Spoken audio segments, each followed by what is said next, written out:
And if you pass that question, you will get 0 for that, and the question will be passed to the next team. If the next team answers it correctly, you will get plus 10 for that, and minus 10 for incorrect answer. Minus 10 is fixed for every incorrect, whether it is a direct question or indirect question. And the time allotted for every question is 15 seconds and 5 seconds for pass question. 15 seconds for direct answer and 5 seconds for pass question.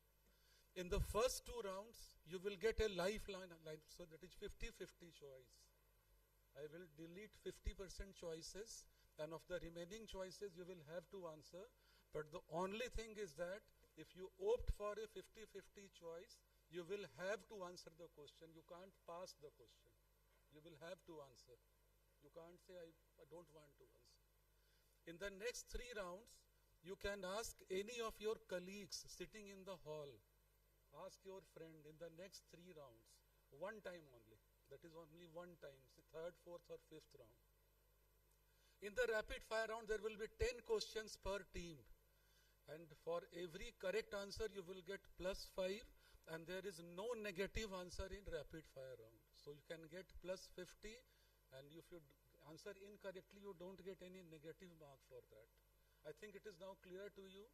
And one thing is that the answer, the decision of the quiz master is final.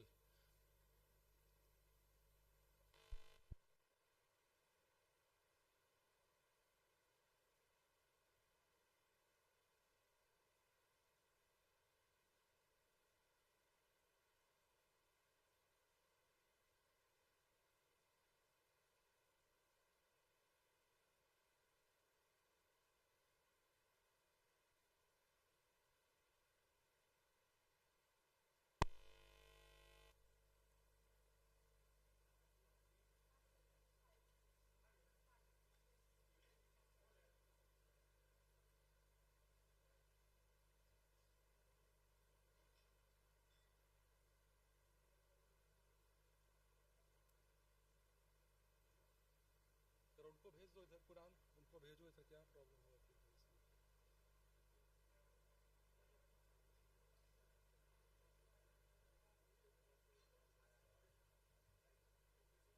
हाँ ठीक है, it's okay ना, display कर दो इसको.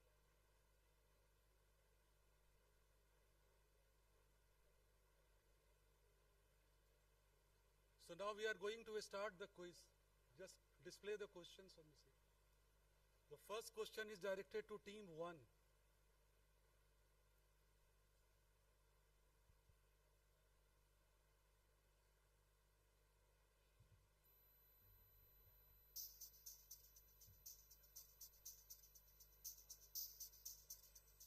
No, make it full screen. एक बार इधर आओ.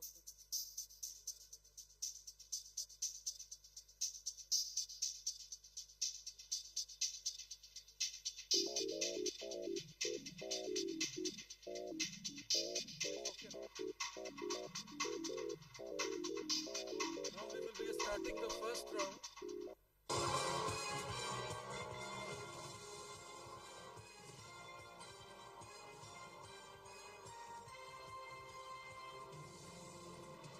The first question directed to team 1. Which of the following drugs used in the treatment of type 2 diabetes mellitus has no effect on secretion of insulin? A. Acetohexamide, B. Chlorpropamide, C. Glyburide, D. Metformin, and E. Tolbutamide. And your time starts now. So team A replies Metformin. So let us see whether this answer is correct or not.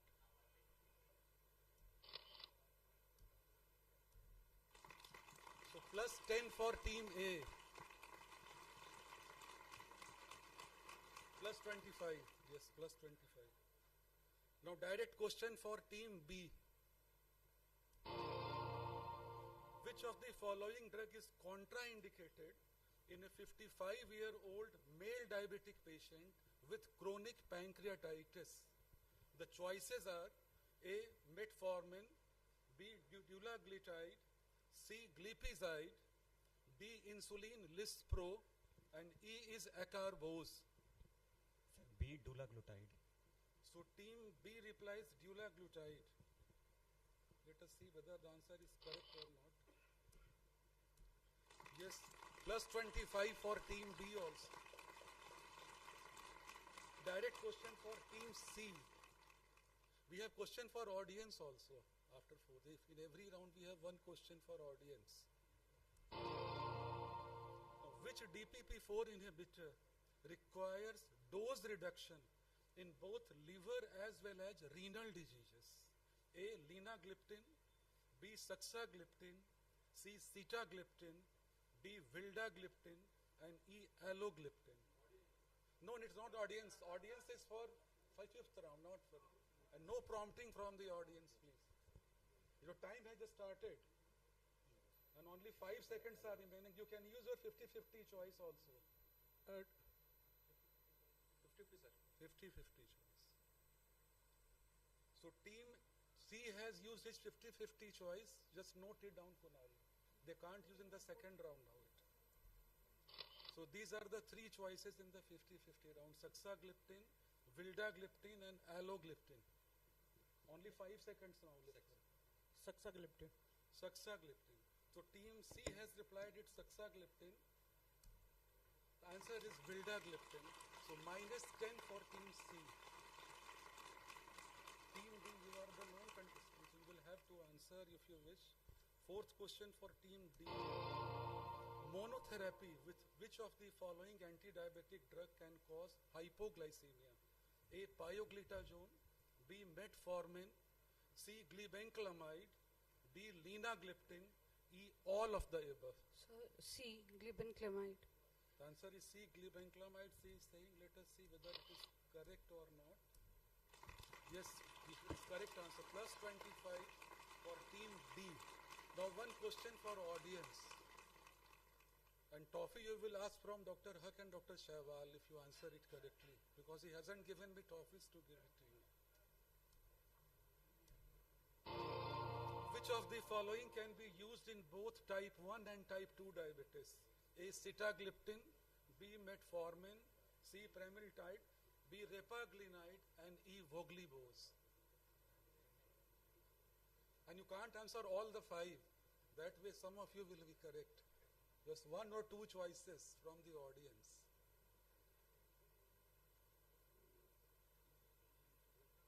We have got luminaries of diabetes. They are not.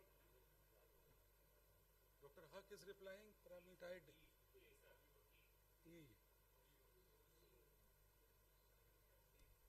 Answer is C. So Dr. Haq is correct. Give him a big round of applause. Now we will come to round 2.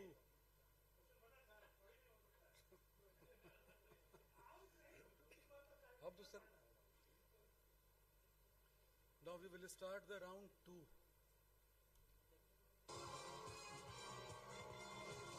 Again the round will start with team A. Round 3 we will start with team B. We will start.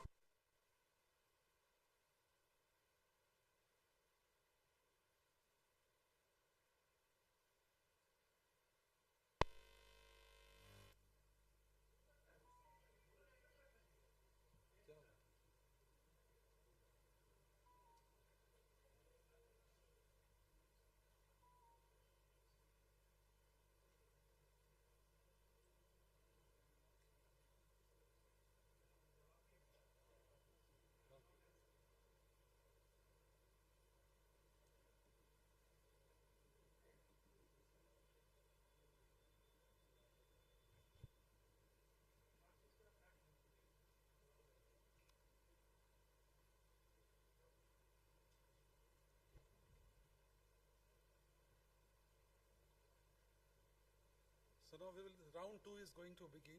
We will begin with team 1 this time. What is the thickness and length of needle used for 100 IU per ml syringe? The choices for thickness is first, and then is the length of the needle. 31 gauge and 8 millimeter, that is choice A. B is 31 gauge and 6 millimeter. C is 30 gauge and 7 millimeters. D is 30 gauge and 6 millimeters. E is 31 gauge and 5 millimeters. Your time has started. 50-50 choice for team A. So these are the choices, A, B and E. 31 gauge 8 millimeter, 31 gauge 6 millimeter. Option B. Team A has opted for option B. Let us see whether it is correct or not.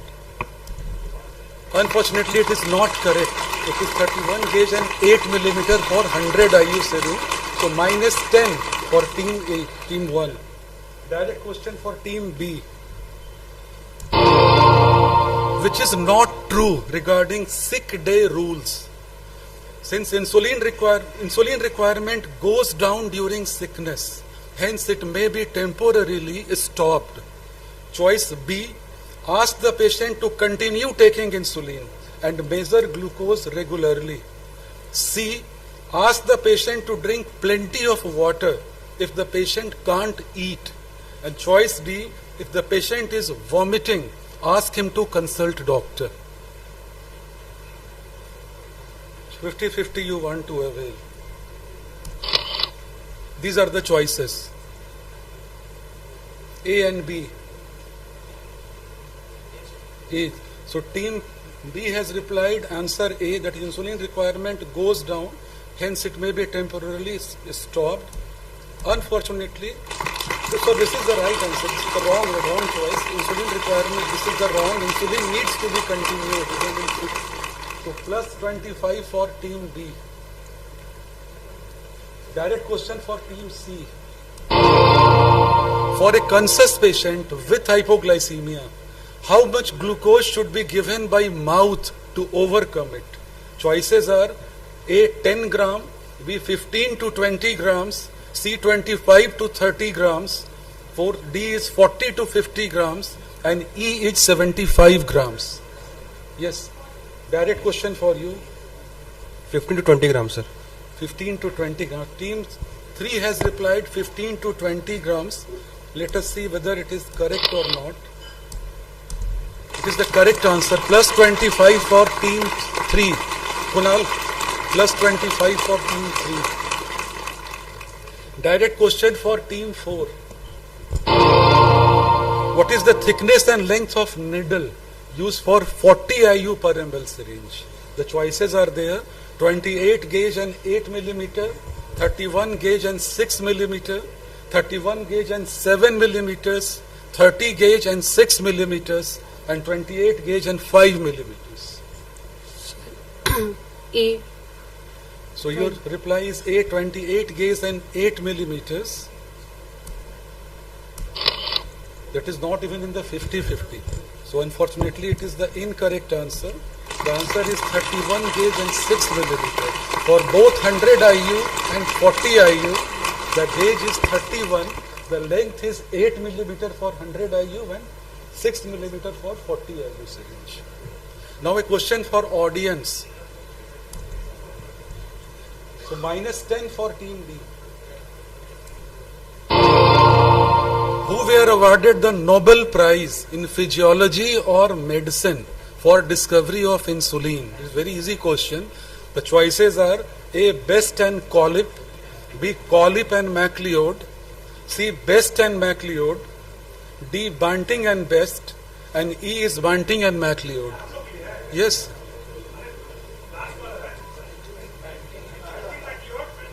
So Dr. Huck is replying Banting and MacLeod. Anyone else? Yes, Banting and MacLeod. D. Who is saying D? D.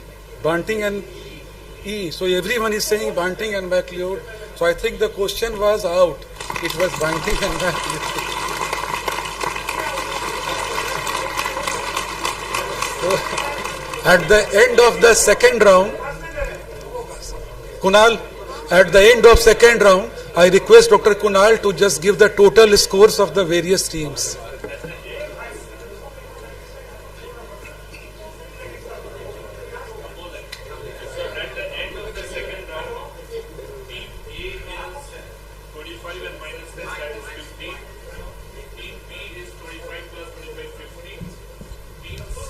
minus 10 and 25, 15. And team D is 25 and minus 10, 15. Okay. So team B is leading the 2 rounds. And 2 audience round, Dr. Haq has replied both the questions. He is my batchmate, sir, actually. सिलसिल पता है उसको कि what I am going to ask, he knows it very well. So now we will start with round 3, 4 and 5. In these 3 rounds, you can ask any of your colleagues, not your teachers, not your seniors, any question. If your colleague is here, you can ask the questions to them also, but only one time in these 3 rounds. No 50-50 choice in these 3 rounds. So this time we will start with team D. Team D we will start.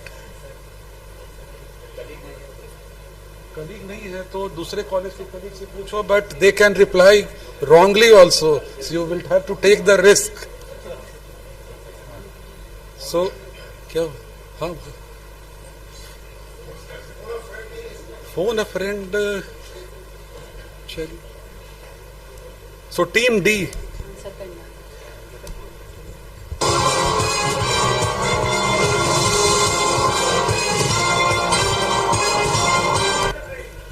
First question for team D.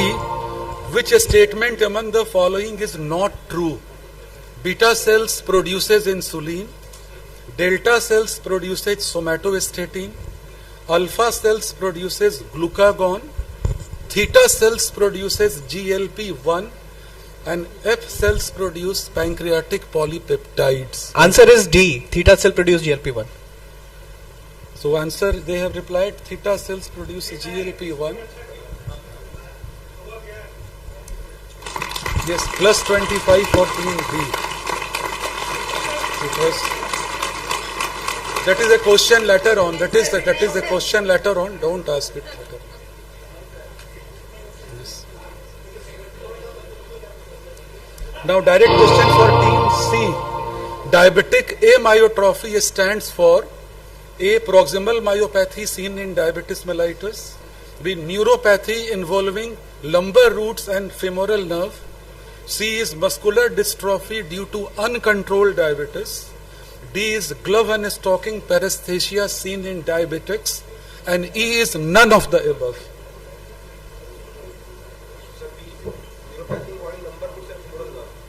So team C has replied neuropathy involving lumbar roots and femoral nerve. And it is correct answer, plus 25 for team C. Now direct question for team B. Which statement in relation to type 1 diabetes is false? Type 1 diabetes patients are generally young and lean. B. Usually they have less marked osmotic symptoms. C. They are more prone to ketoacidosis. D. They present with sudden appearance of weight loss. And E. Diabetic retinopathic changes are seen more frequently as compared to type 2 diabetes mellitus. And the time has started. Sir, B. So they have replied B. That usually they have C. B. B is usually they have less marked osmotic symptoms. That is the B choice. Yes. So plus 25, that is the correct answer. Plus 25 for team B. Now direct question for team A.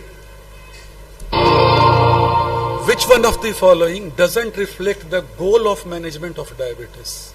A is treat to the targets. B is to reverse the pathophysiology of diabetes mellitus. C is to prevent coronary artery disease.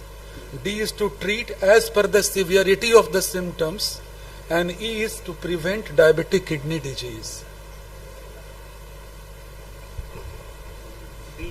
To reverse pathophysiology. So team A has replied to reverse pathophysiology of diabetes mellitus. It is incorrect answer. The answer, you should not treat the patient as per the symptoms. It should be treated to the targets and to retard the progression of coronary artery disease and this DKD. So minus 10 for team A. Now one question for audience. Which one of the following is not true about the use of finrenone in DKD? A is initiate finrenone when eGFR is more than 25 ml per minute. B is initiate finrenone when serum potassium is less than or equal to 5 millimole per liter. C is withhold finrenone when serum potassium is more than or equal to 5.5 millimole per liter.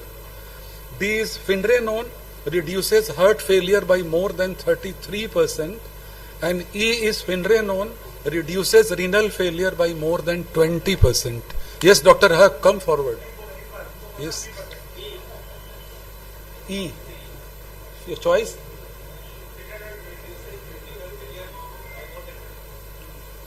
That is not true. Question is which one is not true? That is a true statement. D, very good. It is D. It reduces by 1/5 renal failure as well as heart failure. Both are reduced by 20%. So we will now start the fourth round again with team D. Team D. No, D यहाँ से this question. And you have got one lifeline that you have only 2 rounds to avail now. In rapid fire there is no lifeline.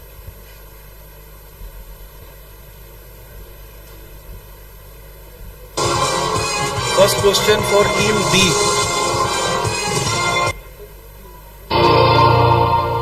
Which CGM alarm can't be turned off? A is out of insulin, B is hyperglycemia, C severe hypoglycemia, and D is CGM alarm always on vibrate mode. Sir, after this round we cannot use. No, after there is one more round, visual round, that तो कैसे C? only C. So your answer is C, severe hypoglycemia. Yes, it is correct. So plus 25 for team D. And just give encouragement to the participants by clapping when they answer correctly. Team C, direct question for you.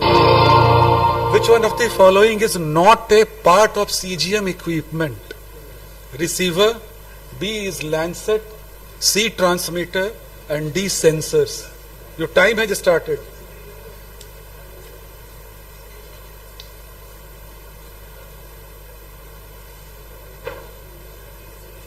And your time has elapsed. Your time has elapsed now. So he has replied just at the 10-second receiver. Do you know what is CGM? So unless there is a receiver, how can it monitor sugar? It's a common sense question. There is no lancet device in the CGM. So minus 10.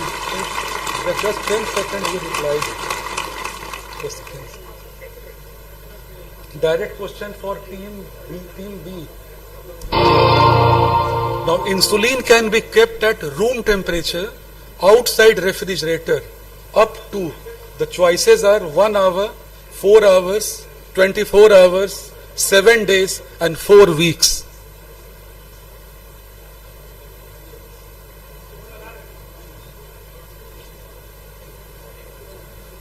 Yes. Audience, and only 3 seconds are left to question. Colleagues, you can ask. Which colleague you are going to ask? Just tell in the audience which one you are going to ask. No, don't answer. Yes. No teachers. Only colleagues, only your juniors or up to SRs I can allow. No. So if you don't have any colleague, it is very unfortunate. Now the question, Divyansu, yes, Divyansu. So Divyansu has answered it 4 weeks. Will you like to go with Divyansu or you would like to change it as answer? Last choice, just yes or no. You will like to go with Divyansu or not? So what is your answer? You have availed, you will have to answer now. You can't pass. I have already told that once you have availed the lifeline, you will have to answer. So he has replied C 24 hours, which is not the correct answer. Divyansu was correct. So you should believe your friends. Okay, there is a famous saying, friend indeed is the friend indeed, and he was helping you. So minus 10 for team B. Now direct question for team A. If a patient is mixing two types of insulin in the same syringe, which insulin should he take first in the syringe?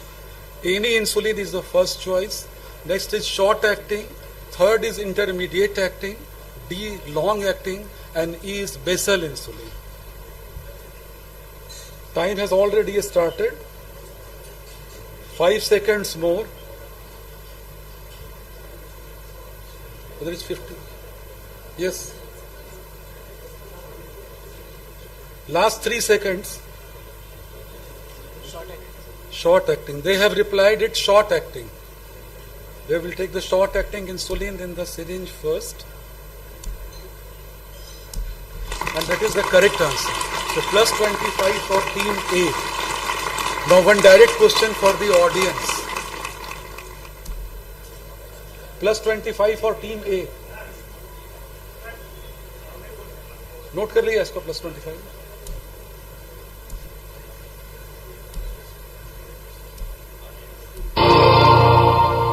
Which of the statement in relation to type 2 diabetes is not true? Type 2 diabetes is the commonest form of diabetes. Type 2 diabetes is usually a part of metabolic syndrome. Genetic predisposition accounts for 20 to 40% susceptibility to diabetes. And D is ketosis is infrequent. C. So everyone is replying C. Even Ajay sir prompted you to reply C. So that is the correct answer. Big round for the audience also. Now in this round, team C has availed the ask your friend round, so they can't use it now. Team B, you have all other 3 teams haven't used it, so you can use it now. If you don't know the answer. इसके बाद एक rapid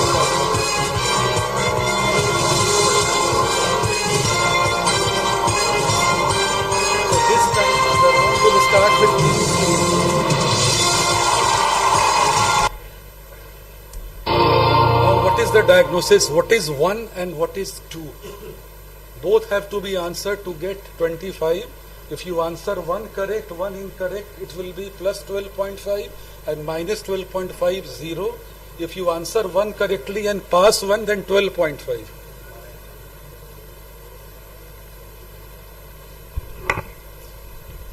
Time is only 15 seconds and 5 seconds have already elapsed.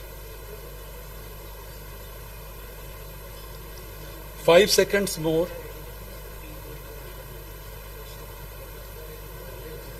And your time has elapsed. The question passes to team B. If you reply correctly, you will get plus 10. If you reply incorrectly, you get minus 10. And time allotted is only 5 seconds. The question. Sir, 1 is vitreous hemorrhage and sir 2 is microaneurysm. So they replied it, 1 is vitreous hemorrhage and second they replied it microaneurysm. Unfortunately, both are incorrect. 1 is pre-retinal lesion. There may be vitreous hemorrhage, a part and parcel of vitreous hemorrhage. And second is neovascularization, that is we see in. So minus 10 for team B. Direct question for team B. Identify the lesion.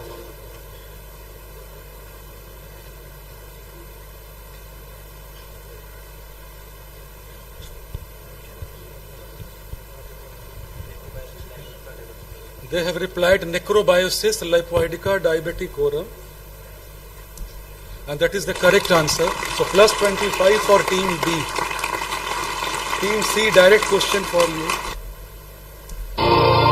Identify the disease.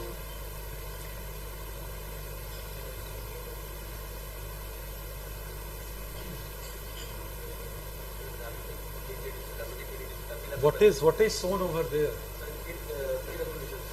Where is it? You are correct, I have given you marks, but where is the KWD? So plus 25 for team 3.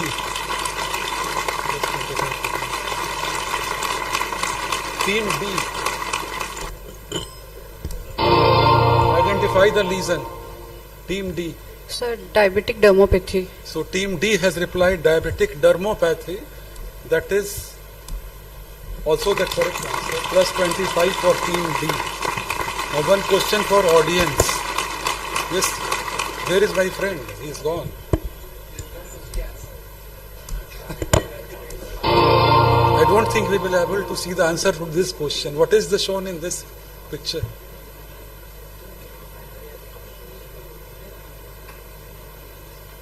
Yes, common audience.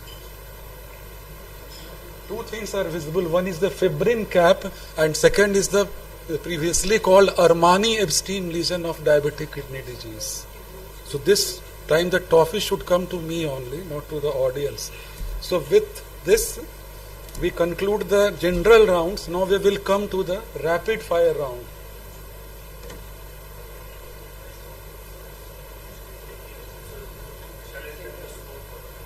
Yes, you tell the scores at the end of the 5 rounds.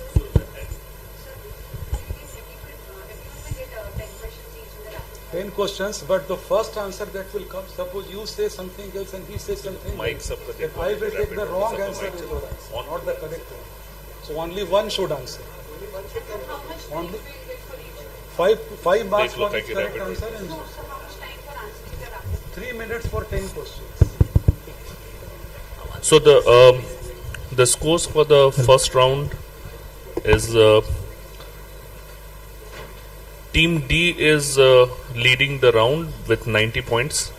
Team B second is 80 points. Team C is 55 points. And Team A is 30 points. So teams B and Team D, 90 and 80. Yes, sir. Team D is 90. And you have got, you can score up to 50 in the rapid fire round. So anyone can catch up. Abhi nahi, sir.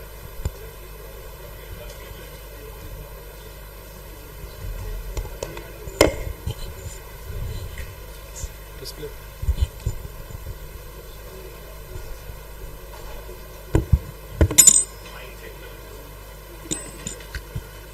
Have you got mic with you?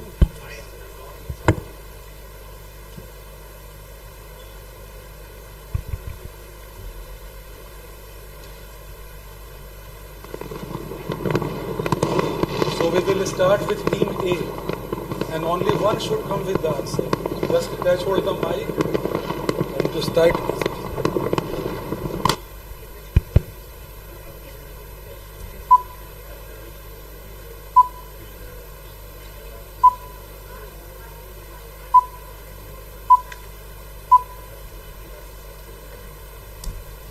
First question for Team A. Name the first SGLT2 inhibitor. The total time allotted is 3 minutes for 10 questions. You can use the entire 3 minutes for one question. That is your discretion. Canagliflozin. So they have replied, can it is wrong. 0 for this. Which DPP4 inhibitor increases the risk of heart failure? Yes. Saxagliptin, they have replied. 5 for correct answer. What is the approximate number of people living with pre-diabetes in India?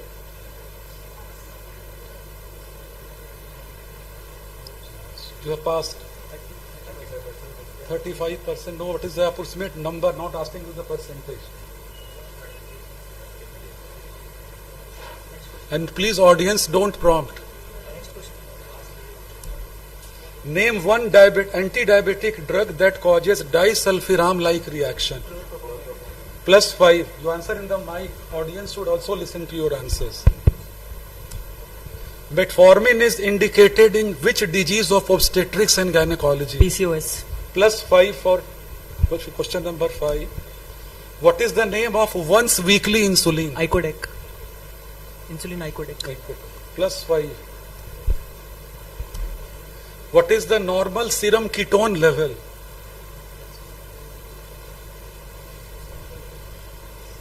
15 milliequivalents or less than 2 millimoles. 15 milliequivalent or? Less than 2 millimole per liter. Okay, plus 5, it is 0.5 to 2. It is good. What is the color code of vial containing short-acting regular insulin? Yellow. Plus 5. A vial of insulin analog contains 40 IU per ml and 100 IU per ml. Insulin analog, the question is insulin analog contains 40 IU per ml. True or false? True. True. Plus 5. Which state of India has got the highest prevalence of diabetes?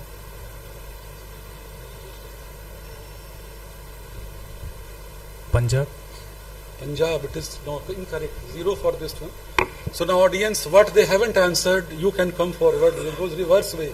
Which state of India has got highest prevalence of diabetes? Goa. Yes, it is Goa. And others, they have more or less replied. So let us check with the answers. The first SGLT2 is fluorizin. That is fluorizin.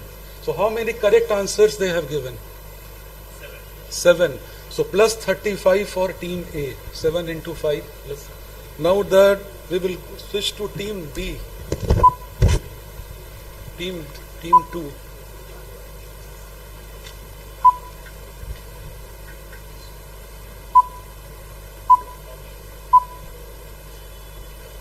Direct question.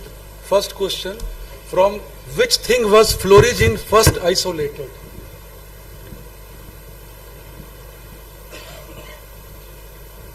Pass. Which statin doesn't require dose modification in DKD?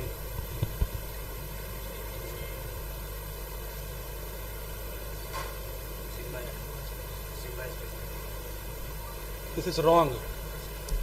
How many people with diabetes are living in India?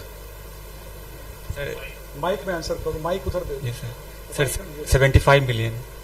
No, it is incorrect. What is the commonest side effect of GLP-1 receptor agonists?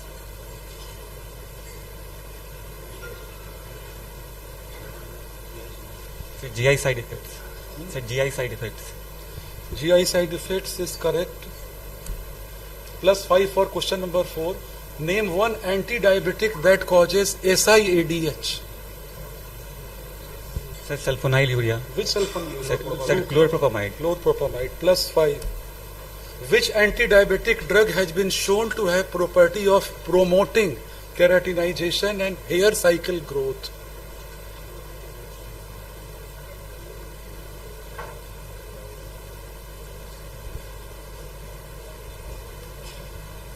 You don't know, you can pass. Pass, sir, pass. What is the normal C-peptide level? Sir, 0.3 to 0.6 nanomole per liter. Let us see. What is the color code of vial containing biphagic insulin? It is premix 30/70. What is the color?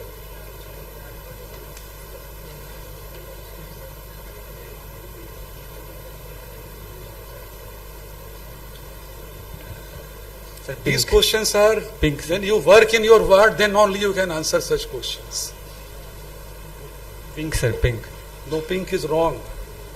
One penfill of insulin contains how many units of insulin in it? These all questions should have been answered by all of you.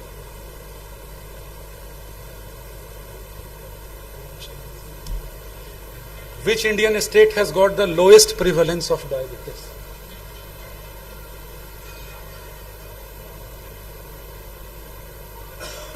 Maharashtra. Maharashtra is wrong answer. So team B has just behaved like Indian team in WTC, World Test Match Championship. Every time they reach the championship and then they lose it. So how many correct answers they have given? Just see the correct answers.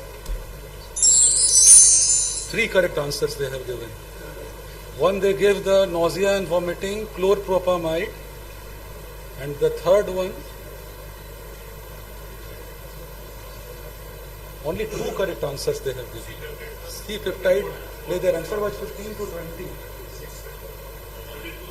Only 2 correct answers they have given. So plus 10 for team. And these are the answers. UP has got the lowest prevalence of diabetes in India. And Goa has got the highest prevalence. And one penfill contains 300 units. Now team C, 0.3 to 0.6 nanogram, you it is 0.5 to 2. No, you can't challenge your answer. Team B. Team C, actually, Team C.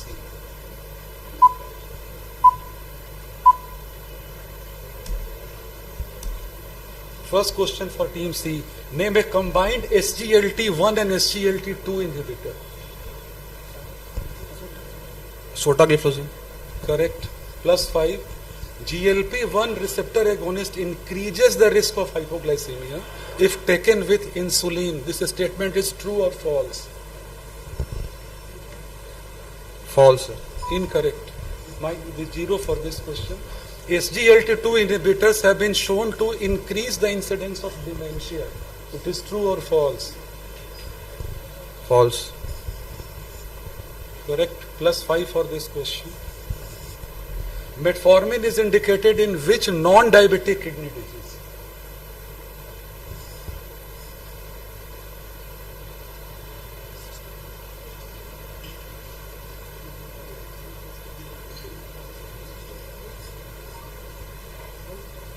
If you want to wait for 3 minutes, it is quite okay to me.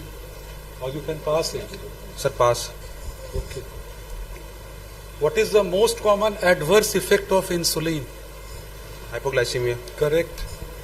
Name the first FDA approved drug to delay type 1 diabetes. Teplizumab. No, it is not the first one.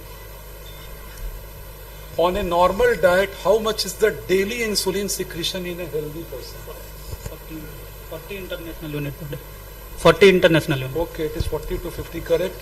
What is the color code of vial containing long-acting and pH isophane insulin? Black, sir. You are also not working like my students.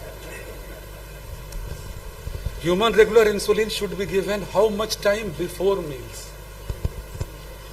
15 to 30 minutes, sir. No, it is incorrect. It is 30 to 45 minutes. Which country has presently the highest number of people with diabetes?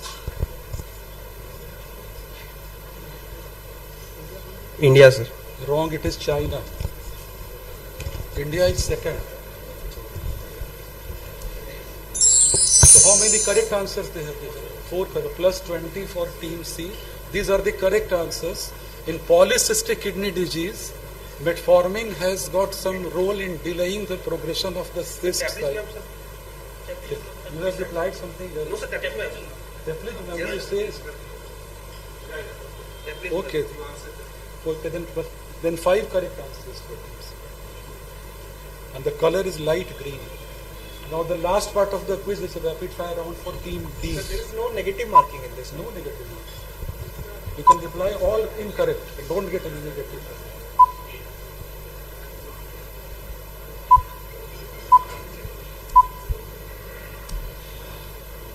First question. Apart from canagliflozin, dapagliflozin and empagliflozin, name any other approved medicine in SGLT2 inhibitor class. Ertagliflozin. It's not Arta. Something like similar to this. R2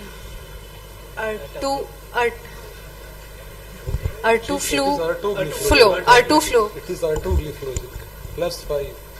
SGLT1 is primarily expressed in which part of body? It's a small intestine. Correct. +5. 0.5 ml insulin syringe is used up to how many units of insulin?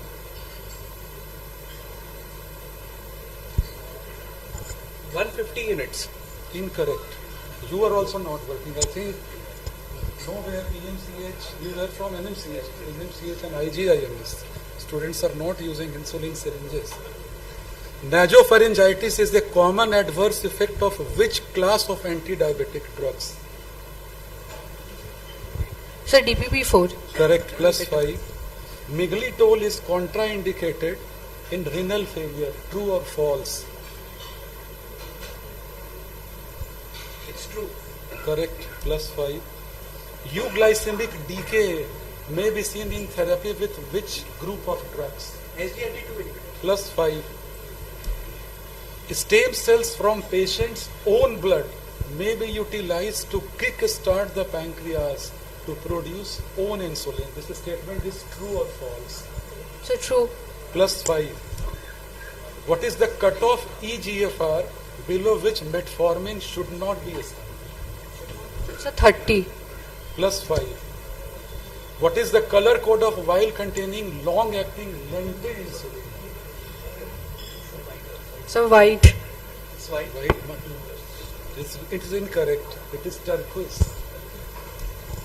Which country is projected to have the highest number of people with diabetes in 2000? So India. Again, it is wrong. It is China. China will always beat us.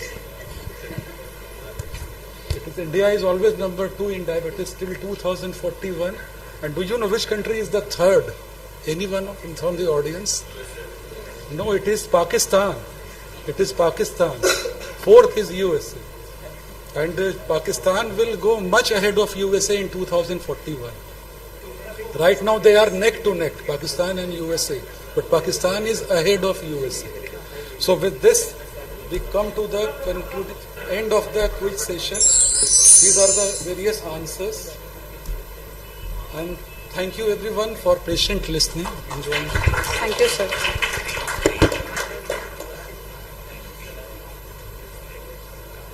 Most importantly, we congratulate you for excellent questions. Thank you, sir. Thank you, sir. Ajay sir has been my teacher when I was doing my post-graduation. Sir was in our unit at that time, and we have learnt a lot from him.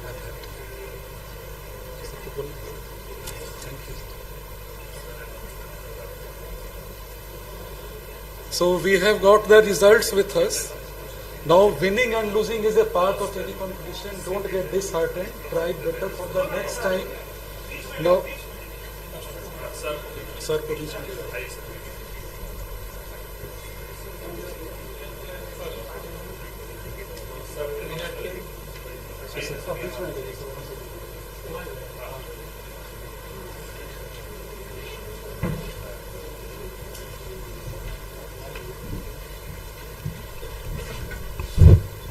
Now team D is the winner of this EG quiz contest.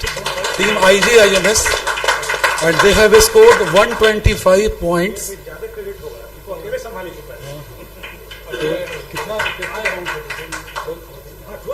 So a prize money of 12,000 is being given to team D. And chalo aage, come forward.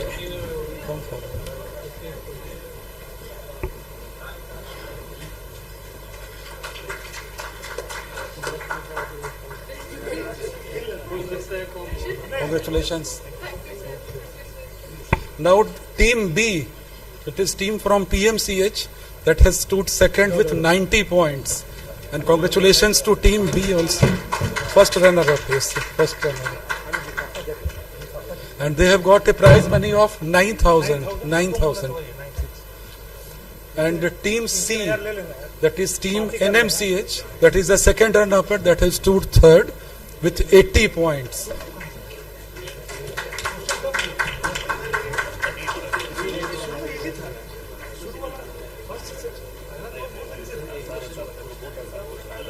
And good luck to Team D for the next year's BDF quiz.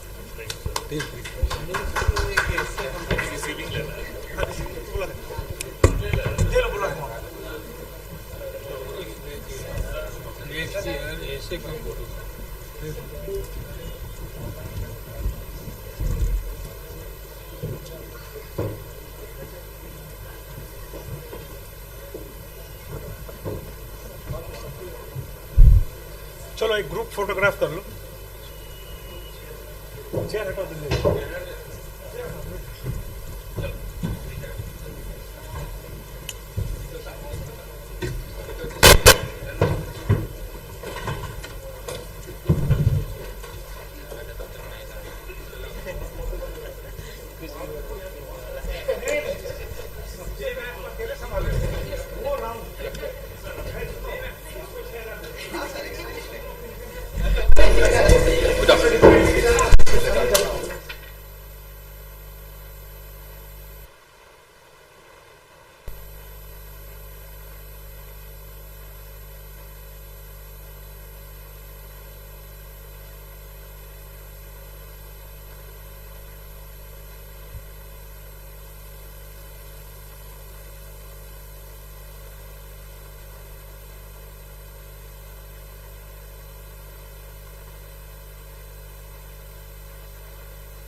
So, again, good morning to all the delegates and the faculties.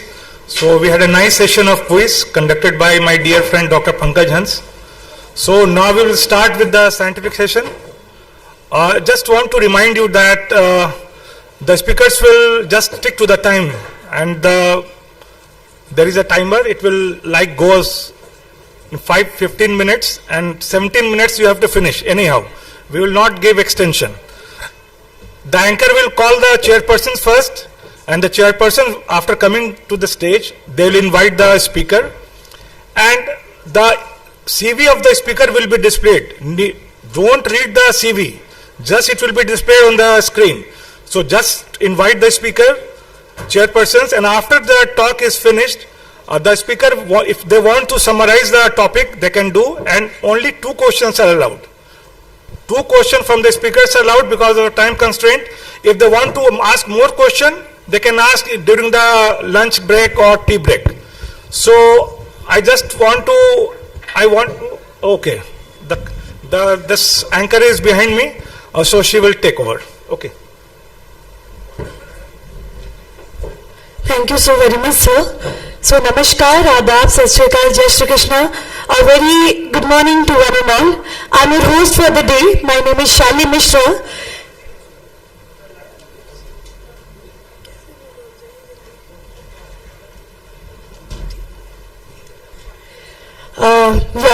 So, ladies and gentlemen, we had an amazing session of PG quiz. Now we will move to the session 2. And first of all, I'd like to invite the chairpersons on the stage, Dr. Satish Kumar Singh, Dr. Sanjay Kumar, and Dr. Abhishek Kumar. So, ladies and gentlemen, kindly put your hands together for the chairpersons on the stage. Welcome, sir. Kindly have your seat on the dais. And thank you so much for accepting our invitation to chair the session. Thank you so much.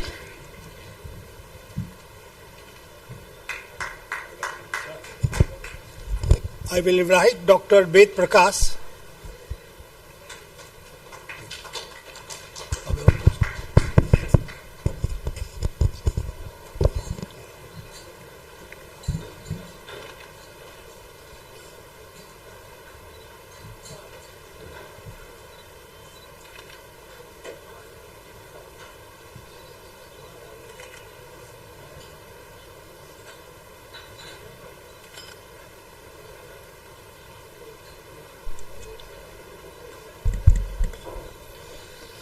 So, very good morning to all of you, respected chairpersons, the seniors and the dear friends. First of all, I would like to thank Santosh sir for this opportunity, and the topic given to me is holistic cardiorenal metabolic care in type 2 diabetes, and it is a sponsored session by Boringer. So first of all, I will like to start with the prototype case. 38-year-old male, recently diagnosed with type 2 diabetes. He is obese with BMI of 31 and waist circumference of 42 inches, with feeble tibial and dorsalis pedis pulses in the both limbs. Hemoglobin is slightly low. HbA1c is 8.5%, which indicates uncontrolled blood glucose level. And fasting insulin is also 32 milli-IU per ml, which indicates hyperinsulinemia. And patient is also having dyslipidemia. And SGOT, SGPT is on the high normal range. In kidney profile, urinary ACR is normal, nil. And patient is also having grade 1 fatty liver. And on treadmill TMT test, patient have silent myocardial ischemia. So this is a case of basically recently diagnosed type 2 diabetes, obese type 2 diabetes with dyslipidemia, with coronary artery disease, with peripheral vascular disease. So, and patient is already receiving metformin 1 gram twice daily. And in spite of using metformin, blood sugar is not very good control. So what should be the treatment options? We will see later on.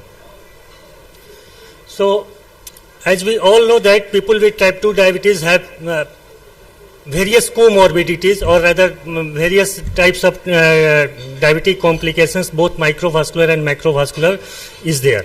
So in terms of renal manifestations, at least 1 in 3 type 2 diabetic patients have CKD, and at least 1 in 8 with normal eGFR level will develop rapid decline in GFR in due course of time, and at least 1 in 2 cases of CKD have only low to moderate level of albuminuria. So this is the actually a spectrum of diabetic kidney disease which is commonly seen. And in terms of cardiovascular, nearly 1 in 3 patients of type 2 diabetic patients have cardiovascular disease, and at least 1 in 5 have coronary artery disease also. And the most common cause of death in case of type 2 diabetes is cardiovascular death. And also the incidence of heart failure is very high in case of type 2 diabetes mellitus, and nearly half of the patients of diabetes is having LV diastolic dysfunction. In terms of metabolic comorbidities, nearly 3 in 5 patients have metabolically associated steatotic liver disease, and nearly 1 in 4 have clinically significant liver fibrosis.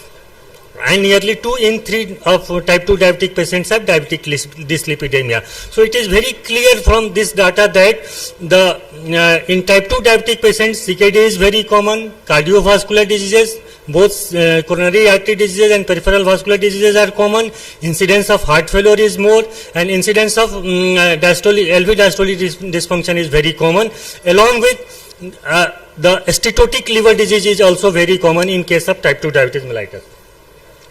So, screening for cardiorenal metabolic risk status in adults. So, can we go for the screening in adults? So, at least in the adults, if age is more than 45 years, then we can measure BMI and waist circumference annually, and we can also screen for the metabolic syndrome components like dysglycemia, high blood pressure, dyslipidemia.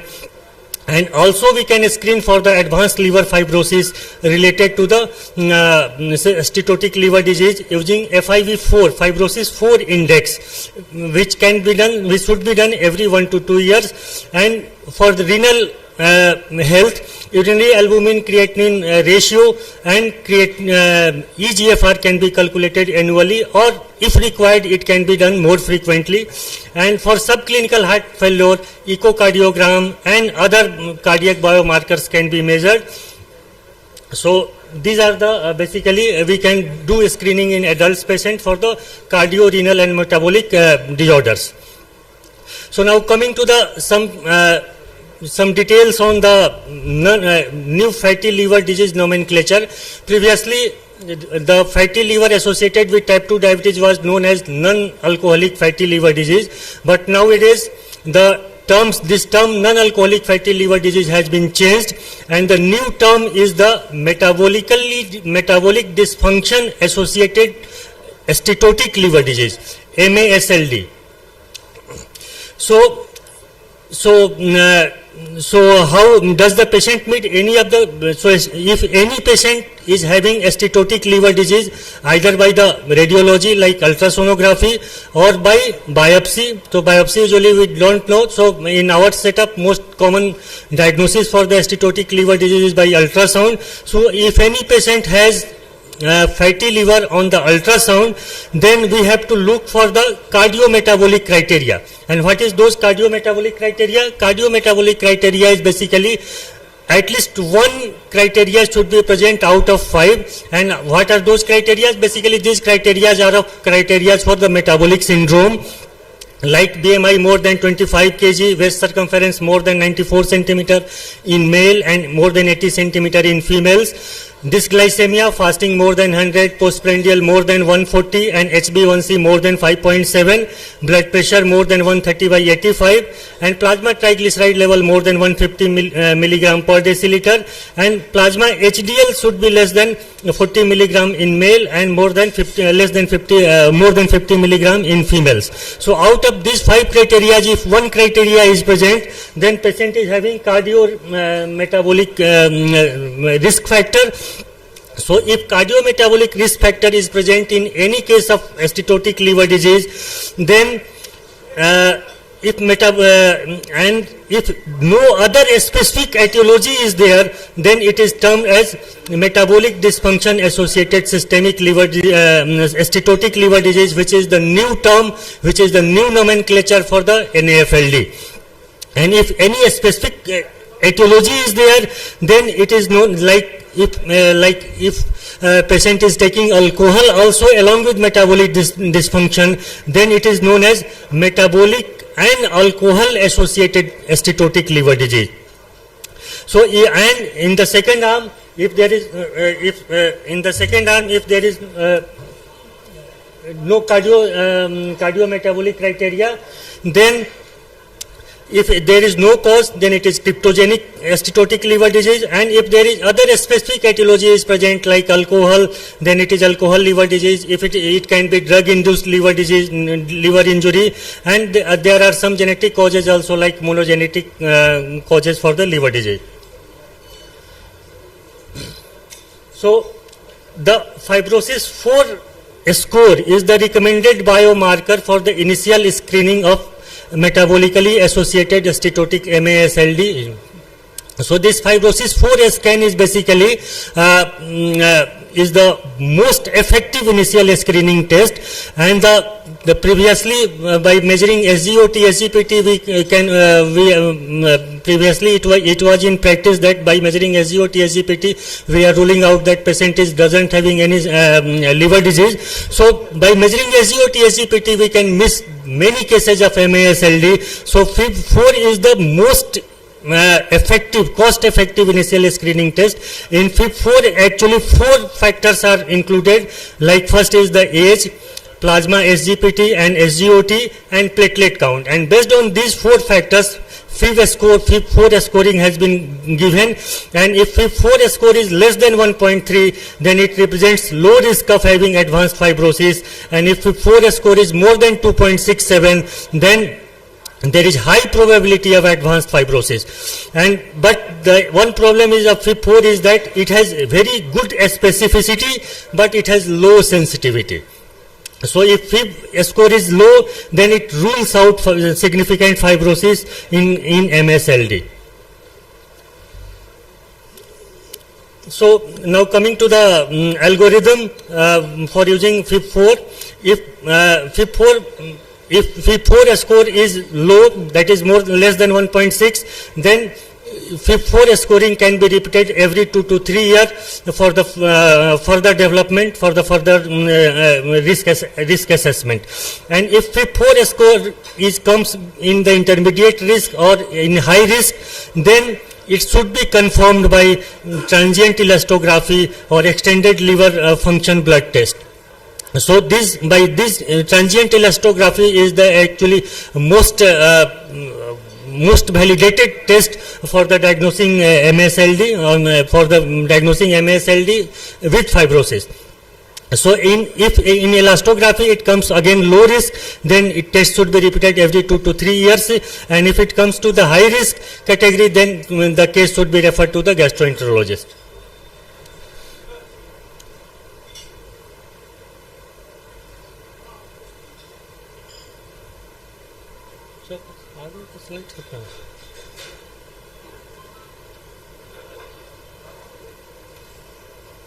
आगे का slide सब किधर?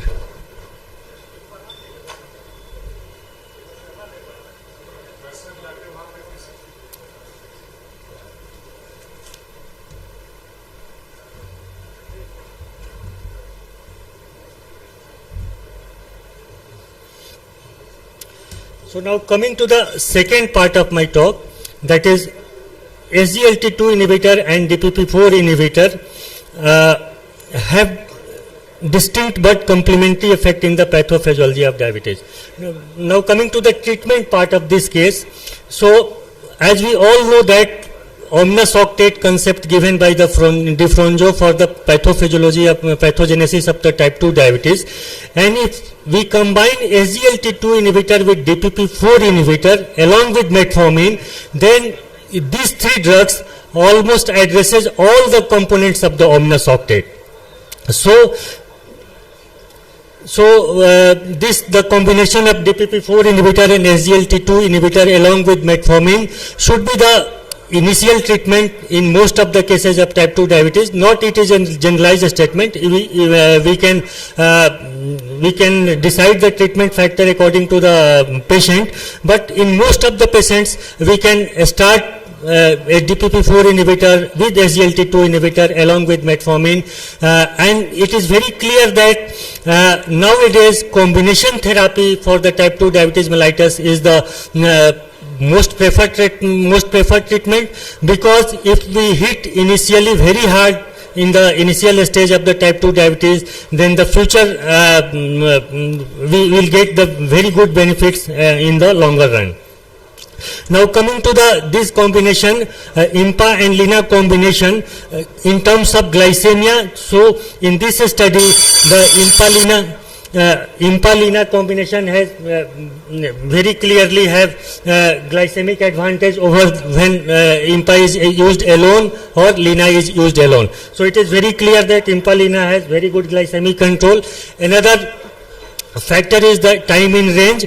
So when empagliflozin is used in this study, and even at the start day 1 of the therapy, the time in range increases from 52% to 65% with EMPA 10 milligram, and it increases to 70% in the EMPA 25 milligram.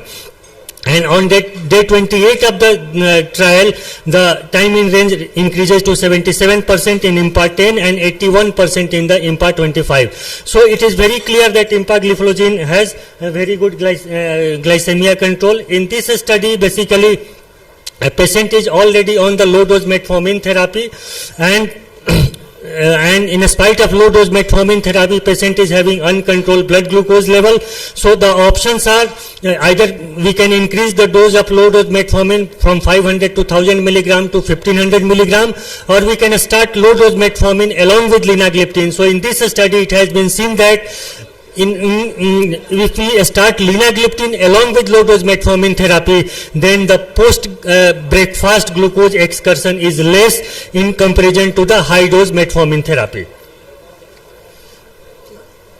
So in this study, basically it is very clear that empagliflozin rapidly clears glucotoxicity and also metabolic toxicity, which is seen in cases of uncontrolled type 2 diabetes, and if the reduction in fasting plasma glucose is significant with the empagliflozin, the C-peptide response is very good.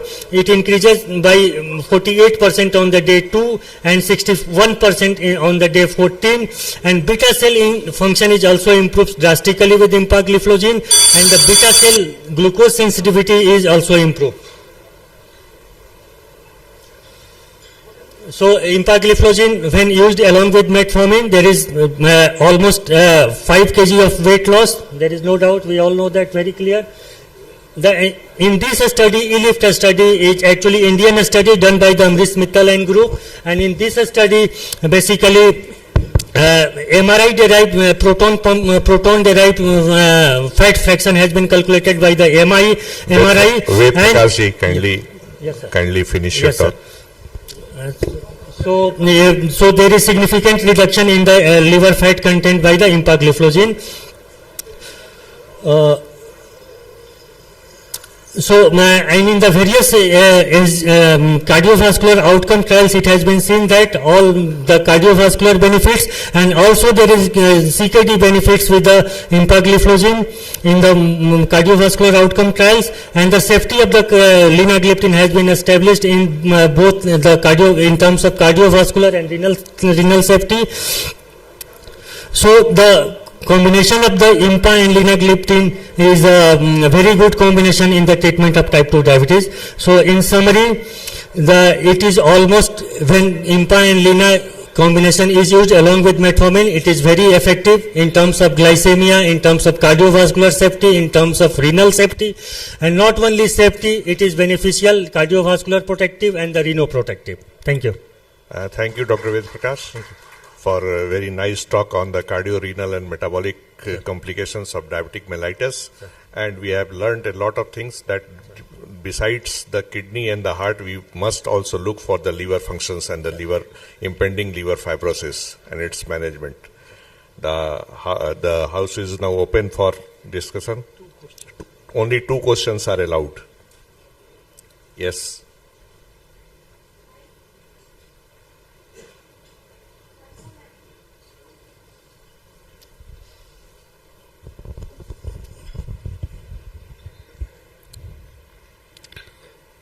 Bolo. Anshuman, what was the question or comment?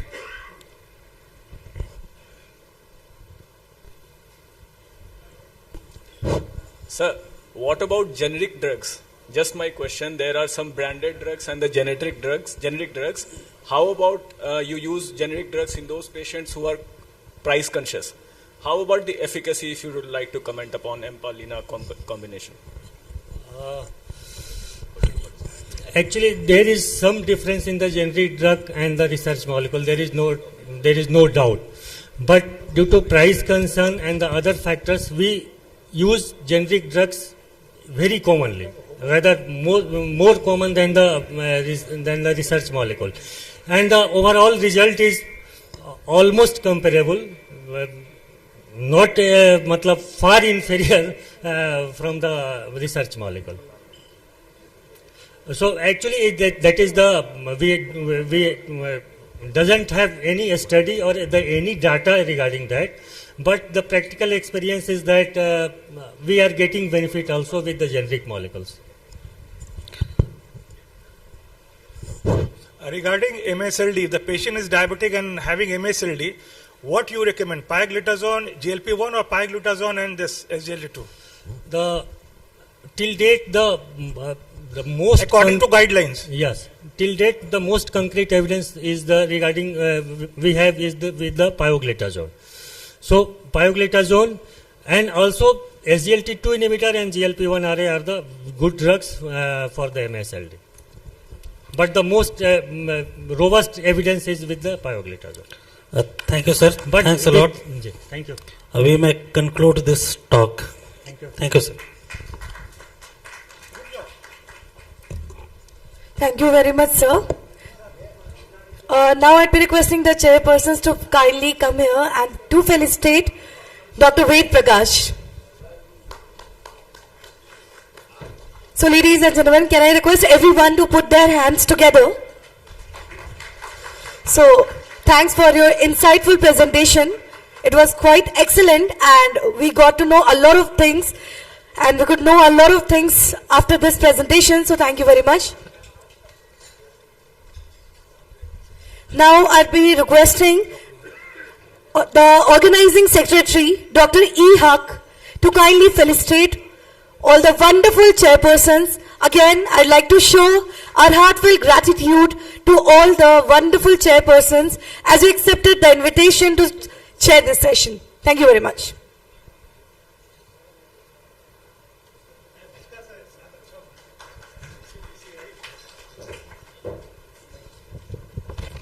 Thank you very much. So without any further ado, let's move to the session number 3. And to begin with, I'd like to call upon the stage the chairpersons, Dr. Vijay Achari, Dr. Ranjan Kumar, and Dr. Anshuman Kumar. So ladies and gentlemen, can I request each and everyone to kindly put their hands together for all the 3 chairpersons. Dr. Vijay Achari, Dr. Ranjan Kumar, and Dr. Anshuman Kumar. So now can I request both of you to please introduce us to the next speaker. Thank you very much.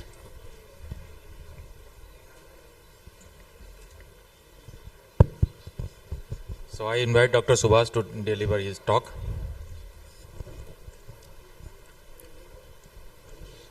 Good morning, everyone. This very stage reminds me of our RSSDI midterm conference when we had stalwarts of diabetology and medicine in this hall few years back. And I pay my sincere regards to our Professor H.K. Singh sir, Ajay sir, and all senior delegates, Santosh sir, for having this occasion for all of us in Patna to discuss science the way it has been put in the domain of diabetology, not only in our country, also across the world.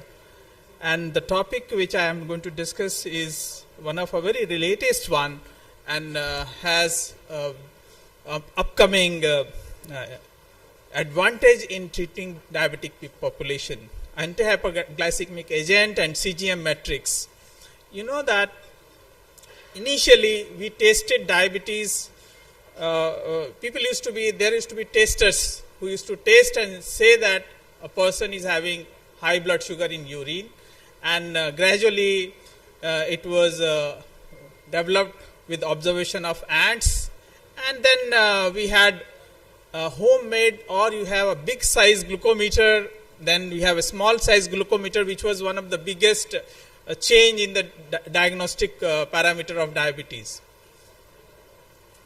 Later on, and very recently, we have this new matrix called continuous glucose monitoring device, or ambulatory glucose monitoring AGP. Tight glycemic control has been a cornerstone in the treatment of diabetes since we learned from the seminal trials like UKPDS, Advance, Accord and VADT, where directly or indirectly they suggested if you have a very good control and tight control from the beginning of the diagnosis, you can make a vast difference in long term in terms of reducing the complication, not only microvascular but also macrovascular complication. And until recently, glycosylated hemoglobin was the only metrics we had, but that used to have a fallacy of not detecting hypo or hyperglycemia. Once this device has come, we are able to see in real time whether a person is going to develop hypo or hyperglycemia, which is a very important steps, either in terms of preventing it, also in terms of designing the therapy which can help the person. If you look at if you compare with the SMBG, which is again, it's like a still picture, CGM will be a video kind of thing where you can watch continuous movement of the blood matrix. So there is a great difference, and this matrix is going to make a big difference in terms of diabetes management. This is the device which you can see, which can be stuck either on the sides of arm or abdomen, and you have a sensor and a reader and a software which can also be downloaded in mobile applications nowadays, and you can just go near the device and you can see what is the glucose reading of the person. And this can give you a 24 hours reading up to 14 or 15 days, and now we are going to get a newer ones which are longer than this. The advantage of CGM has come so far that most of the guidelines have also included as important parameters in the treatment of diabetes. If you look at the ACE guideline which has come recently, they say CGM is highly recommended to assist patient in reaching goals safely. So we have this recommendation now worldwide, and we must learn and use this device gradually. I understand that the cost, the expense is going to be a major hurdle, but we are going to get cheaper versions of these devices very soon, and we should be aware of using it in our clinical practice. And I'll be showing you some of the cases which I have done in my clinics, and we could achieve some beautiful target with the help of this. We have different CGMs like Guardian, Dexcom, Libre and Eversense available for the use, but in India normally we have either Libre or we have a Medtronic's CGM in practice. So these are different CGMs. Now one important thing, not going in detail of the metrics of itself, but we should be aware of something called MARD value of these devices. MARD value is mean absolute relative difference percentage.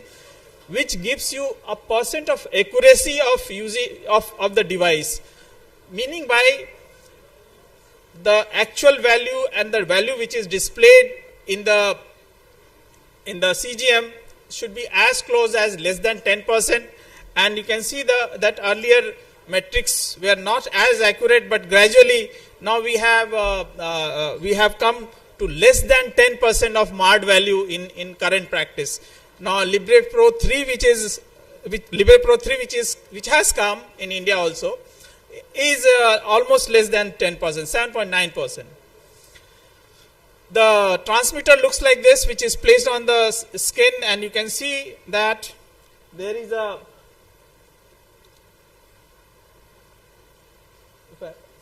anyway, you can see there is a sensor which goes into the interstitial fluid and which takes the fluid reading and moves to the transmitter, which can be read in the either transmitter or in the mobile phone through connectivity. And you can see that the glucose from the venous blood moves to the interstitial fatty tissue, and from where the sensor gets the information about the level of blood sugar. We are going to have an advanced ones where you don't even need to have a skin connection with the interstitial fluid as well.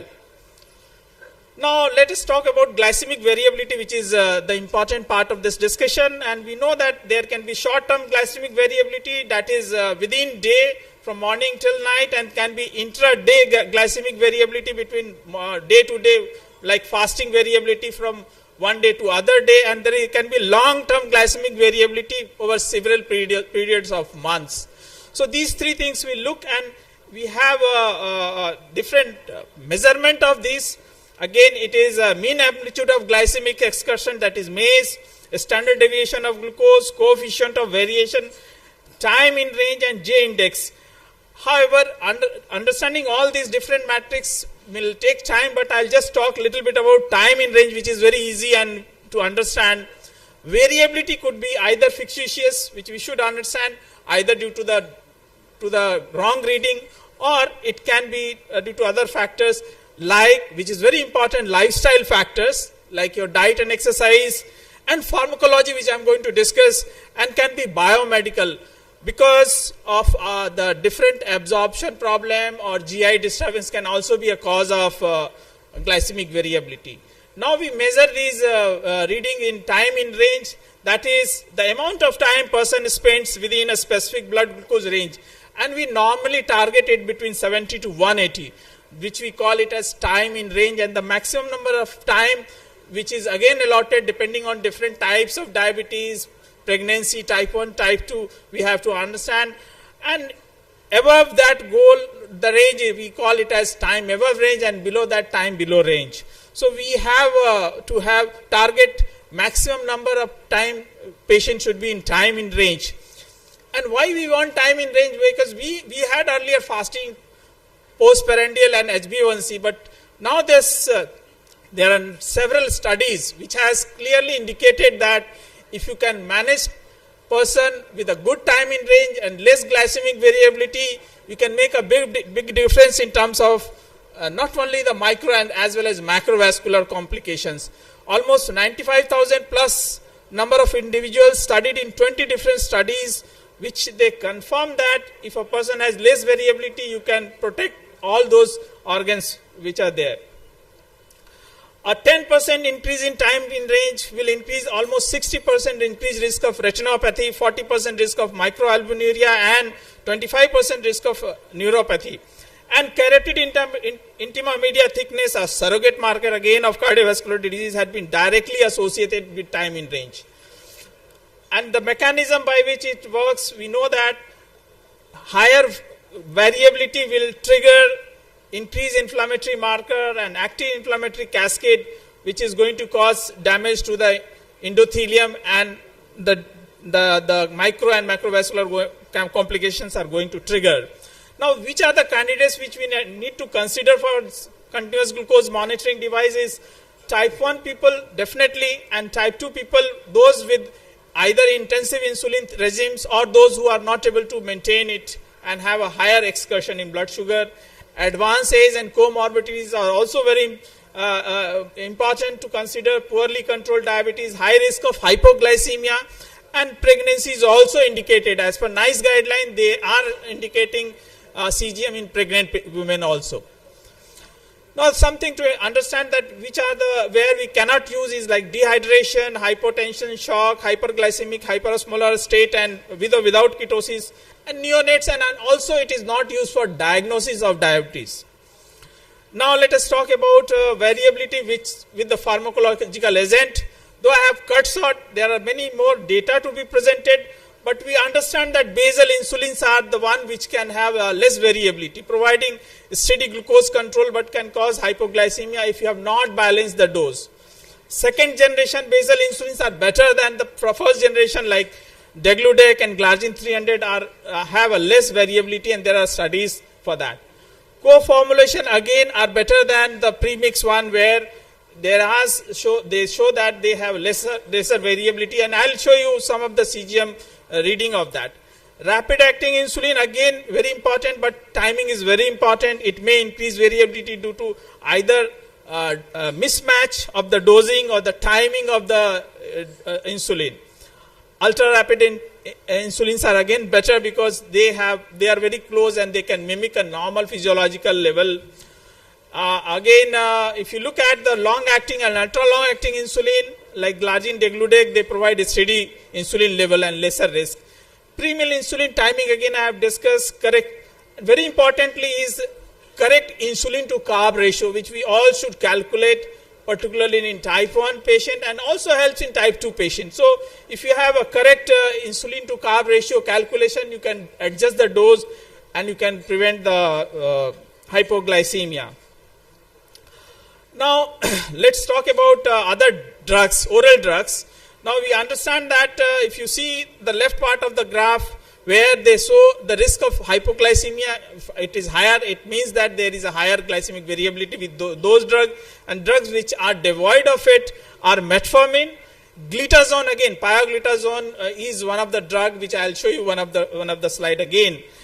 And AGIs and gliptins are there, which can be very much having a less variability because of its sheer mechanism of action, which is again insulin dependent. Other drugs which are very useful in terms of having a less variability are GLP-1 receptor agonists, which are again a very cornerstone treatment, cornerstone of the treatment of diabetes. Now we have studies for DPP-4 inhibitors. I'll just show you this forest plot. You can see that different studies have confirmed it. If you look at the therapies which are associated with sitagliptin, which have shown better variability. If you look at 24 hours profile also have shown. SGLT2 inhibitor, if you take Imparec, Canvas, and all other trials have clearly shown that these drugs have lesser variability, and you can have a less risk or almost negligible risk with these drugs for hypoglycemia. And they are also add-on to other drugs which can help in terms of reducing it. We have semaglutide, which is study which I was showing. Now we have combination of basal insulin glargine with lixisenide, that is a basal insulin with SGLT2, also have shown lesser variability. If you look at the left side, again the first bar, which shows in comparison to alone using basal insulin or lixisenide, combination is very important. Lifestyle factor, again a very important factor. I think in my consideration, this is the most important factor, where you have exercise, diet consideration, and stress management is also, and sleep also. Let us see, these are the cases which I have done, which I was more interested in discussing.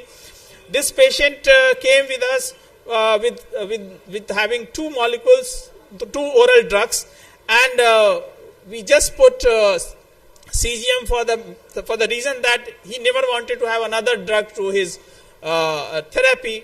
And if you can appreciate on the right side, the blue area which is above 140 range, which goes more than 200 and 300 in between, which has settled on the right side. If you see the left side, which has come down to almost within target of 140 to 80. And this has happened just because of diet. So we have not used any drug for that. So diet alone is sufficient to curb the excursion without using any further medication. If you look at this, we used premix initially, now we shifted to co-formulation, and again you can see on the left side, patient was rather, we have to reduce the dose because it was going on the hypoglycemia and it was within target. And this is the result. If you can guess, the patient was on OHA and insulin on the higher dose, and I was wondering what to do, and we added a pioglitazone for this patient, and gradually you can see that we can see, finish last slide, sir. We can get on the left side of the graph, we can see the patient is well settled with lesser dose of insulin and OHA. So I'll just finish. This is another one, and I want to thank that this is one of the metrics which we all have to use in coming days. Later or sooner or later, when it is affordable or not, we have to use it, and we can get a better outcome in terms of diabetes management and reducing the complication. I want to thank you everyone. Thank you, sir. Check. That was a very elaborate discussion about how we can use CGM to improve our daily glycemic targets. But as many good technologies, all technologies are not meant for everyone. All technologies are not meant for everyone, just like smartwatches. Most of you are wearing smartwatches, but they don't use it to their full potential. Because of a physiologic lag between the blood glucose level and the interstitial fluid glucose level, the time which they take to go into equilibrium, there are some times where the patient might be having actual hypoglycemia, they might be feeling symptoms of hypoglycemia, and the CGM values will be in the normal range. So there is a catch. When you are going to drive, when you are going to swimming, when you are going for an exercise session, just measure your blood glucose level with a glucometer rather than relying on your CGM data. Whenever you are going for these activities which require intense physical workout or concentration, measure your blood glucose level with a glucometer. Whenever you need to take any treatment decision, you just cross-check your CGM values with a glucometer. Also, when some patients who are using CGM for a long duration of time, and they see that after taking a meal, there are postprandial spikes in the CGM values, they might go for insulin stacking, insulin overdose. So whenever you need to take any action based on your CGM data, always cross-check your blood glucose value with a glucometer. That is the only point I want to make. I tend to differ a bit with Dr. Ansuman. Last year, in fact this month itself, I attended a conference, ESD at Madrid. Now CGM is approved for pilots even. You forget about driving and all. Pilots also they have approved, and you can use CGM, and you can have only thing that the co-pilot has to also validate it. So it is fully, now once the MARD value I discussed, that's why because less than 10% mean is as accurate as your value with the glucometer. So you can use it. Sir, all points well taken, sir. That was my point of view, what I said. All coming technologies in future will have pro-technology people and against technology people. I am not against CGM, but I need to take care of my patients. That's what I wanted to say. Thank you, sir. Is there any question from the house?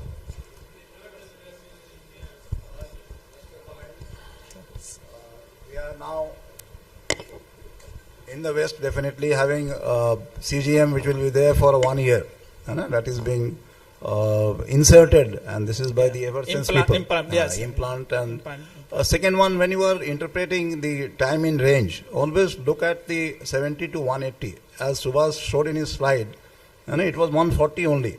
So when we are keeping that range of 70 to 180, we need to look where the target has been put up. And that range from 70 to 140, it is time in tight range. So this is a different terminology and TTR. But what we strive for is the time in range of 70 to 180, and the 70% target is for that. And the third one is the, Subhas elegantly mentioned about all the drugs. Definitely commendable talk as usual. The combinations like we had with lixisenatide and insulin separately, better CGM data with the combination. Same we have with the SGLT2 inhibitors and the gliptins. And this stems from the interaction with glucagon and the interaction with the soluble DPP4, which are interacted by both these molecules. So we have definite better data with the combination. So that is another reason for combining those agents. Thank you, Subhas. Thank you, chairpersons, for this wonderful session. Thank you.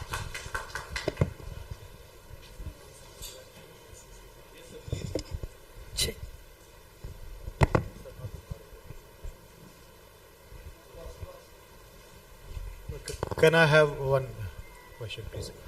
So, can we use the CGMs for pregnancy, and what is the TIR acceptable limits for pregnancy? Yes, it is approved, especially in UK. They have approved, as I said, NICE guideline, and targets are much stricter than what we have in normal population.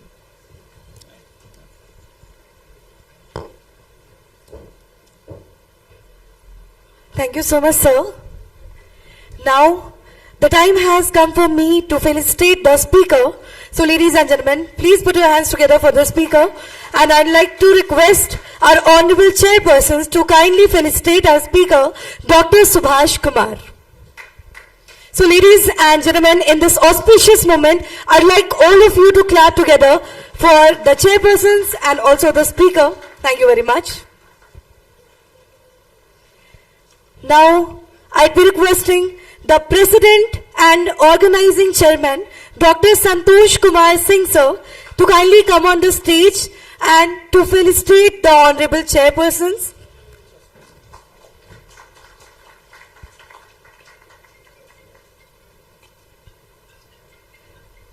And after this, we are going to have one more technical session, which is session number 4.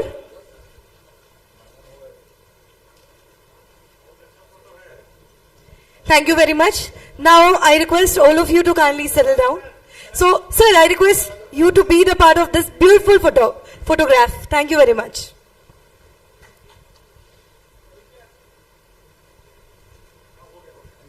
Thank you. Thank you so much. And now, ladies and gentlemen, the time has come for me to announce the session 4. And to chair this session, I'd like to call upon the stage the Honorable Chairpersons, Dr. Lalit Kishore Prasad, Dr. Ajay Kumar Sinha, and Dr. Jyoti Ranjan Pandey. So I request everyone to kindly give them a big hand. Thank you very much.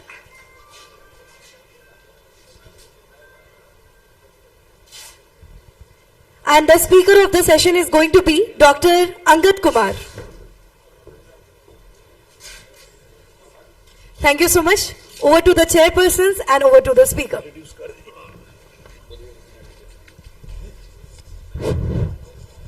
So we are right up to the third session, and the speaker is Dr. Angad Kumar, tailoring diabetes therapy, the role of Diabetic and to its co-formation. Dr. Angad, please. Good morning, everyone. To all office bearers of Bihar Diabetic Federation, all senior teachers and faculty, and all delegates. At the outset only, I would like to extend my sincere thanks and gratitude to office bearers of Bihar Diabetic Federation for their generous invitation as a speaker for this session. Not taking much of time, I would move through the slides. When we see the history of diabetes and development of insulin, it is a journey of marvel and miracle. In fact, insulin is one molecule that has been sought by all the scientists worldwide, and I was amazed to know that at least 4 Nobel Prize has been associated with the insulin in some or other way. The first Nobel Prize for development of insulin, that a study we all know of, Best, Banting and MacLeod, was the first insulin. The second Nobel Prize, that was awarded to the Sanger for the sequencing of insulin. That was the second Nobel Prize, and 2 other Nobel Prizes were awarded for insulin. So I think it is the only one molecule that has so much of Nobel laureate associated with it. Again, the journey of insulin, again a very miraculous journey. The first insulin being isolated from the pancreas of a dog, to the isolation of first porcine insulin, development of so-called human insulin, monocomponent insulin, to humanize recombinant insulin, and now we are in the era of so-called long-acting vessel insulin, and co-formulation. The next 1 to 2 decade, now we are going to talk about so-called insulin co-formulations and long-acting insulin such as Icodec. Among insulin co-formulation, the first was insulin degludec with aspart. Now we have combination of insulin degludec with liraglutide and insulin glargine with lixisenatide. Because time is limited, I will not too much time in context setting and move to the slides. Tailoring diabetes therapy, role of degludec and its co-formulation. This is the case study of a gentleman, 50 years old gentleman, known case of diabetes for 11 years. When we see the biochemistry value, he is a poor glycemic control as evidenced by uncontrolled fasting and postprandial plasma glucose. He is having dyslipidemia, microalbuminuria. Because of comorbidity, this patient is having a higher risk of development of CBD in view of poor glycemic control, hypertension, dyslipidemia, or sedentary life behavior and smoking status. This patient was on the usual standard of care for treatment of any CBD patient along with metformin, empagliflozin, subcutaneous liraglutide. What are the issues at hand for this patient? This patient has poor glycemic control. Because this patient has a hectic life schedule, he was somewhat wary about the possibility of development of hypoglycemia, and because nature of his work was that he had to constantly travel, so he was not sure that he will be able to take insulin daily at a fixed time. What next should be action in the line of management? This is one slide that I am pretty sure we must have gone through in multiple of talk, and this is regarding lessening effect of subsequent OAD. Once we have added 2 to 3 OAD, addition of other OAD will not provide much effect. With thanks to Dr. Santosh Singh sir, I always quote one statement from his talk: "एक से भले दो, दो से भले तीन, तीन से भले insulin." So that is my dictum. What insulin we should start with? This is ADA 2024 guidelines, and they have categorically mentioned once we have exhausted 2 to 3 OAD, we have to move to injectable therapy. Among injectable therapy, first we will try to start on injectables, liraglutide or any GLP-1 analog for that matter, and dual GLP-1 and GIP-1 analog. Ironically, we doesn't have GLP-1 and GIP-1 analog available in India, so we have to settle with either GLP-1 analog or we have to move to insulin therapy. Among insulin therapy, the best is to start with basal insulin therapy. This is a algorithm which insulin should be initiated depending upon the postprandial glucose excursion. If this excursion is less than 40, we have to start on basal insulin therapy, and that was the case in this case. And if this postprandial glucose excursion is more than 74, then we have to start on rapid acting insulin.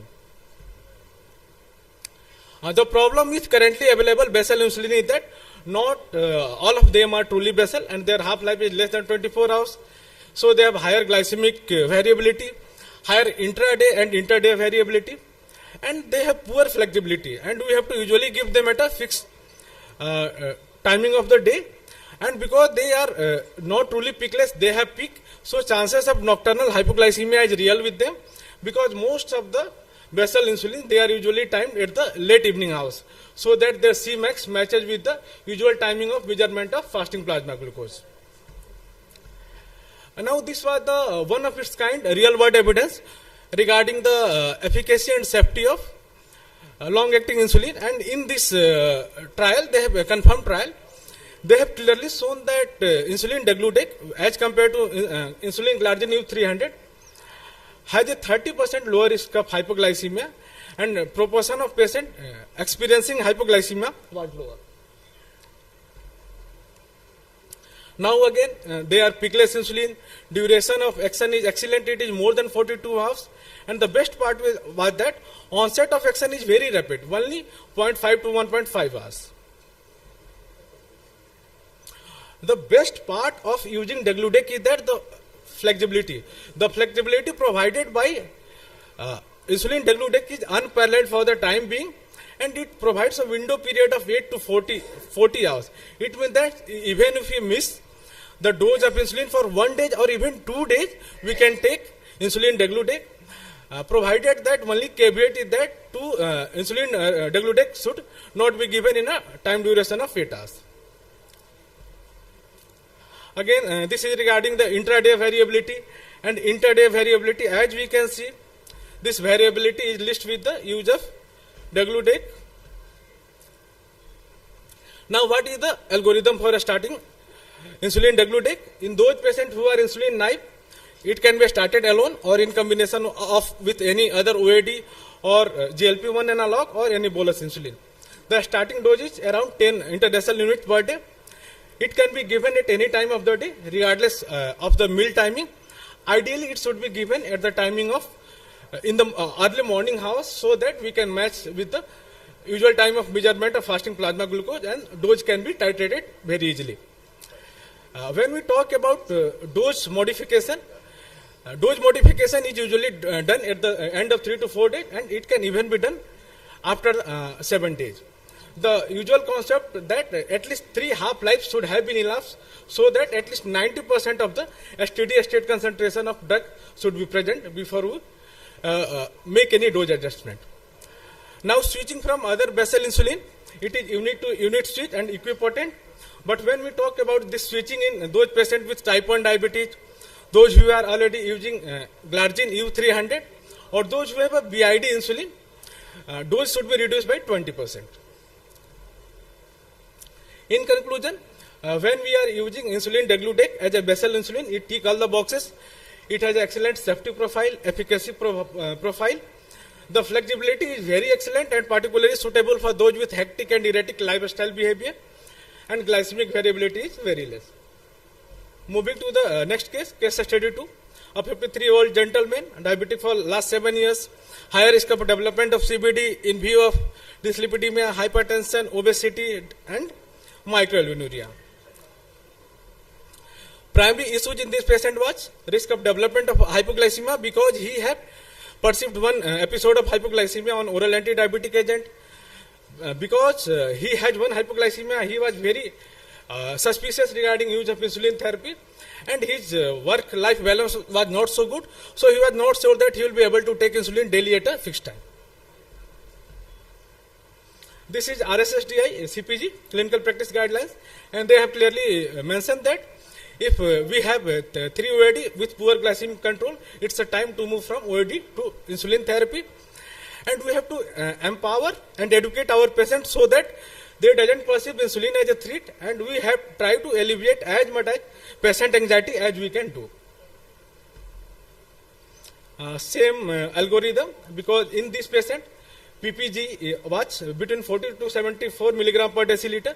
We started him on premix insulin. I am pretty sure we all are aware of the Monier's hypothesis regarding the contribution of fasting plasma glucose and postprandial plasma glucose in the contribution of HbA1c. According to Monier's hypothesis, at the lower level of HbA1c, that is around 7.3%, the major contributor is postprandial plasma glucose, around 70%. When we take this data from 7.3 to 10.2% of glycated hemoglobin level, this contribution is almost equal.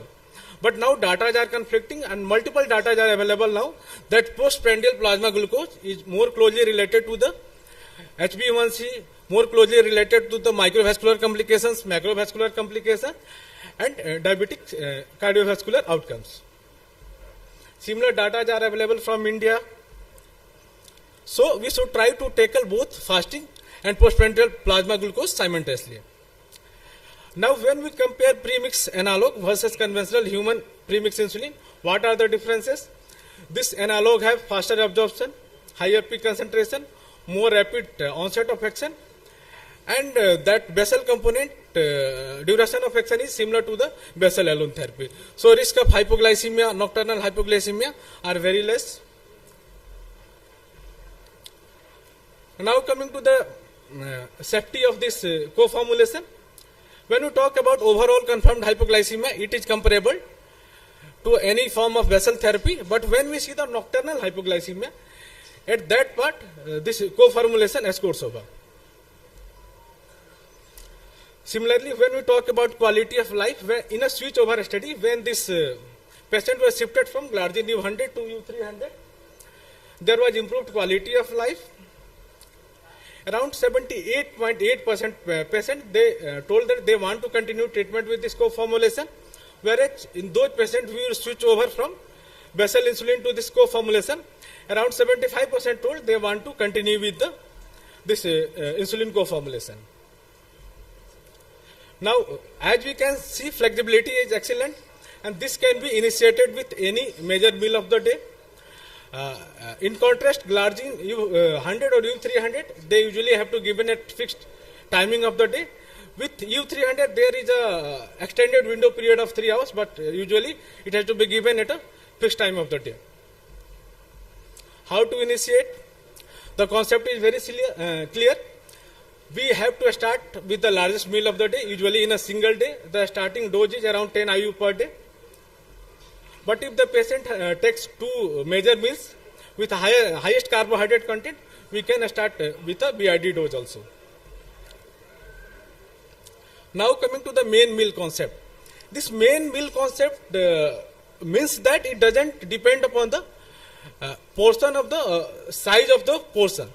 It depends upon the carbohydrate content. So, for example, if a patient is taking a carbohydrate-rich diet in breakfast, but taking in lunch multiple of proteins and salads, so the major meal should be that with the breakfast. Now, when to intensify this treatment? If the OD dose start exceeding more than 30 to 40 units per day, or if despite the dose modification, despite the dietary modification, we are not able to achieve glycemic control at the end of 7 days. Now it's time to intensify the treatment. How we can intensify? You just have to break the total insulin dose into 2 doses. And this dosing doesn't necessarily mean that we have to split in a 1-to-1 dose. It depends on 2 things. What is the postprandial glycemic excursion and what is the glycemic load of that meal. Again, coming to the use of this co-formulation in a special population, it is quite safe in elderly with type 2 diabetes mellitus, those with hepatic impairment, renal impairment, even those with young adult with type 1 diabetes mellitus. In summary, this co-formulation has some key attributes which provide it excellent safety, efficacy, highest flexibility, and it provides a very important impact on quality of life. That is a very important factor in a glycemic pentad, and flexibility, as we have told, is excellent. That was all from my side. Thank you. Thank you all. You all have been wonderful listeners. Hello. Yes, Dr. Angad, a wonderful talk by yourself regarding WTAC. One thing I want to add. Whatever insulin is, either bolus, bolus, oral hypoglycemic with other bolus, basal insulin, other insulin. 4 things are to be kept in mind. Number 1, what is the meal pattern of the patient? Yes. Patient's motivation is must. Physician's dynamism is must. And lastly, what type of insulin deficiency is there? Yes. All insulins are equally good, no doubt. Basal bolus is equally good. This insulin is also good. But these 4 things we usually miss after dealing with the patients. Yes. Isn't it? Yes, sir. Thank you. Any question from the audience? Because we are lagging in time. One thing I would like to mention regarding the insulin, all trials with the insulin, whether analogs, newer analogs, and they are non-inferiority trials. None of the insulin is just anyway superior to any other insulin. So there are many other aspects we used to keep in our mind prescribing the insulin to the patient. Thank you. Angad, you may say about the special situations, yes, like hepatic disorders and other things, elderly patients. Yes, what about the lean type 2 diabetic mellitus? Sir, can be given easily. Actually, lean type 2 diabetic mellitus, they are candidate for, because of severe catabolism, they are candidate for insulin therapy. So, if there is no question, I end this session.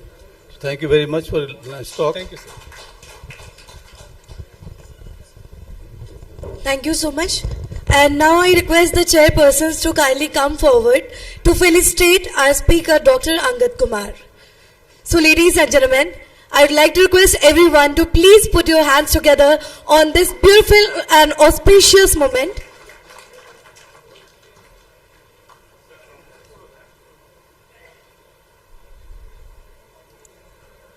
And after this, I'd like to call upon the stage the treasurer, Dr. Kunal Kundan, sir. And sir, you are requested to please felicitate all of the chairpersons who are present on the stage.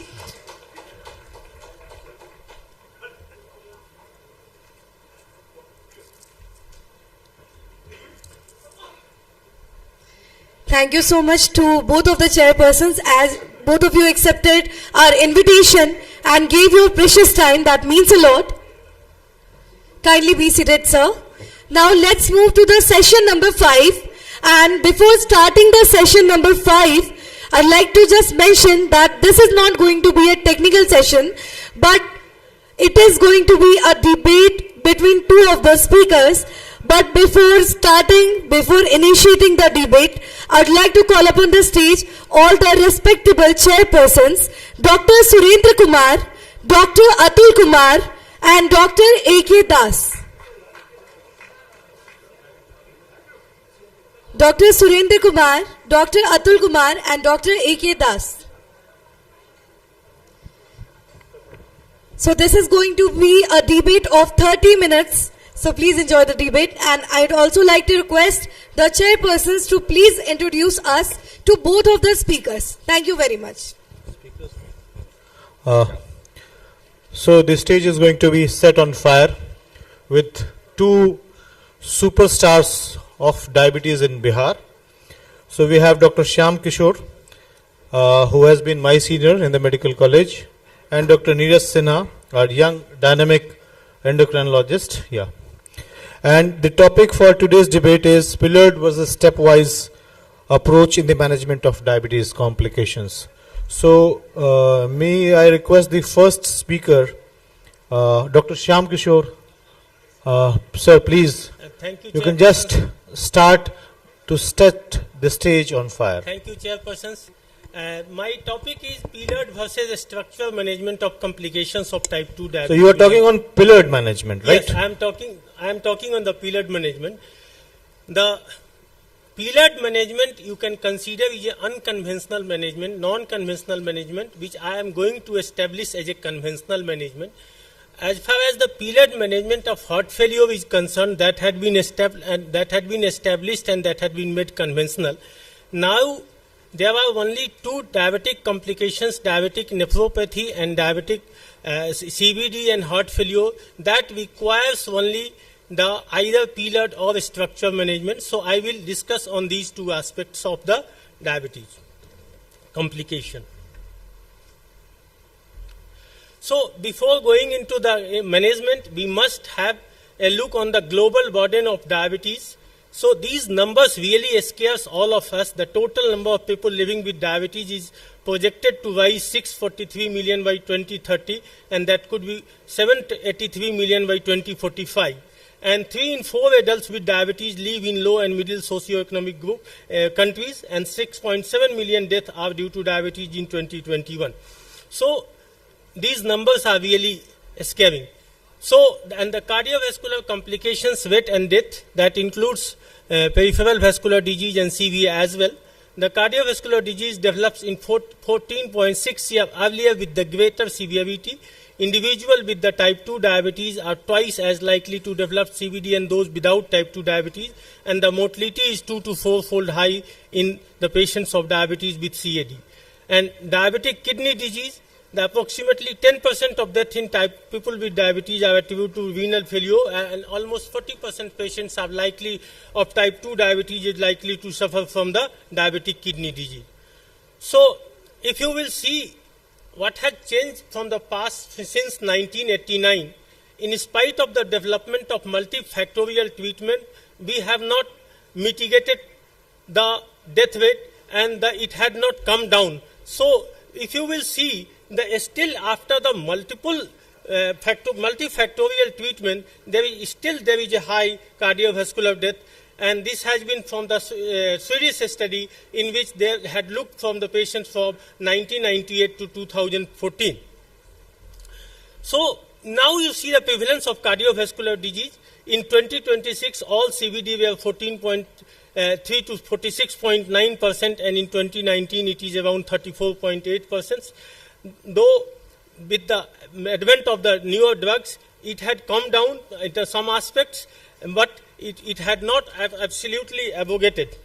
So if you will see what are the cardiovascular complications and their prevalence, the coronary heart disease prevalence is around 14 to 21%, heart failure prevalence is 19 to 26%, peripheral artery prevalence is 16 to 29%, stroke prevalence is 8 to 12%, nephropathy 29 to 61%, and neuropathy prevalence is 31 to 73%. So what is the concept of the pillared approach? The concept of pillared approach came from the management of heart failure, and the 4 pillars were proposed for the treatment of diabetic nephropathy as well. So this 4-pillar approach could reduce the risk of treatment delay and offer patients a health benefit compared with the current linear approach. The linear approach comprises of the introduction of drug one by one, and that could delay your treatment, and it requires the waiting time, and in the meantime, being a progressive nature of the disease can progress further. So the linear approach, and angiotensin receptor neprilysin inhibitors may replace SE inhibitors, and this linear approach is a standard across treatment guideline, but it does introduce a time delay that I have told you, and that could lead to the progression of the disease and the complications. So heart failure is a complex clinical syndrome, and that is due to the activation of renin-angiotensin system. It's a pathological hallmark, and that's why the heart failure treatment key driver is the key driver at the target to the renin-angiotensin system, and development of that could lead to the development of the reduction in the ejection fraction. So for the period management of heart failure, there are 4 classes of drugs: ARNIs, the beta blocker, mRNA, the mRNA, steroidal mRNA earlier used, now the non-steroidal mRNA is used, and combination of all these drugs can lead to the better outcome. So do we have evidence in this for the period approach?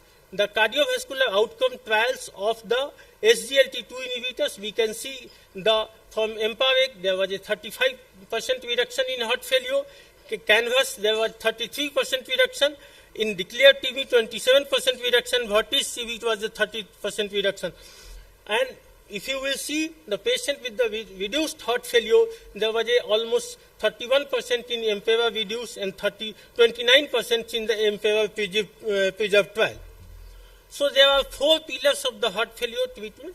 It is ARNI, beta blocker, the non-steroidal messenger RNA, and SGLT2 inhibitors.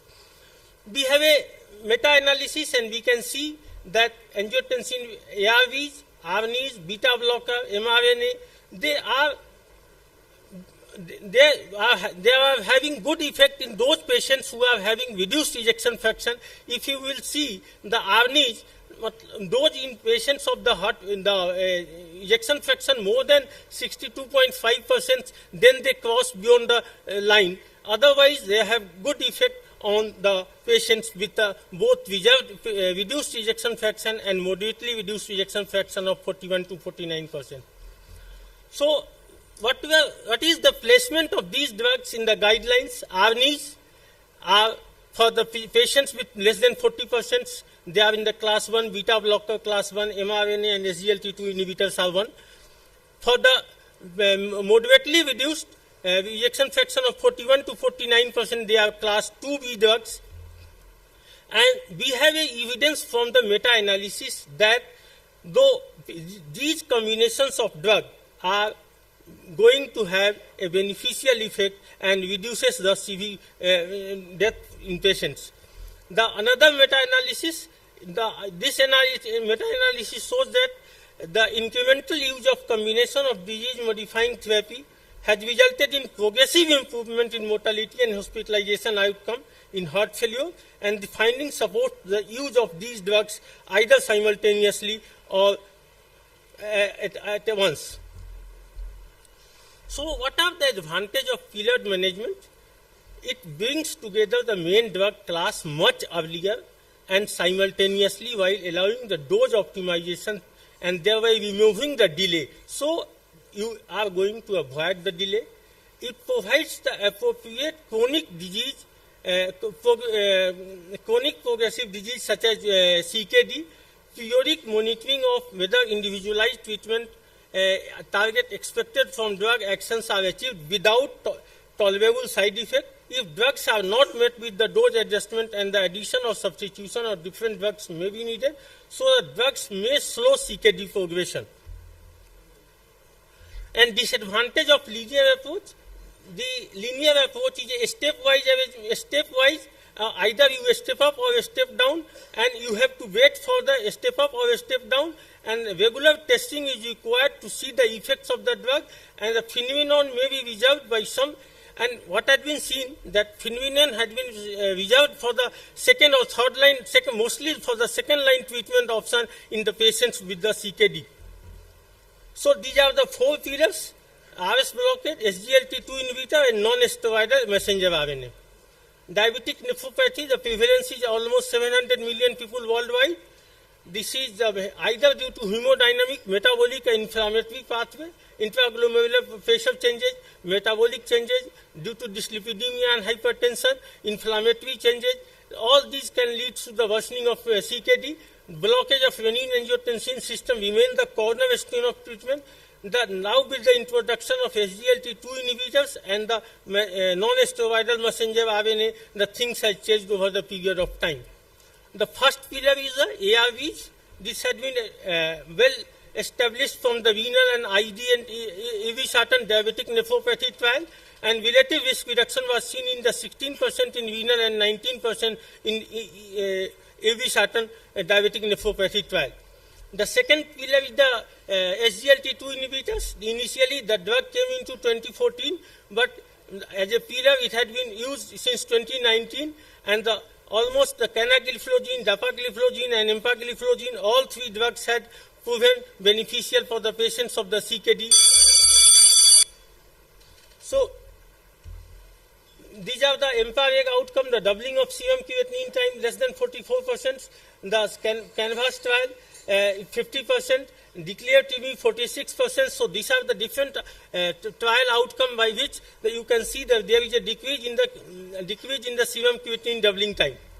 So third pillar is the non-steroidal messenger RNA. There are 2 trials, Fidelio DKD and Fivagio DKD trial, that had established the use of non-steroidal messenger RNA. You can see all the effects of the phenomenon all goes into goes into the favor of phenomenon in comparison to the placebo. And the fourth pillar is the emerging pillar of the GLP-1 receptor agonist. Now, still there are trials that had shown, particularly a flow trial, there is a decrease, DKD events in 24% reduction, but it had not been advocated as any FDA approved indication for the treatment of the CKD patients. There are data coming from the GLP-1 receptor agonist, and definitely it is going to take place the role in the management of DKD. So these are the 4 pillars: the RAS blockade, GLP-1, RAS blockage, the SGLT2 inhibitors, phenomenon, and GLP-1 receptor agonist. The flow trial, I have the result of all the primary endpoint was 24% lower in the semaglutide group than in the placebo group, and the result for all confirmatory secondary outcome favored semaglutide, and the severe adverse effects were reported lower in the patients of the semaglutide group. And now even the guidelines are saying that those patients who are having the EGFR of more than 20 and having albuminuria, they can be used with the SGLT2 inhibitor, non-steroidal messenger RNA, and in coming days we can have Dr. Neeraj Kumar Sinha. Just a minute. So what are the advantages of the simultaneously target multiple pathway can be tackled at a time?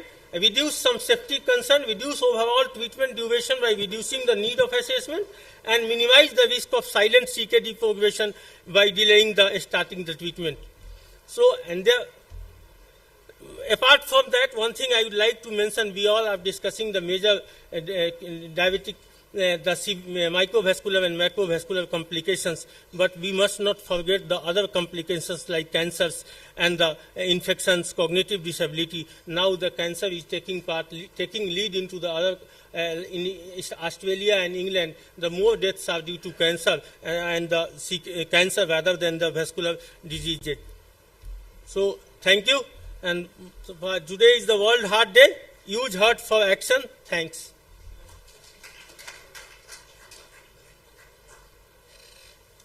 Thank you, sir. I would request Dr. Neeraj to counter all his claims.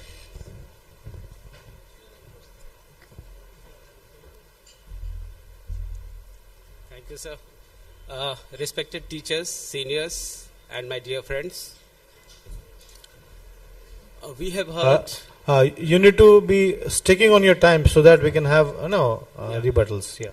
Yeah, we have heard how pillared approach is good with respect to heart failure and also with respect to nephropathy. We do agree with it, but we also have a separate opinion. Let us look at it. A stepwise approach in the management of diabetes complications. So pillars can help to make tall buildings, but to reach to the top of all buildings, we will need steps to climb. So management of diabetes mellitus involves diet, exercise, management of hyperglycemia, hypertension, lipids, selecting cardiorenal appropriate medication for indicated patient, monitoring of clinical conditions and treatment, and management of complications. For hypertension, patient at high risk, we choose the BP less than 130/80 if it can be achieved safely.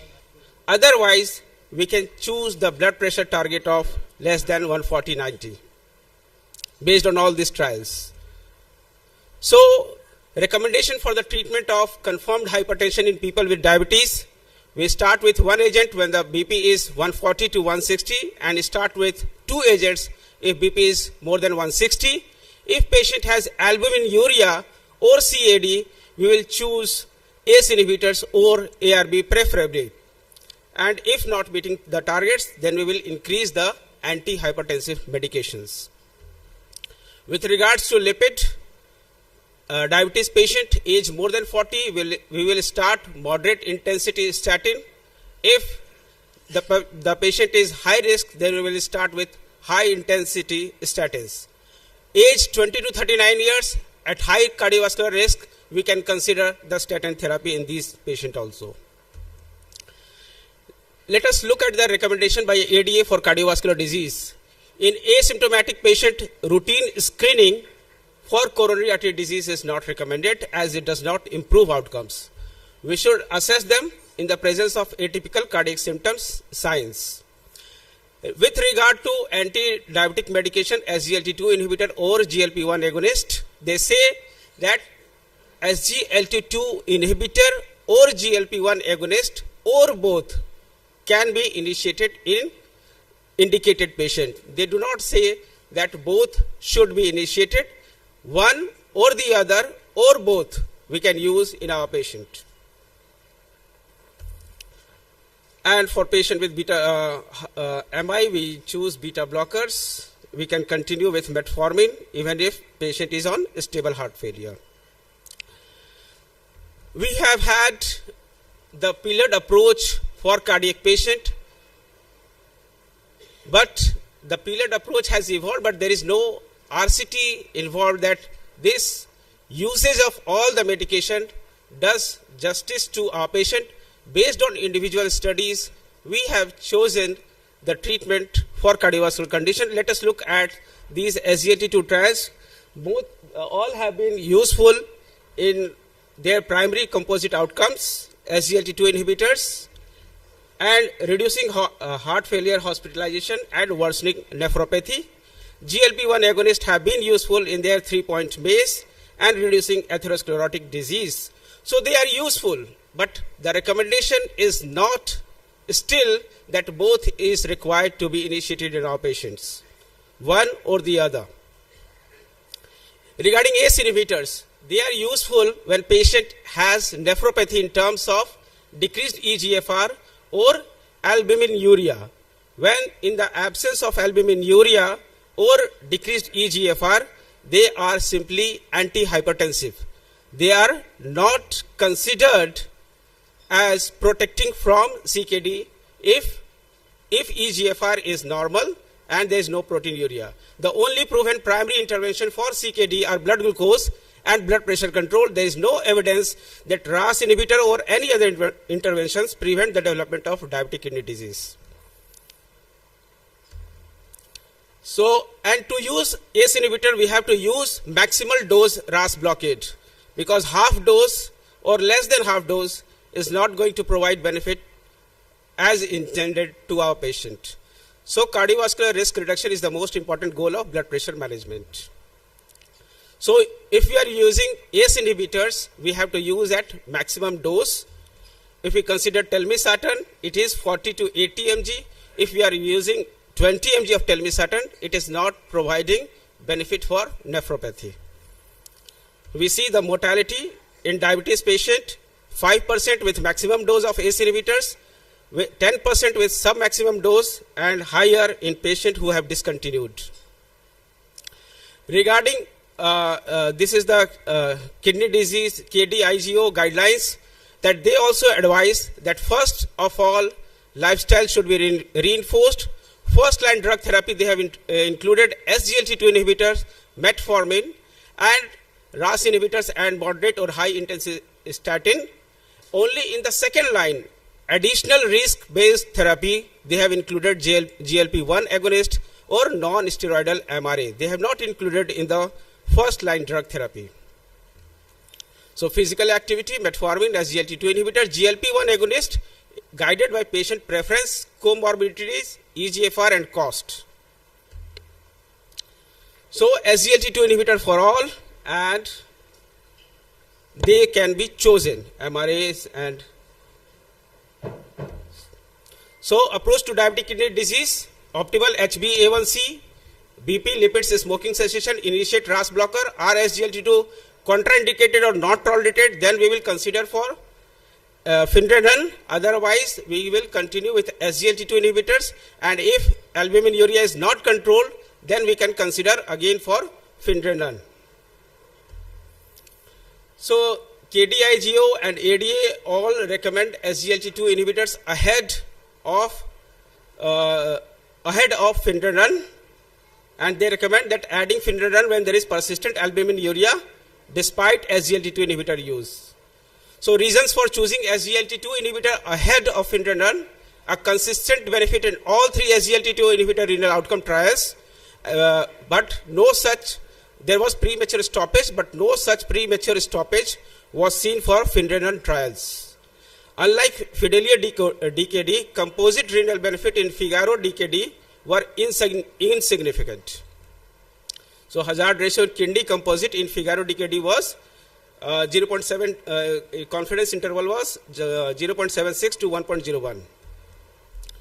Effect of canagliflozin or kidney failure, perhaps the most important patient-centric renal outcome, was significantly larger in Credence, having no significant hazard ratio 0.87, confidence interval 0.72 to 1.05 for Fidelio DKD.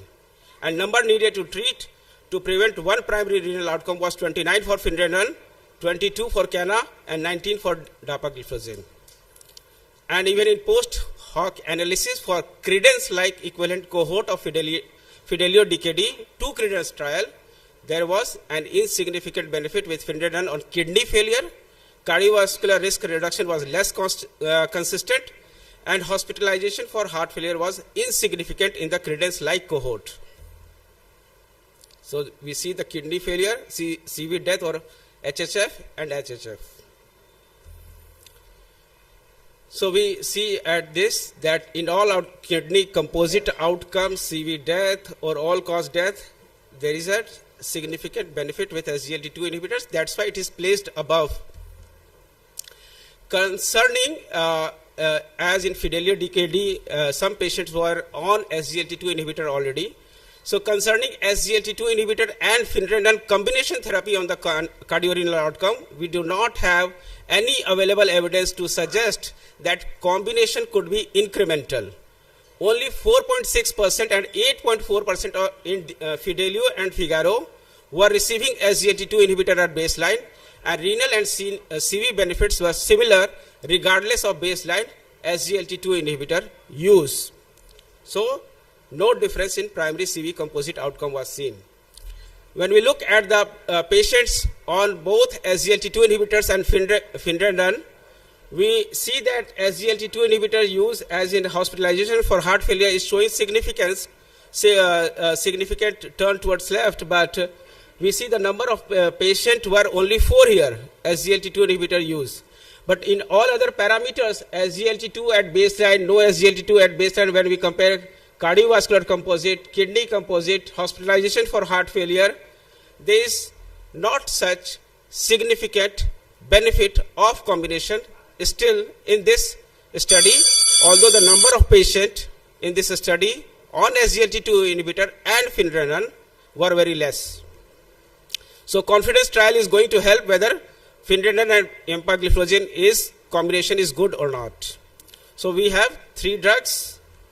GLP-1 agonist can be added. They have shown benefit. Flow study will enlighten us whether kidney outcomes are improved with GLP-1 agonist or not, because the study of GLP-1 agonist had kidney as secondary composite outcomes. So 10 reasons to prefer stepwise approach to pillared approach.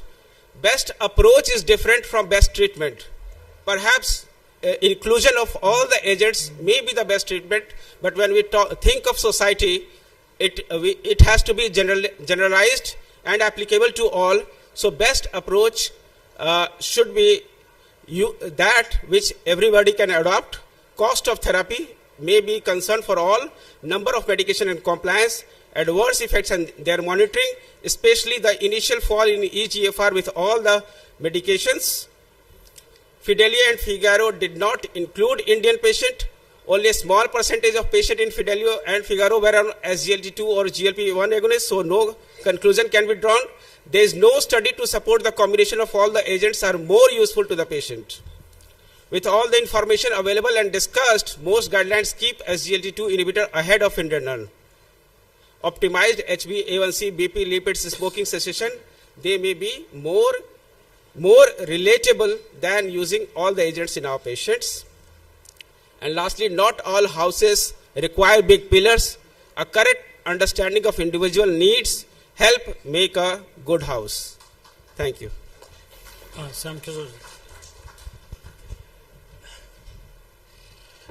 We all know from the Steno 2 trial that multifactorial approach is best, and the life gained is near about 7 to 8 years. So it is established that multifactorial approach is the best. Now it had come to whether we should introduce this multifactorial at once and at the early stage of disease or not. We have seen, Dr. Neeraj has just now mentioned about the Fidelio and Figaro trial. There was near about 4.1 to near about 10% of patients of Fidelio and Figaro trial, they were on the SGLT2 inhibitors, or near about 12 or 13% of patients were GLP-1 receptor agonist in these trials, and there was no increased adverse effect in those group of patients. Definitely there is a confidence trial which is coming out for the empagliflozin with the finerenone that will put more light on that. But being the progressive nature of the disease, and we all used to see that when people put MRA, and MRA we used to put as a second line of drug when blood pressure is not controlled, and when patient is already on 2 to 3 drugs along with the diabetics. So why not to start these drugs early? And we never, and usually in the stepwise approach, we used to call the patients, we used to get the test results, and we may not be able to pick the patient might be coming after 3 months or 6 months. In the meantime, patient may have some sort of albuminuria, the blood pressure might not have been controlled. So why not to put these patients on these drugs at the earlier stage, and definitely with the SGLT2 inhibitors and GLP-1 receptor agonists, there are the CV benefits and as well as the kidney outcome benefits are there. So, and the pleiotropic effect of the SGLT2 inhibitors in the term of reducing the term of reducing the systolic blood pressure, diastolic blood pressure, and there are other benefits as well. So why not to, if we are going to start the medication, why not to start with the particularly with the patient with the diabetes and the CKD SGLT2 inhibitors along with the, and they are along with the MRA, and why not to start with the ARV in these group of patients? Sir, thank you. Dr. Shyam Kishore sir was wonderful in his rebuttal, and Dr. Neeraj was very emphatic with the algorithms, the recommendations, the recent recommendations. The House is open for questions and comments, and then we'll take, a rebuttal by Dr. Neeraj. Yeah. Neeraj, you have 3 minutes to speak. Yes, we do agree that we require multifactorial approach. There is no debate whether multifactorial approach is needed or not. Of course, diabetes requires multifactorial approach. But if we are starting RAS, ACE inhibitors, SGLT2 inhibitors, Finredan, and GLP-1 agonist, we do not have at present any study that suggests that using all this of course by mechanism of action we can assess that there may be benefit, but we at present we do not have any evidence, strong evidence. And also what will happen, all these medication, ACE inhibitors, SGLT2 inhibitors, Finredan, all cause initial fall in eGFR. So when we are using all this together, will it not cause concern? We know that it is for the benefit, but will it not cause concern to my patient that how serum creatinine has raised, or it may cause some worry. So what is the problem if we go stepwise? Dr. Shyam, please. Yeah. You cannot speak now. Just No, you cannot speak now. I have a one comment. No, sir, you cannot comment anymore. The House is open for discussion and comments. We have Dr. Ajay Kumar, sir, please. No, you cannot comment now. I congratulate both the speakers for excellent presentation, and it's up to the audience to decide that, and you can go for any of the options for treatment in real life. But I have only one objection to Dr. Neeraj's presentation. You said that there is no evidence at present time. Diabetes, Obesity and Metabolism 2023 October, an article by Heer Spink has clearly shown that combination of Finredan and SGLT2 inhibitor is better than individual components when used separately. And the other evidence is published again in 2023 in Circulation, and that has shown a combination of SGLT2 inhibitor, Finredan and GLP-1 receptor agonist looking at 8 different parameters: cardiovascular outcome, renal outcome, total mortality, cardiovascular mortality, and in each one of them there was a statistically significant benefit. That was a meta-analysis. Ajay sir, please.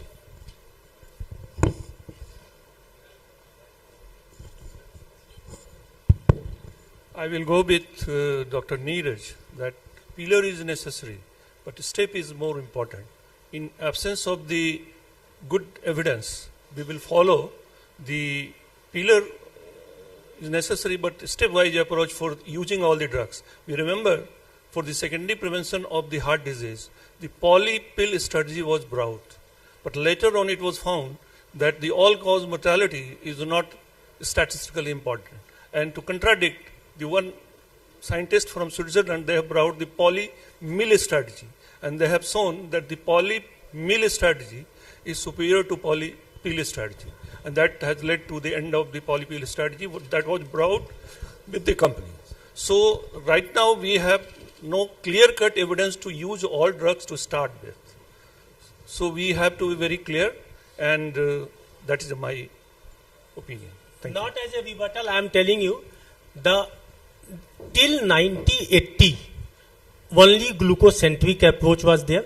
Since 90, the ARV came. In 2014, SGLT2 inhibitors came.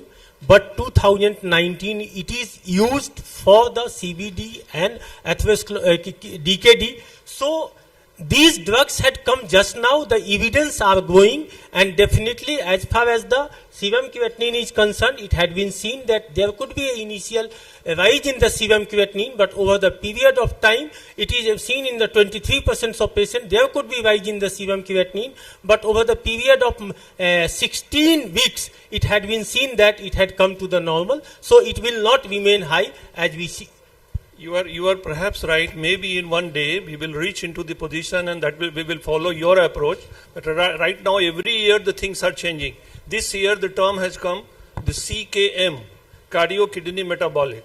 So things are coming and things are evolving. Yes, there are many papers in favor of SGLT2 inhibitors. That is, of course, at a higher position for the SGLT2. But right now we cannot use all the drugs in all patients. That is my message. Thank you. Wonderful job, both the speakers. When I gave the topic, I had a soft corner for Neeraj because we are all knowing about the pillared approach. We do have data, plenty of that, but I thought it will be very difficult for Neeraj to defend the stepwise approach, but he did a good job. There were number of evidences favoring more for the pillar rather than the stepwise.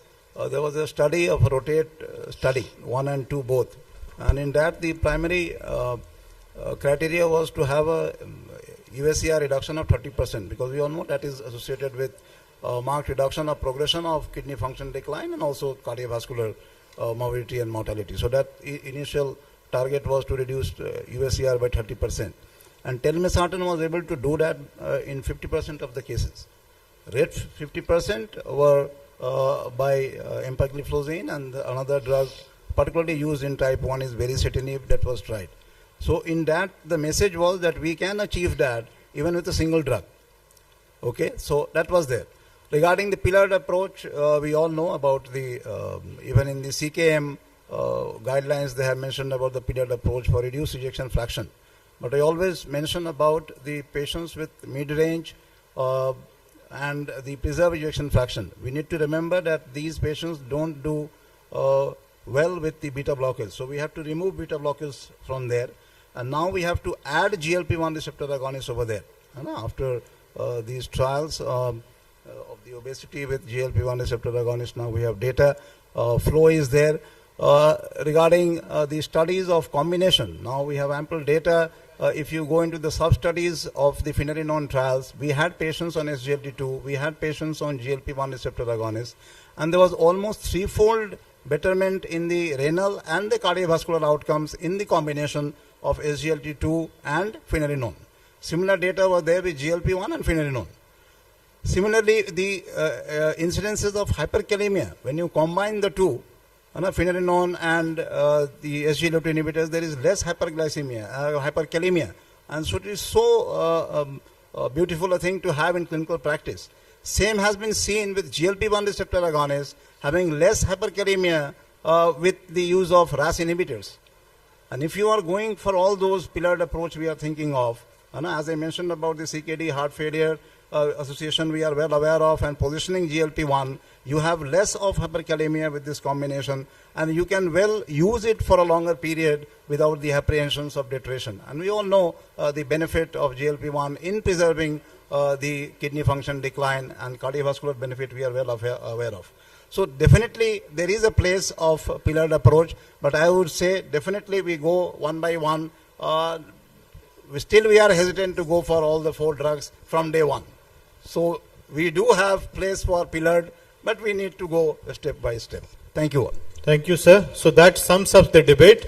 So I don't think there needs to be any voting. So thank you both the speakers. You have done wonderful job, and both have raised their wonderful points in favor of their approaches. Thank you very much. I'd like to request both the speakers to please be on the stage, Dr. Shyam Kishore and Dr. Neeraj Sinha. Now I request the Honorable Chairpersons, Dr. Surendra Kumar, Dr. Atul Kumar and Dr. A.K. Das to kindly fill his seat. Dr. Shyam Kishore first.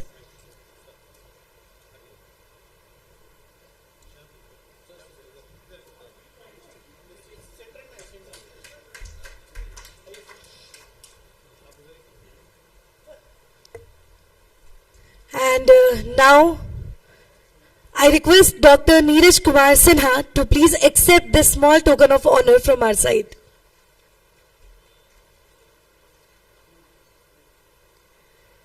And now I request the chairpersons to kindly be on the stage to get felicitated. And to felicitate our honorable chairpersons, I'd like to call upon the stage from the organizing committee, scientific co-chairman Dr. Saibal Guha. So ladies and gentlemen, please put your hands together to welcome Dr. Saibal Guha. And now we'd like to show our heartfelt gratitude to the honorable chairpersons who accepted our invitation and who came here to chair this session, today's debate. That was a great debate indeed.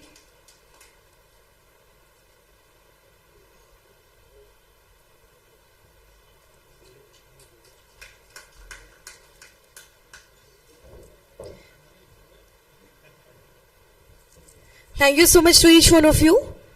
And now let's move to session number 6. This is going to be a technical session again. And to chair this session, I'd like to call upon the stage Dr. D.K. Srivastava, Dr. Gopal Prasad Sinha, and Dr. Vibhu Priyadarshi.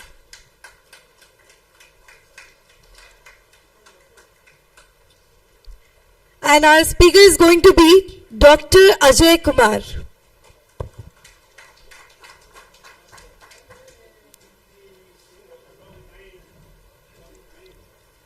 Thank you so much.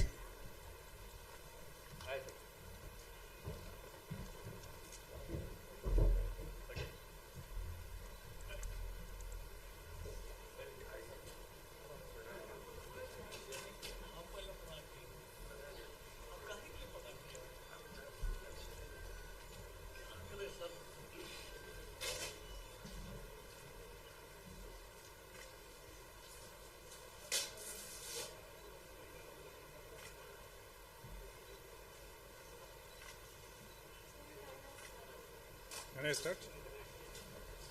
Oh, okay. Honorable Chairpersons, Professor Dr. D.K. Srivastava, Professor Dr. Gopal Prasad Sinha, and Professor Dr. Vibhu Priyadarshi. It's really a great honor if these three doyens of medicine are your chairpersons. That elevates your mood to the highest possible level that you can think of. Coming to my topic, I must tell the audience that my lecture is not going to be a comprehensive talk either on DPP-4 inhibitor or on insulin. I am only going to talk about a very niche area in late stage management of type 2 diabetes where the patient is already on insulin and whether an addition of DPP-4 inhibitor is going to make a significant change in the outcome of that particular patient. We all appreciate that type 2 diabetes is a progressive disease and there is no treatment which can give you so-called permanent control of your diabetes by the same molecule, and it is almost inevitable that you need to go on adding therapy because there is a progressive decline in the beta cell function. And most important, not every agent has to compete with each other. It is a personalized, individualized approach which is recommended by all the regulatory bodies and by all the associations across the world. When you look at the latest 2024 guideline of ADA, that actually tells you that you have to identify those patients who have the risk of cardiorenal complications. All diabetic patients may have cardiorenal complications, but there are patients who have higher risk of cardiorenal complications.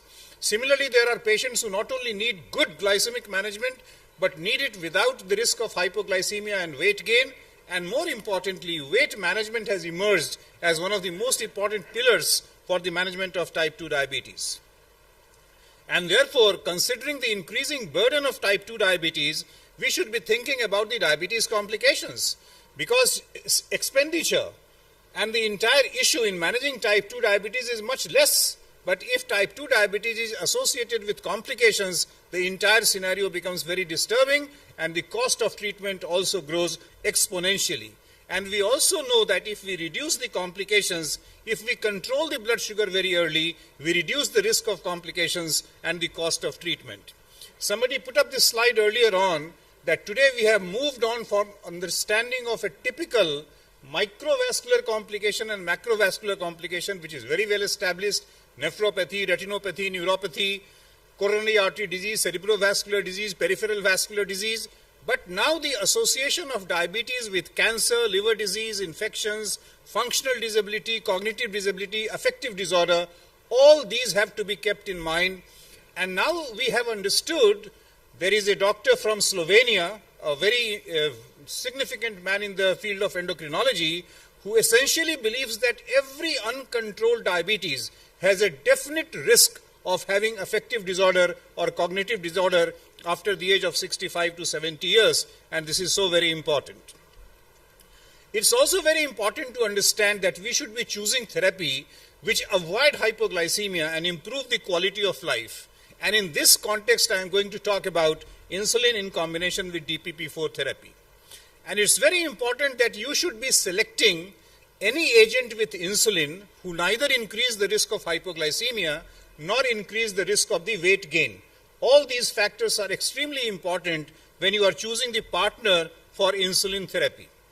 But the moment you talk about insulin therapy, it's already a complex regimen, every patient believes so at least, and at the same time all the risks associated with insulin like hypoglycemia and weight gain actually makes it imperative that when you select an additional OAD, that should not only provide good glycemic control, but should have some insulin sparing effect, which means by addition of that particular molecule, you can reduce the dose of insulin, and if that happens, that would be much better. And we have understood that we have the concomitant therapies with insulin could be almost each one of them. But there are many which will increase the risk of hypoglycemia. If you combine insulin with a sulfonylurea, same thing will happen to the weight, body weight will go up. So this strategy for combination is very important, that it should not only be effective, but safe and very easily titratable in your day-to-day practice.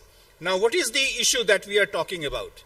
The first thing is that incretins as a class, whether we are talking of a GLP-1 receptor agonist or a DPP-4 inhibitor, they target most of the pathophysiological issues related with the onset of type 2 diabetes. And therefore, if you select a GLP-1 receptor agonist or a DPP-4 inhibitor, it is going to target most of the pathogenetic mechanism except the renal reabsorption of glucose, which can only be targeted by SGLT2 inhibitor. And there are many direct and indirect effects of DPP-4 inhibitors, because you can see that the DPP-4 enzyme is active at so many levels. We are talking about brain, pancreas, liver, stomach, kidney, cardiovascular system, skeletal muscle. All these pathogenetic pathways are going to be affected by the DPP-4 enzyme, and if you block that enzyme, you could derive the beneficial effect. It will obviously be much more pronounced with a GLP-1 receptor agonist, because that will be more robust in its action, but at the same time it will be quite effective with the use of DPP-4 inhibitor as well in your clinical practice. We all know that DPP-4 inhibitor boosts incretins, and that is in a glucose-dependent manner. It will increase the secretion of insulin beta cells from the pancreas, and at the same time reduce the secretion of glucagon. But at the time of hypoglycemia, it will increase this secretion. So you have this dual benefit, that it will help you achieve better glycemic control, and during hypoglycemia, it will mitigate the effects of hypoglycemia. So this dual benefit of DPP-4 inhibitor is very important. At the same time, it is an oral drug which is safe in almost every entire spectrum of type 2 diabetes, including patients who are extremely elderly. I will just skip this slide. If we are talking about this, what we need is hardcore data. And whatever data is available, and DPP-4 inhibitor has now been around for almost 2 decades. And we have very strong data that every glycemic parameter, whether you are talking about HbA1c, fasting plasma glucose, postprandial glucose, each one of them is statistically significantly benefited by the use of DPP-4 inhibitor, with the icing on the cake that it will not increase the risk of weight gain, and it will not increase the risk of hypoglycemia, because the insulin secretion is glucose dependent, and even glucagon secretion is glucose dependent. And this is so very important for DPP-4 inhibitor. Then I bring in a real life case. This is a 55-year-old gentleman with a BMI of 30, type 2 diabetes of long duration, 13 years, and that's why the patient is on insulin. And concomitant disorders, this patient has got clear evidence of coronary artery disease. history of myocardial infarction, and also peripheral vascular disease with dyslipidemia. Looking at the current glycemic parameter of this particular patient, we have an A1C which is 9.1%, totally unacceptable, and the patient eGFR is 37, which means we are talking about a stage 3B nephropathy. This patient is on one of the best oral combinations you can think of, metformin, dapagliflozin for blood sugar control, and telmisartan. Now we have to look at this patient very carefully. We cannot go on giving 2 grams of metformin to a patient who has got an eGFR of 37. So that's the first thing that you have to keep in consideration. But more important is that this patient is not at the glycemic target and we need to add something. So this patient was started on insulin, and after some time what happens, that the A1C is 8.6%, fasting blood sugar is still 165, and the other parameters are either reasonable or a little above the normal. Now, when you have a still poor glycemic control, you have two options. First, somebody already talked that there is no point in adding a fourth oral anti-diabetic agent because that generally doesn't give you a lot of benefit. So the only choice is that you continue to increase the dose of insulin, or you add a molecule like DPP-4 inhibitor. Remember, this patient is on metformin and dapagliflozin because the patient is of chronic kidney disease, so dapagliflozin use is very well justified. So now whether we should increase the dose of insulin or we should add the DPP-4 inhibitor, that is the crux of my talk today. So the first thing is we add a DPP-4 inhibitor, sitagliptin, reduce the dose of metformin to 500 milligram twice daily from 1 gram twice daily. Now, we are trying to give the best possible outcome to this patient. When we have added this, what we can help or we can think is that the patient will be able to get to the target and we should be able to reduce the dose of insulin in future. So what is the available data? Data, as I have already told you, that it affects all the glycemic parameters in a favorable way with a lot of safety at its disposal.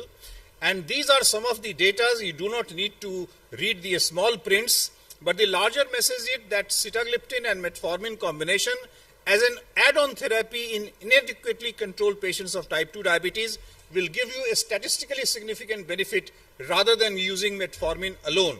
And this does not increase any risk profile of that particular patient. Fixed dose combinations have already been used, sitagliptin, metformin very frequently, and that's not an issue at all.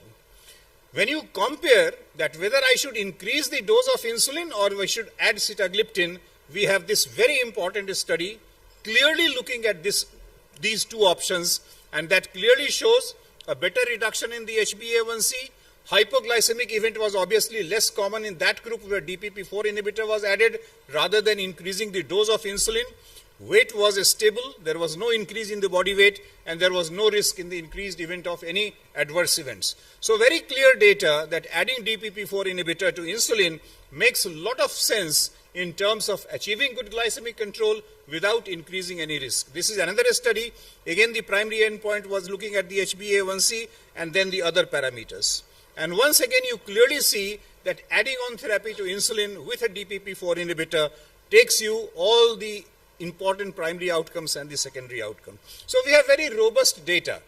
And remember, initially we thought that DPP-4 inhibitors will only work when you have a strong residual beta cell function, which means a patient who has got 13 years or 15 years of history, this molecule will not work.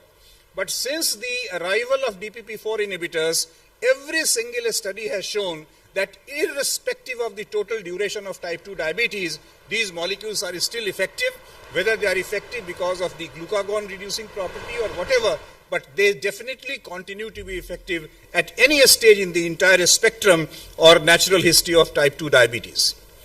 What about third option? Rather than increasing the dose of insulin or giving the DPP-4 inhibitor, should we add a sulfonylurea? Of course, you will achieve a better glycemic control by adding a sulfonylurea, but do we have an evidence to show that between sitagliptin and sulfonylurea, which will be better? And this is a head-to-head comparison, and in this particular study, it clearly showed that the proportion of patients who reached the target was much higher by using sitagliptin rather than using a glimepiride. And obviously, we know that in the glimepiride group, there was more risk of hypoglycemia and weight gain, whereas these two side effects were not associated with the use of DPP-4 inhibitor. And the last piece of evidence comes from this study called ASSIST-K study, again looking at the same parameters of primary and secondary endpoints. And once again you see here that there was a decrease in HbA1c, weight was neutral, and more importantly, the eGFR changes in all the three groups were absolutely the same. So addition of sitagliptin to insulin achieves similar efficacy and safety outcomes at 12 months in both elderly and non-elderly population. This is so very important. We are now an aging population. Huge number of patients of type 2 diabetes are beyond the age of 65, and people are now living up to 80, 85, 90 years of age. So we have to find out a drug which is very, very safe to be used in that age group, and I think DPP-4 inhibitor fits very nicely into that particular group. This possibly is my couple of last slides. So we come back to the same patient. By adding a DPP-4 inhibitor, this is the kind of result that we have got. The A1C is now 7.2, the fasting is 98, all the other parameters are normal, and we have been able to reduce the dose of the insulin, and the patient is doing absolutely fine. So ladies and gentlemen, the message is very loud and clear that in the latest stage of type 2 diabetes, when majority of the patients are on insulin, and where you are not reaching at the target, you are looking at some of the complications like hypoglycemia and weight gain, I think addition of a DPP-4 inhibitor like sitagliptin is going to be extremely beneficial of the patient, both in terms of efficacy without increasing any risk. Thank you very much for your kind attention. Thank you, Dr. Ajay, for your excellent disposition of the subject. And I quite agree with you. In my own experience also, I have found that addition of these drugs, GLP-4 inhibitors and insulin, on insulin, has benefited patients with good outcomes.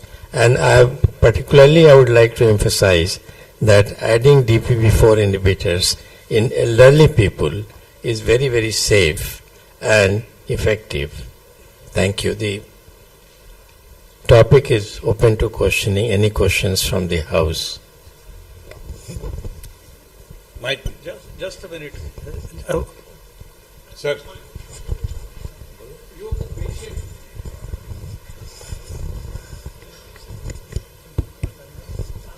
The patient who you just referred to, 13 years old diabetic, his eGFR initially you showed to be 39. And came up to 72, yes. It came up to 72. Yeah. Was it because of this blood sugar control? The patient was already receiving SGLT2 inhibitor, but the component of bad glycemic load, the patient was not improving. So once you achieve a better glycemic control, then that glycemic component of the renal injury possibly got better, and the patient's eGFR gradually became to normal. And the second thing has come to my mind. Suppose if a patient, you think clinically, by your hunch, that he is insulinopenic, can that patient be put on a basal insulin and at night and oral DPP-4 during daytime? Absolutely, absolutely. When we talk of insulinopenia, it's always a relative term. It is not an absolute term, right? Whether we are talking about insulinopenia as compared with before or a sequential estimation of whatever. But any patient who is already on 2 or 3 oral anti-diabetic drugs and already on insulin, obviously the requirement right in the beginning why the patient was put on insulin must have been that now the patient has run out of the insulin reserve, right? So adding a bedtime basal insulin and morning any drug, not only DPP-4, you remember the BIDS therapy, bedtime insulin and daytime sulfonylurea when we were residents, at that time that was a very popular regime. So similarly, to replace sulfonylurea and use DPP-4 inhibitor in the morning will be an excellent combination. But whether a basal insulin would be sufficient or not, that will depend upon, somebody was very nicely talking about the difference between the fasting and the postprandial level, which is whether it is less than 40 or 40 to 74 or more than 74. If the difference between fasting and PPG is more than 40, it is extremely unlikely that basal insulin alone will be able to give you good glycemic control. Then a combination insulin or a basal bolus regimen would be required. Yeah. Adding DPP-4, yeah. Yeah, sure. Absolutely, no confusion. Yes, exactly. So DPP-4 is a much better choice. Ajay. Thank you, sir, for putting the presentation once again in a wonderful way. You have cleared most of the doubts. Maybe the eGFR has become better because most of the diabetic patients come with the infection, and infection leads to the lowering of GFR. Once the GFR goes up. So SGLT2 inhibitor, I think SGLT2 inhibitor is a good molecule, but the control of infection has got the tremendous effect on the benefit of the eGFR. That is one question. Now you have said in a 55 years old patient, you have said the DPP-4 inhibitor has done a wonderful job and brought down the blood sugar level to the normal.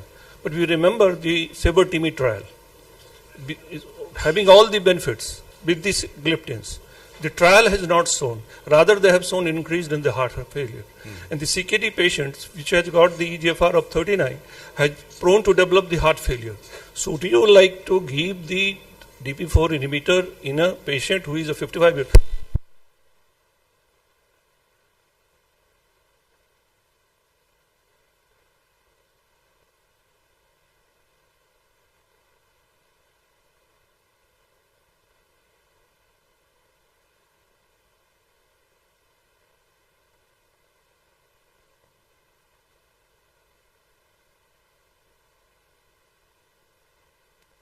Number one, and number two, it was in a very selected subset of patients who were admitted with unstable angina. Am I right? So that did not represent the garden variety of type 2 diabetic patient. If at all you want to talk about the DPP-4 inhibitor, talk about sitagliptin trial, talk about vildagliptin trials, talk about linagliptin trials. And in none of them there was any of these issues that you were talking about. So saxagliptin or a SABRE-TIMI trial is not a representative trial of DPP-4 inhibitor. So you are quite happy to give every possible data that I have showed you based upon sitagliptin studies, linagliptin studies and vildagliptin studies.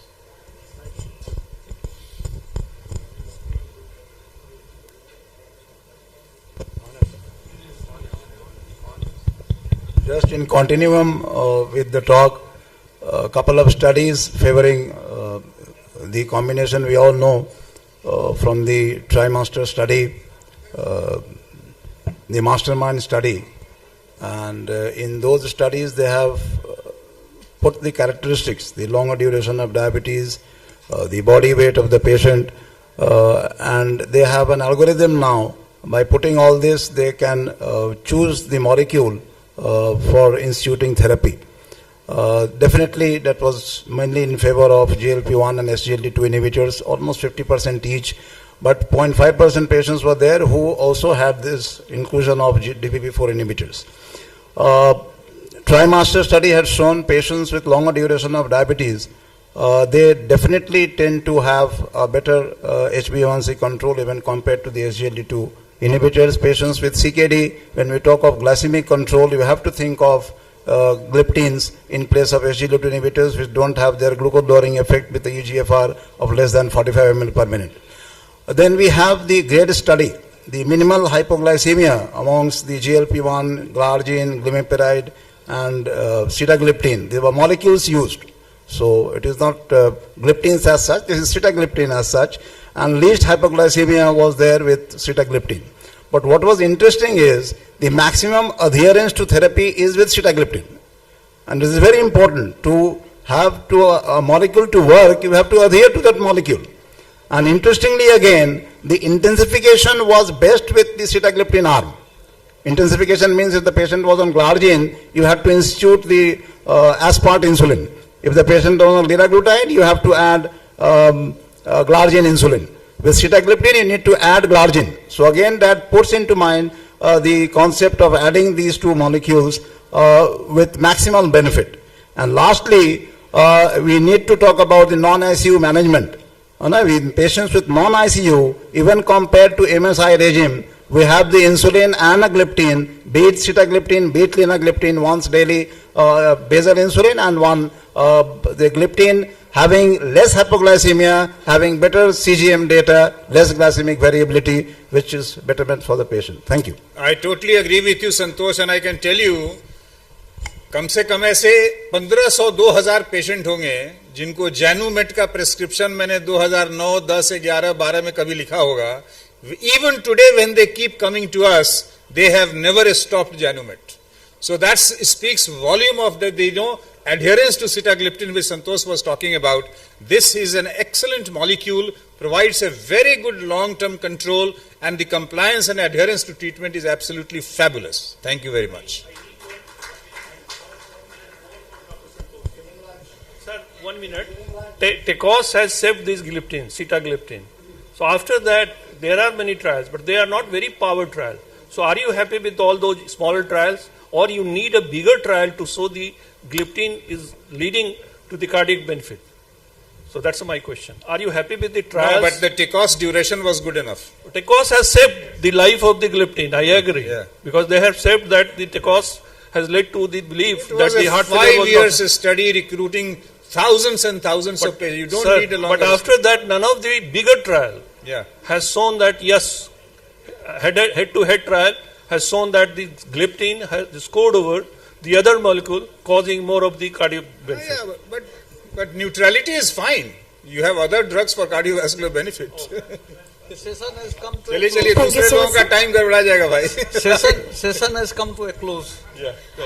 So before closing the session, I'd like to request the Honorable Chairpersons to please felicitate our Honorable Speaker, Dr. Ajay Kumar.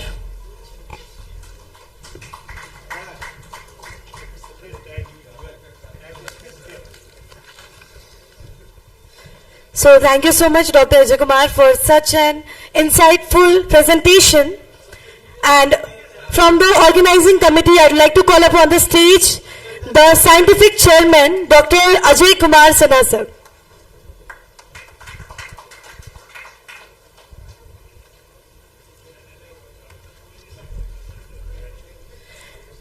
Now, we are going to felicitate our honorable chairpersons. First, we will be felicitating Dr. D.K. Srivastava, then Dr. Gopal Prasad Sinha, and then Dr. Vibhu Priyadarshi.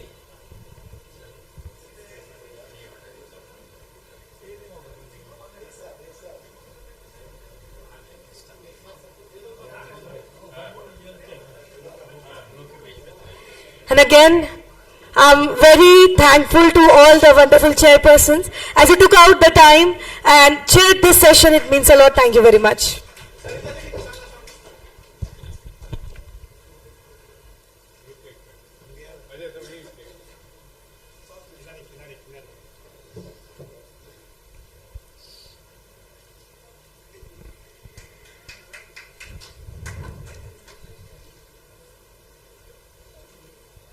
Thank you very much. Now I request all of you to kindly be settled down. And for the next session, that is session number 7, this is going to be our next technical session. The chairpersons are going to be Dr. S.K. Didwania, Dr. U.S. Rai, and Dr. Om Kumar.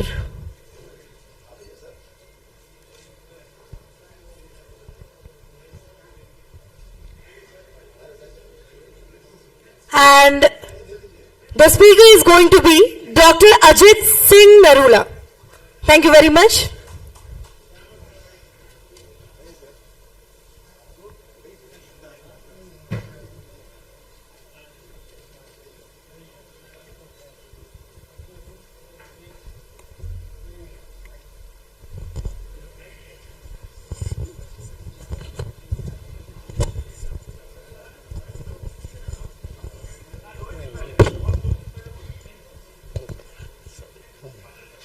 Well, for the next session, we move on, and I request Dr. Ajit Singh Narula from Delhi on a very important aspect of SGLT2 inhibitor in CKD.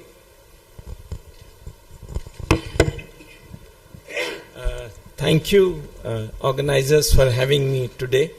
And I was getting a different flavor today in the management of diabetic kidney disease, and seeing how diabetologists are managing complications when related to diabetes.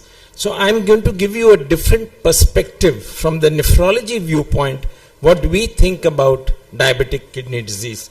And I couldn't find of a better saying than this, that one of the biggest barriers to developing uniform standard guidelines across all specialty is that we advance in our bubbles.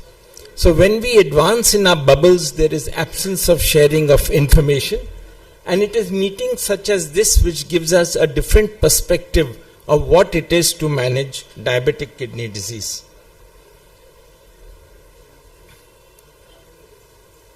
So I come from the Fortis Hospital at Delhi, and I'm going to speak on a very simple topic, that is the SGLT2 inhibitors in chronic kidney disease, but it cannot be spoken about in isolation. There was something before this, there is something after this, and there is something still coming in the pipeline that was being discussed in the debate about pillars and steps. So what I'm going to show is you don't have to stick to pillars and steps, but you can take more than one step at a time to improve your kidney disease. So what is the burden? We all know that 1 in 9 individuals around the world have got some form of chronic kidney disease, and that is true for India also. And when you look at this burden, you find that diabetics occupy about 40% to 50% of any pie chart which leads to chronic kidney disease. Unlike other lifestyle diseases like strokes, ischemic heart disease, chronic obstructive pulmonary disease, which has shown significant improvement over the last 2 decades, somehow the management of chronic kidney disease has not kept pace in its improvement.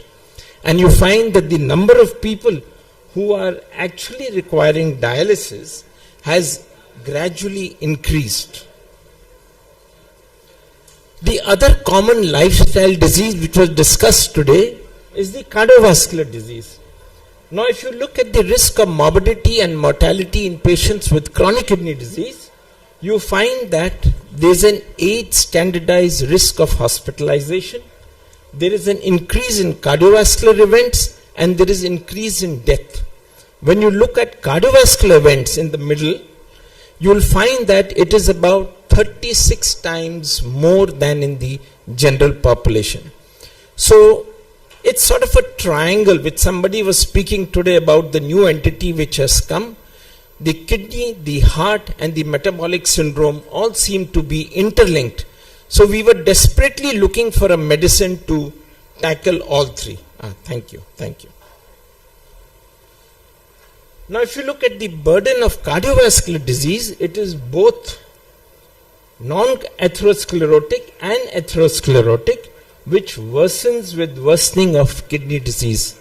And the driver for the non-atherosclerotic cardiovascular disease is heart failure, as seen in these black pies, where you find that the bars are highest where there is evidence of stage 4 to stage 5 chronic kidney disease.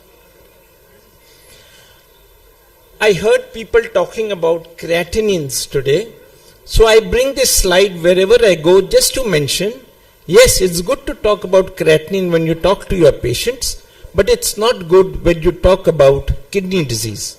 We prefer to call it as eGFRs, because you know that a creatinine of 1.2 in a healthy man and in a frail lady can have different connotations when it comes to chronic kidney disease. Why creatinine fell out? Because it is a very insensitive marker. Till about 50% of the GFR falls down, the creatinine values do not rise. And if a laboratory gives you a range of 0.8 to 1.2, you are misled to think that your patient doesn't have chronic kidney disease. So I'll not dwell on this definition, but we all know that to diagnose clinically chronic kidney disease, you need the stages G1 to G5, and you need the albuminuria. Depending upon the albuminuria, depending upon the stage, you stratify your patients into low risk, medium risk, high risk, and very high risk. And I'll show you the importance of stratifying all your patients.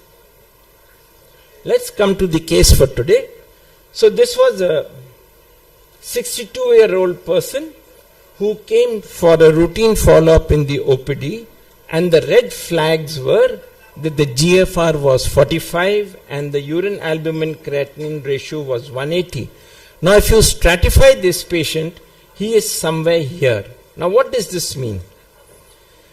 This means that he has almost 100 times risk more than the reference population here of developing end-stage kidney disease.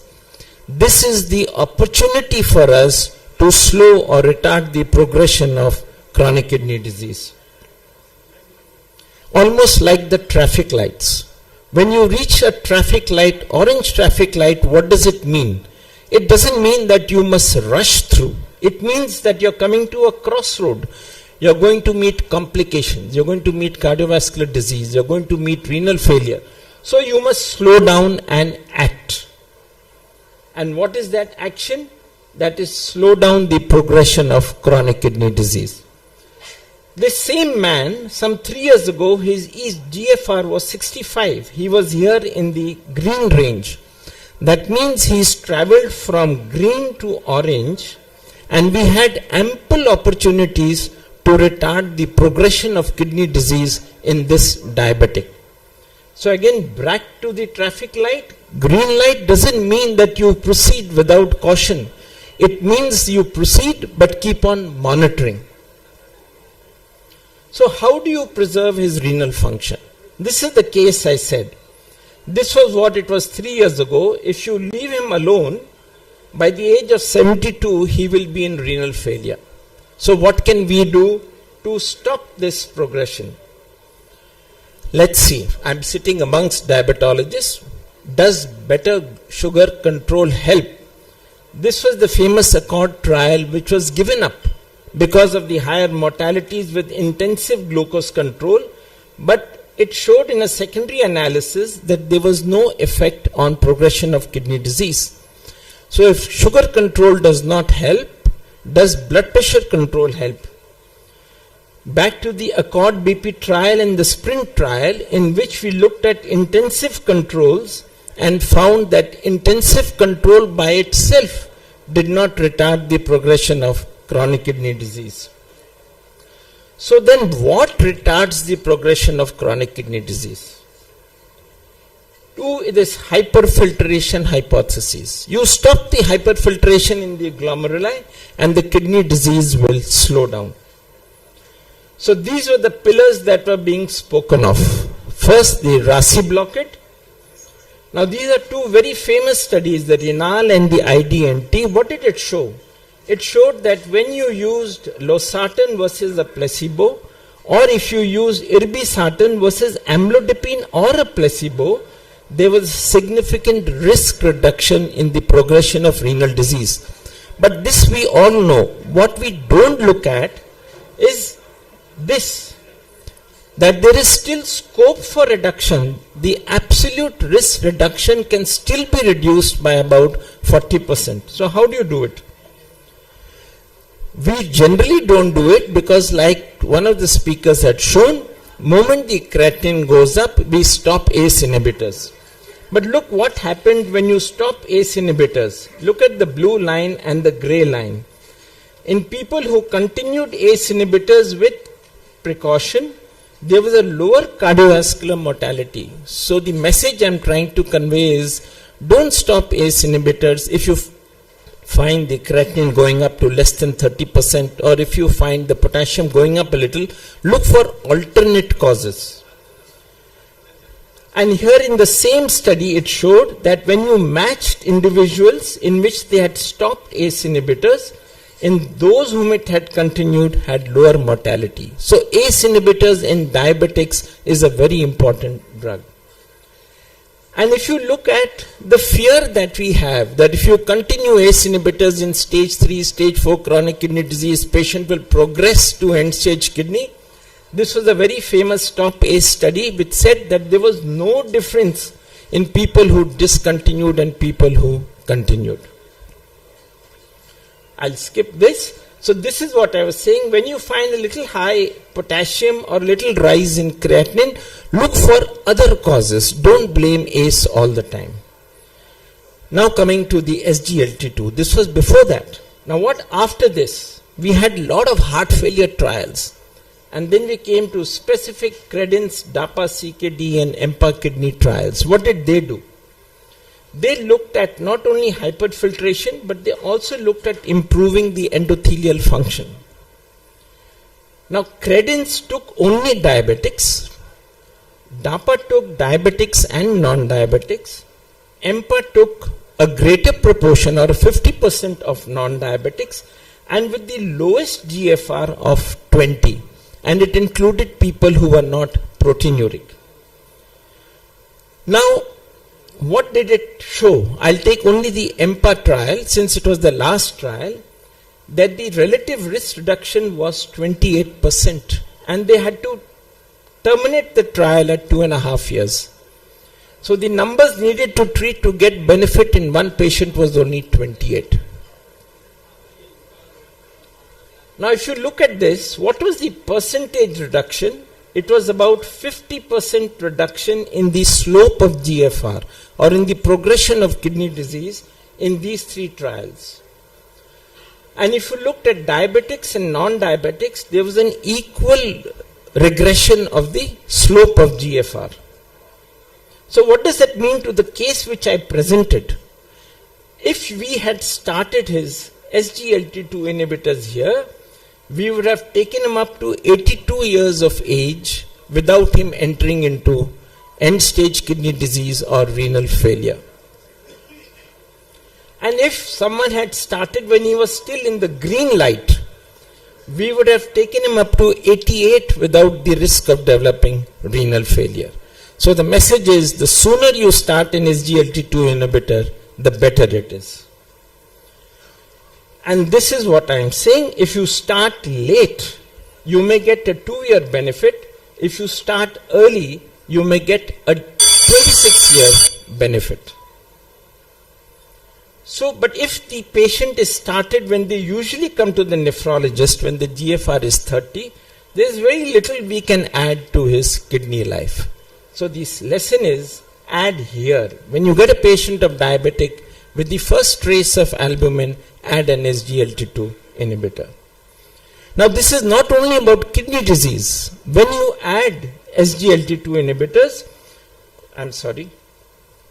you also delay the cardiovascular mortality, strokes and the proteinuria, that is myocardial infarctions in these patients. I will not talk on this dip, neither will I talk on current knowledge. If there is time, we can discuss it after the talk is over. Now when you add an SGLT2 inhibitor to an ACE inhibitor, you have reduced the residual risk, but it is still there. There is still a 15% or a 20% chance that he'll progress to end-stage kidney. So what do? This is where the newer drugs have come, and this is just to run through the slides. That is, we spoke about the finerenone. We spoke about, somebody spoke about STEP and somebody spoke about pillar. Now, this is the meta-analysis that was spoken from the audience. When you use an SGLT2 inhibitor, you reduce the cardiovascular outcomes. When you combine them, there is definitely a favorable response as far as cardiovascular outcomes come. And when you look at CKD progression, single drug, combined drug, there is definitely a better response. So there is a traditional approach and there is an accelerated approach depending upon the condition of your patient. With this, I will stop. I will not talk about the flow trial, but this is my last slide and I'd like to leave you with this. That when we started diabetes and kidney disease, we had nothing in our armamentarium. Our patients progressed. But then we got the ACE inhibitors, then we got the ARBs, then we got the SGLT2s, and the drop in GFR from 10 ml per year, we were able to reduce it to about 1.5 to 2 ml per year. With that, thank you very much. I always tell my younger colleagues that the illiterate of the next century are not those who cannot read or write, but it is those who cannot unlearn and relearn, and that's what we are doing all the time. Thank you. Thank you, Dr. Narula, for nice presentation of the role of SGLT2 inhibitors in CKD. You have nicely discussed the beneficial effect of SGLT2 inhibitors in the diabetic nephropathy, but its role in non-diabetic kidney disease yet to be established. Most of the nephrologists we are using in IgA nephropathy and focal segmental glomerulosclerosis, but in other conditions it is not well established. I think he has discussed all important aspects of how it is important to start SGLT2 early to retard the progression of CKD. And if time permits, I will like his comment on use of off-label use of in ADPKD or transplant patients, use of SGLT2. Yeah, so these are two gray zones. One is in ADPKD and the second was the transplant. Now, whenever a new drug is tried, we must study it for a sufficient number of years to see the fall in GFRs. So if the disease by itself is going to progress very slowly, for example in ADPKD it may take 30 years for the disease to progress to end-stage kidney disease. So you really cannot study the effect of the drug on that disease. As a surrogate marker, we have been using the slopes of eGFR, but they have never been validated in any clinical study. So I really don't have any comment on ADPKD. Now comes to post-transplant, post-kidney transplant diabetes mellitus. Yes, now there are more and more studies which are showing that they can be used in the post-transplant period, but generally we do it after the first few months when the prevalence of infections, they come down. Right. So, any questions from the August gathering in the hall? Any comments? If Dr. Yes. Haq.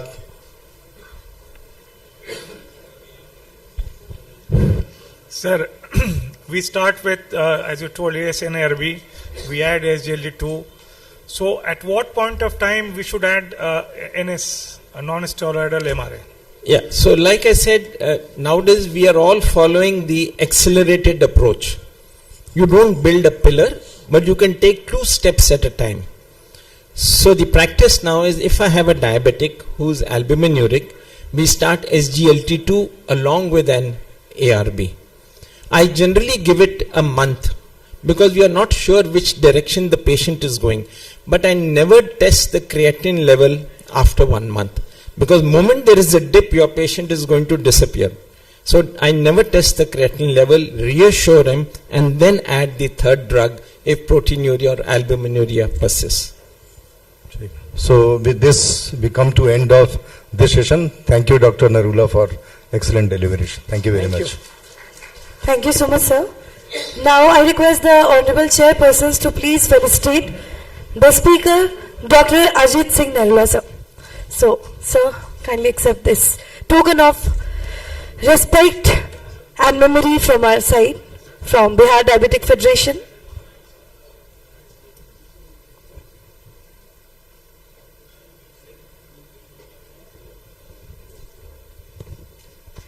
And meanwhile, I would also like to request to join Dr. E. Haq to felicitate the Honorable Chairpersons for the session, Dr. S.K. Didwania, Dr. U.S. Rai, and Dr. Om Kumar.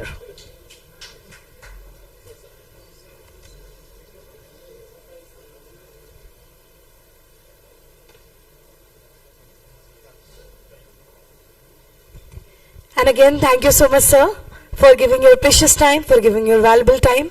And thank you so much, sir, for sharing your useful thought with the audience. It means a lot.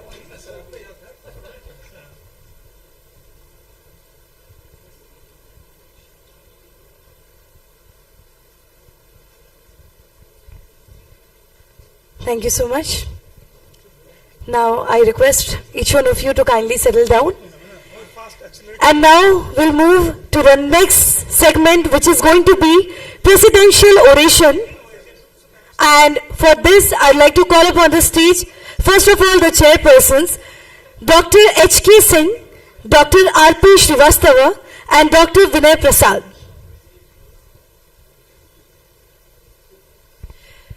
So after this, we are going to have an half an hour session of presidential oration, which is to be conducted by Dr. Santosh Kumar Singh and to be chaired by Dr. H.K. Singh, Dr. R.P. Srivastava and Dr. Vinay Prasad.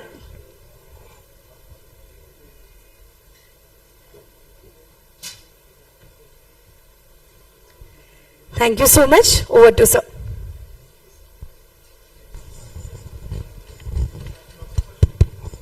I think without much ado, let's get down to presidential oration. It's always been a pleasure listening to Santosh talk about science of diabetes. Okay, welcome.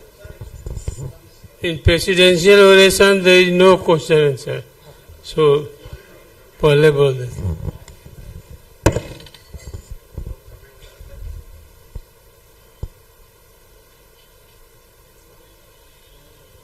Honorable chairpersons, respected seniors, friends, I have put the timer at 20 minutes and I will be finishing by 5 minutes extra. Just to save the 10 minutes, we are running behind schedule. Topic close to my heart, particularly so, which we will see in the next slide. Sex disparity in endocrine metabolic disorders. It's just I decided on the topic in month of August, and this was the reason of choosing this topic. You are well aware of this. So we start with this contribution from your side in completing my talk. So this is a quiz. So linear relation of prolactin with celiac disease, incretin response linked with prolactin, cabergoline has been shown to reduce HbA1c of 0.6% in 6 months' time, and all of the above. From quiz point of view, it is so easy. So it is all of the above. So this was expected, but only to highlight the topic. The next slide, which will be there, it pertains to diabetes to some extent. Now this one, macroadenomas more common in males, dopamine agonist resistance is more common in males, and we have lower Ki67, it is the proliferation index, females more than males, lower Ki67, and again all of the above. So it's not always all of the above. So any answer? So it's all of the above again. Okay, in the female to male, it is lower Ki. So males are having a higher Ki67 and it is linked with proliferation. So this is the gender difference in prolactinoma, and this talk is endocrine metabolic disorders. So this is not only diabetes. Okay, and this we are well aware of. They have more macroadenomas, they are more resistant to dopamine agonists, and this stems from the high Ki67 activity and the higher TGF-beta activity we are well aware of when we are talking of MASH and the kidney fibrosis whatsoever linked with the fibrogenesis. This again is important, prolactinomas and the hemodynamic changes, cardiometabolic changes. You can see dyslipidemia, MASLD we heard in the morning, so it's linked with prolactin levels. Now from prolactin we switch to the growth hormone, and this is again to emphasize the study of in adolescents, the today's study, and they have shown the GH mediators, particularly so there were higher odds of glycemic failure if the patient were having lower IGF-1 and higher IGF BP1, and you are well aware of the relationship of IGF-1 and IGF BP1. And there are again 6 differences. In males, greater IGF-1, hypogonadism, understandable, macroadenomas, suppression of the axis. Another study where there were females had more prone to diabetes and malignancy. Males were more prone to have obesity in acromegaly, which was linked with sleep apnea. So this can be the presentation in patients with acromegaly. This is a bit tough, and this is for the endocrine people. XLG more common in females. 1, 2, 3, third chair, third row. XLAG again more common in females, it is true. And this is XLAG, X-linked acrogigantism. We have other entities producing that, and you have the ARE gene mutations, but difference between the two. So this is just to highlight that. I won't go into the details. Now about the catalyst trial, again diabetes, and then we will talk about the adrenals as such. So it studied hypercortisolism in type 2. They studied the role of mifepristone, and again there was a study of acildrostat, this is 11 beta hydroxylase inhibitor, and again, as I said, very easy to answer. Again, the answer definitely will be all of the above. So it's there, but just to highlight the catalyst and its associations.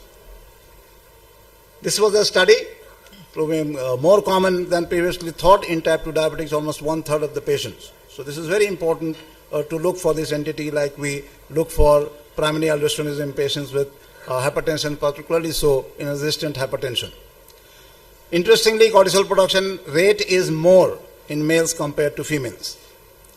Acildrostat response is better in females compared to males, although they had, like GLP-1 receptor agonists, get a GI problem with this agent. Sex differences, primary aldosteronism, bilateral, and definitely this entity again is more common in females, but interesting is this aspect. In the treatment part, the risk factors of renal function decline was more in patients who are diabetes and who are receiving spironolactone.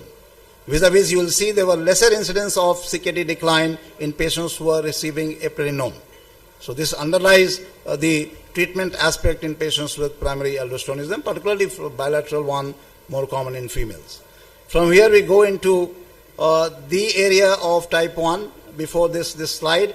So in healthy post-pubertal females, the response is more healthy, more inflammatory, less pro-atherogenic. Males is just the reverse. And I have deliberately put the term post-pubertal. This is a study just to denote the effect of the sex steroid hormones affecting the scenario post-puberty. And the parameters were SDL, VLDL for the atherogenic profile and Treg for the inflammatory profile. Now we come to the interesting data. New data shed light on type 1 diabetes, and there is a male predominance, particularly so after 10 years. It diverges at 10 years' time, again signifying the role, protective role of the female sex steroids on the lower incidence of type 1. Lower down, as you can see, male sex is a risk factor for getting type 1 diabetes, and you can see even with a single antibody, the chances are more of males developing to full-fledged compared to multiple antibodies, where males and females, they can at par go for development of type 1. This is again the onus of the mother on protecting her child. Here also the father is careless and mother has this onus. Offspring twice as likely to have a father with the condition than a mother. Mother is protecting her child from developing type 1 diabetes. And now we come from type 1 to the conglomerations of the metabolic syndrome, obesity. And most of the times obesity, it is negatively portrayed in the TVs. Mother is shown obese, mother as bad mother, sometimes the victim, unattractive, unfriendly, and lower down you find fewer positive social interactions and romantic relationships. These are the obese mothers, and definitely they fall into a greater degree of discrimination. But what is important is the first part. Women are more likely to face discrimination based on their weight, and in fact it is the second most likely form of discrimination that will impact them, their gender being number 1. So as such, being a female puts them at risk of discrimination, and if you are obese again, it's a further problem. Here again, it's a fact, be it obese or not, they are paid less. And in any sports also you will find this problem to be happening. Obesity, insulin resistance, more common in males compared to females. And this stems from the lipolysis and insulin receptor substrate 1. This is mechanistic. And this again stems from the FGF21.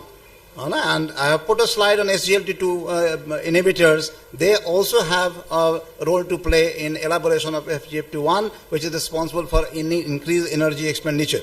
And males do have this property, and from that they build more muscle and less fat. So this is again a disparity in the sexes. Now, sex differences in the skeletal muscle. This is a multi-omic study. This is a very busy slide. To make it simple, just go through this. Men displayed a higher abundance of glycolysis-related proteins and other fast-twitch muscle proteins. Females, more fatty acid oxidation. But if you went for an exercise, it removed this disparity. So here signifies the importance of exercise, where also the females can build their muscles and improve the muscle function by simply going for exercise. Now we do talk of obesity. We have a debate on obesity and HbA1c centric. This is just to highlight the importance of leanness. Just imagine all-cause mortality and incidence of CVE in lean patients with newly diagnosed diabetes. And both were having a higher degree of all-cause mortality, and this was more tilting in favor of the females. Okay, so lean females, again, more prone for increased mortality. And here there was fatal heart failure. And these females who had this problem, they were younger. And I have put a different color to younger because the subsequent slides will be dealing about the young onset diabetics diagnosed at less than 40 years of time. And lower down, overall, there is an increased mortality in female, be it lean or obese. Here to just emphasize, this is one of the risk factors putting a patient at very high risk. We all know the risk factors, more than 3 puts the patient in very high risk category, eGFR less than 60, high risk category, but being diagnosed at less than 40 years is a definite risk factor putting the patient at high risk of CVD. Okay, and this is the data. Young onset type 2, many years of life are lost if you are diagnosed before 30 years of age. And this is again females, they lose 16 years, males 14 years. Again coming to the TV scenario, the media, and here acute MI depicted only 10% females having MI in the movies. And more so, they showed them having crying and putting their hands on the chest, showing that they have very severe degree. But no, most of the time they have very subtle symptoms. And this we need to remember when we are thinking of CVD in females. Okay? And there is a call for increased awareness, particularly focusing females from the AHA. This is true, the absolute number of annual CV deaths is higher in women than in men. This is anthracycline cardiotoxicity, just for the cardiologist friends. And here you see the female sex, the different hypertension, kidney failure, the different etiologies we know of. It puts the patient as anthracycline cardiotoxicity. But in the reproductive age, this is definitely less. CVD risk factors, social determinants of health, psychological, hormonal, others. These are the traditional risk factors. Interestingly, when you lose it, again there are some hormonal changes. I won't go into the details. Only thing is, either male or female, there is increased SHBG, which is definitely beneficial from cardiovascular aspect too. Important again, now this is frank diabetes. Now differential effect of AHs, metformin, lower CVEs in females. Musculoskeletal effects are more pronounced in females. That is very assuring again. Just a pictorial depiction. Now the novel drugs and the cardiovascular effectiveness. And there was a tilt of the effectiveness of GLP-1, not SGLT2 in women compared to men. And this is the sex disparity in the novel drugs. And this is the data. We do have some benefit with SGLT2, but it was not statistically significant. It is definitely statistically significant for the GLP-1 receptor agonists. This is greater benefits for women for primary CV protection, and the emphasis is to go for early initiation to reap the benefit even for secondary prevention with these group of agents. Another study, and here just to emphasize either primary or secondary, males, discontinuation of GLP-1 is a very important factor. So as I said, adherence is very important, and to reap benefit for primary and secondary prevention, we need to continue with the drug. But for secondary prevention in females, we need to initiate early. So this is the message for GLP-1 receptor agonists. Mastermind study, I just told you about the choosing of molecules, but here it was just to emphasize the weight benefit more in females, even with tirzepatide, as we saw with GLP-1 receptor agonists with the other GLP-1 receptor agonists. And interestingly, these are data where there was, you can gauge the glycemic and weight response by these variables. Duration of diabetes, just look at this. glycemic control, shorter duration. But males had greater weight loss with longer duration of diabetes. HbA1c lower, favorable for both HbA1c control and weight loss. And metformin was only favorable for glycemic control in females, not in males. GI adverse effects, this question always comes, whether the weight reducing property of GLP-1 is linked with the GI disturbances they have. Although we do have more problems in the females, in this study equivalent problems with GI issues, but it was not linked with weight loss. So this message should be there. No, it is a different phenomena altogether. And hence the emphasis in females, the GDMT, guideline-based medical therapy, there is slower initial adoption. Definitely it is underused from this Danish study, and more important, it is the onus lies in the Western population, poor provider communication. And this happens not only to females, this happens to Asians in general, poor communication. So 5 minutes more, so I will be rushing through the slides. Different components, this will be at some other forum. Complications during pregnancy associated with increased CVD, it is 84% preventable. This is the algorithm we all know. Important to highlight autoimmune diseases, pregnancy diseases, early menopause. These are all risk factors for CVD in females. Again, the treatment part you are well aware of. Secondary prevention, taking care of all the risk factors. The steno 2 we were just talking about in the morning. And where to position aspirin. It has a place in primary prevention, particularly with a CSE more than 100 and premature family history disease of a CVD. Otherwise, in established CVD, it's known. Interesting again, women heart failure. FSS showed mortality in females. The common risk factors, hypertension, diabetes, atrial fibrillation, LBB for heart failure with preserved ejection fraction. Role of ARNI is definitely there. Putting SGLT2 inhibitors at the top. Now we have data with GLP-1 receptor agonist. Pacemaker has been shown to have greater benefit in females. Estradiol catabolism linked with NLRP, particularly in patients with sepsis, and this again is helpful in the ICU. Gender differences, I won't go into details of much. Aspirin resistance is more common in females. Okay. Lower doses of warfarin. Now gender differences in DKD. This is important because many of us are there from the hepatic field and the nephrologist over there. Females, they have been found to have more of EGFR problem, males with albuminuria. And this stems from the endothelial dysfunction and atherogenesis process. So we have two different etiologies over there, and you can see the differences. The female hormones coming to the rescue. The opposite effects of sex hormones in mediating renal injury. This is from AKI to chronic kidney disease. And here again, these factors favoring females in retardation from development of AKI to chronic kidney disease. Hemodialysis, nephro colleagues will agree to this. More headaches, shortness of breath, dry skin, more in females. Male have this problem of sexual arousal in hemodialysis patients. Now the last part, I suppose, is sex dimorphism in MASLD. Again, the role of estrogens and over there. This is very important. The relationship of testosterone, hyperandrogenemia with GATA. And with GATA, you have two things. GATA4 is linked with fibrogenesis, and GATA3 is inflammatory cytokines. And hyperandrogenism, it increases the expression of GATA. Upper, you see very recent study of hyperandrogenemia, which is the reproductive type, more linked with MAFLD, less of CVD. That is so assuring.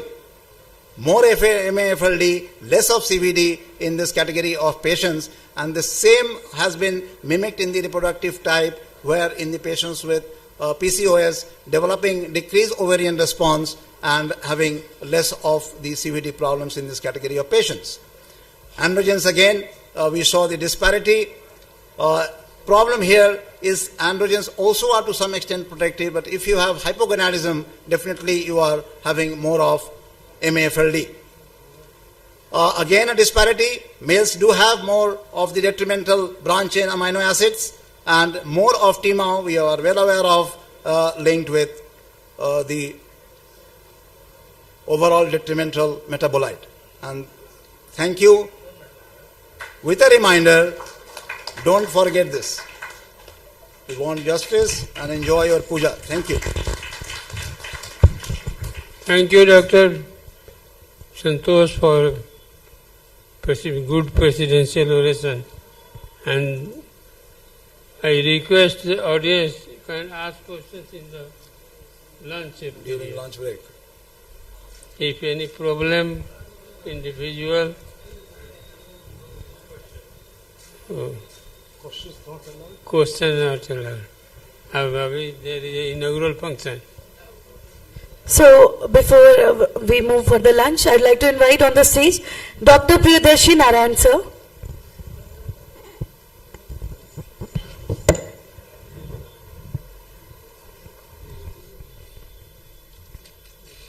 I'd like to request you to please felicitate our speaker and our chairpersons as well.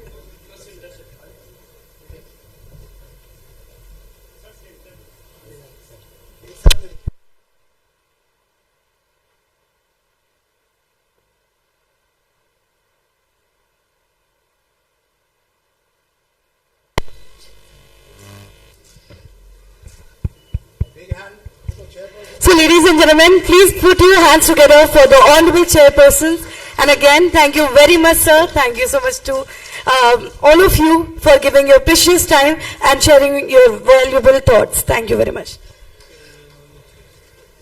And now, after this, we'll take a 50 minutes break for the lunch.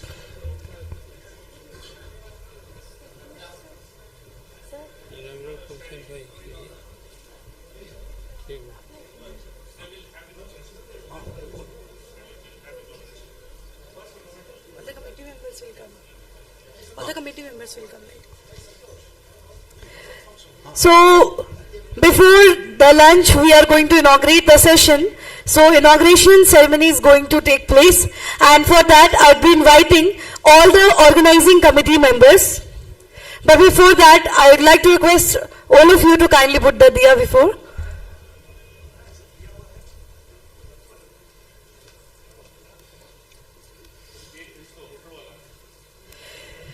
So, ladies and gentlemen, before starting anything auspicious, we start with the lamp lighting ceremony, and today we are going to do the same.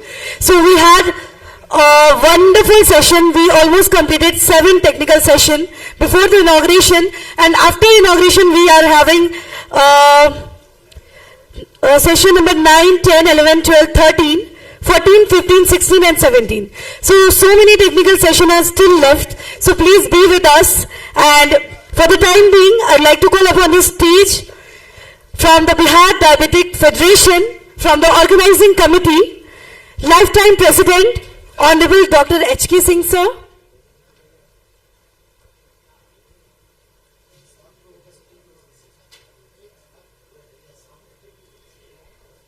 And now, please welcome the President and Organizing Chairman, Dr. Santosh Kumar Singh, sir.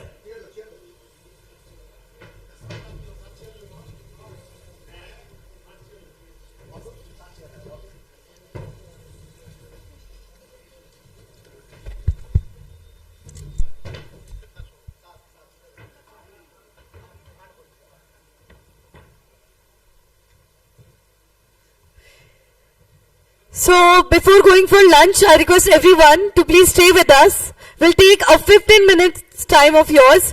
So, after that, we'll enjoy the lunch together. And you'll be getting about 50 minutes to enjoy the lunch. Till the time, I request everyone to stick to us, stick to the program. Thank you very much. So, now we have on the dais the lifetime president, Dr. H.K. Singh, sir. So, ladies and gentlemen, please put your hands together for him. Thank you so much. And then we also have on the stage the President and Organizing Chairman, Dr. Santosh Kumar Singh, sir.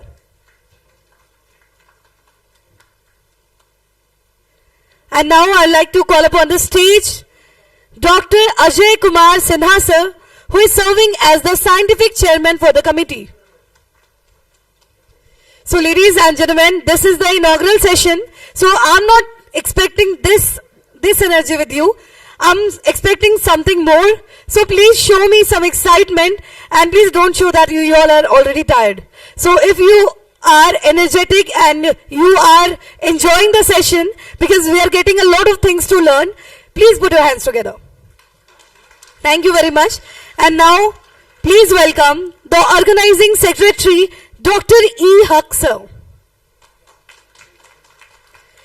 And now I'd like to call upon the stage the scientific co-chairman, Dr. Shaibal Guha.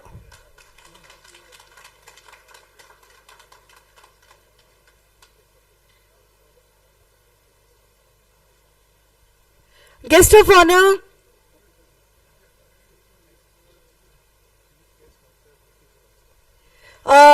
also I'd like to call upon the stage Chief Guest Dr. D.K. Srivastava. Please welcome Dr. D.K. Srivastava, who is our Chief Guest. Thank you so much, sir, for coming here. And also our Guest of honor, Dr. Gopal Babu.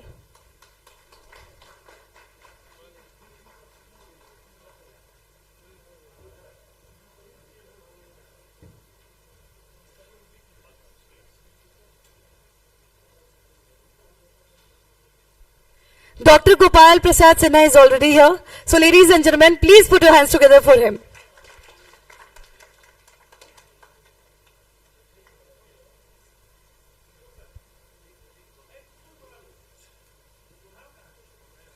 And now please welcome the treasurer of our organizing committee, Dr. Kunal Kundan sir. And thank you so much, sir, for giving me the second chance to host this event. I was the voice of this event back in year 2022, and again in 2024 I got the marvelous opportunity to host this event, to be the voice of this event, all because of you people. So thanking all of you, thank you very much. And now we are going to lighten the lamp because before starting something auspicious, किसी भी शुभ काम की शुरुआत करने से पहले हम ऊपर वाले का वंदन और अभिनंदन करते हैं. So today we are going to do the same, and now I'd like to request the board of August gathering, the board of August dignitaries to kindly come forward and to lighten the lamp. And I would like to enchant a mantra in Sanskrit. Astoma sadgamaya, tamsoma jyotirgamaya, मृत्युर्मा अमृतम गमय, जिसका अर्थ है हमें असत्य से सत्य की ओर लेकर चलो, हमें अंधकार से प्रकाश की ओर लेकर चलो, हमें मृत्यु से अमृत की ओर लेकर चलो. और मैं आप सभी की तालियां चाहूंगी इस खास मौके पे. So ladies and gentlemen, presenting the 12th annual conference of Bihar Diabetic Federation, year 2024. जोरदार तालियों के साथ. गणनायकाय गणदैवताय गणाध्यक्षाय धीमहि, गुणशरीराय गुणमण्डिताय गुणेशानाय धीमहि, and we are more than happy and privileged to have such sheer gathering of people, such sheer gathering of the doctors who took out the time out of their tight and heavy schedule. Thank you so much, everyone.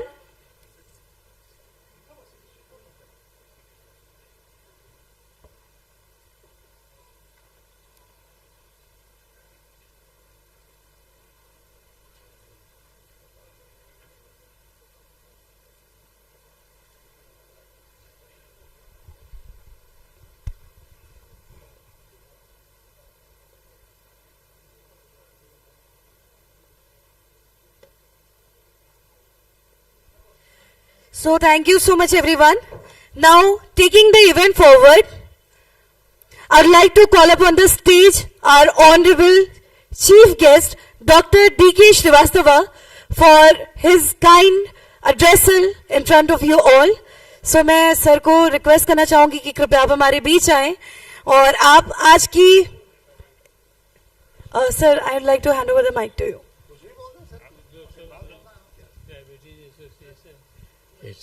It's a great pleasure being here at the this annual conference of the Bihar Diabetic Federation. I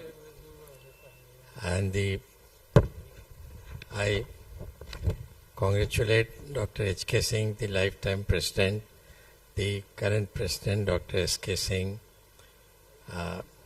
the organizing secretary, Dr. Haq, also the Dr. Ajay Kumar Sinha, Dr. Sabal Guha, Dr. Gopal Prasad Sinha, and the august audience that we have, some of my very good friends there in the audience. I would just like to recall that the history of diabetes in Bihar, it was in fact, diabetes was taken as a specialty for the first time in the late 60s in the Patna Medical College Hospital by the late Professor Dr. H.N. Singh, who started the diabetic clinic in PMCH, and fortunately I was also one of the persons who was looking after the diabetic clinic in his time, and I handed over the mantle to Dr. H.K. Singh, who overtook the management of diabetic clinic. Since then we have gone through many milestones, and today we are here to witness great strides in the field of diabetes in Bihar. With these few words, I congratulate everybody for participating and being here, and I thank everybody. Thank you. Thank you so much, sir. Thank you so much for gracing this event with your valuable presence.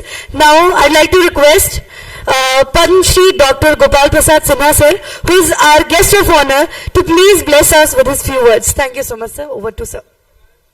President of this Diabetic Federation, Dr. S.K. Singh, the lifetime president, my colleague, Professor H.K. Singh, and today's chief guest, my senior, Professor D.K. Srivastava, Ajay Sinha ji, and the person sitting in front of me, Professor U.C. Samal, Professor L.K. Prasad, Dr. Ajay Kumar, and all the eminent diabetologists who are sitting over here.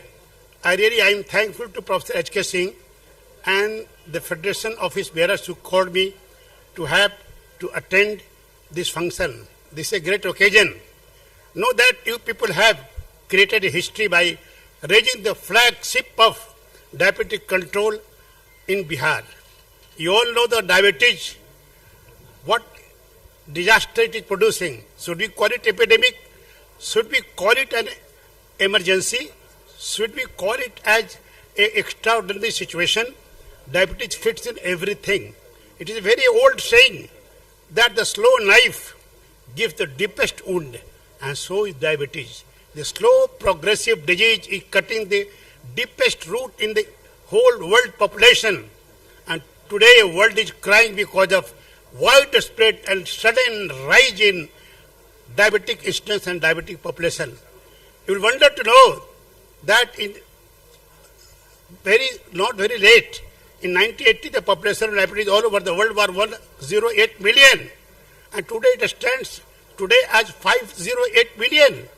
In India, there was a consensus and survey, both in urban and rural population. The urban population, it was 3.8% in 1972 and 2.3% in rural area. Today, in India, it stands as 17%. What a tremendous rise it has. And so it is in that way, because of speed, it is called epidemic. And because its slowness, it is called really a slow knife. And therefore, diabetes, with all its implications, widespread here and there, all the world over, with every community, it is a challenge to the humanity. In spite of the invention of oral drugs, insulin, varieties of insulin, and the latest one being about what Ajay Kumar has just told, GPP4 inhibitors, which has occupied a first line position in the treatment of diabetes. The diabetes control remains a far away a dream. We have been able to control diabetes. We have been able to check hyperglycemia, but still it remains a great job what to do for the rest of the population, particularly in India. And therefore, I always call that every diabetologist must give a time for diabetic education. Diabetic education has taken a new chapter in the control of diabetes. Diabetic education not only is a patient self-control, self-monitoring, everything, lifestyle, food, change, take insulin, which varies with every economic and household condition, and therefore drugs is take. And if you give a diabetic education, is so essential for every patient to get a lifelong disorder. We are getting great service. So in our day-to-day practice, we are not only concerned with writing some prescription here and there medicine, we have to give patient a little hearing, give a diabetic education, and diabetic education is going to play a long role in the treatment of diabetes. With these few words, I am really delighted to be present the various wonderful lectures given by all the diabetologists here. I have learned and am going to have some knowledge about diabetes from this hall. Thank you very much. Thank you so much, sir. Thank you so much for being the part of this event. And now I'd like to request our Honorable Lifetime President, Dr. H.K. Singh, sir, to please say a few words. Thank you very much, sir. Respected D.K. Srivastava sahab, respected Padma Shri Professor Gopal Prasad Sinha, and सामने के सभागार में बैठे हुए सभी diabetology senior professor medicine कम diabetology, सबको मैं तहे दिल से स्वागत करता हूँ। डायबिटीज जो है, आप बहुत अपर लेवल पर पहले पॉलिटिक्स एसोसिएशन, ये सबसे पहले खुला नेशनल डायबिटिक एसोसिएशन, जो बंद हो गया चरनालिया साहब के पॉकेट में, आज भी है। उसके बाद खुला डायबिटिक एसोसिएशन ऑफ इंडिया, जो रहेजा, बजाज, अहुजा एंड दूसरा रामचंद्रन के फादर, हाँ मोहन के हाँ बेस विश्वनाथन से सही या मुसेस, तो उसमें भी फिर डिफरेंस हो गया। रहेजा, बजाज है, अहुजा है, अहुजा हट गए, बजाज है, रहेजा मिलकर उसको चलाते रहे। API के अंदर में हाफ डे फंक्शन होता था, उसको मैं तो 8-10 बार हम कराए होंगे फंक्शन, जहाँ तहाँ आगरा, दिल्ली, गोवा, लखनऊ, उदयपुर, like this. फिर there is a difference between Raheja and Bajaj, Ahuja and Bajaj. then Ahuja ने खोला RSSDI के, हम पूरी में ऐसे जाते थे, ऐसे डेलीगेट मीट करते, एक आदमी क्या करेंगे। तो जैसे हम मैडम हमारी निकले वहाँ से लंच ब्रेक में, वैसे अहुजा चिल्लाए, डॉक्टर सिंह रुको, रुक गए। तो उनसे बीबी त्रिपाठी आ गए और मोसेस आ गए, कहे कि तुम लाइफ मेंबर बनो, उनके बना दीजिए दोनों को, दोनों आदमी लाइफ मेंबर बन गए। तब उन्हें से त्रिपाठी कहते हैं, अहुजा साहब आप ठगा रहे हैं, डॉक्टर सिंह को कहिए ब्रांच खोल देगा। हमको कितना मेंबर बनना होगा, 11 मेंबर, 11 को मेंबर का हम 5500 का चेक दे दीजिए, 5500 का चेक दे दिए अपने पॉकेट से, 11 को नाम भर के दी। उसी में से यहाँ RSSDI हुआ। उसके बाद तब हमको हाँ नदीम रईस भी था, नदीम रईस बाद में था, बाद में नदीम रईस। तो उसके बाद जो है चल रहा था, तो हमको एक जोनल मैनेजर सजेस्ट किया कि सर हम लोगों से आप RSSDI में चंदा लीजिएगा, फिर डायबिटिक एसोसिएशन ऑफ इंडिया में चंदा लीजिएगा, और endocrine society of India branch भी हम खोले हुए थे JK अग्रवाल के साथ। तो कुल 3 को लीजिएगा, तो इस तीनों को तो हम क्या करें, तो तीनों को मिला के डायबिटिक फेडरेशन कर दी। तो वही 93 में कि 92 में डायबिटिक फेडरेशन नाम, तब से रनिंग। इधर तो इतने फ्रीक्वेंसी बढ़ गए हैं CME के कि लगातार 4 वीक में 4 दिन से हो रहा है, तो हर वीक में 2 एवरेज CME हो रहा है डायबिटीज में ये पटना में। तो डायबिटीज तो कॉम्प्लिकेटेड है ही, गोपाल बाबू इतना अच्छा से बोले। All complications renal and heart complications, cardiovascular important है। जब से आया है SGLT2 inhibitors, empagliflozin and केनाग्लिप्रोजिन,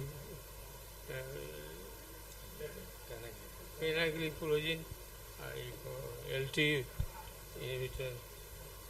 then उसके आने से इतना रिवोल्यूशन हुआ है कि renal compromise and cardiac compromise both है, प्लस स्ट्रोक का लेवल कम हो गया, ब्लड प्रेशर को कंट्रोल करके रखिए। तो ये सब है डायबिटीज। अब नेक्स्ट ईयर हम सोच रहे हैं अगर आप लोग मदद करें तो इसको IDF से कनेक्ट कर दिया जाए, और इसीलिए इसका रजिस्ट्रेशन ऑल इंडिया लेवल पे ही हो। ऑल इंडिया में ये ऑल इंडिया एसोसिएशन रजिस्टर, इसको हम IDF से चाह रहे हैं। IDF मीटिंग ज़्यादा से ज़्यादा आदमी चलिए। इस बार 2025 में सिंगापुर में है, वहीं प्रेसिडेंट से बात। हाँ, thank you so much sir. चलेंगे तो हम चलेंगे, कैसे हमरा भी देखने वाला चाहिए ना। आप लोग चलेंगे तबे ना चलेंगे। Thank you very much, sir. Now, Dr. Santosh Kumar Singh, sir, who is the President and Organizing Chairman of our committee. Sir, please.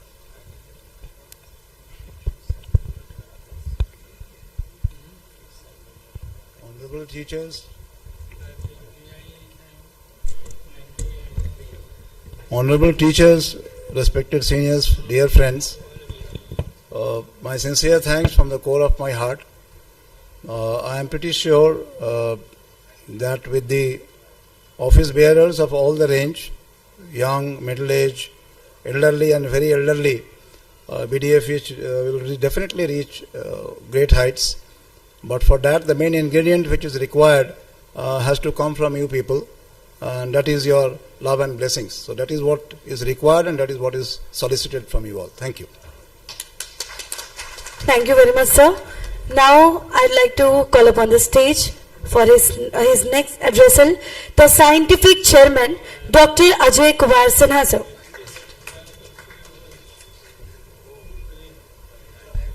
Thank you. Honorable Padma Shri Dr. Gopal Prasad Sinha, Dr. D.K. Srivastava sir, Dr. Professor H.K. Singh, all my BDF team, on behalf of scientific chairman, I extend my warm welcome to all of you, all attendees, including Dr. Bibu Pradarsi, Dr. Professor U.C. Samal, my Professor Dr. L.K. Prasad, Atul, Dr. Ajay Kumar, Dr. R.P. Srivastava, nephrologist Dr. U.S. Rai, Dr. Arvind Kumar, cardiologist, Dr. Sanjay, and whoever they are present here, my students who have won the prize, the quiz masters, the speakers, and the media persons. As Dr. Gopal Prasad Sinha has told, that we are struggling with one of the important global crises, the slow onset global crisis. With the fight from the diabetes, we all know that the diabetes is still victorious, and we are afraid that in the coming years it will remain victorious. So what is the gap even after coming with a lot of newer good molecule? Why this is happening? My experience is that I am attached with a medical college which are serving to the last man in the society, and they are taking the drugs, but still they are having the more of complication. I think the guidelines which are coming from the West, they have to be changed, they have to modify, because our genetics, our food, our customs, our tradition are different. So we have to think about these food custom genetics, and we have to make seniors have the onus to make a guidelines that will more highlight, yes, the drug should be highlighted, but more should to be given to the customs, beliefs, tradition, food habits. They are equally important. So that I wanted to say before you all the senior persons. And I thank the all my team led by Dr. Santosh Kumar Singh, organizing chairman Dr. Hihak. In fact, he has done all the good plan with his team. Dr. Saval, Dr. Ratul, Dr. Kunal Kundan, and Dr. Kunal and all the other team members. Thank you, Dr. Professor H.K. Singh, for having a VDF, and with that VDF we are having the more of the scientific program for a deadly disorder. Once again, I thank you all, the sponsor also, they have sponsored us, and once again, I am delighted to be here, and thank you all for coming and making the scientific program successful. Thank you. Thank you so much, sir. And now I'd like to call upon the stage to address everyone, the organizing secretary, Dr. E. Haq, sir. So please put your hands together for him. Thank you very much. Over to sir. Okay. So I just say a few words about BDF. Bihar Diabetic Federation, under the guidance of our lifetime president, Dr. Professor H.K. Singh sir, Dr. Santosh Singh sir, and our scientific chairman and scientific Dr. Ajay Kumar Sinha sir, we are organizing a lot of CMEs, maybe 3 to 4 CMEs per month. And since we are an all India organization, we have organized an outreach program also outside Bihar. So, and in our conference, annual conference, we promote local talents, because you know that if you don't promote the local talents, how will they become a good speakers? So we promote the good local talent so that they become a good national speakers. So that's our goal, to promote local talents. And just I want to finish. I want to thank all our the dignitaries sitting in the dais. Thanks to our chief guest, Dr. Professor D.K. Shrivastava, guest of honor, Dr. Professor Gopal Prasad Sinha sir, Dr. Professor H.K. Singh sir, our lifetime president, Dr. Santosh Singh sir, Dr. Professor Ajay Kumar Sinha sir, my dear colleagues, Dr. Sabal Guha, my junior, Kunal Kundan, my respected senior sitting in the front row, all the professors, Dr. Vibhu sir, UC Samal sir, all the other professors sitting, and all the senior, Dr. Ajay sir, Dr. U.S. Rai. I don't want to name all the dignitaries. So thanks a lot. And the main thing is I want to thank all the delegates also for patient hearing. And just one information that Bihar Diabetes this federation is providing a lifetime registration at a nominal cost of 1,000 rupees. So you can pay at the registration counter and you can become a member, lifetime member, after paying 1,000 rupees. So thanks a lot, and we will move to the lunch, I think. I've told them, nationwide registration. So with few words, I just want to finish, and we'll go for the lunch, then we will start the scientific session. So, ladies and gentlemen, we have many more scientific session after lunch. From scientific session 9 to scientific session 17, we are that we are going to have after lunch. So, we do have a time of half an hour. So,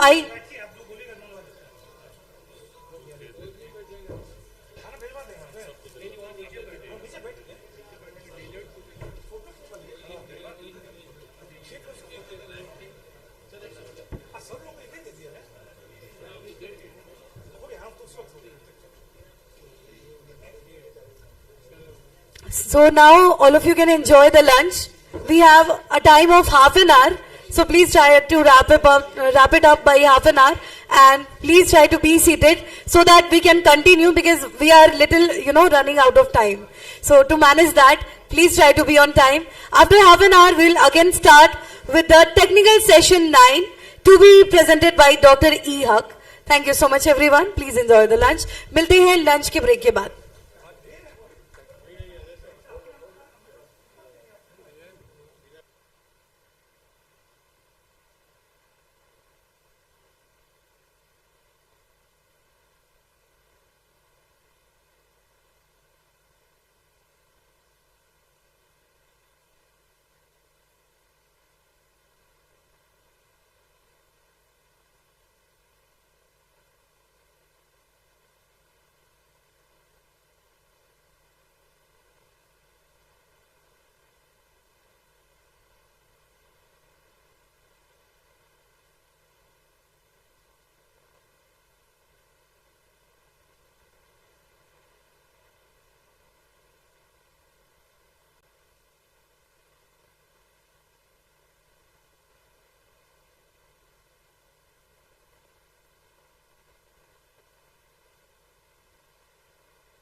Check, check, check, check, check, check, check, check, check, check, check, check, check, check.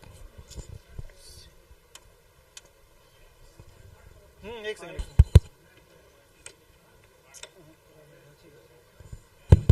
Check.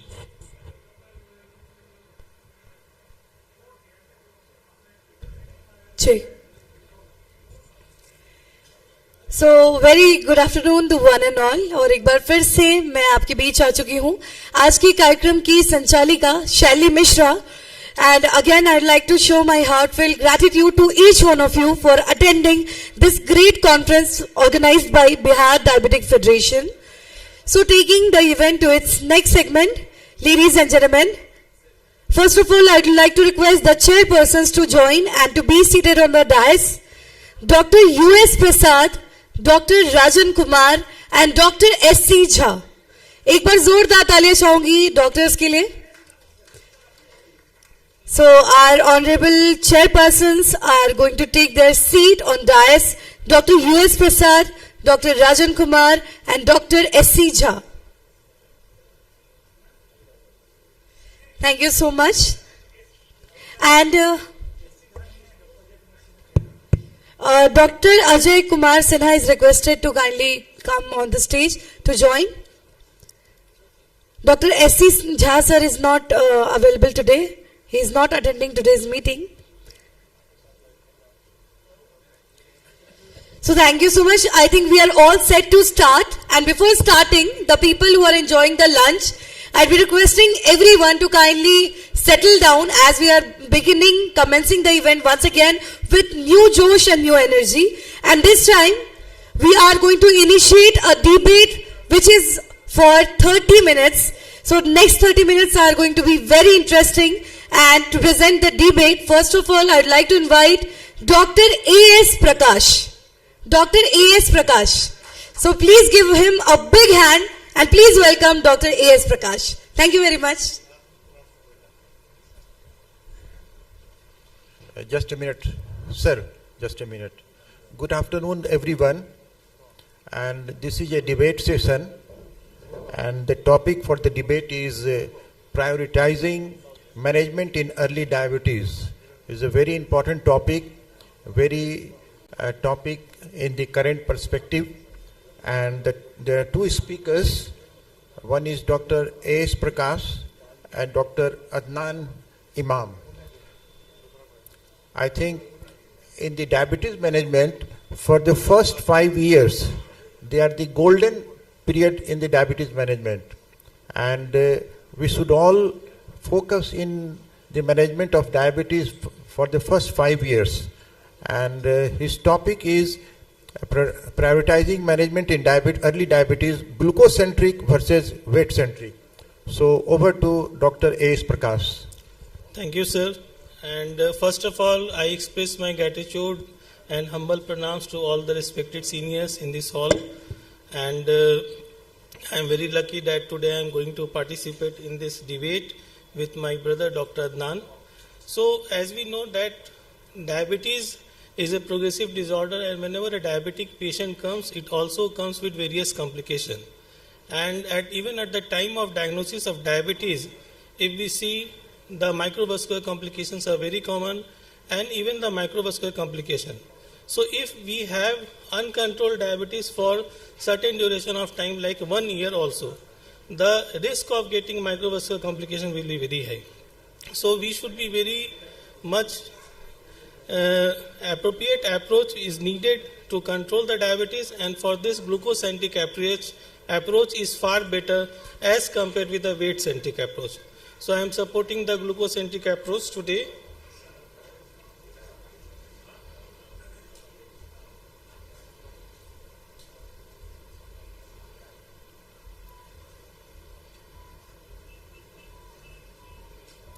So we know from the slides are moving.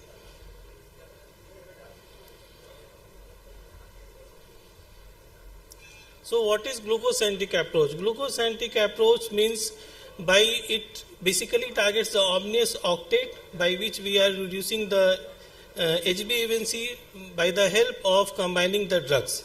So whenever we combine drugs, more the ominous octet have been targeting and they reducing the A1C to HbA1c less than 7%. And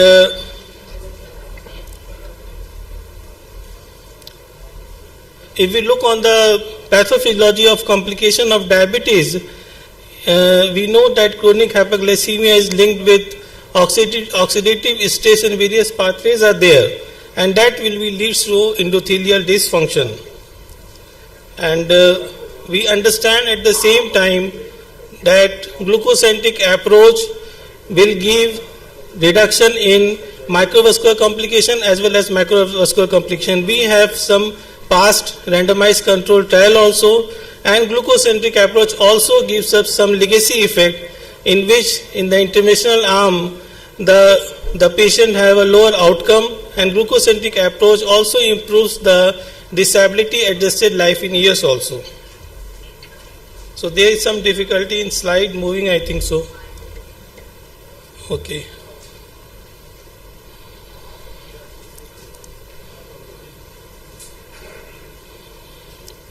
So if we discuss this UKPDS milestone trial, although this trial was started in 1977 and it ended in 1991, and then follow-up studies were there, and this trial has shown that intensive glucose arm have been shown that there is a reduction of microvascular complication, and the fasting plasma glucose in the intensive arm have been there below 6 millimole, and in the conventional arm where the diet approach was there, the fasting plasma glucose is maintained through the year, through this duration of the study in between 6 millimole to 15 millimole.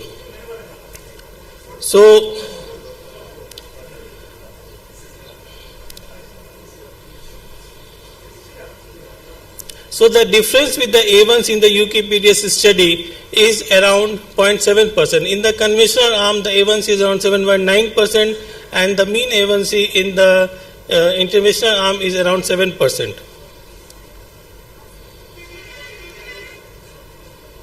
So if we look on the aggregate endpoints, the diabetes endpoints reduced, basically the death is reduced in the term of 10%. So it is very much important that glucocentric approach will reduce the cardiovascular death also, diabetes related death also, and the myocardial infarction reduced in a tune of 16%, and microvascular complication is reduced in a tune of 25%.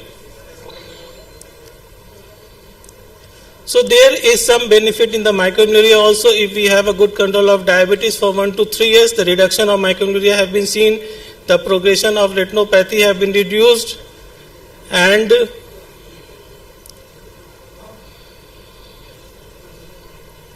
slides.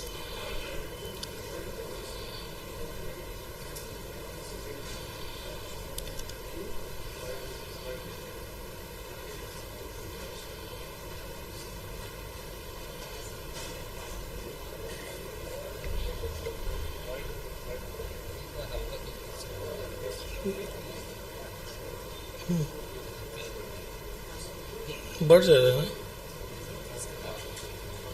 okay. So there is some clinical glitch is there, but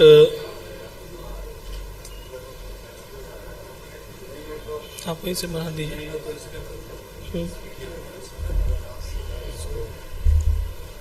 इसी से पढ़ाओ.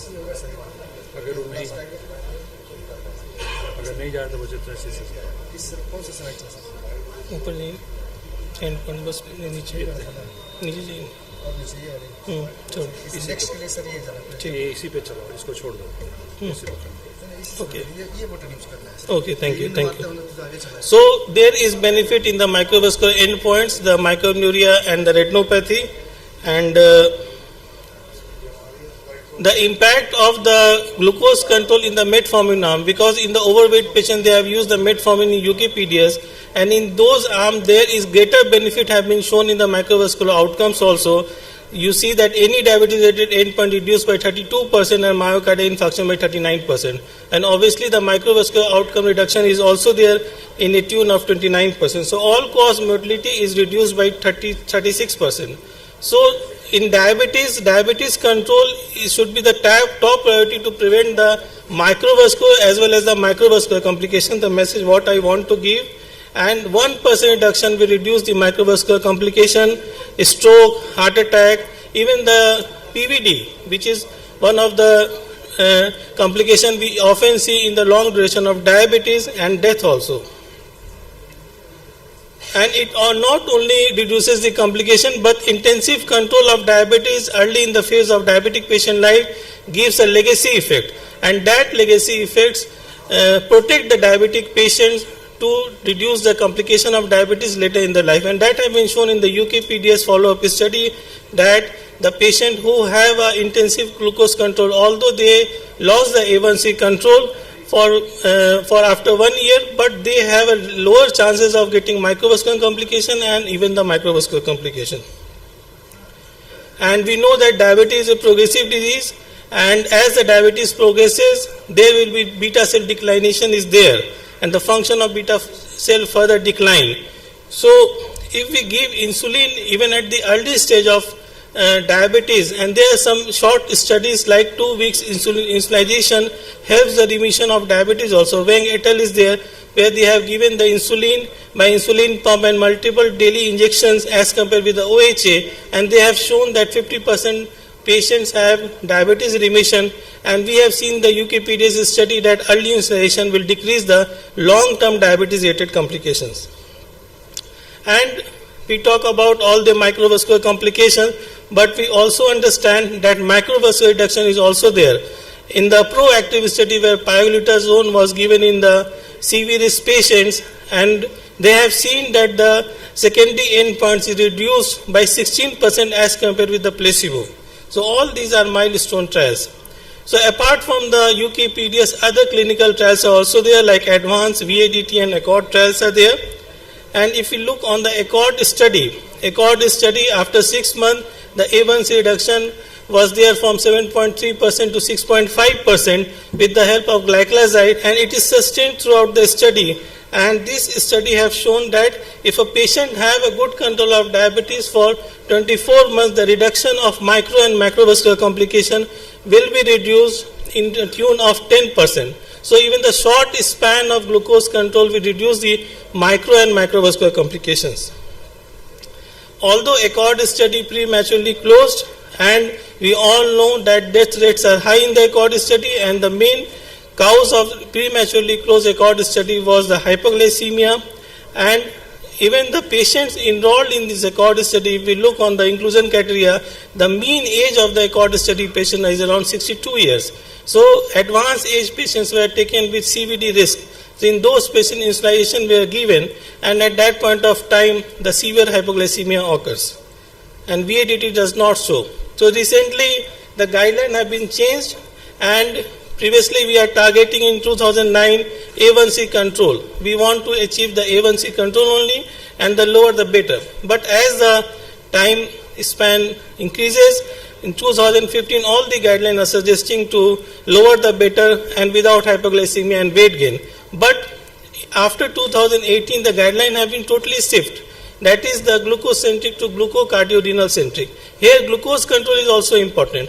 Although we are giving some drugs like SGLT2 and GLP-1 receptor agonist after stratifying the risk factor of a patient to decrease the cardiorenal events, but these drugs are also linked with decrease of the glucose level, and these all drugs are reducing glucose level in a tune of 0.6 to 0.8%. So reduction of glucose is very important at any stage.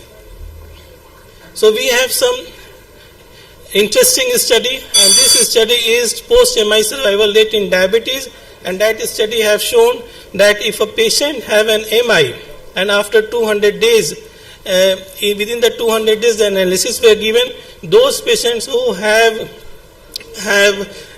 diabetes, those have a lower survival rate as compared with a non-diabetic individual. But those patients whose blood sugar is more than 200, the survival rate in those patients are decreased by more than 30%. So at that point of time also glucose control is very important. So I favor the glucose control because glucose-centric approach targets the omnious octet with combination of anti-diabetic agents and to achieve the A1C target below 7%. Long-term trials, all the trials, UKPDS, DCCT, ACCORD, BHDT, all have shown that macrovascular benefits are there, and UKPDS especially, some positive trend have been shown in terms of decrease in the non-fatal MI by 16% and other parameters also reduced by 10%. So the legacy effects, what we want to give, transfer to our patient to protect their organs can be done if the patient have a good control of diabetes for early years of their life, and all the guidelines are suggesting to stratify the risk of the patient and try to achieve the A1C target below 7% and without the getting hypoglycemia and weight gain. And for this now we have a newer agent like SGLT2 inhibitors, DPP4 inhibitors and GLP-1 receptor agonists are there. So early insulin has positive impact in diabetes remission and reduction of long-term diabetes complication. Thank you. Hello.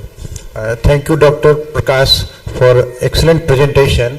Now I invite Dr. Adnan Imam, and he will speak in favor of weight-centric control of diabetes. Management of early diabetes, weight-centric. Over to Dr. Adnan Imam.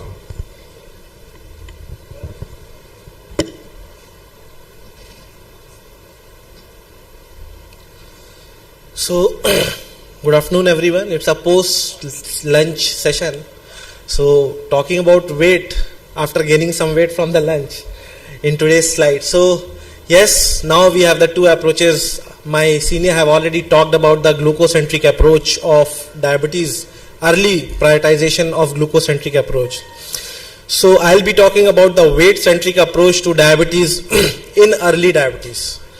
So, why and what's the point to talk about this in today's meet is very important, because today we are mostly talking about diabetes reversal and remission of diabetes. And we are seeing diabetes in early age, and we know in obese people, yes, it's the point that has to be taken care of, as well as we are seeing a big burst of, I would like to say, childhood obesity that we need to also take care of. So what's the point? When we see obesity, we have to consider as a chronic disease. Obesity is not a disease of a single day chapter that we will give the medicine and obesity is poo. It's not like that. So in the last slides that Dr. A.S. Prakash sir have told you about, it was totally about the glucocentric approach, how we need to get the HbA1c reductions with the help of medicines and all. So obesity is associated with diabetes, hypertension, dyslipidemia and cardiovascular diseases as well, but now we are mainly focusing on diabetes. So we all know that obesity has a relation with insulin resistance, and it's one of the key things that needs to be taken care of, because more the obese person is, more the insulin resistance is there in the person. So sir, please don't mind if I take your few points from your slide to mine.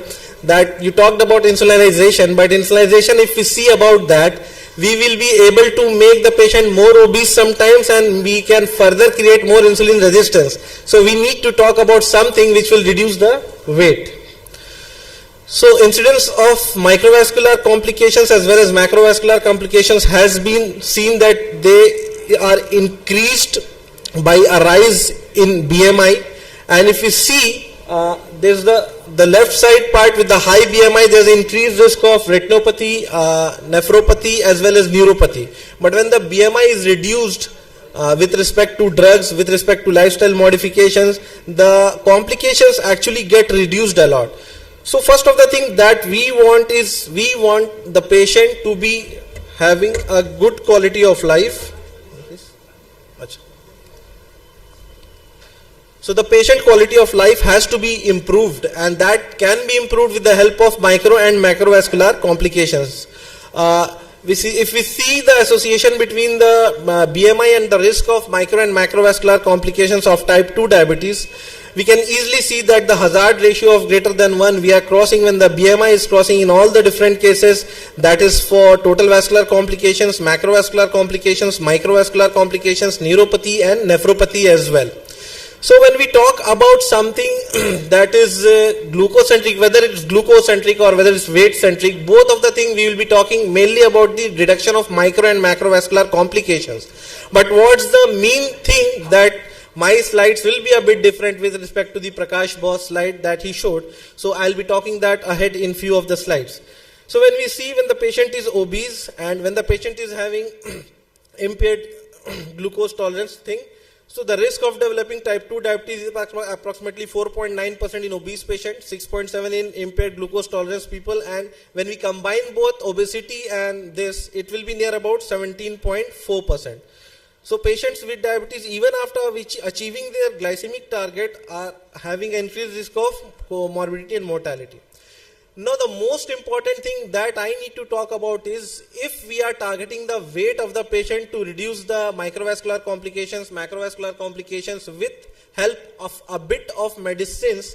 So we will see that in a normal case, if the patient is getting obese day by day and day by day, the problem is not only obesity, it's the other diseases as well as the cost of the treatment increases a lot because the patient has to take care of all the other comorbidities that he will be carrying because of the obesity of the patient.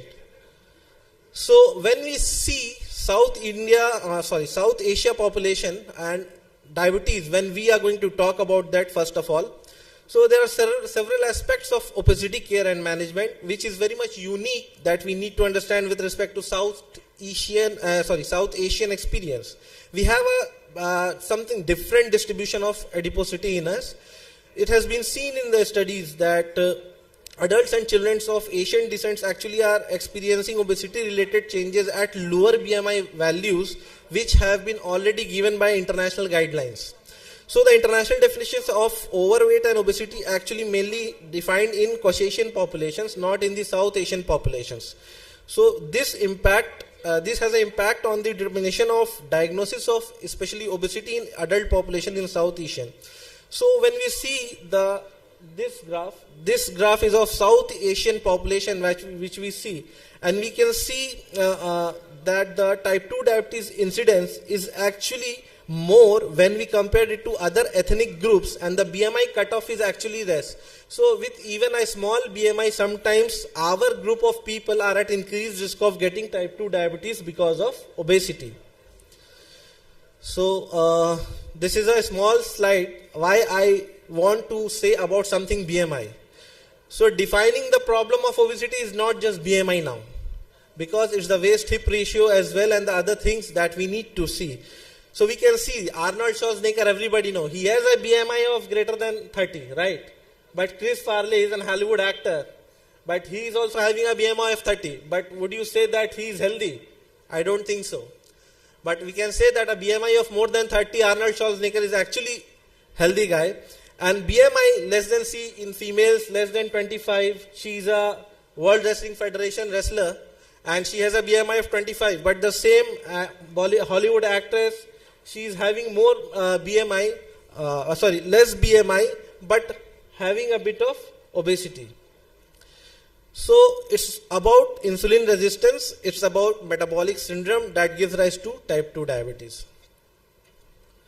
So obesity should be the primary target for treating type 2 diabetes from my point of view, because all the guidelines now have been focusing, it's not the metformin that is taking care of the patients.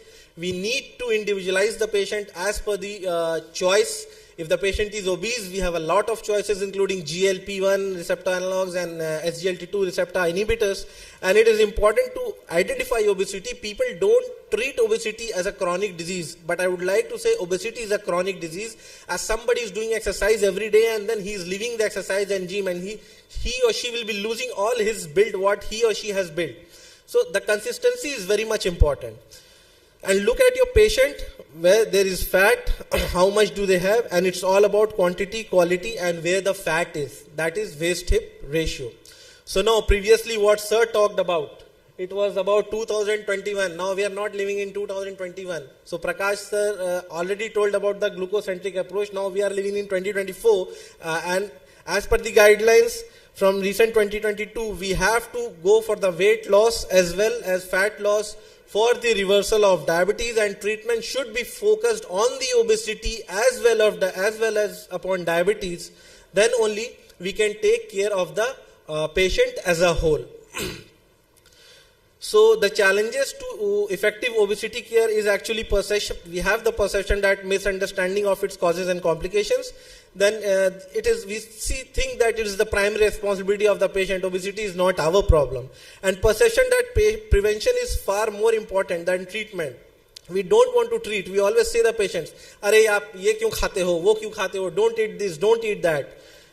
So it's not only about the lifestyle modifications. We have a lot of drugs which can reduce the patient's weight as well, and then reduce tolerance for any other risk of effective treatment. So this will lead to obesity-related prejudice and stigma, causing discouragement of the patient seeking medical advice and care. Then providers using proven medical and surgical therapies. We have the limited availability of proven therapies and barriers to development of more effective therapies. So this will again become a cycle.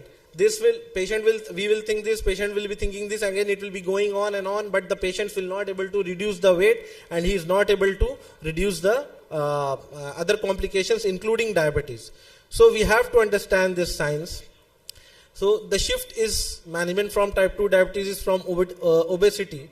Obesity, as I already told you, related to metabolic syndrome, but right now I am only focused on type 2 diabetes, which will give to hyperglycemia and microvascular complications that we need to take care of. So weight-centric approach is actually an upstream process which we need to take care of instead of glucose-centric. So sustained weight loss has been seen in primary treatment as a goal in type 2 diabetes, and yes, evidence supports this, that the treatment, when we focus on adiposity related diabetes, the glucocentric approach is not addressing obesity. I'll just take 1 to 2 minutes. And then this is the thing. So insulin resistance, hyperglycemia, beta cell function in between these two. So when there is loss of beta cell function, insulin resistance, hyperglycemia, micro and macrovascular complications, then diabetes, then pre-diabetes, and type 2 diabetes drivers start from the first stage only. So this is the reduction of HbA1c. Sir, I am also reducing HbA1c with respect to the losing the weight of the patient. So weight reduction leads to, helps in diabetes reversal and remission, actually I would like to say, with the direct trial data, and we have the data which will tell us that more weight loss reduction will give type 2 diabetes remission with low CV mortality and low rates of heart failure with preserved ejection fraction. So weight loss can produce the progression of diabetes to pre-diabetes of type 2. So now the recommendations also have said that promoting weight loss to improve health outcome for people with type 2 diabetes to be emphasized for the treatment of diabetes, as well as the same with the EASD guidelines. So benefits of early intervention, we can reduce it, we can help reduce the complications. So summary will be recent evidences permits a frame shift in understanding the treatment, the amount of weight loss, and weight should be the primary target along with glycemic control. It's not only glucocentric thing, and primary targets need to be addressed concurrently, not necessarily and consequently with obesity.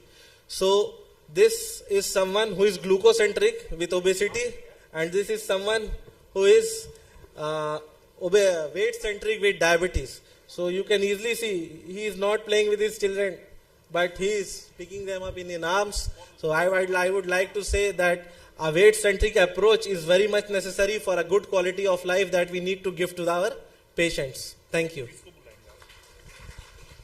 Thank you, Dr. Imam, for a wonderful presentation, and you have very well spoken in favor of weight-centric approach in the management of diabetes.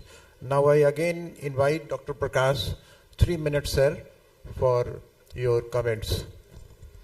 Dr. Imam has 100% rightly said that weight management will help the patient. I agree with him. Sir, this is debate, sir. Yeah, but how can you do the weight management? You look the randomized control trial. In look ahead study, they have given 825 kilocalorie per day to the patient, and for this they have applied shakes and bar. Is our patient is ready to take 825 calories by shakes and bar? I think it is not possible in real world. First point. and it is very costly also. Second, if we go to the therapeutic management, whatever the GLP receptor agonists and bariatric surgeries are there, they are very costly. Although they have shown that reduction is there with GLP 5 to 10% in some group of patients, more than 10% also, but the 30% patients are also not responding. If we talk about the bariatric surgery, it is around 5 to 6 lakhs to the patient. So cost is one of the limiting factor in weight reduction.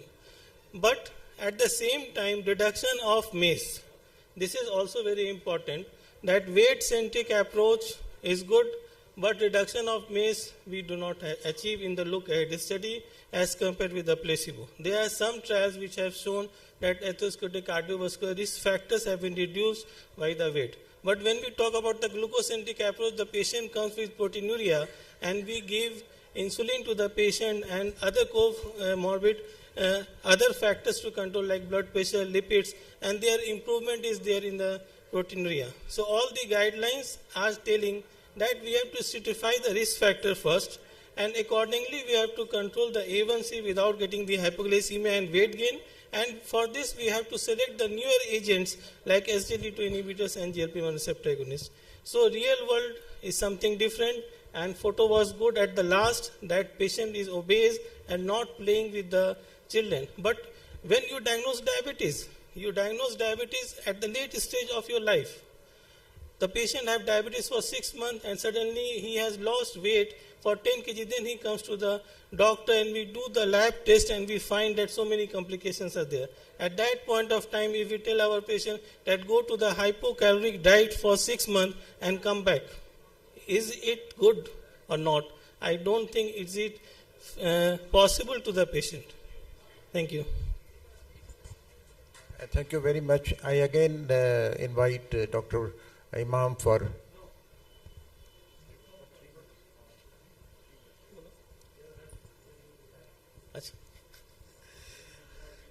Sir has told most of the things very nicely about all the things, but he has also admitted that he will be using SGLT2 receptor inhibitors and GLP-1 analogs, so that will cause a weight-centric approach to diabetes as well with respect to lifestyle modifications.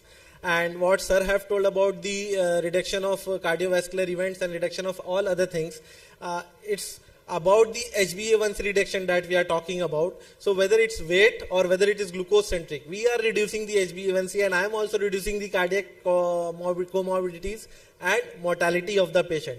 Third most important thing is cost. We have a lot of options right now these days, especially the GLP-1 analogs are giving boom in the market right now from subcutaneous to oral. We have the once a day, which is cheap, a cheaper aspect, which will cost you not more than 2,000 or 3,000 per month therapy. And then we have weekly, and then we have oral. So it's your choice. When you are going in the mall, we are going to Big Bazaar. Somebody is buying Nirma and somebody is buying Surf Excel. So they have their own choice. But the thing is, if we have choice in all these things, we can reduce the weight of the patient. And the risk of hypoglycemia will be reduced when we don't put a lot of burden of tablets on the patient, and if we target on the lifestyle modification as well as to decrease the obesity of the patient. I will not take much time. Sir has already told a lot, and what I wanted to say I have conveyed to the audience. So thank you for that. Dr. Imam, one simple query from my side. Some of my patients, they are lean type 2 diabetes. Will you advise weight reduction, and you will wait for his diabetic control, glycemic control for by virtue of the weight reduction? Sir, 2 points. 1 point, what type of lean we are.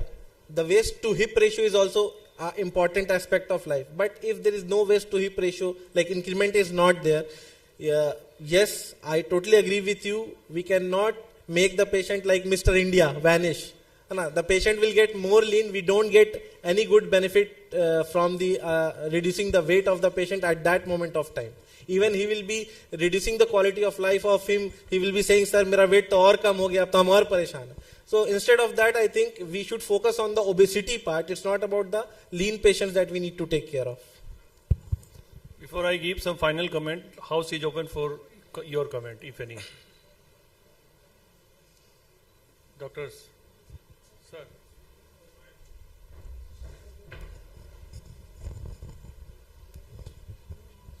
comment with a request that Ajay will keep it short with his comments. Starting with Adnan, definitely we have data now. When we talk of the legacy effect with glucose control, there is a legacy effect with weight control also. If you control even 5% in the first year, you reap almost 30%, 40% benefit in the CVD. Similarly, regarding HbA1c, that is again very interesting. Patients who lost more than 8% of body weight, they had the maximum HbA1c lowering despite having gained weight in the next 6 months. So that legacy effect goes in favor of that. But again, from Sukrit, the two things, legacy effect, we all know. We talk about remission and weight loss. We also know, as was highlighted by him, that with early control of glycemia, we can put the patient in remission. And it is reported even in patients who are of long duration diabetes. Patients receiving insulin, if you control it, they go into remission without any change in body weight. You take the proactive study with pioglitazone. Patient who gained more weight, they had the maximum cardiovascular benefit. And that was possibly linked with the mechanism of action of pioglitazone. So fluid retention, which is definitely less, it is mainly a peripheral edema that is not hampering the heart. And moreover, interesting is you have a greater HbA1c lowering with pioglitazone with a BMI of more than 30. So you can just think of that. More than 30, greater HbA1c reduction, greater cardiovascular benefit. Okay, and then there was a question by Dr. Umesh about the leanness. I told you in the morning also, the lean diabetics having increased all-cause mortality. And interesting is again, they had less mortality if they were able to gain weight. So if you are putting that patient in the lean category, that persists. If you are able to bring it in the normal range, there will be less of cardiovascular events and all-cause mortality in that. So pointing it, I will end with two talks only, two comments. One was saying effect of HbA1c and progression of MASLD. And 1% HbA1c was equivalent to loss of 8 kg body weight. So that was it. 1% HbA1c linked with less progression of MASLD equivalent to 8 kg weight loss. Okay. Reverse is 1 kg weight loss was able to reduce MACE by almost 7 to 8%. So we are there, both approaches. Thank you all for the nice debate. Both Dr. Prakash and Dr. Adnan has done exceedingly well. The content of the slides of Dr. Prakash was wonderful, and the content of the Dr. Adnan was mesmerizing. So both have done well.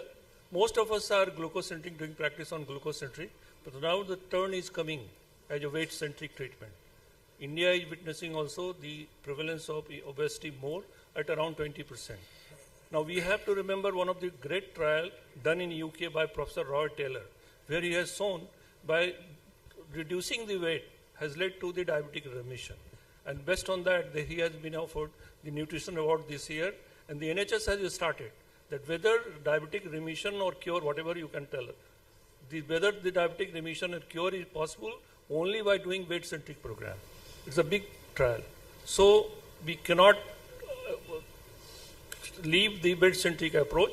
So we have to combine in the right patient, in the early patient, we have to combine. We should be glucocentric, which we have many evidences, but we have to be weight-centric also for the right kind of patient, because we have seen by doing bariatric surgery, the blood sugar level goes to normal. This is a common experience. And the Roy Taylor and Professor Lean has shown, working on the UK, that in good number of patients, 33% of the patient, they were followed for many years and they were found to have the diabetic free. So that is from my side. Thank you very much for both of us. I think both have done extremely well, and credit goes to both of them. Thank you. Thank you so much, sir. Now I'd like to be requesting both of you, Dr. A.S. Prakash and Dr. Adnan Imam, sir, to kindly receive this token of felicitation from our side. And I'll be requesting all the chairpersons to kindly give them this token of felicitation.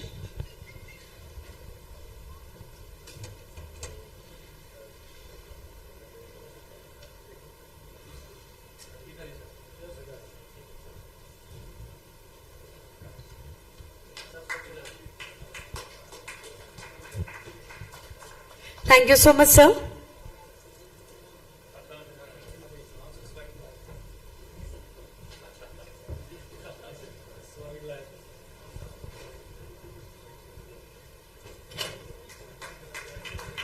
Now I'll be requesting Dr. J.R. Pandey sir to please come on the stage and to felicitate our panel of chairpersons who chaired this session very well.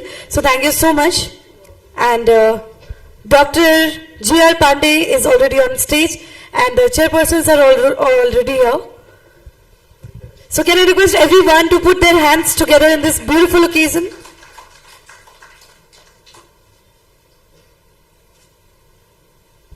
Thank you, sir.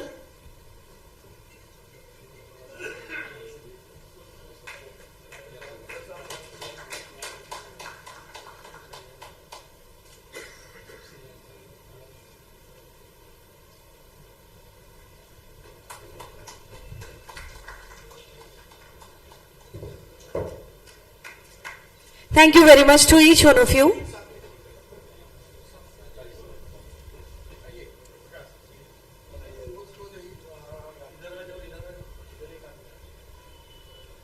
And now we are going to move in the session number 9 and the chairpersons are going to be Dr. Priyadarshi Narayan, Dr. Ajoy Kumar and Dr. Kaushal Kumar from Railway.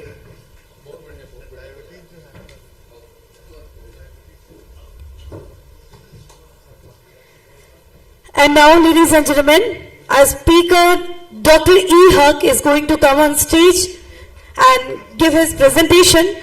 So please welcome all the chairpersons first and also the speaker, Dr. E. Huck. Thank you very much.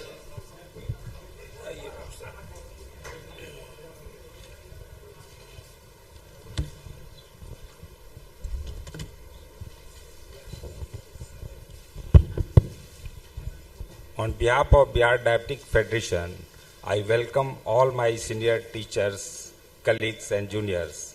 And this session topic is treatment of uncontrolled diabetes type 2 with triple drug combination, that is glimepiride, metformin and sita.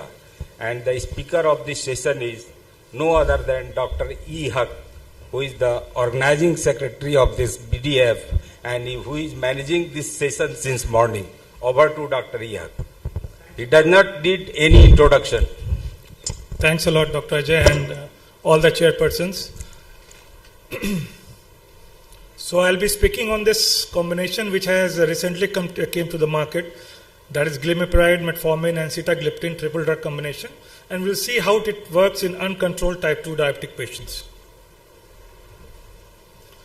So since the morning we are discussing about the prevalence of diabetes. This is an IDF data which shows that in Southeast Asia, including India, the diabetic population was around 90 million. But we know that it crossed like 100 million mark in 2023 in India itself and is projected to increase to around 152 million by 2045. So around 68% increase in diabetic population in around 24 years' time. Similarly, in Africa also there is a significant rise, around 134%, and Middle East also 87%. So gradual rise of prevalence of diabetes all across the world. So this is a ICMR India study published in 2023, I have told you. The prevalence of diabetes is around 10.1 crores. So this is an oft-repeated slide. This is pathogenesis of type 2 diabetes. We know that ominous octet. I'm not going to go in detail. It's decrease in creatine, decrease in insulin, increase in glucagon, and so on and so forth. So coming to the management, what are the goals in diabetes management? We have learned a lot about weight management. I agree totally that you have to control the weight, and there is a legacy effect in weight also. If you manage the weight better, you will get a legacy effect in mortality, in better A1C control. But here I am going to tell you about the better glycemic control only, because this molecule is not going to take care of weight thing. So better glycemic control will reduce the microvascular complication And if you control the blood pressure, lipid, and all those things, you will definitely reduce the macrovascular complications and thereby improving the quality of life. So why there is a need of triple drug therapy? Type 2 diabetes is characterized by progressive beta cell failure that results in sequential adding of different oral and injectable medications to achieve optimal glycemic control. And this may necessitate administration of multiple tablets or pills to achieve a good glycemic control as the disease progresses. So there is a chances of polypharmacies. So I think a fixed drug combination is an ideal alternative to use other drugs individually because the compliance will be more. So one study found that FDC was preferred in 58% of the patients in a study.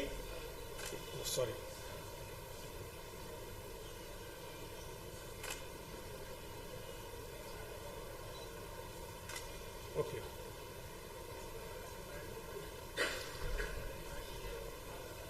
So again, I'm not going to talk about the reduction in cardiorenal risk because this molecule was not going to take care of decreasing cardiovascular or heart failure risk or CKD risk. I am focusing on this blue line, glycemic control.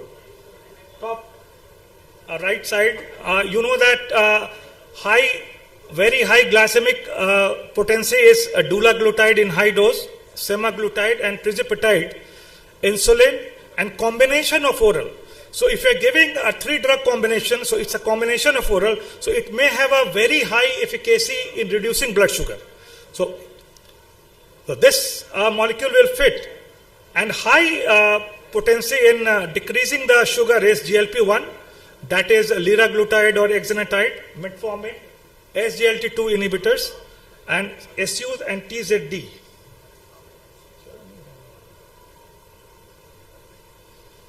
So now combination therapy guidelines. NICE 2022 recommend that for adults with type 2 diabetes, if dual therapy with metformin and another oral drug has not continued to control A1C to below the person's individually agreed threshold for further intervention should either. So we usually start, since the patient are poor, we usually start with glimepiride, metformin. So we can add a third molecule, like we can add a DPP-4 inhibitor, or we can add a pioglitazone, or we can add a SU if the patient is not already on sulfonylurea. So these are the things we can add to control the A1C. So why we should use the combination of these 3 molecules, and we will see the role of APAC2 and rationale for combination. So APAC2 is exchange protein activated by cyclic AMP2, and it's a direct target of 3,5 cyclic AMP and is involved in cyclic AMP mediated signal transduction.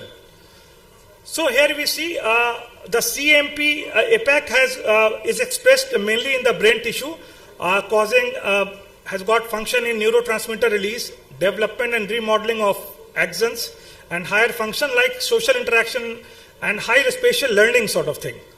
In heart, it causes ANP secretion, that means it decreases BP, it controls the heart rhythm. And in pancreas, the APAC2 action causes insulin secretion and glucagon secretion, decrement of glucagon secretion. So these are this pathophysiology, how it acts. Secretion of GLP-1 and GIP from the gut interact with the protein-coupled receptors on pancreatic beta cells, activates the adenyl cyclase, leading to production of CMP and activation of APAC2. So this molecule, GLP, acts on the this adenyl cyclase, and it acts on a receptor, G protein-coupled receptor, and that activates the adenyl cyclase, causing formation of CMP, and that's why APAC2 is activated, releasing insulin. Similarly, sulfonylureas act directly with the SU receptor 1, thereby increasing the sensitivity of KATP channels to ATP, and thus stimulates glucose-stimulated calcium influx and release of insulin. So SU can cause direct action through SU receptor on APAC2, whereas the GLP-1 or GIP acts through different G protein coupled with receptors coupled with the pancreatic beta cell through adenyl cyclase and then CMP, then it acts on APAC2. So these are two different mechanisms, but the final pathway is APAC2 releasing insulin. So now rationale for triple drug combination. You know that diabetes is characterized by hyperglycemia resulting from either a decrease in insulin secretion or insulin resistance or both. Metformin is the first line therapy of diabetes. However, because of progressive nature of the disease, there is often a loss of efficacy over time with metformin alone, and there is a need for additional OHs acting via different mechanisms. Glucose stimulates insulin secretion from pancreatic beta cells via potassium ATP channel dependent and independent pathways. And sitagliptin increases plasma GLP-1 concentration by inhibiting DPP-4, and it elevates cyclic AMP levels in pancreatic beta cells, leading to similar thing, APAC2. And GLP-1 also decreases the release of glucagon from alpha cells of pancreas, and thus reducing the blood sugar. And I have already told you, glimepiride directly acts on pancreatic beta cells on sulfonylurea receptor, causing a release of insulin.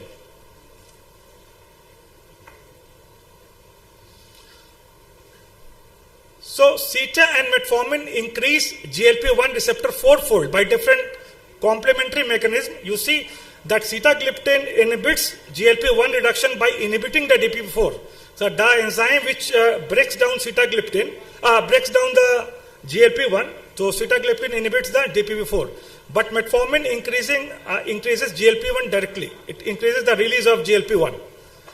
Metformin is the gold standard trusted bigonide which reduces the insulin resistance, that is peripheral uptake of sugar, and also hepatic glucose production. In addition, the use of combination therapy, besides achieving optimum metabolic control, significantly improves beta cell function, improves markers of insulin resistance, and thus reduces hepatic glucose output. So if you combine these three molecules, what happens? There is an increased production of GLP-1, there is a potentiation of increase in insulin, decreases glucagon secretion, decreased hepatic glucose output, and decreased insulin resistance. The same thing here, you see metformin acting on the gut, causing decreased glucose absorption. It acts on liver, causing decrease in hepatic glucose production. It increases the peripheral uptake of sugar in skeletal muscle and adipose tissue. Metformin also increases GLP-1, so causes increase in insulin and decrease in glucagon. And sitagliptin, by inhibiting DPP-4, increase the level of insulin. So what are the clinical evidences of these three molecules? So this is, I think, 16-week study, subgroup analysis of a phase 3 randomized double-blind double dummy activated control study, 16 weeks, followed by an open-label single-arm study for 12 weeks. 195 patients with HbA1c more than 9% and less than 11% taking glimepiride 4 mg and metformin more than 1500 mg per day were randomized to either fixed drug combination of glimepiride plus metformin 551 and 1000 mg BD, or in another arm it was metformin 1000 mg BD and glimepiride 2 mg BD. That was the comparator arm. So what happened to A1C after 16 weeks? So this is the result. That means if you are adding a sitagliptin on top of metformin and glimepiride, you see there is a reduction of to the tune of around more than 0.5, around 0.55% A1C at week 16. Similarly, glimepiride strongly enhances the glucose lowering effect in triple oral therapy with sitagliptin and metformin. So this study is proving which molecule has got more potent effect in controlling blood sugar. So here, this is also a 3-month single-center, open-label randomized control study where patient treated with sitagliptin, 50 mg of sitagliptin, more than 1000 mg of metformin and less than or equal to 1 mg of glimepiride with an HbA1c level of less than 7.4% during at least 3 months were enrolled in the study. Patients were randomly assigned to two treatment groups where either received a 50% reduction in metformin dose, or in second arm, the dose of metformin and sitagliptin were same, but glimepiride was removed from that group. So the A1C from baseline to 3 months, you see a change. Here you see, the dotted line is, the square is, that is without dotted line, the square is 50% reduction of metformin. So you see the HbA1c rises more if you decrease remove the glimepiride after 3 months. A1c is increasing more, but if you remove the metformin, that is decrease the metformin, like by 50%, HbA1c increases, but not as much when glimepiride is removed. So that means glimepiride has got more potency than metformin. We know that. So to summarize, diabetes controlled by 3 molecules. If you are giving together, what they are doing, they are reducing insulin, reduced insulin secretion, reduce incretin activity, increase hepatic glucose production, and reduce insulin sensitivity. So these are the things happening in diabetes. So, and this glimepiride sitagliptin causes increase in insulin secretion. Sitametformin causes increase in secretion of GLP-1 and GIP. Metformin causes reduced hepatic glucose production, and metformin causes increased insulin sensitivity. So that's it. I have not touched about cardiorenal protection because these are different things. Because you know that if you don't control the sugar, you will get a microvascular complication and ultimately macrovascular complication as well. So for poor patient, those who cannot afford the high cost molecule, you can start with this 3 molecule, combine it and get better A1C control. That's all.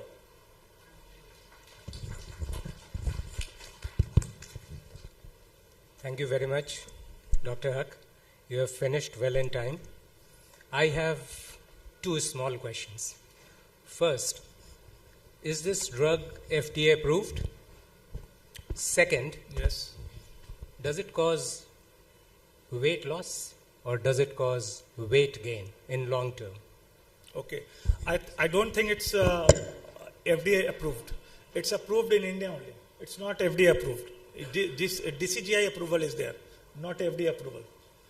FDA does not approve this triple drug combination. First. A second thing, it does not cause weight reduction, neither it causes weight reduction, not I think weight gain, because you know that this sitagliptin or any DPP-4 is weight neutral, and metformin causes slight weight reduction. So if the weight gain is there, it will be less as compared to if you are using plain glimepiride or glimepiride plus metformin. If you are using triple drug, it will be not much as compared to glimepiride metformin. Thank you very much. Okay.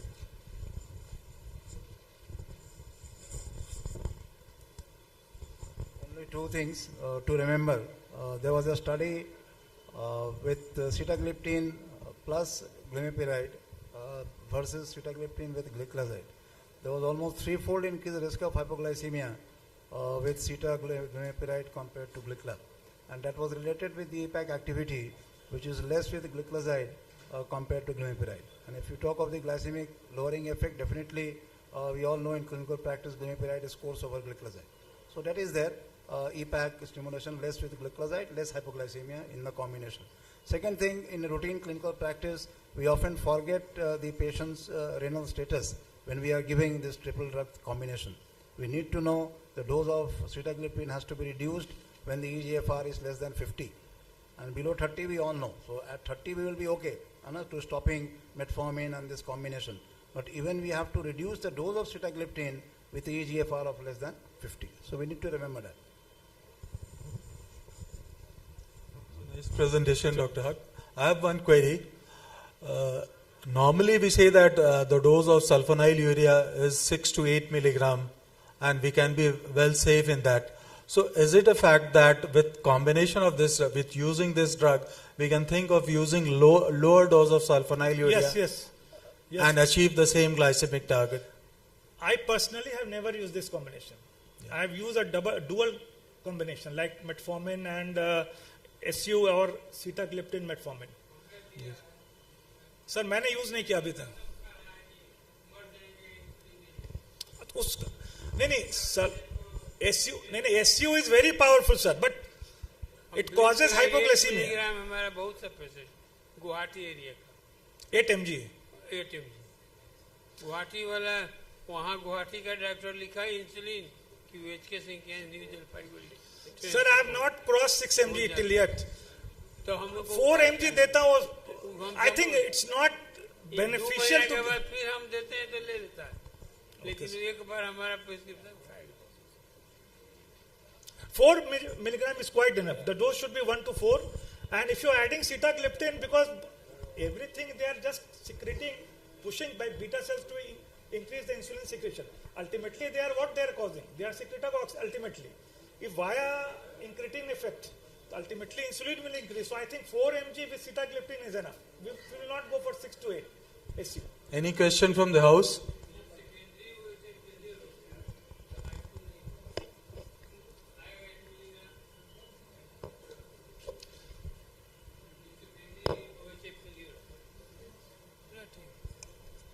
Okay. Thank you so much. So now I'd be requesting all the chairpersons to please felicitate our speaker, Dr. E. Huck. And thank you so much, sir, for your wonderful presentation.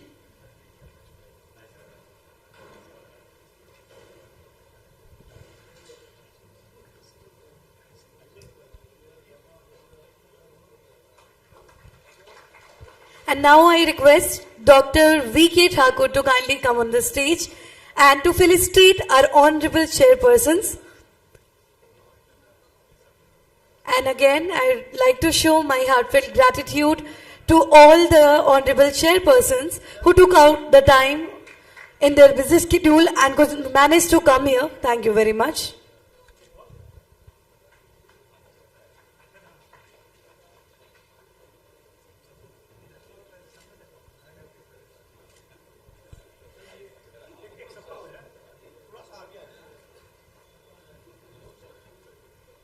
And after this, we are going to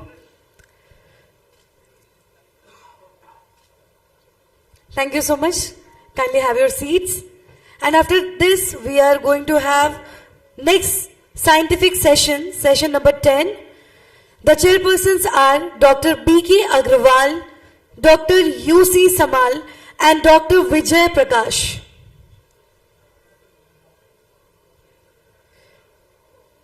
So first of all, the chairpersons are requested to take their respected seats on the dais.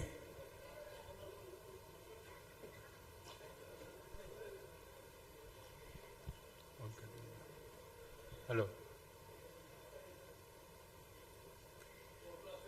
Thank you so much, sir. And now I'd like to invite our honorable speaker, Dr. Shaibal Guha.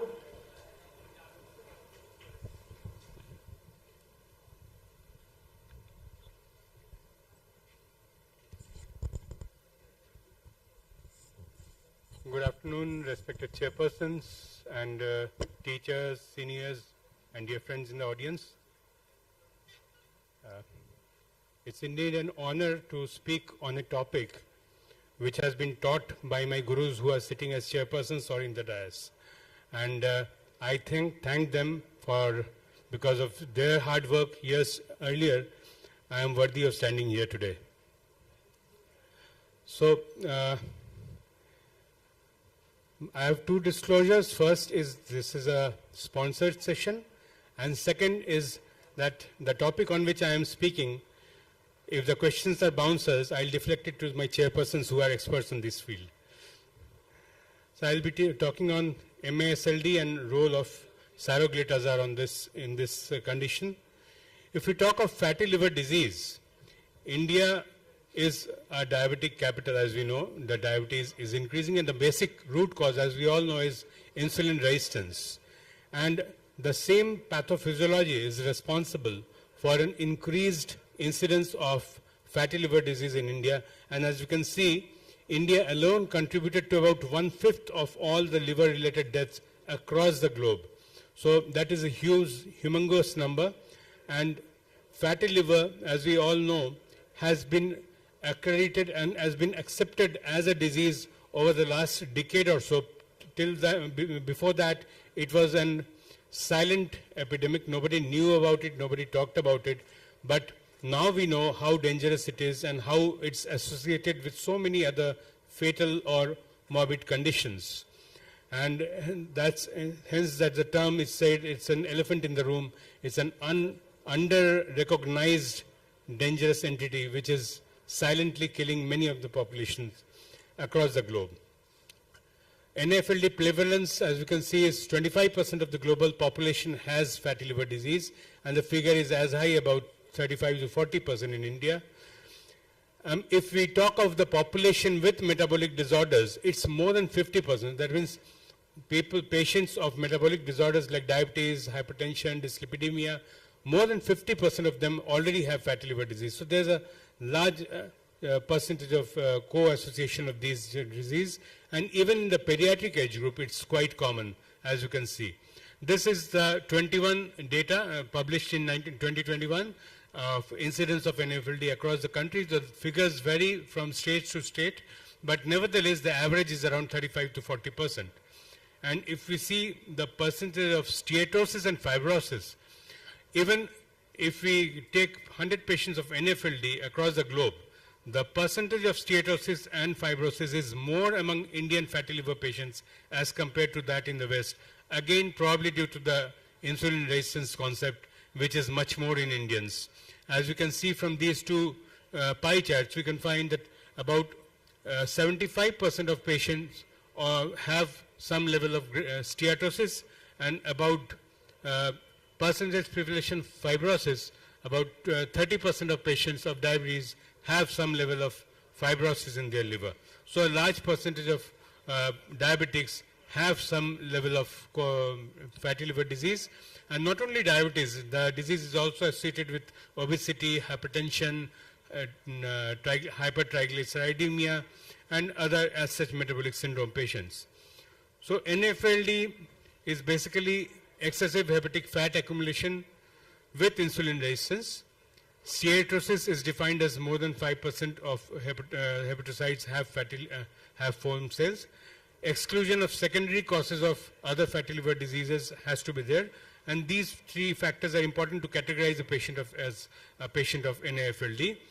So patients can start from a state of NAFL, this is fatty liver, and which is pure steatosis, and steatosis with mild lobular inflammation, which progresses to NASH, and then that progresses to other complications including hepatocellular carcinoma.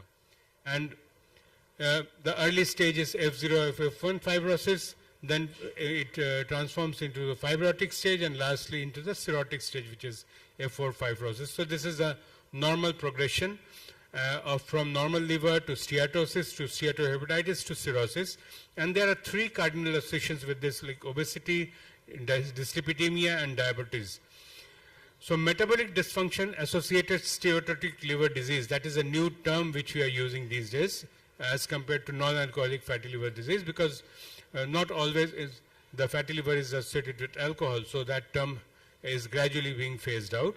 And this basically means a steatotic liver disease along with at least one or more cardiometabolic risk factors, which may be elevated triglycerides, low HDL, type 2 diabetes, obesity, or high blood pressure. It is basically non-alcoholic steatohepatitis basically takes two hits actually. The liver is first affected by obesity and insulin resistance, that's the first hit, and due to that and due to the increased inflammatory milieu within the liver, there is an increased oxidative stress and increased production of pro-inflammatory cytokines. That is the second hit, and these two factors together cause whatever changes which occur in this disease. So why do we need to know about MASLD? Because in fatty liver, liver is a victim, but it is not a passive victim. It has a major role to play also. The story starts from insulin resistance, which is the root cause, leads to fatty liver, and fatty liver indirectly leads to increased cardiovascular disease, cirrhosis, hepatocellular carcinoma, increased mortality. So that's a common chain of progression. if you go by the various studies, like this is a common, very popular Chennai urban population study 7, CUPS 7 study, it has shown that Indians have a high prevalence of insulin resistance. We have seen and studied this study in context of diabetes for years together, and this insulin resistance is also responsible for increased incidence of NFLD in the Indian population. We also know from our diabetic studies that Asian Indian phenotype is totally different from our Caucasian counterparts. We differ in a lot of parameters, from lower age of onset, lower threshold for BMI for type 2 diabetes, increased serum insulin and insulin resistance, rapid decline in beta cell function, characteristic dyslipidemia with high TG and low HDL, lower adiponectin levels, increased CRP levels, low muscle mass, increased abdominal obesity and visceral fat, increased NFLD, low birth weight, thin fat Indians, low B12 and low vitamin D3. So these are the factors, and also the gut microbiota is also assumed to be different in Indians as compared to the West. So these factors differentiate us from our Western counterparts, and that is the reason probably we have a higher morbidity and mortality, we have a higher insulin resistance, and we have higher incidence of fatty liver disease. Also, if we see the clinically significant liver fibrosis, diabetics per se are affected more as compared to the non-diabetic population. And this is the IgM's publication published in 2024. And it showed that the higher BMI, higher AST/ALT values, as well as lower platelet counts are associated with clinically significant liver fibrosis.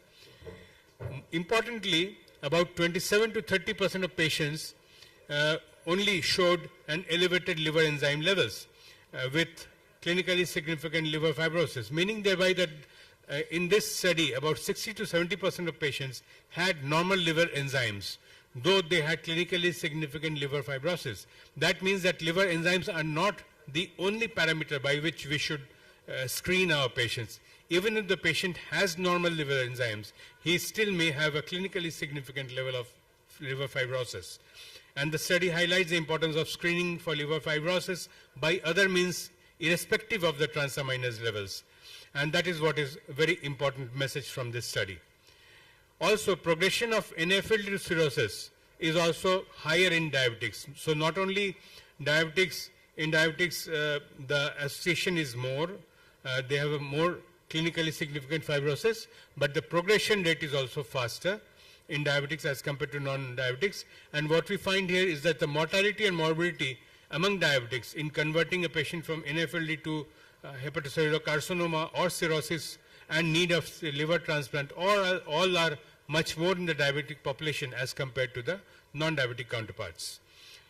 And if that is not enough, what this study has shown, which was published in Hepatology in 2023, that a longer duration diabetes is significantly associated with a higher risk of liver-related events and all-cause mortality in patients of NFLD. And it's important for us to know that in MASLD or NFLD, the most common cause of death is not liver disease or liver failure. It is basically cardiovascular death. So we need to keep this in mind, and there also we need to keep in mind whether the patient has the other metabolic risk factors or not, because both of them will act together in increasing the mortality and morbidity of the patient. And there is a close interplay between insulin resistance, diabetes, high triglycerides, fatty liver, and this crosstalk between the different parameters also plays a role in increasing the morbidity of NFLD. So when we know now that how important this MASLD is, the point comes is how do we screen and how do we diagnose? And that is where these three parameters come: knowledge, attitude, and practice. These are the three parameters which are taken into consideration in assessing the awareness about the disease. And when this KAP parameter was used in USA about 10 years back, not surprisingly a decade back the awareness was relatively less, and the awareness levels, overwhelming majority of the subjects were not aware of NFLD and said that their physicians did not have a discussion about NFLD. So that was 10 years back. Unfortunately, even today, in this study published in 2023, and this shows that the knowledge awareness level is not much better and as compared to what it was a decade back. So still, despite knowledge about this disease, despite knowing how dangerous it is, how it's associated with other comorbid conditions or other metabolic diseases, the knowledge about it is still relatively less. The awareness factor is still less among the patients as well as among the healthcare providers. And that is an unfortunate part about it. So when do we screen and whom do we screen? If we go by the guidelines, the American Association for Study of Liver Diseases, the European Association for the Study of Liver, American Diabetes Association, and the Indian National Association for Study of Liver Diseases, all of them have a consensus that they recommend screening for NFLD if the patient has obesity, or if the patient is diabetic, or the patient has prediabetes with elevated liver enzymes, has hypertriglyceridemia or a low HDL, or is a hypertensive patient. So in these category of patients, we should not miss screening of MSLD. And that is makes it very important. And the important parameter is how do we screen? So we use the liver enzymes. That is first and foremost, and that is the simplest and cheapest way also. But as we have discussed, that in the study there was a cohort of 60 to 70% of patients had a normal liver enzyme despite having liver fibrosis. So there comes the role of screening for the liver. How do we screen about it? We screen through ultrasound. We can screen by the FIB-4 index. We can screen by the fibroscan. So this is the simplistic algorithm for diagnosis of MSLD. If there is incidental detection of elevated liver enzymes, or if the patient is obese or has type 2 diabetes or other metabolic syndrome, we look for fatty liver screening through abdominal USG. If there is incidental detection of fatty liver, then we go to non-invasive screening, testing for fibrosis, either using the FIB score or by using the fibroscan.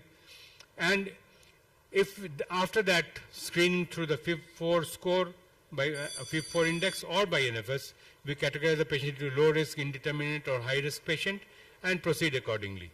So that is the screening algorithm. The FIB-4 index is the simplest to follow. It takes into consideration 4 parameters: the AST, ALT, age and the platelet count. It is the easiest and most cost effective. It can rule out the presence of fibrosis and has got a high sensitivity and specificity, and has been recommended by major guidelines. But the clauses are that the platelet counts and these are very variable, so it sometimes becomes unreliable. And then we need to go for the other modalities like the VCTE, which is commonly known as the fibroscan. FIB-4 is a prognostic marker and can refine the risk assessment for liver events, and we can see here there is a corresponding it correlates very strongly with hazard ratio and morbidity and mortality. So if the FIB-4 index goes up, the mortality due to liver and CV related events increases. And similarly, it's also associated with risk of cardiovascular events and all-cause mortality, as has been shown in these 2 linear diagrams. The second mechanism of by which we can assess the liver fibrosis is by the VCTE, which is vibration controlled transient elastography, which we commonly call fibroscan. And 2 parameters are assessed through this. First is a liver stiffness measurement, which is LSM, which is assessed in kilopascals, and it's a non-invasive quantification of liver fibrosis. And the second parameter observed is controlled attenuation parameter, which is non-invasive quantification of liver steatosis. And this is a simplistic score. LSM score of less than 7 corresponds to absence of fibrosis. Similarly, a CAP score of less than 237 in non-obese and less than 285 in obese is steatosis grade 0. So coming to the management of NFLD, India is the first country globally to integrate NFLD in the National Non-Communicable Disease Program in 21, so we are proud of that. And the management, if we talk about management, is a multi-pronged approach. First and foremost, a lifestyle modification, diet and weight control. Second is more comorbid condition management. Then comes pharmacotherapy and bariatric surgery. Weight loss helps a lot. Achieving weight loss is difficult, but maintaining it is much more difficult. So weight loss of more than 10% and it can lead to fibrosis regression even, but that is very difficult to attain and even more difficult to continue. Only less than 10% patient can sustain this level of weight loss. As you can see, various drugs are here, anti-diabetic drugs and dyslipidemia, which have some role to play in insulin resistance. But if we talk about the drug which is only specifically targeted for insulin resistance and metabolic this MASLD, that is saroglitazar. This is a drug which acts by two mechanisms. It's a dual PPAR agonist. It blocks both the PPAR alpha is found in liver and gamma is mainly expressed in adipose tissue. So this stimulates both the PPAR receptors, and through activation of these, it reduces triglycerides predominantly through PPAR alpha mechanism, and reduces insulin resistance and controls blood sugar by PPAR gamma agonism. So it's a dual agonist, and various studies have shown its efficacy. If we see the improvement in glucose metabolism and insulin sensitivity index, we find that it's very effective in increasing insulin sensitivity as well as in improving glucose metabolism. When compared to other drugs which are used for treatment of NFLD, we find that the other drugs have insufficient evidence or are lesser effective than saroglitazar. The USS study, phase 2 study done in USA, Evidences 4, has shown that it is also quite effective. And the study results show that there is a decrease in NFLD score. This is another study which was biopsy-driven P3 study, which was biopsy proved. And here it shows that saroglitazar used for 52 weeks, there was a 52% reduction in the NFLD activity score without worsening of fibrosis. Another tertiary care study for 52 weeks showed reduction in the progression of fibrosis by transient elastography. Then 96 weeks follow-up study, it showed reduction of LSM and CAP up to the tune of 42% and 26% respectively. Here, another study, which was a case series which studied multiple parameters from A1C to triglycerides to ALT to CAP and LSM, and it showed saroglitazar to be beneficial in reducing all of these parameters at 32 weeks. When compared to vitamin E, pioglitazone, and ursodeoxycholic acid, saroglitazar was found to be more dependable and more active, and hence it's more recommended for NASH with diabetes as well, whereas these are not recommended as such for diabetic NASH people, but only after pioglitazar can be used, but vitamin E is not specifically recommended for NASH with diabetes. And if we see the INSL 2020 recommendations, they show that saroglitazar significantly reduces fibrosis and liver enzyme, and the minimum treatment duration going by the study is at least for 12 months. So if you see the simplistic chart, saroglitazar fulfills most of the requirements, whether it's insulin sensitizer action, ADD approval, NFLD approval, liver enzyme reduction, liver fat reduction, NASH resolution, and other safety concerns. Saroglitazar stands a better chance as compared to the other conventional drugs which we have been using in treating liver fibrosis, and that is the reason probably why the popular guidelines like INSL 23 guidelines, the RSD guidelines, and the LAI Lipid Association of India guidelines suggest that this is one drug which we should use in the treatment of non-alcoholic fatty liver disease. So if we summarize, metabolic dysfunction associated steatotic liver disease is basically NFLD along with one metabolic disease, one or more metabolic syndrome, and since insulin resistance is much more common in Indian population, MASLD is again much more common in the Indian population. Not only that, MASLD progresses faster in diabetic, it's more severe, and that is the reason why we should be very proactive in screening for disease. And going by the various trial reports, if we compare all the treatment options available for treating this, saroglitazar stands probably a better chance than its counterparts. Thank you for patient listening. Thank you, Sabal, for this interesting talk. As a matter of fact, this is a molecule now most expected to be used by one and all. As a matter of fact, we have seen the benefit. The last slide was the most interesting, which shows all aspects of the drug. I do use this drug very frequently, not necessarily because to bring down triglyceride, but also in the diabetic case in particular, with marginally raised triglyceride. Now, only thing I was wondering, the cost of it, even you said attitude and initiative and knowledge and everything is there, but the cost of the drug, and it is certainly quite unaffordable at present. Right. But you have also given example of trials, and also Krishnappa has done a trial. On that he has said 2 milligram is almost equivalent to 4 milligram equivalent to 30 milligram of pioglitazone. So would you like to recommend 2 milligram, or will you say that you can break the tablet, or ask the company to introduce 2 milligram immediately?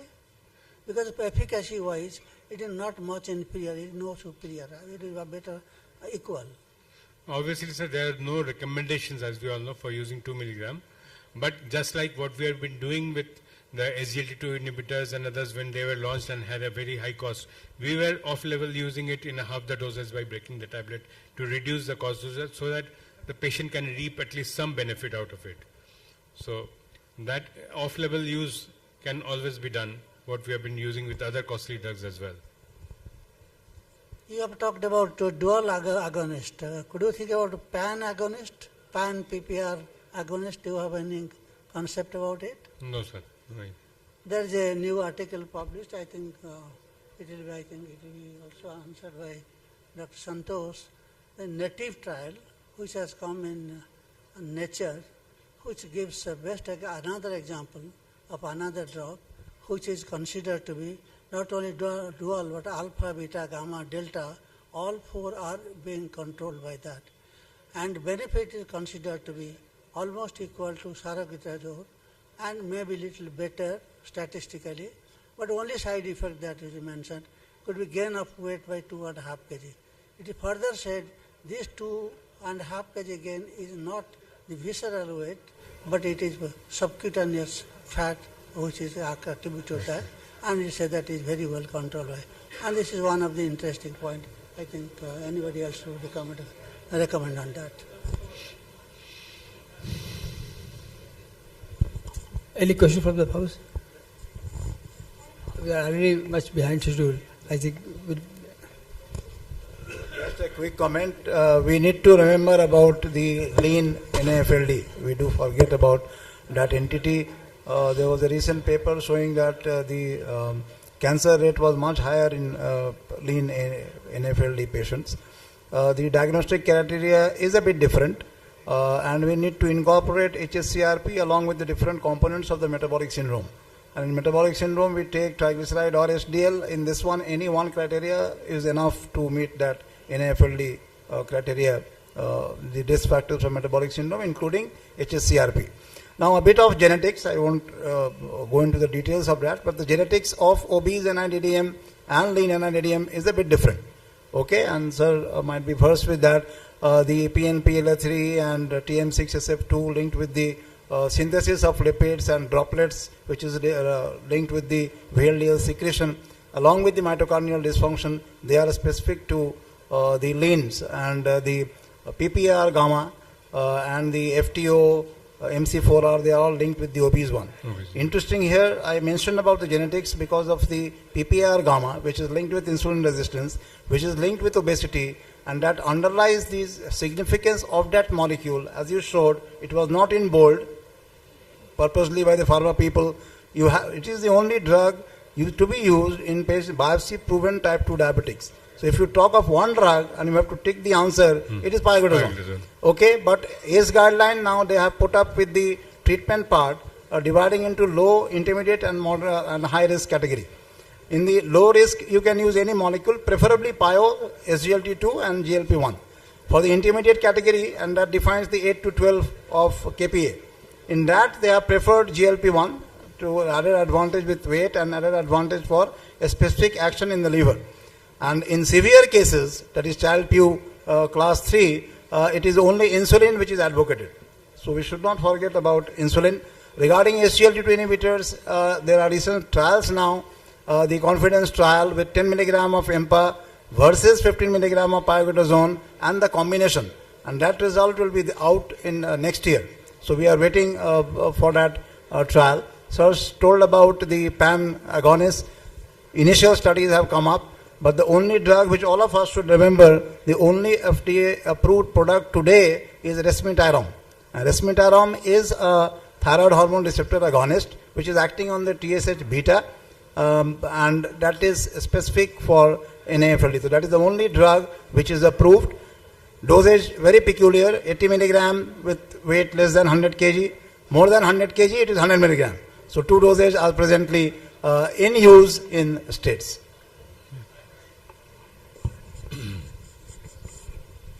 So, no questions? Thank you, Dr. Rawal, for bringing the important subject on the floor. And thank you, Dr. Santosh, to highlighting the anti-MASLD drug. The only drug which he has quoted is a thyroid beta blocker. My only concern that you are advocating the saroglitazar to use for the MASLD for longer period. But if you remember correctly, the BMS has brought another dual PPAR gamma inhibitor, glitazar. In 2006, has it withdrawn the research because it has found after longer use of the glitazar has led to more of the CVD mortality. So unless until we have the evidence, powered evidence to use saroglitazar, I think we have to think about it. And do you know that this is US FDA approved or not? No. No, so I am also using the saroglitazar, particularly for the bad hypertriglyceridemia, which Professor Yusuf Samal has quoted, with a good result. But using it MSLD, which is a very common disease, because it is said that it's the second most important cause for the liver transplantation. So before recommending saroglitazar for a longer period, one has to think about this. So your any comment about it? But otherwise it's a relatively very safe drug. Till now, whatever the trials have shown. Rather, glitazar has been withdrawn from the market by company itself. No, saroglitazar I'm talking about. Thank you, Dr. Sehwal, for nice talk. Thank you. Thank you so much, sir. Thank you, sir. Sir, I will request you to please stay on the stage. And again, the chairpersons are requested to kindly felicitate our speaker. Sir. Dr. Shaibal Guha is already here, and the chairpersons, they're already here. So, time to get felicitated.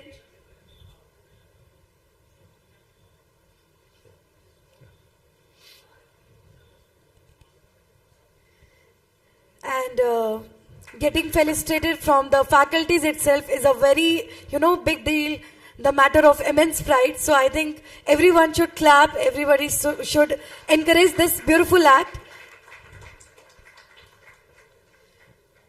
And now we have Dr. Santosh Kumar Singh, sir, who is the President and Organizing Chairman. Sir, you are requested to kindly felicitate our chairpersons.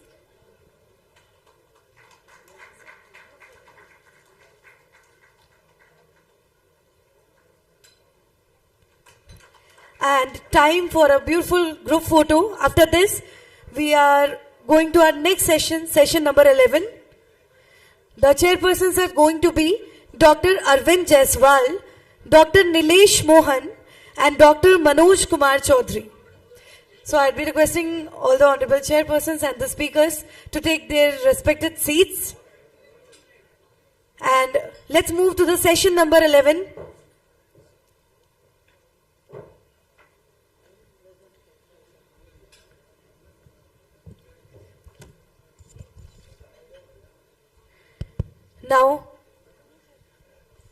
Now our speaker, Dr. Prashant, is here. Now I'd be requesting chairpersons to please explain about the topic that he's going to discuss. So, good afternoon, everyone. I really thank the organizers of Bihar Diabetic Federation for keeping this important topic. As we all know, India has become the diabetic capital.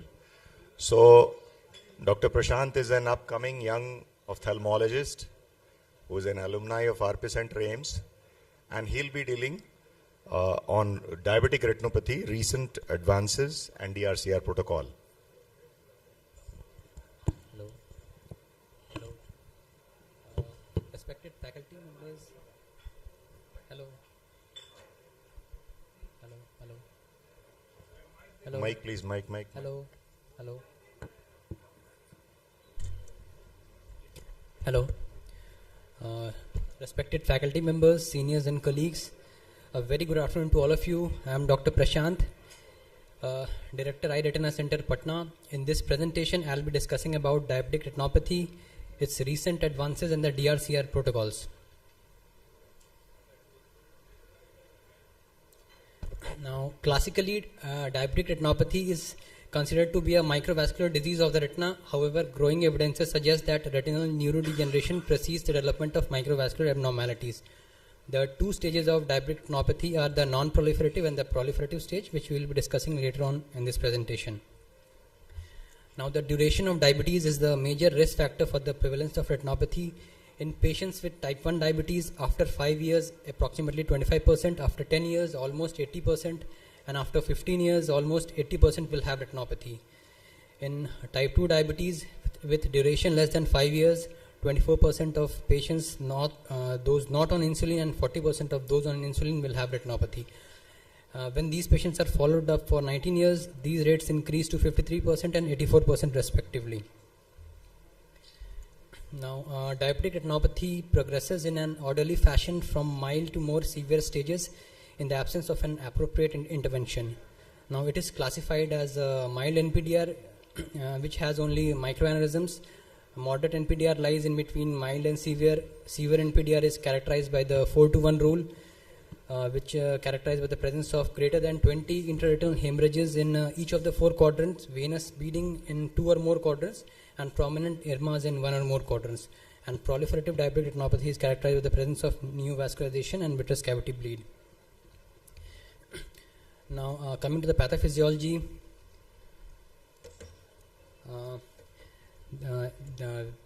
the image on the top is the cross section of the retina. The blood supply of the retina comes from 2 major vascular plexus. The upper one is the superficial capillary plexus, which lies just beneath the surface of the retina, and the deeper one is the deep capillary plexus, which lies between the outer plexiform and the inner nuclear layer.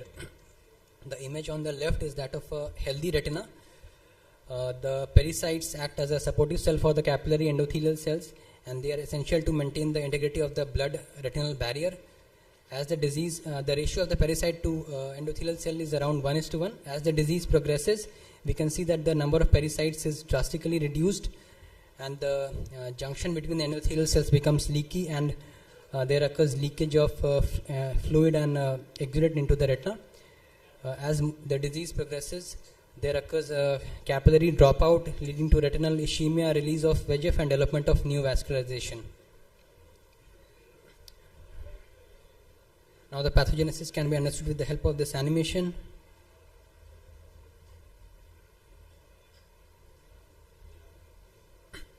Now, this is the cross section of the human eye showing the retina.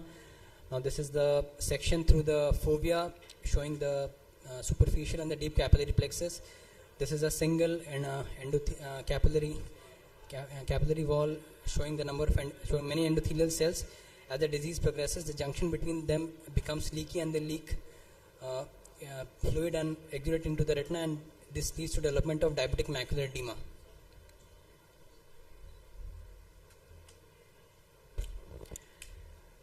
Now, coming to the care process, the initial dilated eye examination of a patient newly diagnosed with type 1 or type 2 diabetes mellitus should be done at the time of diagnosis.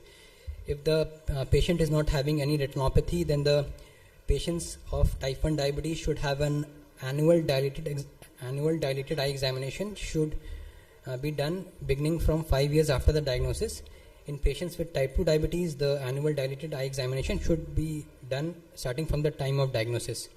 In a pregnant female, the initial evaluation should be done soon after conception and then early in the first trimester. And the recommended follow-up schedule is for mild to moderate cases every 3 to 12 monthly, and when the retinopathy is worse, then they should be followed up earlier. There are various multimodal imaging modalities for diabetic retinopathy, which includes color and red-free fundus photography, optical coherence tomography, fluorescein angiography, B-scan USG, and the newest advancement in imaging is the OCT angiography. Now, these are the clinical photographs showing the presence of various stages of DR. On the left, we have a picture of a mild NPDR showing the presence of microaneurysm only. Here we can see 3 small dots. These small dots are microaneurysm, which are roughly around the size of 50 micron. On the right, we have a picture of a moderate NPDR. Here we can see many superficial interretinal hemorrhages and soft exudates present. Now this is the case of a severe NPDR, which is characterized by the 4-to-1 rule. Here if we divide the retina into 4 quadrants, in each of the 4 quadrants we can see many greater than 20 interretinal hemorrhages are present. Venous bleeding is not seen here, but here we can see earmarks present in this quadrant of the retina. Now this is a treatment naive proliferative diabetic retinopathy. Here on the left we can see the presence of neovascularization, some of which have fibrosed and some of which are still active. Now on the right, as the disease progresses, these NV proliferate in size and these lead to vitreous cavity bleed, and as these neovascularization they regress, they contract and they pull the retina along with it, causing tractional retinal detachment. Now this is when the pan-retinal photocoagulation has been started. Here we can see that these neovascularization, a lot of them has regressed, but some of them are still active, so we need to add few more laser spots here so that these vessels will regress. There is a picture of a diabetic retinopathy after this past planar vitrectomy. Now the recent advances in imaging is OCT angiography. It has emerged as a non-invasive technique for imaging the microvasculature of the retina. Being non-invasive, it does not require any dye and provides a clearer image of the retinal blood vessels.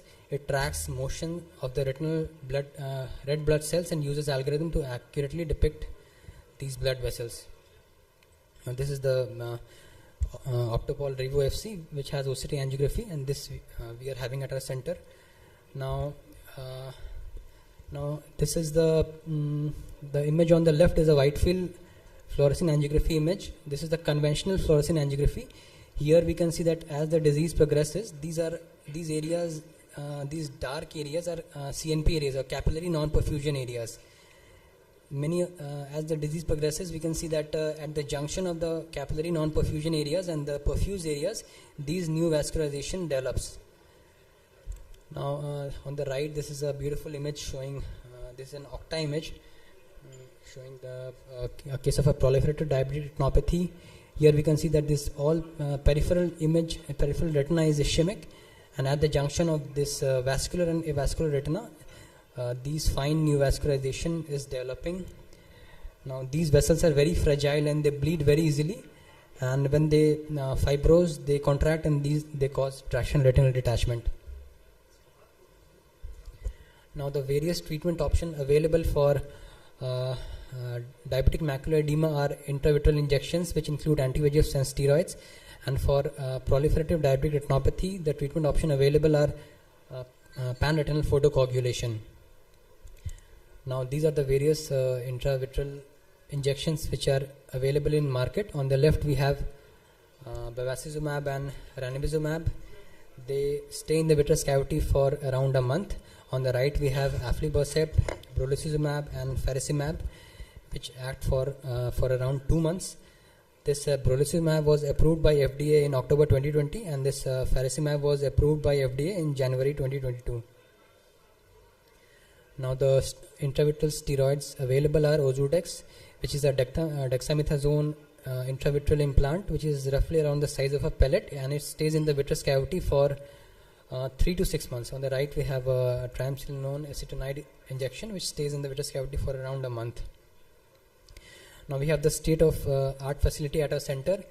We have one of the world's finest operating microscope, which is Alcon Luxury Microscope, and the vitrectomy machine which we are having here is Alcon Constellation, which has a hyperwidth dual blade vitrectomy system, which has around 20,000 cuts per minute, and we are using 25 gauge and 27 gauge vitrectomy system. The lumen of 25 gauge is roughly around 0.5 mm, and the lumen of 27 gauge vitrectomy system is around 0.4 mm. Now this is the surgical treatment of a proliferative diabetic retinopathy. This patient presented to me a few months back. She had a vitreous hemorrhage as well as subhyaloid hemorrhage. Now what we are doing here is that after connecting the infusion line I am making a 25 gauge pars plana port into the vitreous cavity. Now I am making a neck into the posterior hyaloid and aspirating the subhyaloid hemorrhage. Now this is generally gradually aspirated with the help of a vitrectomy cutter. Now the residual vitreous hemorrhage is cleared.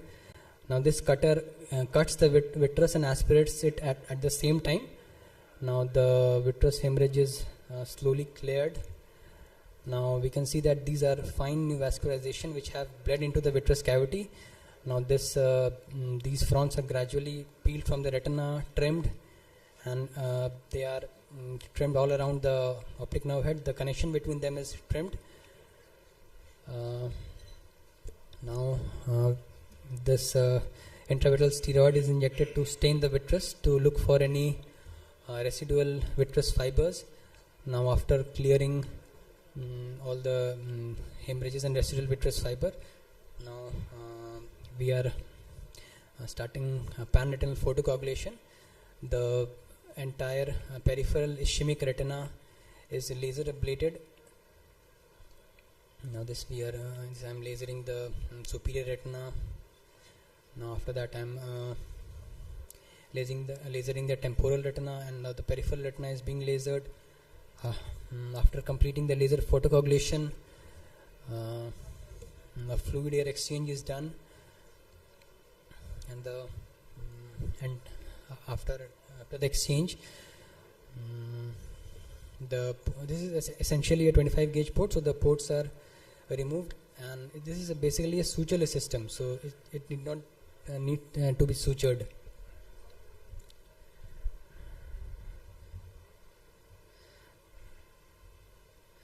Now this is a second surgical video. This patient was that of an end stage PDR.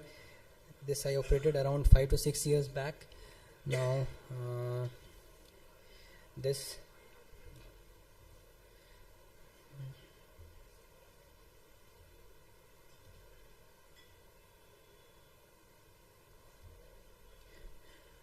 after making 3 pars plana port, the infusion line is connected. Now the anterior vitreous behind the lens is trimmed. This is a case of an advanced diabetic eye disease, where we can see that the entire now here we are staining the vitreous, and this I am removing the front which is present over the retina. This is gradually being trimmed, and this is carefully separated, and here this is gradually meticulously dissected out, and this is trimmed. Now the peripheral vitreous is removed, the fluid air exchange is done, and silicon oil is injected into the case.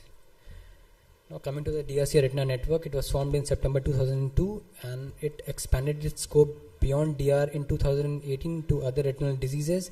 Its mission is to conduct clinical research that improves vision and quality of life for people with retinal diseases, and it is funded by the NEI.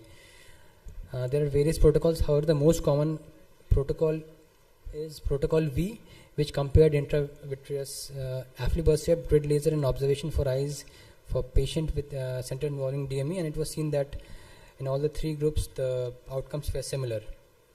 Now the take home message is that there is a substantial burden of diabetes mellitus and retinopathy in India, and there is a crucial need to adopt a coordinated approach and a multi-sectoral approach to reduce their prevalence. Timely referral to a vitreoretinal surgeon is crucial for their early detection and treatment of retinopathy, and recent advances in diagnosis and surgery has made the treatment process more safe and predictable. Thank you. Thank you, Dr. Prashant, for your presentation. I think the take-home would be, there are a few points from this presentation.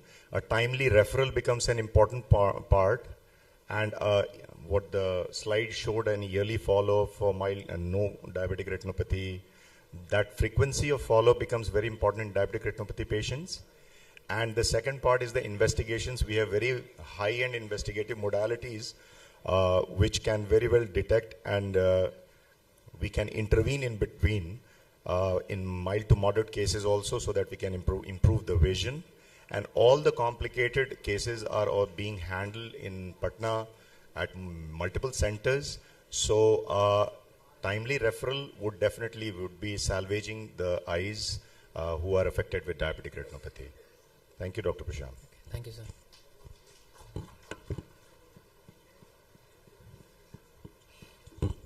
Thank you for nice talk.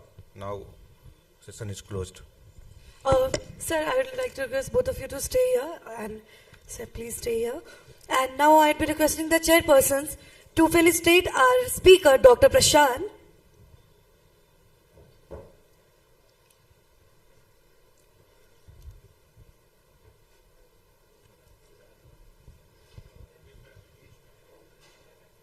And after this, I'd be requesting our treasurer, Dr. Kunal Kundan sir, to kindly be on the stage to felicitate our honorable chairpersons.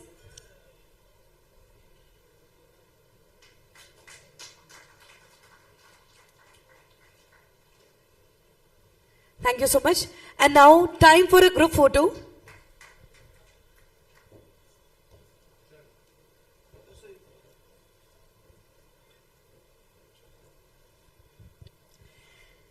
And next scientific session, which is session number 12, is going to be presented by Dr. Vikas Singh, and the chairpersons are Dr.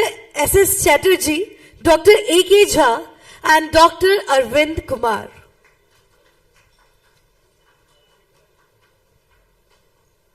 Ladies and gentlemen, please welcome the chairpersons on the stage, Dr. S.S. Chatterjee, Dr. A.K. Jha, and Dr. Arvind Kumar. And now, speaker on the board, Dr. Vikas Singh from Patna. Thank you very much. Good afternoon, everybody. This topic is evaluation of chest pain in diabetes mellitus. Is a huge topic. It's very difficult to cover it in 15-17 minutes.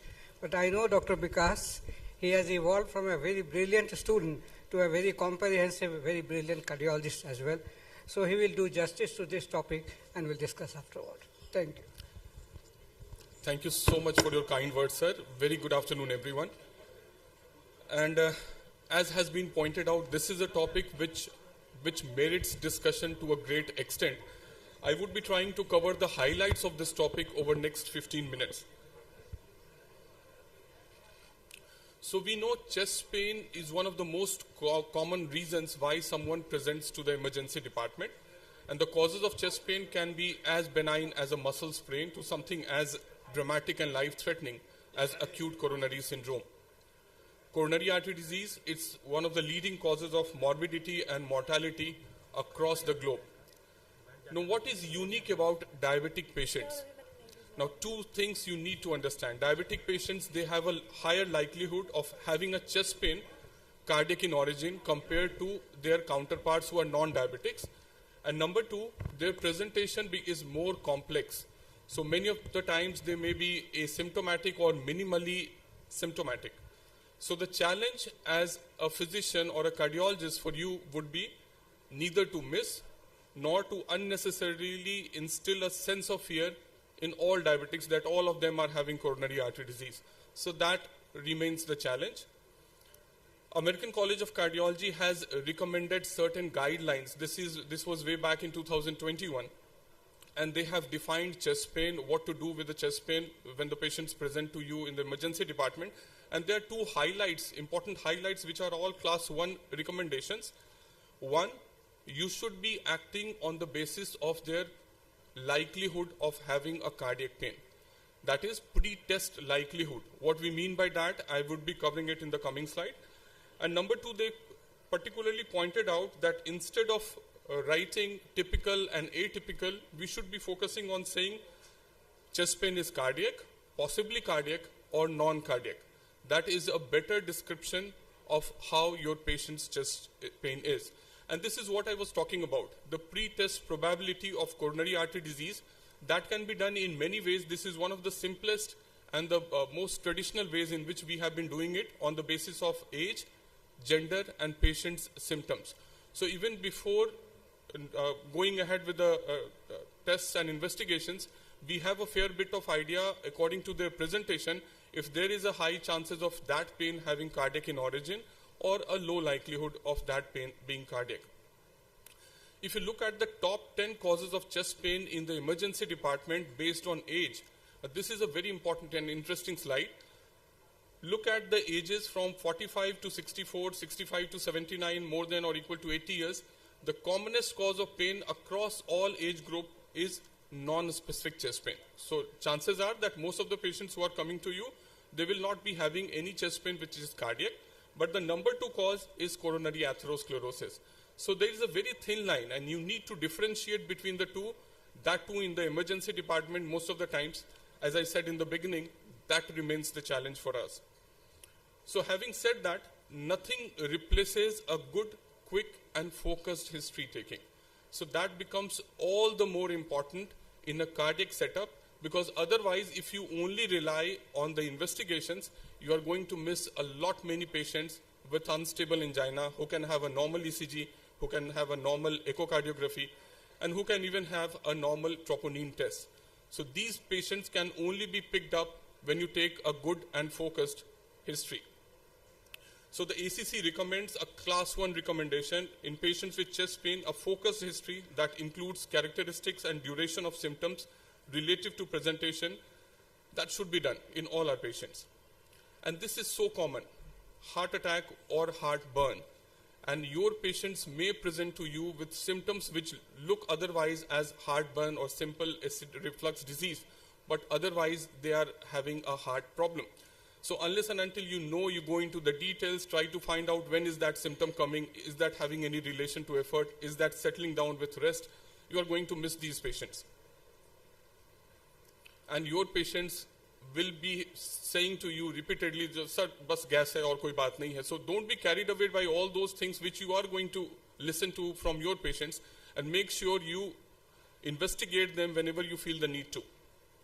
Now, this is a very useful and interesting slide that was given by ACC.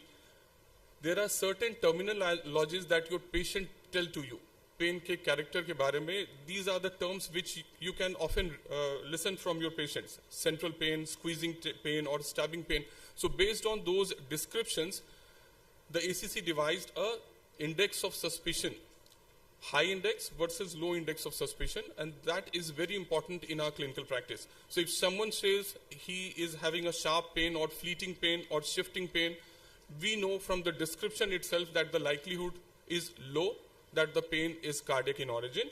But on the other hand, if someone is saying squeezing pain, heaviness, tightness, all these words, they have a high likelihood of being cardiac in origin.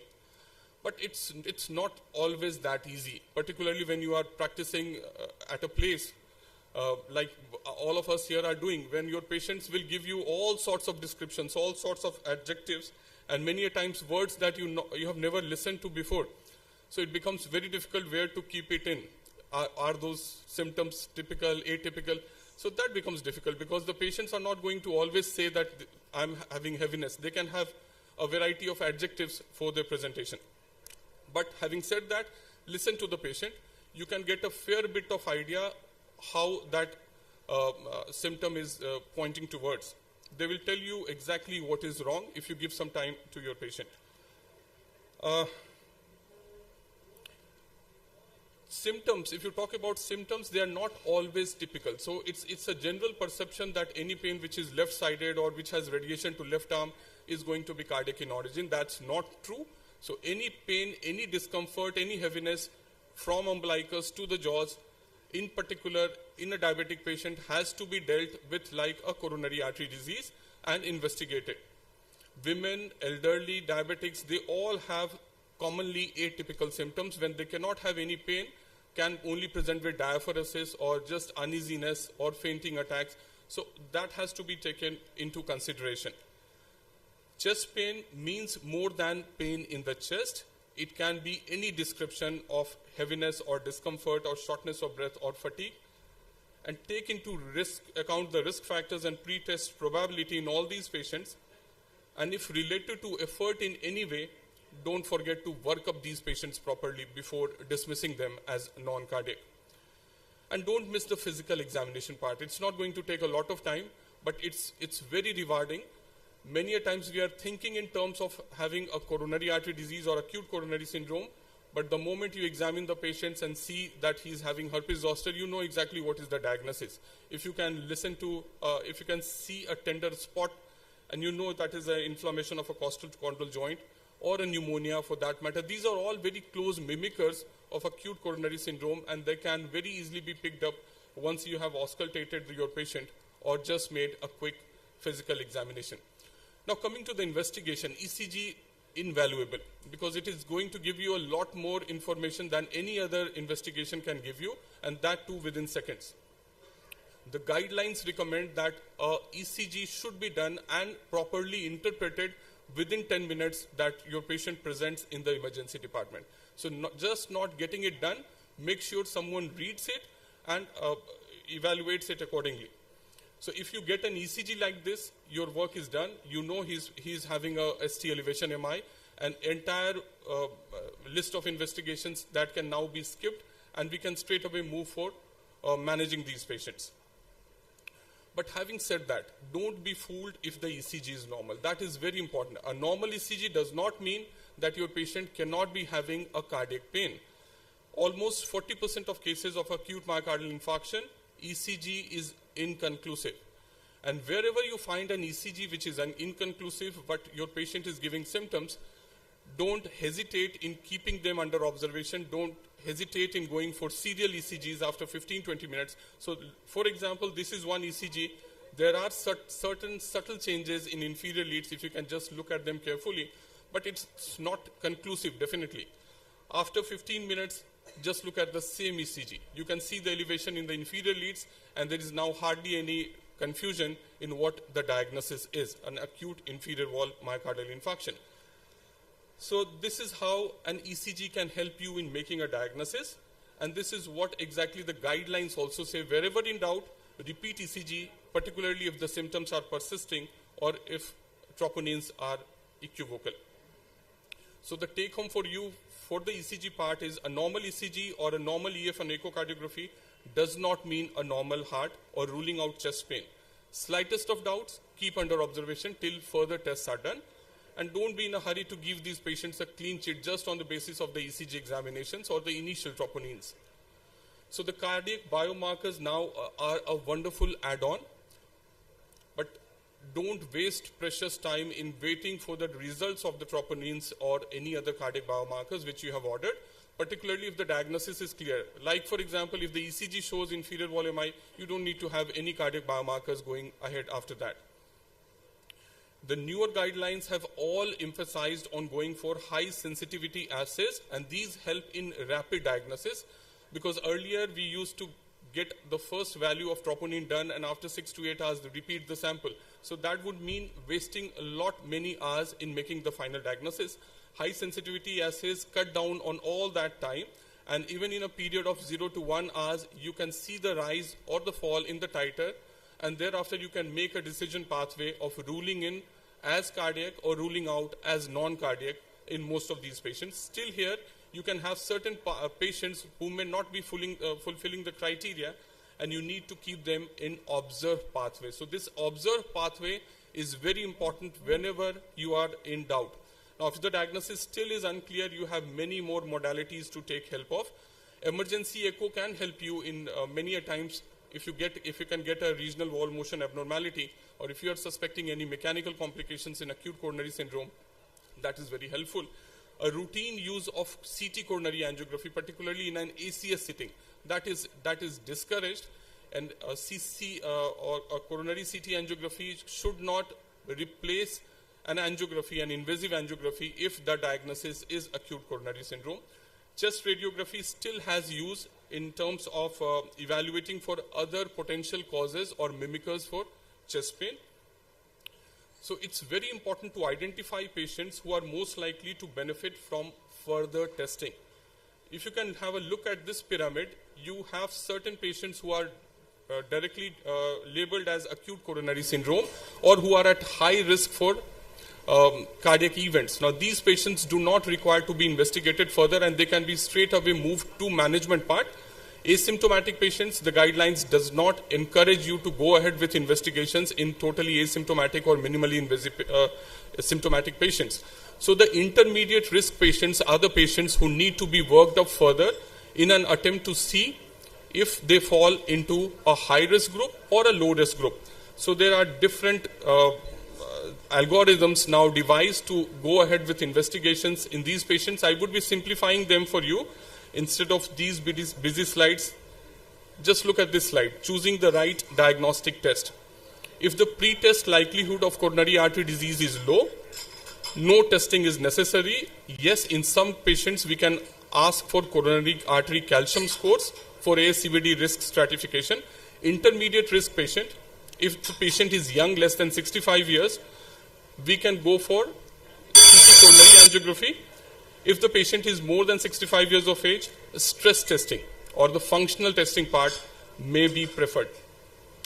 So I'll just be switching over to my last slides. All the recent guidelines, they have emphasized on the need for sharing the decision making. Is ESC 2023, it has talked about involving the patients themselves in every decision that you are going to make for them. Include ACS patients in decision making as much as their condition allows. Now that is important as per all the guidelines. This is in fact in the ACCHA guidelines also, shared decision making in patients with acute chest pain. You have to keep them informed what you are trying to do, what could be the outcomes, what could be the side effects, what is the way forward, so that can also help you in decision making. So this is my last slide, take home message for the evaluation and diagnosis of chest pain, and this is a wonderful slide, it covers everything. Chest pain, and each word explains one thing in detail. Chest pain means more than pain in the chest, it can be any discomfort. High sensitivity markers or the troponins are the ones which have to be taken into consideration. Early care for acute symptoms has to be there. Sharing the decision making part as we just discussed. Testing not routinely needed in low-risk patients. That is important. You have to triage your patients as to who are the patients who need more of your care. Use clinical decision pathways. That will help you most of the times. Women may be more likely to present with accompanying symptoms or the atypical symptoms. Identify patients most likely to benefit from further testing. Non-cardiac is in, atypical is out.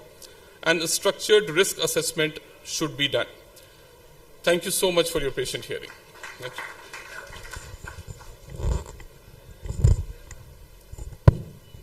Thank you, Dr. Vikas, for such an elaborate and excellent talk on chest pain. The session is open for any question from the audiences. Any question? If there is no question, I must congratulate him because he has kept himself to only the acute or severe chest pain in the cardiac, in the emergency situation. But chest pain as such is a huge chapter. It's not possible to cover everything. But I want to just emphasize 2-3 points besides what Dr. Vikas has already told.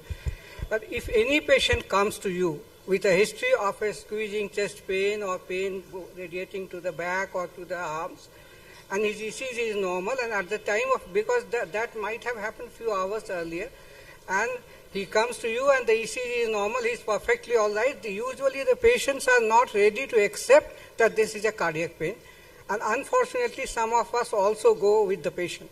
That should never be done. That should never be done because sometimes you can miss just unstable angina which can evolve into acute MI at any time, even within few minutes or few hours or few days. That's one thing. Second thing is, those patients who have got a very classical history of unstable angina, and the ECG is normal, some troponin is also negative, some of us ask them to go for a treadmill test. Of course, this is a recommendation. This is not no recommendation. But recommendations have all recommendations have their all limitations. I have seen patients who had severe chest pain who, by his history, is classical that this is most likely unstable angina. His ECG is repeated ECG as normal. His troponin done twice as normal.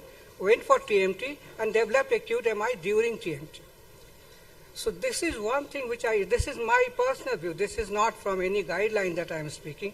So if you are convinced that this history is very much suggestive of coronary artery disease, please do not ask him to go for a TMT within a day or two. This can be done after a few days, because then probably the plaque will stabilize or something of that sort. That's one thing. And second thing, even in these patients, if the TMT is normal, even then please don't give them a blank sheet.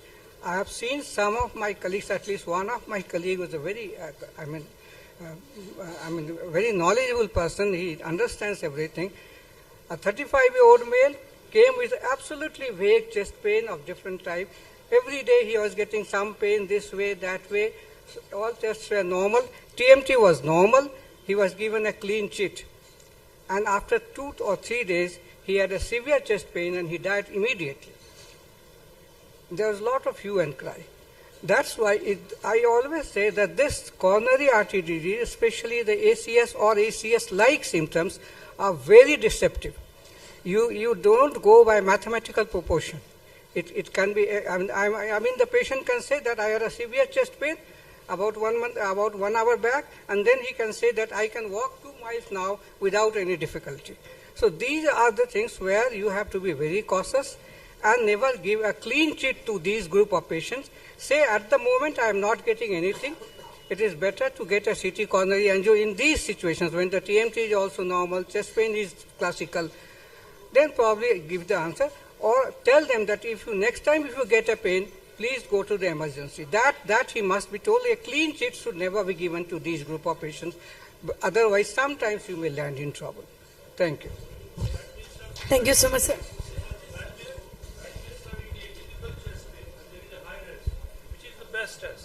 What do you mean by atypical chest pain? Because there is a lot of confusion about atypical chest pain. What do you really mean by atypical chest pain? Just now you have described when we have ruled out, though this is not a case of ACS. No, this is not. See, typical angina is three things. You have got angina on exertion which is relieved with rest or is relieved with sublingual nitrates. This is typical angina. When out of these three, if you have two, this is atypical. All others are not atypical. Means if the patient is giving a history of a vague type of chest pain this way or that way, this is not atypical chest pain. This you can call anything, but not atypical, classically, scientifically. So if you are getting a chest pain where you have got a suspicion, please do not give a clean sheet to the patient, even if you are not getting anything. In those category of subset of patients, sir, which is the best test? See, there's nothing like best. There's nothing like best. But what I do is that if I'm getting 2-3 ECGs normal on 2-3 consecutive days, I'm getting treadmill tests done after 7 or 10 days are normal. Even then, and if the patient belongs to the high risk or moderate risk, I ask them to go for a CT angio. That gives, I've not lost any patient in this way, but this is not the way the guidelines are there. I am telling you other way around your patient, sir. You have sent your TMT positive patient to do a CT coronary angiography at an MCH. And out of 100 patients, 72 patients were found to be normal coronary. Yeah, that is true. That will always depend upon what type of patients are going at a place. I'll tell you this, because this time was very short, there are conditions Minoka and Inoka. You have got no coronary, absolutely normal coronary artery, and the patient can have either unstable angina or can have even myocardial infarction. See, sometimes what happens, the patient comes with a history typical of myocardial infarction. We send them for angiography. Angiography comes as normal, and the patients are absolutely satisfied. And some of our younger colleagues also say, "Oh, no, kuch nahi hai, jaiye." This should never be done. They are equally serious patients, should be given care and should be asked to remain under observation. So no single test is best. We have to do some kind of plus minus. No, either we will go for CT angiography or enzyme, BNP or troponin. Enzyme is absolutely, enzyme will give when you have MI. Dr. Vikas will answer. Yeah, please. So that is exclude that we are not dealing with the MI or kind of things or a chest pain. What is your opinion? The role of the newer enzymes like BNP or older troponin to ruling out the BNP is for totally different thing. BNP cannot help you exclude an acute coronary event or any coronary atherosclerotic disease. Number two, troponins and high sensitivity troponins, the difference is only in terms of making a quick diagnosis and helping in ruling in or ruling out those patients who are suspected of having an ACS in the emergency department. So that is the reason why newer guidelines have shifted to HS or high sensitivity troponin assays. Still at many places we are still using troponins, and that would be continued to be in use, because high sensitivity troponins, it's not just necessary that they are available. The report should be made available within 1 hour time, otherwise entire thing goes futile. I don't know anything about cardiology. I mean interventional cardiology. So, since your subject is the patient is diabetic, what is the precaution? What precaution I should take in the history taking? Because it could be a painless myocardial infarction. So the patient is diabetic. The second thing which I was asking to Dr. Chatterjee, what is GLS? Before that, Dr. Vikas, just for beginners, with the heart has sympathetic and parasympathetic supply. From where the sensation of the pain comes of myocardial infarction? Sir, it would be difficult to say that one particular system is taking part, because in the entire pathways are playing an important role. The parasympathetic pathways, they are also activated when you are dealing with an acute coronary syndrome. Sympathetic pathway, they have an important part in any pain sensation that is being carried. So I think it would be difficult to differentiate the two. The autonomic system per se, and this autonomic dysfunction, another important reason why diabetic patients become difficult to diagnose, the autonomic dysfunction part. Sir, the important part, the question that you put up, sir, that if I am dealing with a diabetic patient, what is the thing in history, or how do we treat them differently from other group of patients? Sir, so before even starting with the diabetic patients, we know we are dealing with someone who is carrying a high risk of having a coronary artery disease. So that high index of suspicion has to be there. Otherwise, there is every likelihood that we are going to miss the diagnosis. Because as sir pointed out, there can be so many presentations of the patient. He can give a symptom that I had a pain chest yesterday, but at present I am able to walk for 5 kilometers. So all of these things can confuse you. All of these things can make you think that your patient is absolutely fine. He can have a non-cardiac pain. But that high index of suspicion based on even one episode of seemingly typical or seemingly having symptoms which point towards a possible cardiac pathology should make you investigate these patients further. Number two, we should not be in a hurry to give clean sheet just on the basis of the initial investigations. So that is used in echocardiography. That is global longitudinal strain, sir. That we use as initial markers for ischemia also, and that has many other uses, sir. Dr. Vibhu, we can discuss it afterwards because we are absolutely late. Dr. Vikas, thank you very much. It has been a very good talk and very comprehensive. Sir, please stay with us. I would like to be requesting the chairpersons to please felicitate the speaker, Dr. Vikas Singh.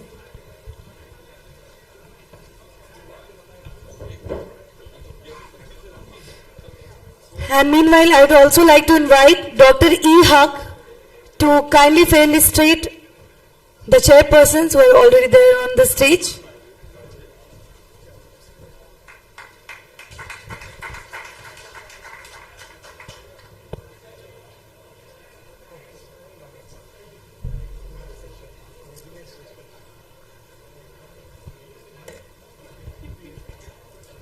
Thank you so much, and now the time has come for a group photography. Then after we'll be moving to the session number 13. The chairpersons of session number 13 are Dr. B.C. Jha, Dr. Anand Shankar and Dr. P.C. Sinha.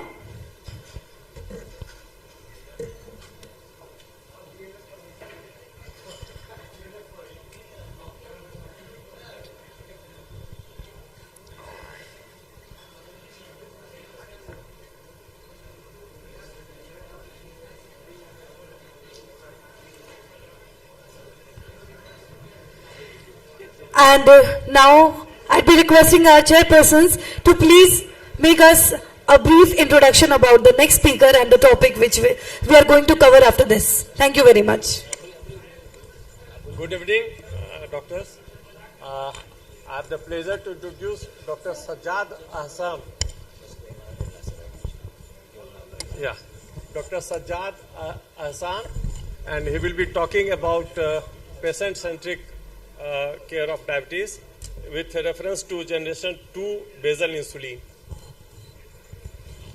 Good evening to all, and first of all I extend my warm gratitude and regards to all my teachers who are sitting here, Dr. Professor H.K. Singh sir, U.C. Samal Singh sir, and Vibhu Pradeshi sir, and everyone distinguished teachers, and everyone my seniors and friends who are present here. So first of all, I have been given a task to talk about this second generation basal insulin. In the morning, we have a very good talk by Dr. Angad, who talked about this second generation basal insulin. So right now I will talk the different sects of the population, particularly the vulnerable population, elderly, CKD, that in this particular population, how this second generation basal insulin makes their lives easy and trying them to achieve their targets. So in spite of having a very good efforts in the diabetes over the last 2 decades, what we have witnessed so many good drugs have been added in our armamentarium, including the SGLT2 and the GLPs, and there's so many newer and the insulin analogs also. But if you look at the reality of the diabetes control in the India, this is a very famous landmark study, which is a very good study conducted by the Sanofi, which is a longitudinal prospective real-world study in which they have assessed the data across all parts of the India. You can easily see there. But look at this data. In spite of all these good drugs, we have a very bad condition of controlled diabetes in India. Almost 20% or 25% in all the studies you will see that our patients of type 2 diabetes have a good glycemic targets of A1C of less than C. So why this is happening in spite of so many good drugs and in spite of so many good insulin? And if you see the insulinization status in India, this is also very less, almost 25 to 30%. And where we start the insulin? So you see the different kind of the studies when you add on OADs. We have one very good paper or good lecture by Dr. E. Haq sir, in which he talked about the combination of the drug or multi-pill therapy. But in spite of all those things, we have a very bad situation with respect to control of the diabetes in India. So average A1C, where we think to start insulin, is 9.2% in India. And if you look at the most of the guideline writing societies, whether it's ACE or ADA, they also talk about the initiation with the basal insulin at a A1C of 9. But what this slide shows, this is a very good slide. And we have seen previous speaker who has discussed these slides also. So when we go with the successive addition of the drug in our diabetes protocol, and we start with one drug, then add on the second drug and third drug, it has been too late to achieve the target, and already this has been the time when our patients landed into the complications. But in spite of that approach, when we take a aggressive approach, like if you look at the ACE guideline, they are telling that if you are having a A1C of 7 to 8.5, so you can take the help of 2 or 3 drugs. So if you go by this approach, you can see that most of your patients, they remain in good control of target 7C by the addition or taking help of the multiple drugs. But certainly there is the time with the successive loss of the beta cells or whatever the glucotoxicity or the late start of the treatment, we need insulin at certain point of the time, and definitely that should be the early, because what we have learned from all the good landmark trials, this is a UKPD study which tells us very clearly about this early achievement of the good glycemic control. What we know that from this UKPD's data, that if we achieve a good glycemic control in newly diagnosed type 2 diabetic patients, we really cut down their microvascular complications.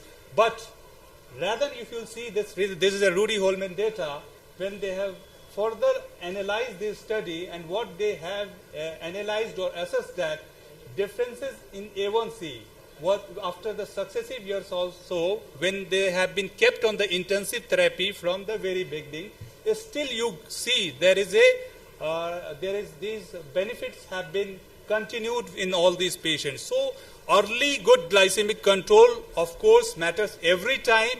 We have a good debate by the glucocentric approach or the weight-centric approach, but in the field of diabetes, if you are dealing with the patient of diabetes, definitely you have to achieve the good glycemic control from the very beginning. No doubt about this. And this will definitely cut down microvascular complications, and this will give you help in terms of achievement of major adverse cardiovascular or cardiovascular benefits also. So in spite of good insulins, we have, if you look at the insulin history, 1921, Banting and Best, they started with the insulin, but there is always been a quest for the better insulin. And why we need newer insulin? Because in all the passing years, what we have or what I learned from this, that science is or medicine is just not a revolution.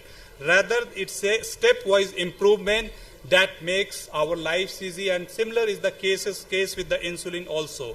So if you look the insulin history and the evolution of the basal insulin from the first generation to second generation, what you can appreciate there that NPH is the first basal insulin. Of course, you cannot say that is the ideal basal insulin, but with due course of time, we have been blessed with in our armamentarium the certain better insulin.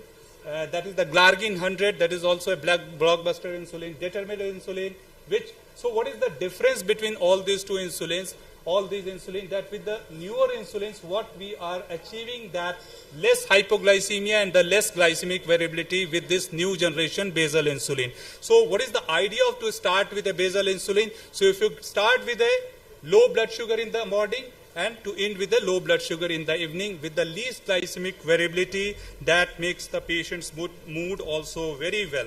So this is the intervention or the improvement the insulin over the past 2 decades we have achieved, that the newer generation insulins are the more simpler, easier to administer with less glycemic variability and the least chances of hypoglycemia, and probably this is the reason that just because of these reasons we achieve good glycemic targets in more number of the patients, because with these kind of insulin it is easier to administer without any fear of hypoglycemia. So in that case we are having 2 new second generation basal insulin. First is the Degludec that Dr. Angad has talked early in the morning, and if you will see that mechanism of action, Angad has explained very well that this is a zinc phenol formulation. I am not going to talk about that. So what Sanofi did in this development of this second generation basal insulin with the Glargine 100, and what sort of changes they have made, that they have made it compact simply, and this compact formulation releases this insulin with a very slow onset of the release that covers more than 24-hour duration of the time. So what sort of advantages we are getting from this second generation of basal insulin? We are trying to create a balance between achievement of the good glycemic control with avoidance of hypoglycemia. So we have to create this right balance. So why we need this avoidance of hypoglycemia? Because whenever we start any patient on the insulin, so we start with that kind of insulin with any dose, because this war of the starting of the dose, whether we have to start with 0.2 or 0.1 or 10 units classical teaching, the most important thing, whatever the insulin you start, you have to up titrate it. So any insulin which has less hypoglycemia during this titration phase, really this will not drive away your patient from you, because any single episode of hypoglycemia, if your patient experiences, really this deprives their confidence, and these patients can run away from you also. And there are various myths also, that not only this is myth, because with conventional insulin we experience more weight gain, but second generation basal insulin, they are devoid of this very high weight gain, because most of the prandial insulin doses, that causes more weight gain rather than these basal insulin. Because 4T study is a very famous study which shows that this fact that basal addition of the prandial insulin causes more weight gain. So I will talk all these things individually in the further slides. So just comparison of this second generation basal insulin, both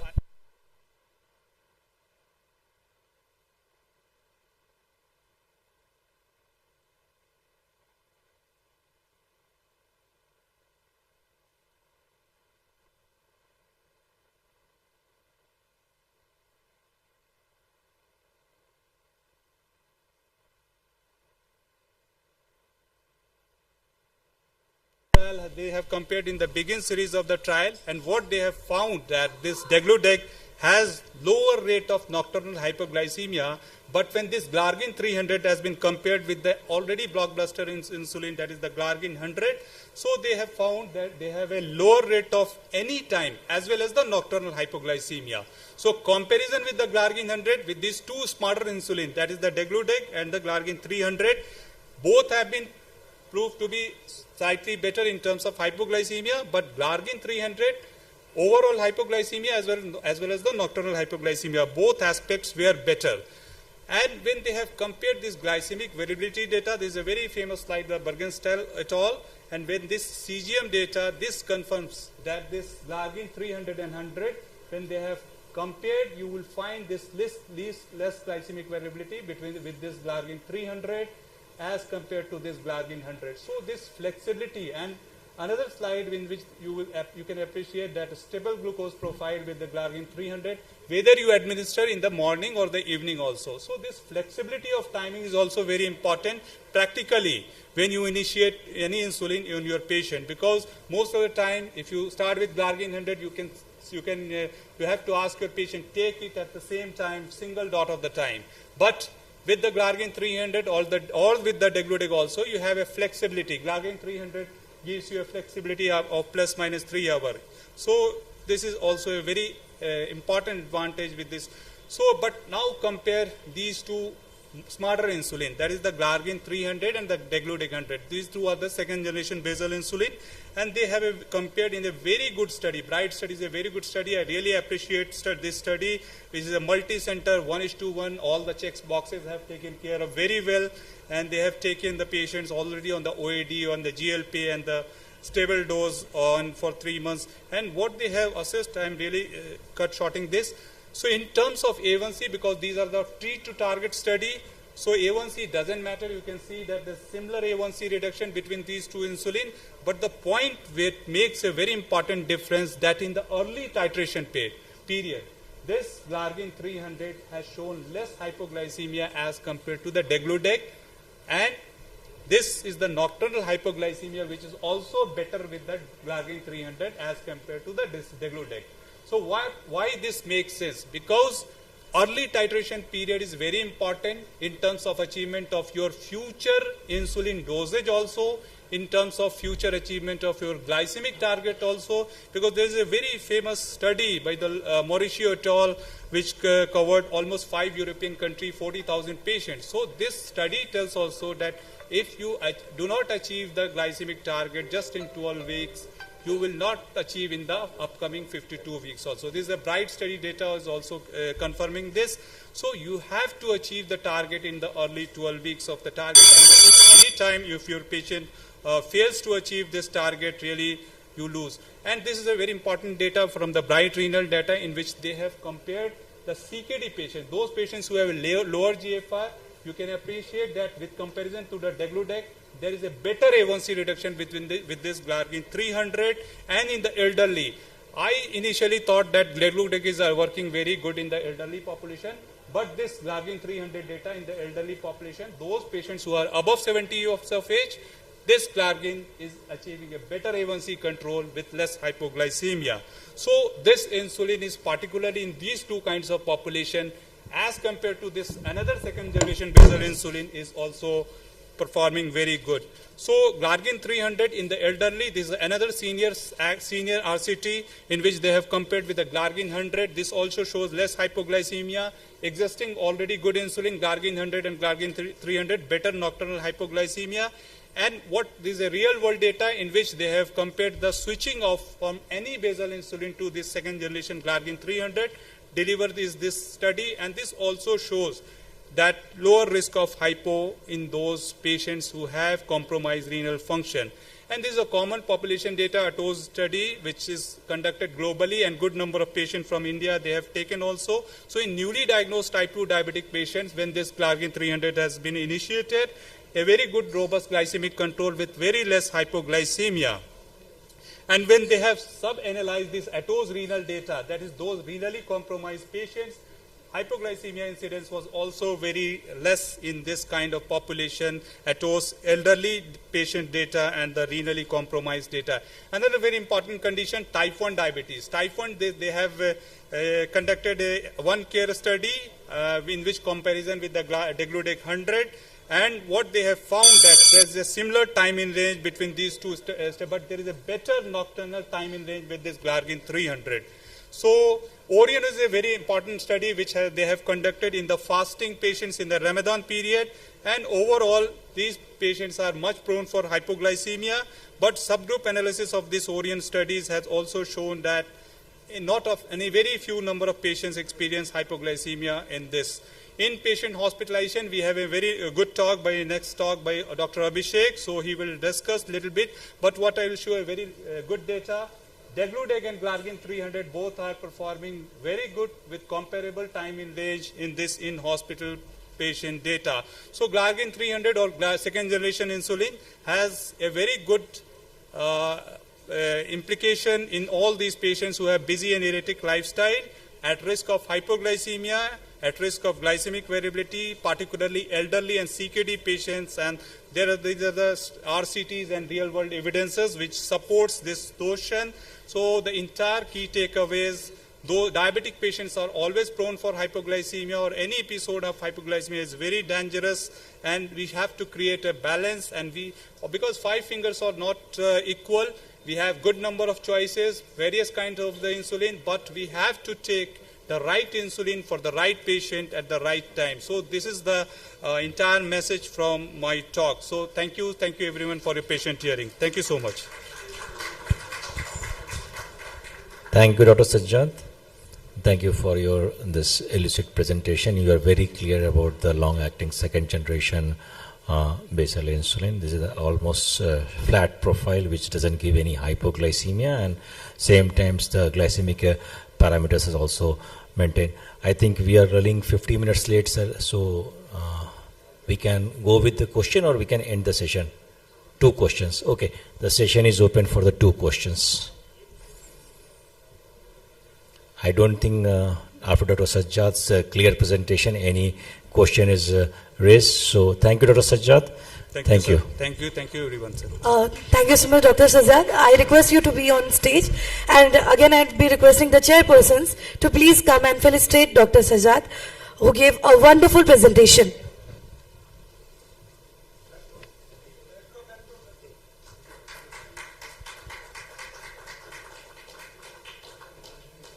Thank you so much. And now I'd like to call upon the stage Dr. Sudhir Kumar from IGIMS.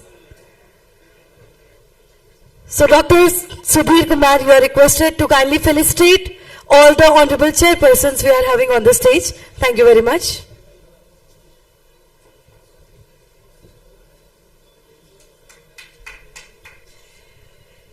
Ladies and gentlemen, please give a big hand. I request each one of you.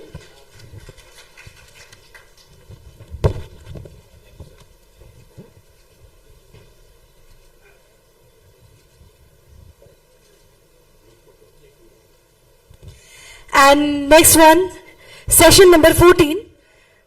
The name of the chairpersons are Dr. Nitish Kumar, Dr. Abhishek, and Dr. Sanjay Kumar Gupta. Thank you so much, sir. Please have your seat. Chairpersons for the session 14, Dr. Nitish Kumar, Dr. Abhishek, and Dr. Sanjay Kumar Gupta.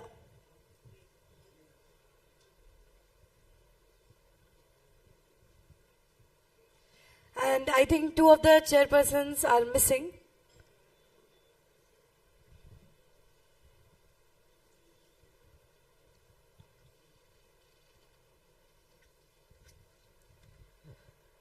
Dr. Kunal Kundan, sir, if you are hearing me, or maybe Dr. E. Haq, sir, if you are hearing me, can you please help?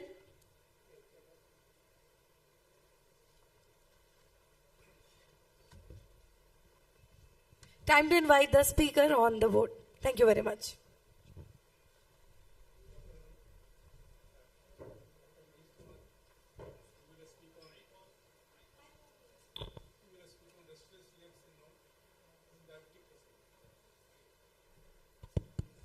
He will speak on restless leg syndrome in speaker.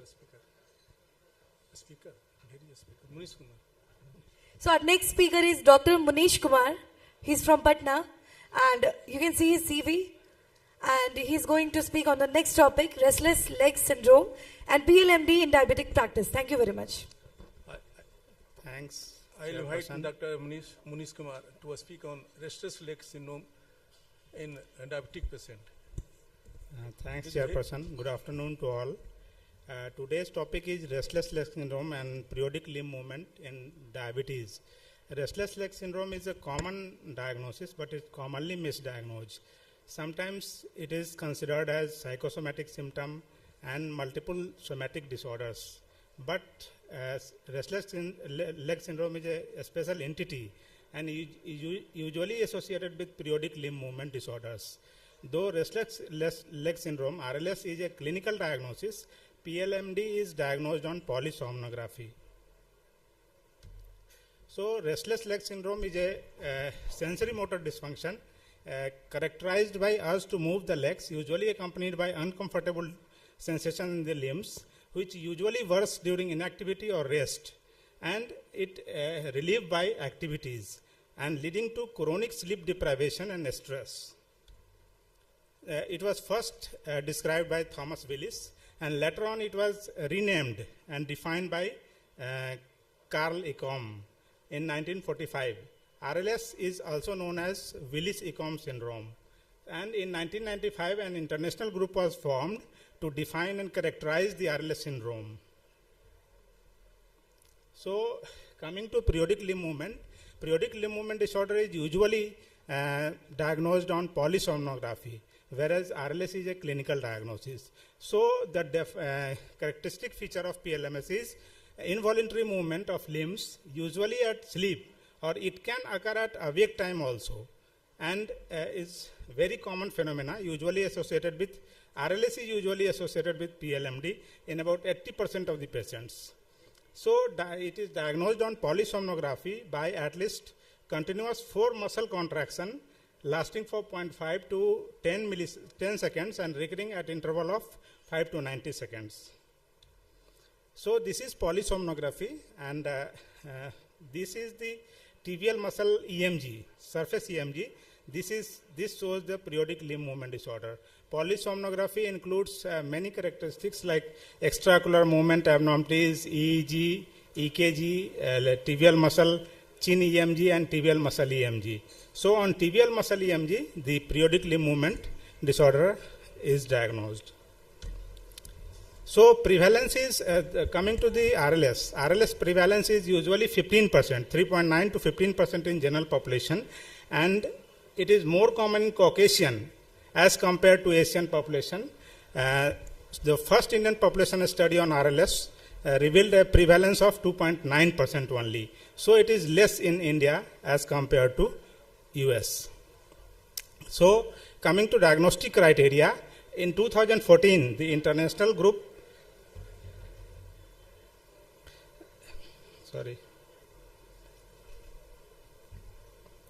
So in 2014, the international group has given the diagnostic criteria, which includes 5 clinical characteristics and 4 supportive criteria. These are the essential criteria for RLS: an irresistible urge to move the legs, usually not always accompanied by unpleasant or uncomfortable sensation. Symptom begins or worsen during period of rest or inactivity, and partial or total relief by symptom with movements.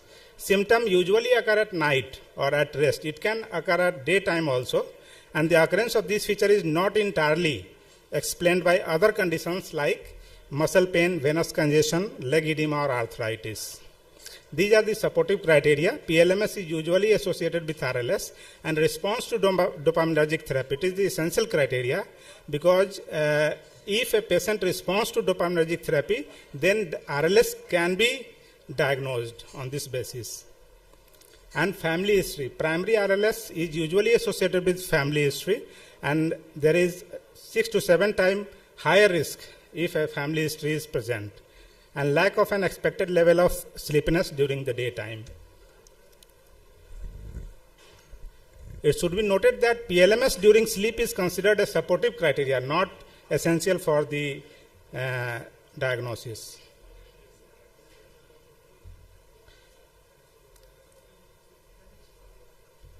So coming to the types of RLS, usually it is categorized as early onset or late onset. If age cutoff is 45 years, if the RLS symptom occurs before 45 years, it is called as early RLS, and usually it is genetic.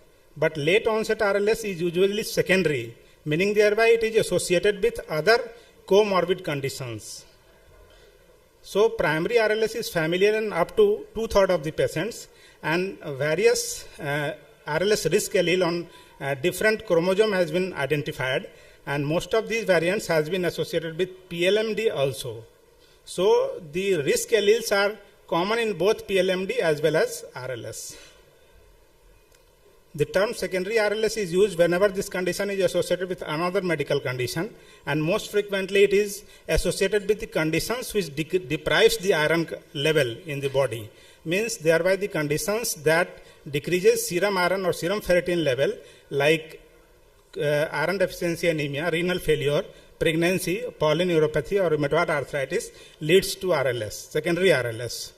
And secondary RLS is usually associated with pregnancy also. These are the conditions which are associated with secondary RLS, and we are discussing today with diabetes. Diabetes with peripheral neuropathy is associated and is defined as secondary RLS.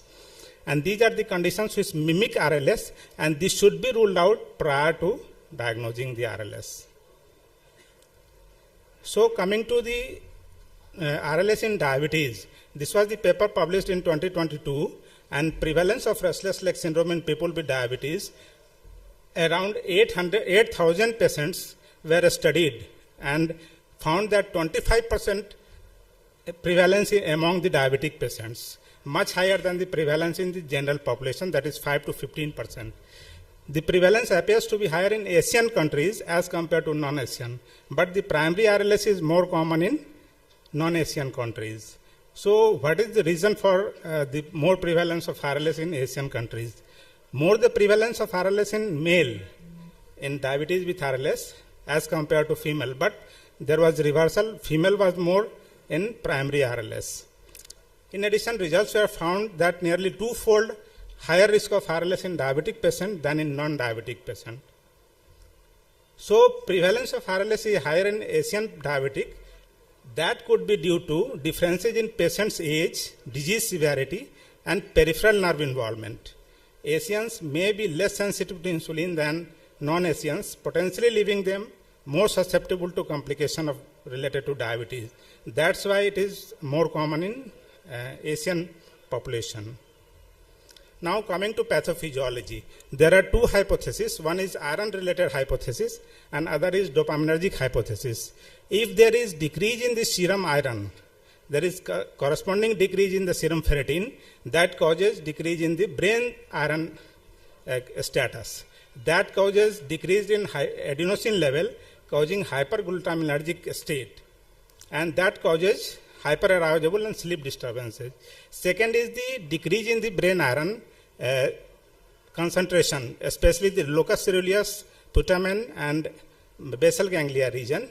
That causes dopamine dysfunction, and that leads to corticostratospinal terminal activation. That causes sensory motor activation and periodic limb movement disorders. So iron deficiency hypothesis is supported by epidemiological finding that 9 times higher in patients with iron deficient anemia. RLS is associated with that. Nevertheless, most RLS patients have normal serum ferritin and no indication of peripheral. Most of the patients, some patients have normal iron, even then they have symptom of RLS. This could be due to decrease in the CSF level of CSF iron level is decreased. That could be due to that. So a hallmark of RLS appears to be brain iron deficiency, not the peripheral iron deficiency. Association of RLS symptom in type 2 diabetes. This was the case control study. Diabetic patient with RLS versus diabetic patient without RLS. So there was various data which was analyzed using, including the multivariate analysis was done that include age, sex, HbA1c, creatinine, ferritin levels, and peripheral neuropathy. So age, sex, HbA1c, serum creatinine or ferritin level was comparable in both the groups, like diabetes with RLS and diabetic without RLS. But diabetic peripheral neuropathy was primarily associated with RLS. So diabetic peripheral neuropathy has p-value less than 0.02, significant p-value between that.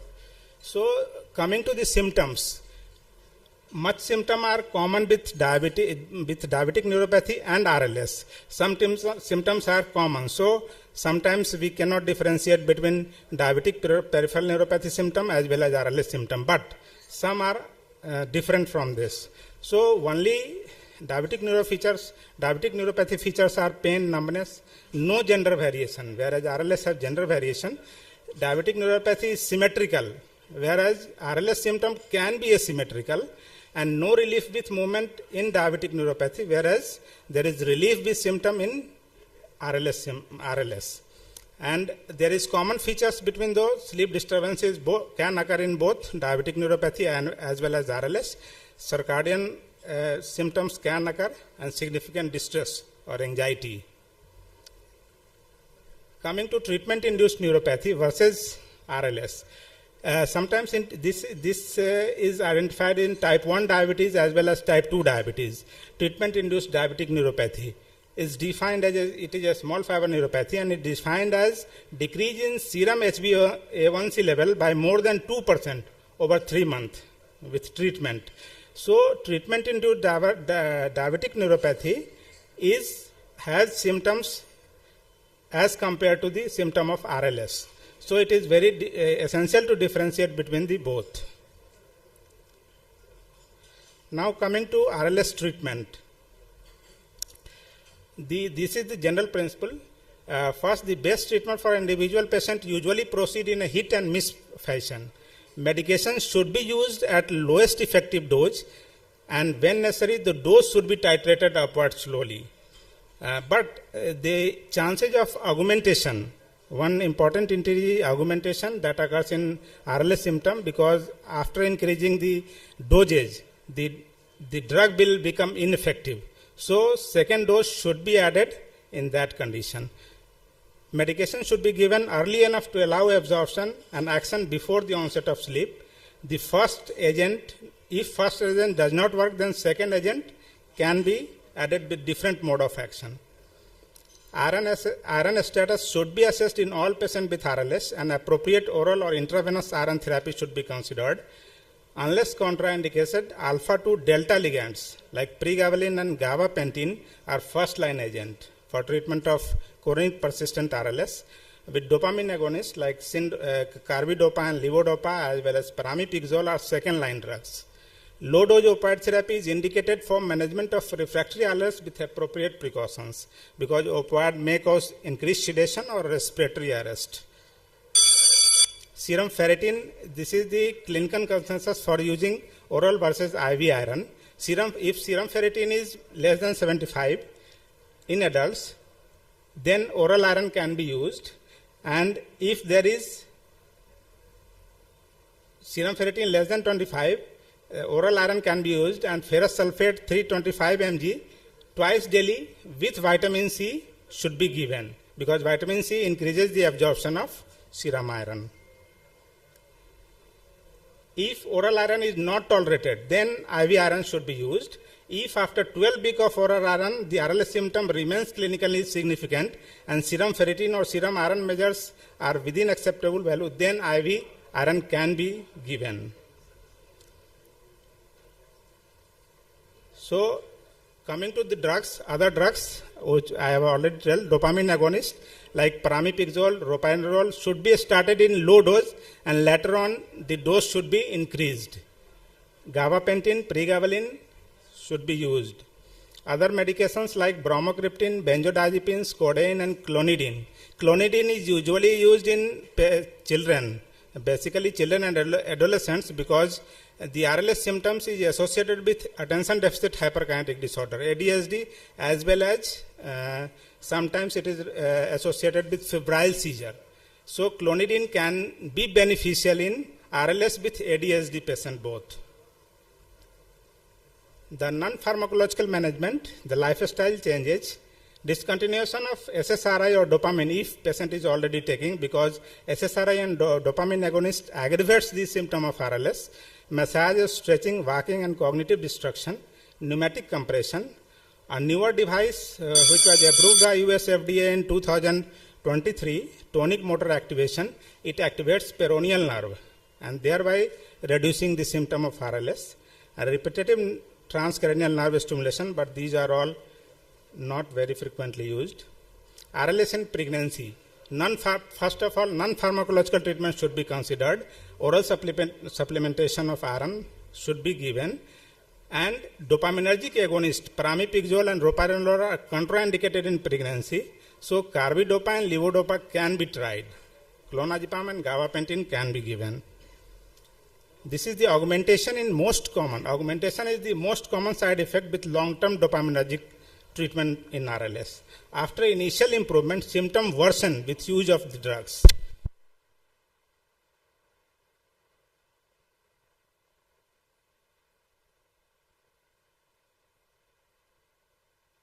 It is a sensory motor dysfunction characterized by an urge to move the legs, usually accompanied by uncomfortable sensation in limbs, aggravates during rest.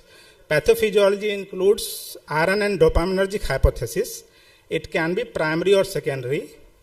All patients should be evaluated for diabetic peripheral neuropathy, and all patients with refractory diabetic peripheral neuropathy should be screened for RLS also. All patients with refractory RLS should be screened for diabetes and diabetic neuropathy. Management includes non-pharmacological as well as pharmacological treatment. Treatment includes oral iron or IV iron, dopaminergic drugs, or pregabalin, gabapentin, benzodiazepines, and opioids. Thanks.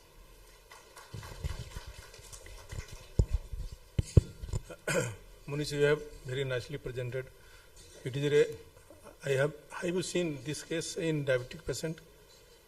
What is prevalence? Prevalence in India is very low, only 3% to 3 to 4%. I have seen in non-diabetic patient, and I did EEG, and that shows that it is a focal epilepsy. EEG? EEG, yes. EEG is not much helpful in RLS, but RLS is usually associated with PLMD. So polysomnography will show tibial muscle activation, surface EMG will show tibial muscle activity. Okay, thank you. Any question for audience? Yes. Yes, sir. Yes, sir. RLS. How will you differentiate it? RLS is usually relieved by walking.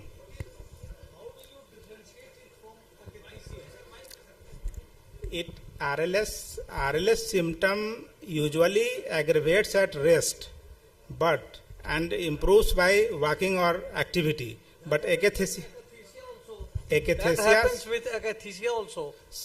But all times it will not improve with walking. Akathisia symptom will persist during walking also. How does akathisia occur? It's involuntary movements, usually involuntary movements, and it do not respond to walking or activity. I think akathisia is actually the irresistible urge to move, and the movement gives relief. Not akathisia. RLS is usually relieves by.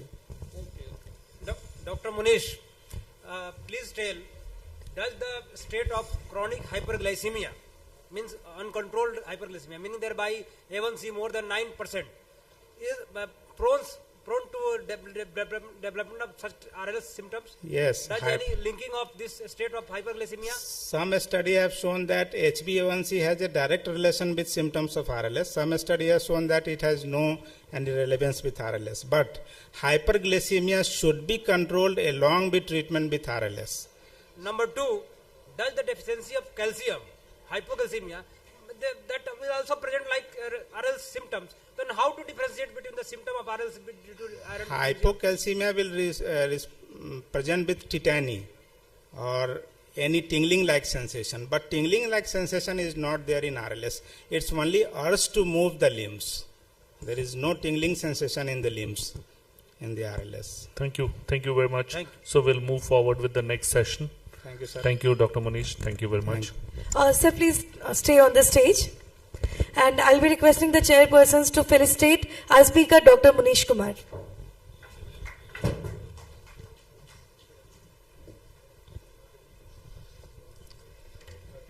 And at the same time, I'd like to call upon the stage Dr.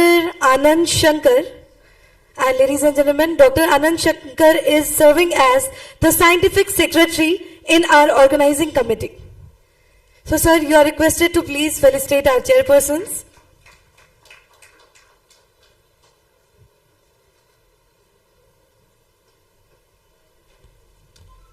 Thank you so much. And now let's move to the session number 15, which is the second last session. Third last session. Dr. Abhishek Chaudhary is going to present a presentation, and the chairpersons are Dr. V.K. Thakur, Dr. N.P. Verma, and Dr. Jyoti Prakash. Thank you so much.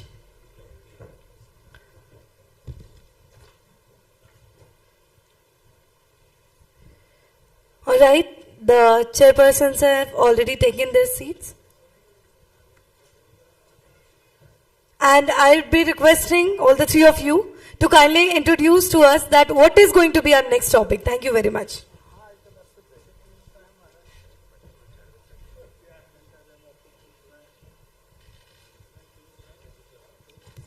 Yes, Dr. Abhishek, please start your session.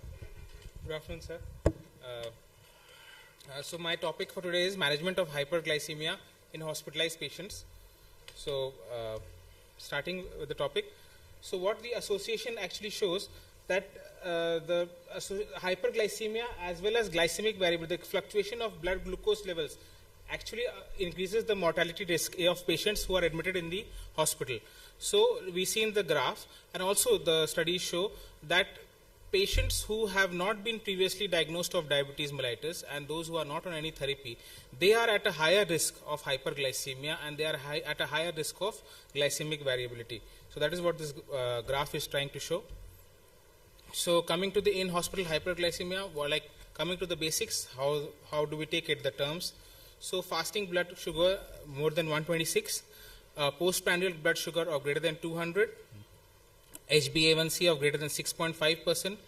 Those with a classic symptoms of hyperglycemia, of course, all of us know polyuria, polydipsia, polyphagia, and got a random blood sugars of greater than 200. So that's what this can help in diagnosing diabetes. And of course, when we have patients in the hospital, and we are like most of us, we are called to assess the situation. We have to differentiate it between stress hyperglycemia and diabetes patients who are known cases of diabetes mellitus. So the only way we can do it is with an HbA1c. It is a very important test and should be done. So the main glycemic domains. So the glycemic control mostly consists of three domains, which is the glycemic variability, the hyperglycemia, and the hypoglycemia. So each of these domains, especially hyperglycemia and glycemic variability, have shown to have a effect on mortality, on morbidity. Of course, so what are the glycemic goals?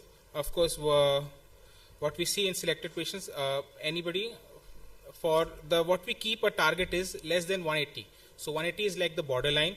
But of course, in every patient in the ICU or in the intensive care, we have to take care. Some patients might be terminally ill, some patients might be a CKD patient, some patients might be in shock. So in those patients, we keep a target of less than 250, which is actually acceptable. So 140 to 180 in mostly critically and non-critically ill patients. So this is the other guidelines of the American Diabetes Association, Canadian Diabetes Association, RSSDI, everybody. So everybody gives a target of 140 to 180.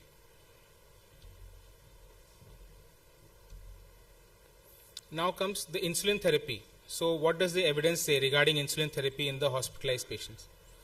So what we had in the Vandenberg study and all, there were two types of treatment. One was the conventional treatment and one was the intensive treatment. So in the intensive treatment, they kept a glycemic goal slightly less, although in patients with demonstrated that intensive intravenous protocol in glycemic control 8 to 110. Although in those patients who were about to undergo surgery, it showed better results. But when we came to this nice sugar study, it showed that for patients in the intensive care unit, the conventional control was always much better. That is a target of 180. Less than 180 is always better than a lesser target of 80 to 110. So this was the Leuven RCTs also, which showed, which was done in Belgium, in which they kept the Leuven studies were actually done for intensive control, insulin therapy, IIT therapy, which was done, and in which they had a control group which kept a sugar control less than 215. But what you see here in that, between both the RCT studies, the difference between is the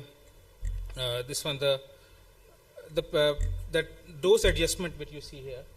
The dose adjustment in the Leuven RCTs were actually, they were carried out by well-trained nurses, and it was very strictly followed. But in the other multi-center RCTs, it was variable. And of course, so this is another summary of all the studies. So management, actually, when we come to critically ill patients, how do we manage? So of course, this is the any patient in the ICU or in the hospital in whom we find a sugar level more than 150, we have to evaluate them for the sugar status, and also to find out whether they are actually diabetic patients or is it a stress hyperglycemia which we are seeing. So anybody who comes to the hospital with a 150, more than 150 of blood sugars, we have to keep monitoring. Whether we give insulin or not, monitoring is very, very important. Actually, many a times we come, the nursing staff, they keep asking us, sir, this patient is not diabetic. Should we monitor the sugar levels in them? But of course, I tell them, yes, you have to monitor 8th hourly. You have to monitor it before the meals. It is necessary. Whether to treat them or not is another thing, but we have to monitor. Monitoring is very, very important. So infusion protocols. Insulin protocol is targeted to rate blood of the sugar control. The dosing adjustment calculations, of course. And of course, in case we are treating them with insulin, we have to be careful. In case we see a hypoglycemia, we have to treat them with we have to be prepared for hypoglycemia as well, together with hyperglycemia. So, what are the strategies which we actually use in the hospital? We have insulin infusion. We have the traditional sliding scale. Now, of course, we have the basal insulin plus bolus. So, what are the advantages of insulin infusion? Of course, insulin infusion we can start off, but it needs proper monitoring. Of course, we can do it in the ICU. We can monitor them hourly sugars or second hourly sugars, but at the same time, it is very difficult to carry the same thing out in a ward. It is very difficult to monitor ward patients with insulin infusion, and to raise an alarm, when to raise an alarm, that the nursing population has to be taught. So it is quite difficult to follow an insulin infusion in the wards. So there are the other ways we can follow that. And this is, of course, how do we start the rough calculation of how to start an insulin infusion. Of course, if somebody comes to us in the hospital with a sugar level of 500, the easiest way is to divide it by 100 and just start it like we get the value 5. So start them at an infusion of 5 ml per hour and then keep monitoring hourly or second hourly and reduce or increase the insulin. But of course, if we have started somebody with an insulin infusion and maybe after 1 hour or 2 hours we get a higher sugar values, one should be careful. We have to be careful that do not increase the insulin rate for then more than 10 units an hour. Like if somebody is getting a 5 ml per hour, we get a high insulin, we get a high sugar value, we increase it to 6, 7, but not more than 10. Like not jump it to maybe 10 units or 15 units. And of course, we have to monitor. See what they are mentioning here, that we have to monitor every 30 minutes. But you know, practically it is very difficult. What we do in the hospital is maximum hourly. So coming to the diabetic emergencies, the two spectrum, the diabetic ketoacidosis and the hyperglycemic state. So in diabetic ketoacidosis, what we have is uncontrolled hyperglycemia, metabolic acidosis, and the high blood sugar levels. So the most the difference between which we see between diabetic ketoacidosis and hyperosmolar hyperglycemic state. The mental status, of course, the patients with HHS may be mentally with profound lethargy, and also the ketosis will be, the degree of ketosis will be less or may not be present in those with HHS compared to diabetic ketoacidosis. And what is the treatment? Of course, when the patient comes to the ER, when presents to the ICU, it is, the first thing is fluids. We start off with fluids and then with insulin. Of course, before we start on insulin, we have to take care of the electrolyte values. So, severe diabetic ketoacidosis, we have severe insulin deficiency, over activity of glucagon, another counterregulatory hormones. So, we start off with the insulin infusions in both. And yes, coming to the fluid replacement, how do we do it? So, of course, the recommended guidelines say that around 15 to 20 ml per kg of 0.9% NS in the first hour. So, of course, when the patient comes to the ER or the ICU, we have to give them, and of course, we have to assess. It is always an assessment. Of course, if somebody comes to the ER, we don't know if they have a cardiac abnormality also, if a low ejection fraction, or patient may be chronic kidney disease patient with a low urine output or maybe on dialysis. We have to be careful. In those patients, we have to take care of the fluids as well as take care of the output and the cardiac status. That is where the bedside ultrasonography and the echocardiography comes into play. And then, of course, where the sodium values, we have to be careful. We have to keep a check on the sodium values, the electrolyte values. If it is going above 135 to 145, we can switch to half NS. If it is less, we can go to our traditional 0.9 NS. So potassium also, of course, once we start them on therapy, insulin therapy, it is quite obvious that the potassium levels will go down. We have to keep check on the potassium, and we have to keep monitoring the potassium, whether it goes into hypokalemia or hyperkalemia. Now, this I wanted to mention, this is a very important point, and the chairpersons will also help me out here. Regarding bicarbonate in diabetic ketoacidosis, how many of us have actually used bicarbonate in diabetic ketoacidosis? Because I haven't till now. Have you all used? Because this is a very big gray zone in diabetic ketoacidosis, and the recommendations are, actually the recommendations what I saw here, they are saying below 6.9, but it is also to be handled with care. I haven't given till now in diabetic ketoacidosis bicarbonate, and giving bicarbonate, what the studies have shown between, for pH 6.9 to 7.1, what they did the study, it had, the randomized control trial had only 21 patients, and there was no mortality or morbidity benefit. There was no mortality or outcome benefit. And also, while thinking of giving bicarbonate, it has more of side effects. What are the outcomes? Like it can cause more harm than gain. So how come? So if we are giving somebody we are giving a bicarbonate diabetic ketoacidosis, it can lead to metabolic alkalosis, of course, because once we are giving insulin therapy, insulin will take care of the ketone bodies and generate bicarbonate. So at the same time, when we are giving bicarbonate, it can lead to a disaster. Number two, if we are giving bicarbonate and the patient actually comes to us with a metabolic acidosis and he's hyperventilating, there is a chance, although it is very rare, that it can reduce the hyperventilatory drive, increase the partial pressure of carbon dioxide, and also it can cross the blood-brain barrier and decrease the cerebral pH. So my suggestion is that please be careful, do not give bicarbonate in a diabetic ketoacidosis. So coming to the treatment with insulin, of course we start off with insulin infusions, and when glucose levels are less than 200, insulin infusion together with dextrose have to be started. Hourly to second hourly monitoring of sugars have to be done. Insulin, this is the same thing they are trying to say, that keep a threshold of 200. So if it goes below 200, be careful. We have to keep measuring it. Keep serum glucose between 150 to 200 until resolution. At the same time, we have to check the electrolytes, the renal function test, the venous pH, of course the creatinine. Yes, and now when to stop insulin actually. So while stopping insulin, we have to take care not only of the sugar values, but also we have to take care of the anion gap. Has the anion gap closed or not before stopping insulin infusion? I'll just now coming up to this one, the patients with stress, surgical stress patients, pre-operative patients.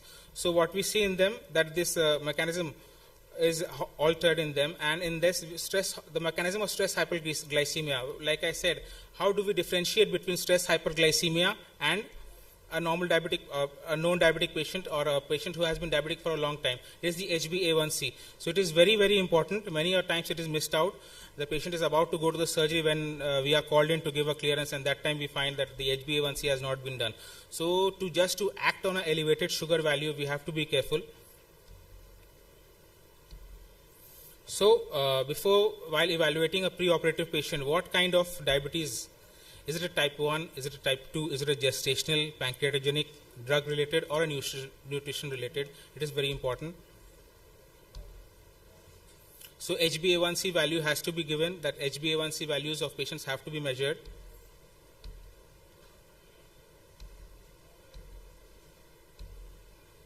So identification and treatment of hyperglycemia. Of course, the dedicated diabetic management team, and also follow-up. It does not end with the surgery. They have to be followed up even post-op. So this is the same thing. If pre-operative somebody has a blood sugar level greater than 140, we check the HbA1c and we find out if it is more than 6.5%, of course, it is suggestive that they had a sugar elevated for a long time. They are like diabetic patients. And of course, if they are the sugar is very elevated, more than 200, and the HbA1c is greater than 9%, we have to, what we do pre-operative state, that we stop all the OHs and we start them on insulin. But again, the choice is a short-acting insulin. We have to regularly monitor their sugars, because some patient might be fasting before the surgery, some patient might be undergoing some procedure. So this is the chart which shows the risk of hypoglycemia, and what we see in them, other than sulfonylureas, glinides, and the insulin. So the insulin, sulfonylureas are at a high risk. Those patients on them are a high risk of hypoglycemia, and also those who are on a co-formulation of insulin, long-acting and short-acting both. Otherwise, just short-acting insulin does not cause hypoglycemia if regularly checked. Again, intraoperative management, when the patients go into the OTs, there are a lot of hemodynamic fluctuations, fluid shifts, the type of patient may be in shock, temperature changes, lengthy operative times can lead to fluctuations in sugar values. This is again the same thing which was shown. So post-operative glycemic management. Of course, the goal is to control their sugars properly, and also to follow up post-surgery when they come for follow-up, and also to properly monitor their sugars even post-op. Some patients may undergo oral cancer surgery or some surgeries, and they may be on a Ryle's tube, so the feeding will be affected. So the best way to go about them is with insulin. So of course, patients who are discharged have to be followed up. Insulin, of course, when we discharge a patient, we have to make sure that the insulin, the type of insulin, the route of insulin, and the time of insulin with meals has to be correctly mentioned in the discharge summary. They have to be informed that it is a high-risk medication. Also, the changes in clinical status. Some patient might be discharged and they may become, they may have some complications at home. So they have to be told that in case of complications, how to go about it, when to come, whom to contact.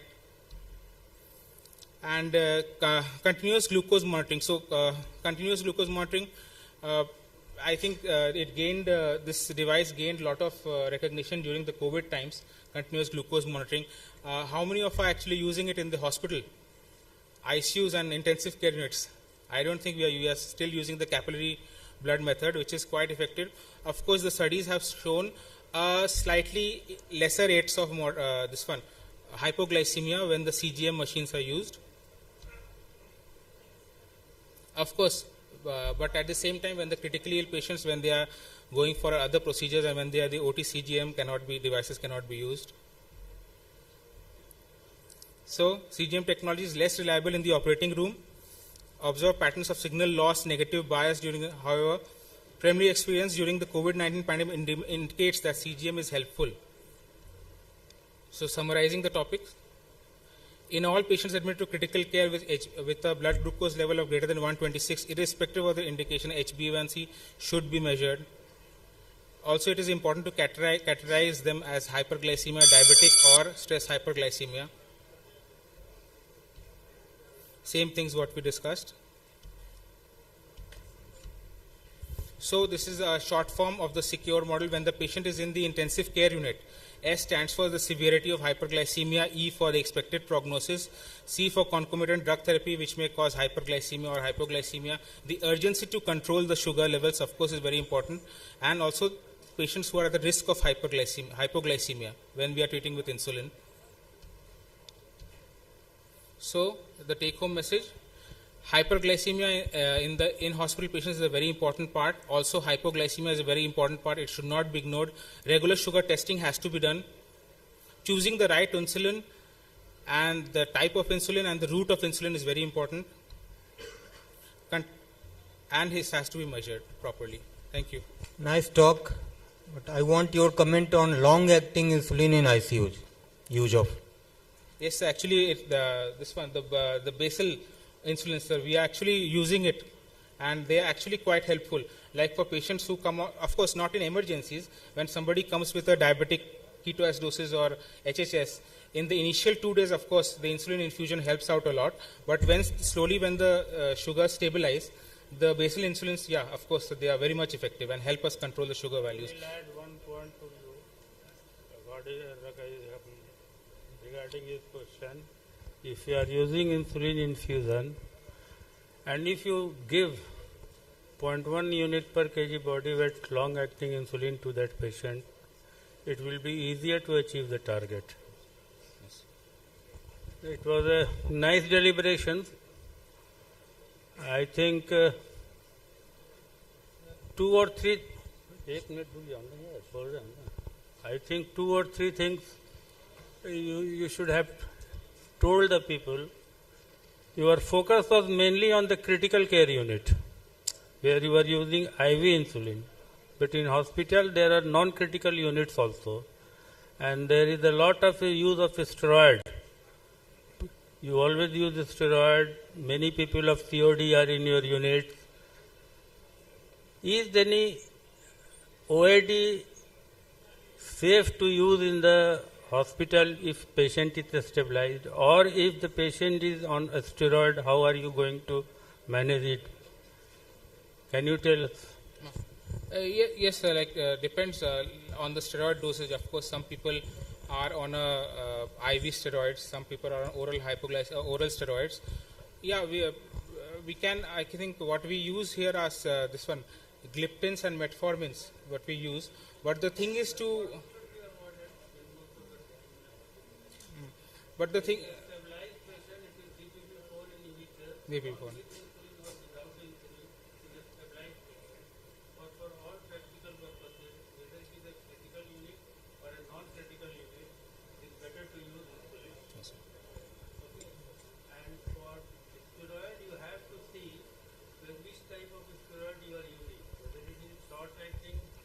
Intermediate acting or long acting. If you are using long acting, then you will have to go for the basal bolus approach, or if you are giving steroid single dose, it is better to give NPH along with the steroid on that day. Dr. Abhishek, one question comes in my mind. How to manage the DKA patients who also have concomitant coronary artery disease? In that case, we cannot keep the fluid rate as 1.5 liter per hour. So please tell us, Yes, the sir. physicians, Yes. how to manage that case. Yes, sir. Very, very common, sir. Not only coronary artery disease, sir, even with patients with CKD who are at a risk of going into volume overload. So the only way we can do it is with the help of point of care ultrasound when they come into the ER, when they come into the ICU. We have to train ourselves with bedside echocardiography.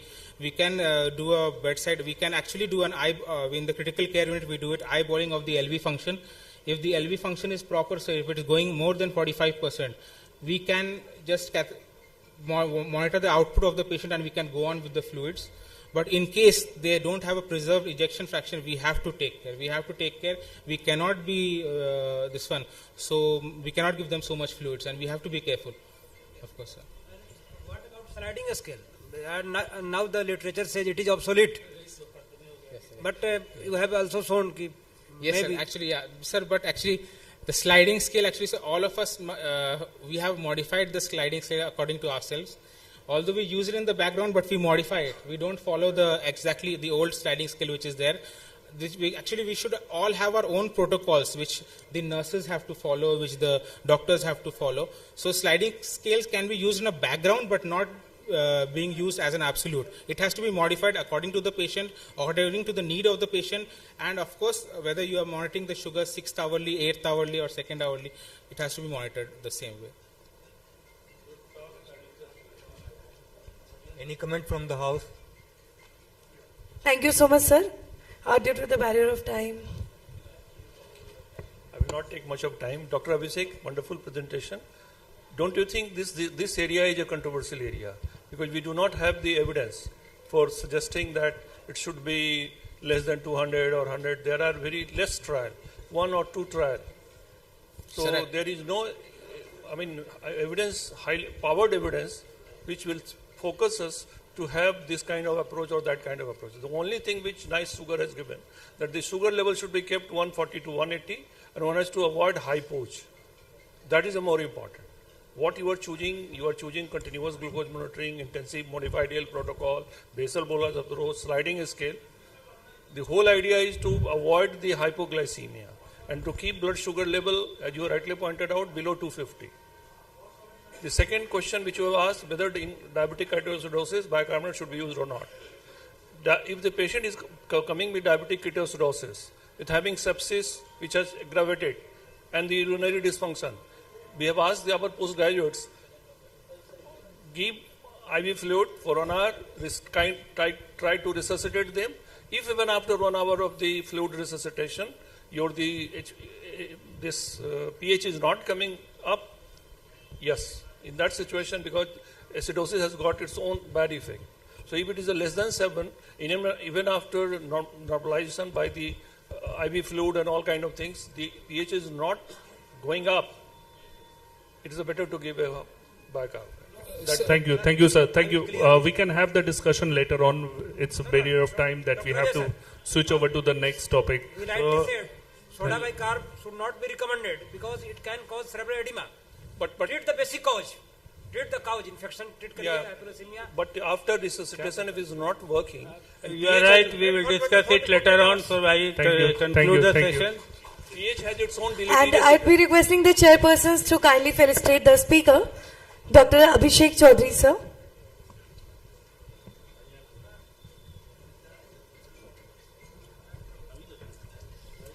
And I'd also like to call upon the stage Dr. Adnan Imam, sir, to felicitate our honorable chairpersons, Dr. V.K. Thakur, Dr. N.B. Verma, and Dr. Jyoti Prakash. And at the same time, we'll be moving to the session number 16 to be presented by Dr. Harshvardhan, and the chairpersons are Dr. N.C. Prasad, Dr. Hemant Kumar, and Dr. Muhammad Fareed Alam. So after this photo session, we'll be continuing the session number 16, which is the second last session.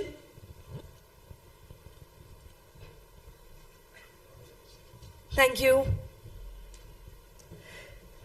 So, chairpersons are already ready. Dr. N.C. Prasad, sir, Dr. Hemant Kumar, sir, Dr. Muhammad Fareed Alam, sir. And our speaker is also ready, Dr. Harshvardhan sir from Patna. So first of all, I'd be requesting the chairpersons to please describe about the topic and about our next speaker. Thank you very much.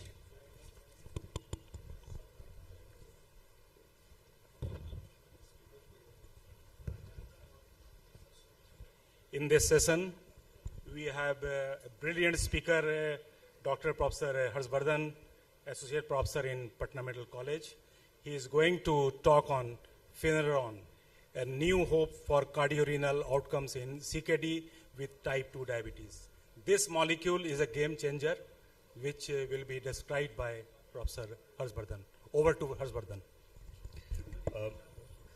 A very good evening to you all. At the outset, I would like to thank the organizers for giving me this opportunity, and thank you, Chair, for that wonderful introduction.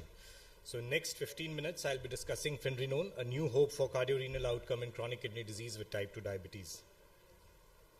The objective of my talk would be to discuss the overview of renal protection strategies in diabetic kidney disease, discuss the recent update in managing diabetic kidney disease, discuss Finerenone as an effective tool to improve cardiorenal outcome in diabetes. As we all know, diabetic kidney disease has a shifting paradigm and increasing prevalence, and nearly 30 to 40% of diabetics have renal involvement. And diabetic kidney disease has been truly said to be a medical catastrophe of the worldwide dimension.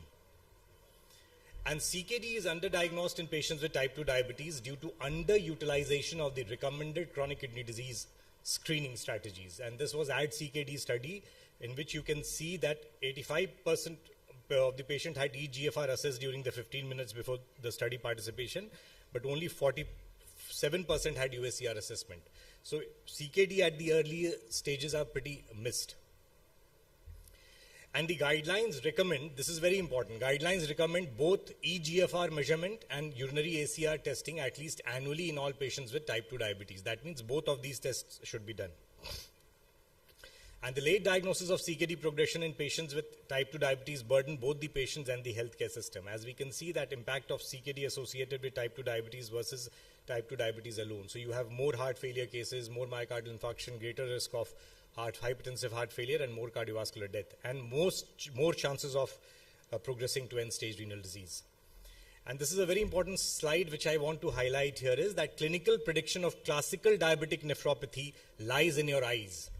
So if somebody is having diabetes and no proteinuria, 10 to 30% of them will have diabetic nephropathy. Diabetes plus proteinuria, 60% of them will have diabetic nephropathy. And if you have retinopathy plus proteinuria, there is a 100% chance that the leakage, the proteins in your urines are because of diabetes. If you have no retinopathy and proteinuria, 40% will have diabetic nephropathy. So what I want to highlight here is that please see the retina. It gives a lot of information about the etiology. If you see the pathophysiology, there are a lot of in fact, mechanism which is happening here: metabolic dysregulation, inflammation, hemodynamic perturbances, and macrophage MR activation. So it's all there, for the pathophysiology of diabetic nephropathy. This was the classical Mogensen staging, which was there for the natural history of diabetic nephropathy, which was classically described in the patients with type 1 diabetes. It had stage of hyperfunction and hypertrophy. It had a silent stage, incipient stage, overt nephropathy, and then stage of uremia. So this was classically seen in patients with type 1 diabetes. But over a period of time, with therapeutic advances and the use of RAS blockers and good glycemic and blood pressure control, the spectrum of kidney disease in diabetics are changing, and you don't see those classical stages in type 2 diabetes.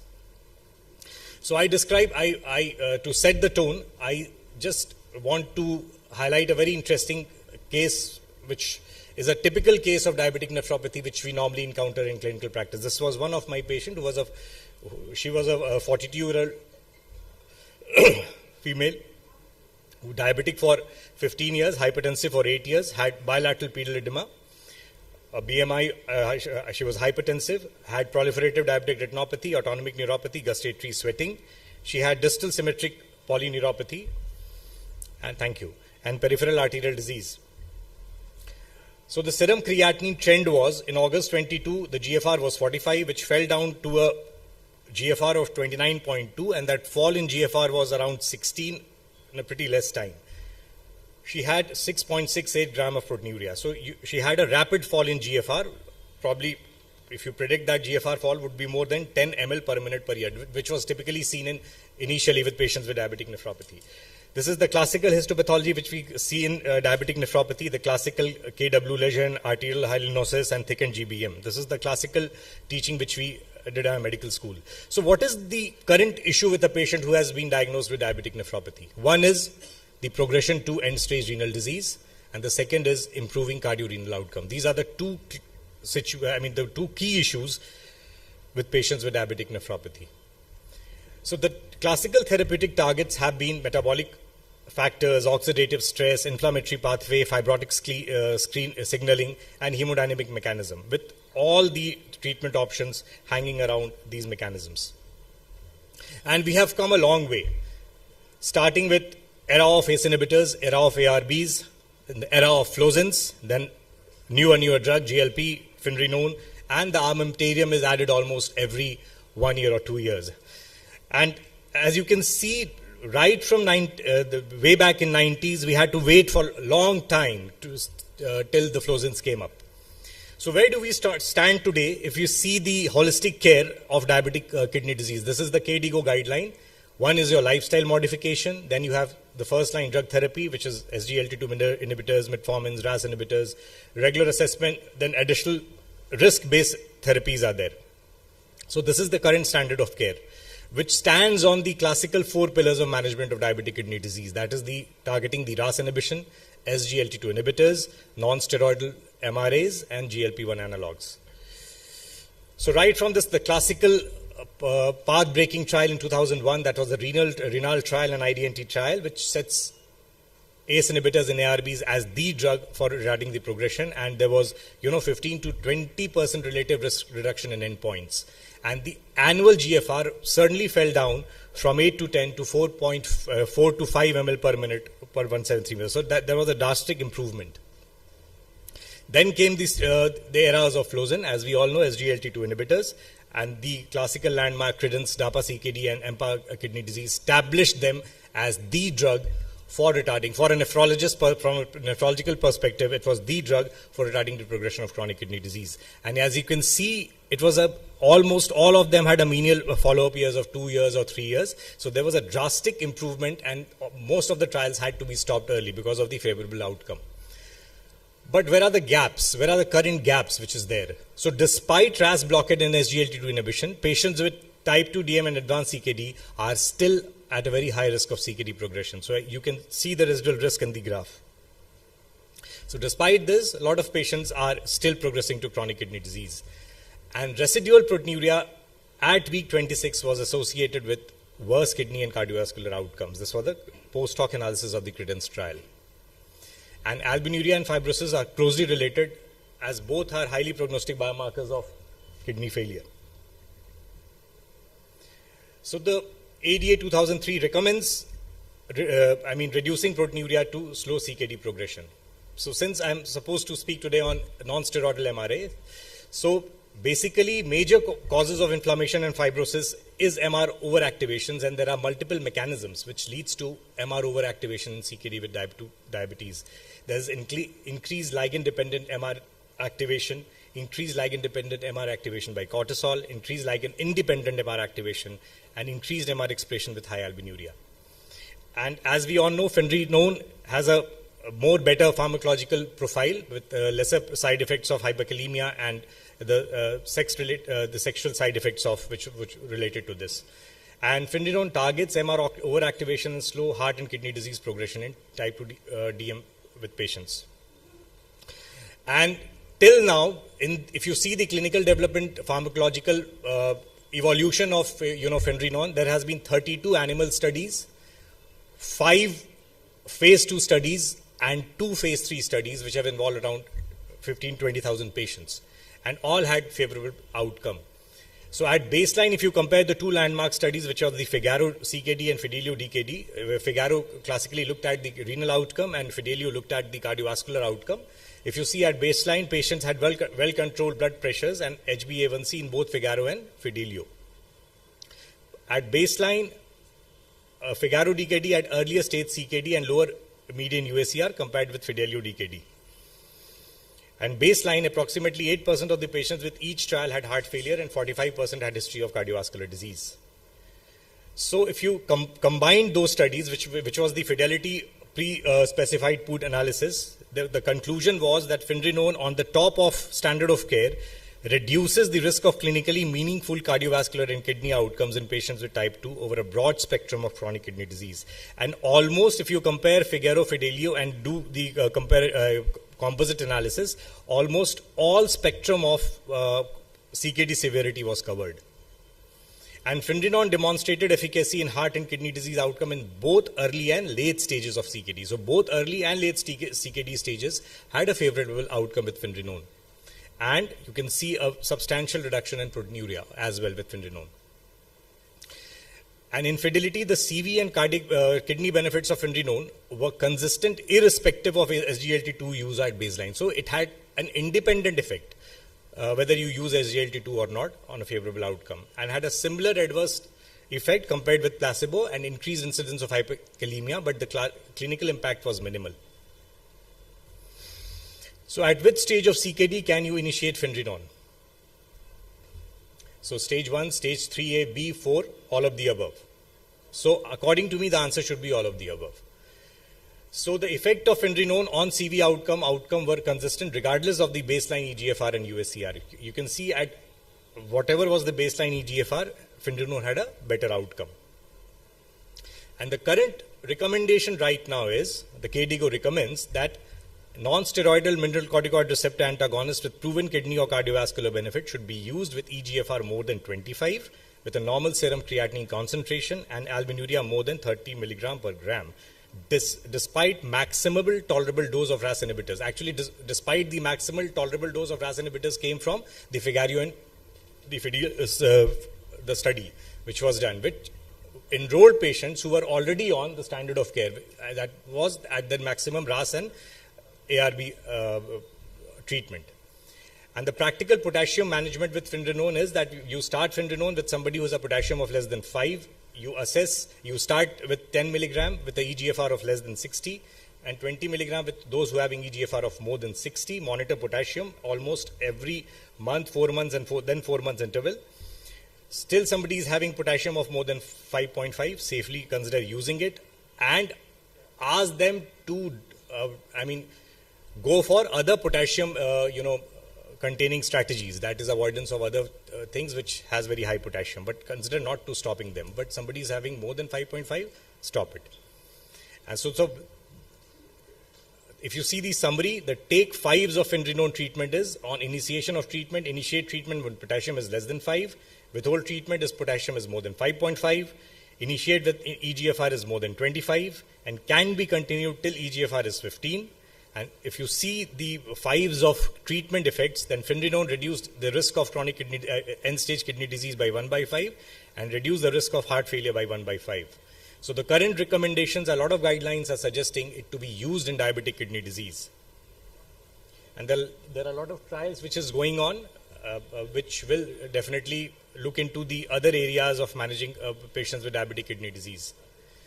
So coming back to that case, the patient was managed with weight reduction. A lot of his SGLT2 was added. He was given antihypertensives to control his blood pressure. And if you see the creatinine, it almost stabilized. So now a rapid fall in GFR may be seen in diabetic kidney disease, particularly with poor glycemic control and BP control. And optimization with following proven strategies alter the trajectory of diabetic kidney disease. That is the RAS inhibition, SGLT2 inhibitors, and non-steroidal mineral antagonist. Currently, we are at that moment of diabetic nephropathy. That means as we see more and more drugs are being developed, we can definitely retard the progression to end-stage renal disease.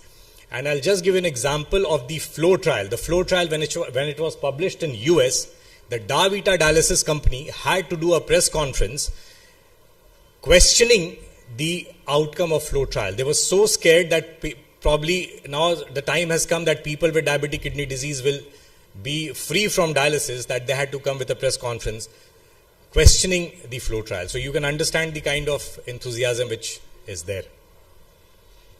Thank you.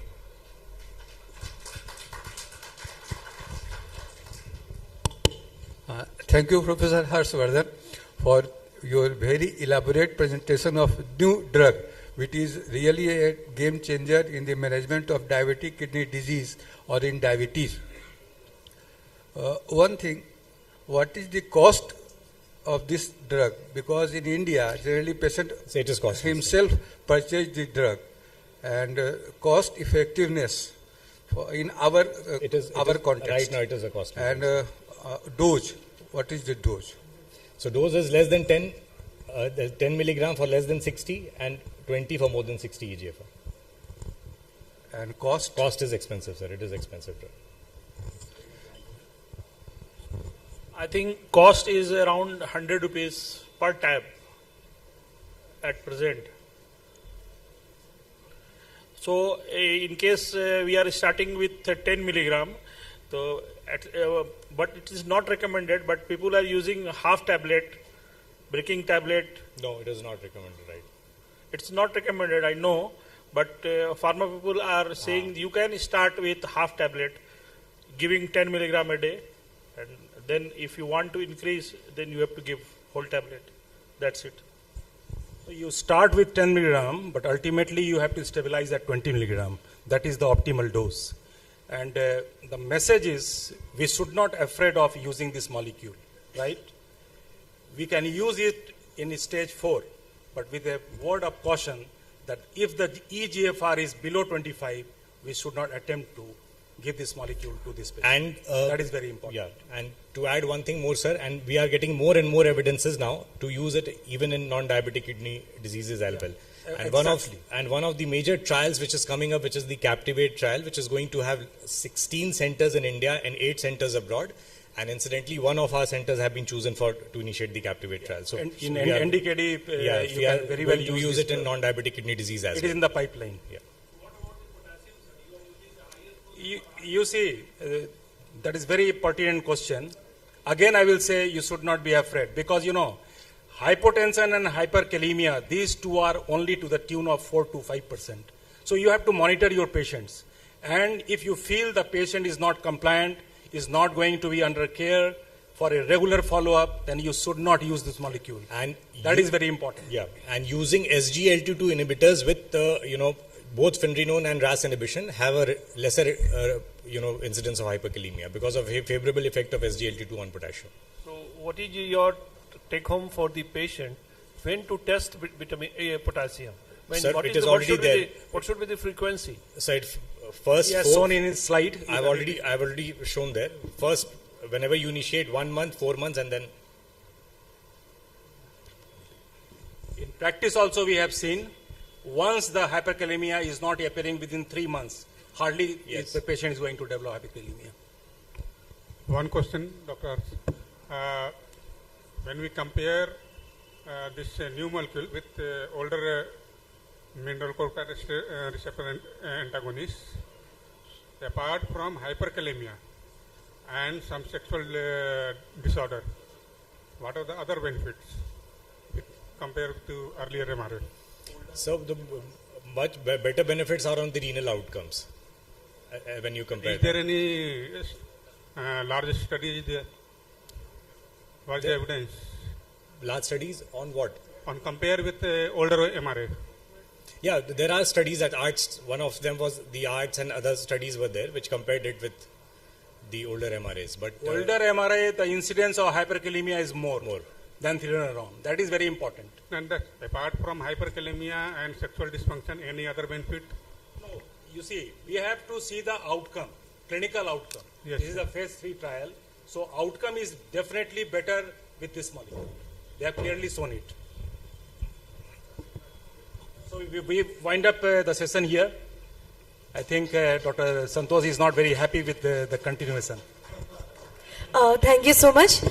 So I would be requesting all the chairpersons to kindly come and to felicitate our honorable speaker, Dr. Harshvardhan. So please. And meanwhile, I would also like to request Dr. Kaushal Kumar. Dr. Kaushal Kumar, can you please come on the stage? Thank you so much, sir, for such a detailed presentation.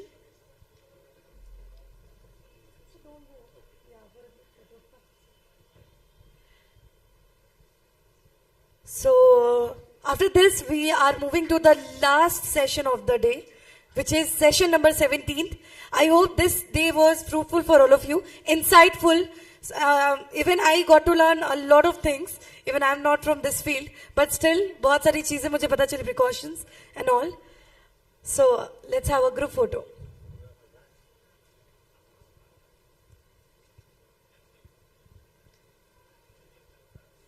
Thank you so much, sir. And now, chairpersons for the last session, that is session number 17, Dr. S.K. Agrawal, Dr. Supriyo Mukherjee, and Dr. Sudhir Kumar.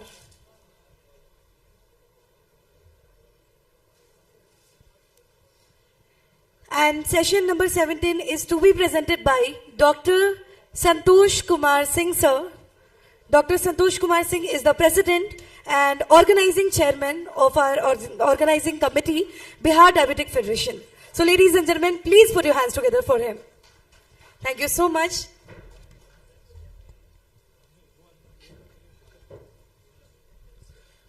Now our next speaker is our master speaker, Dr. Santosh Kumar Singh, sir, and he is going to talk about a wonder molecule, semaglutide, and its different role in diabetes and other than diabetes. Sir.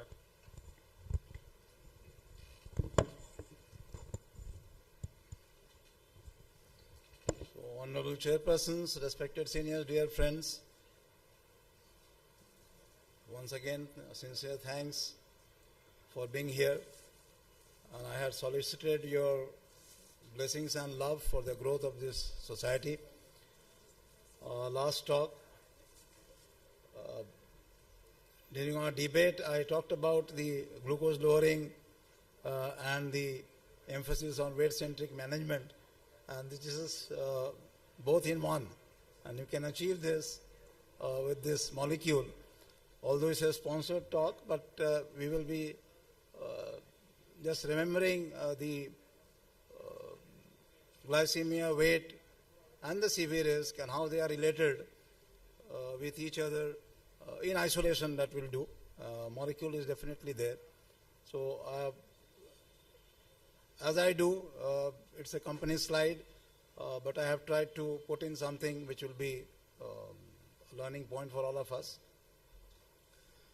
This is the disclaimer, and you can see a financial disclosure company slide, definitely a sponsored one. And as I said in my last meeting in BDF, the first talk of mine was from compassion, and today also you had seen I had dedicated that to the Arjikar incident. This is compulsion, because to thrive a society, you have to go for something which is there. So this is for the financial part. Starting with the talk itself, so we will be talking about the burden of weight and severe risk in diabetes. Early weight loss, I have emphasized during the debate also, and severe risk reduction in diabetes. I have talked about the legacy effect we know of glycemia. I have talked about the legacy effect of weight loss. And now the tackling the trinity of diabetes with this oral molecule.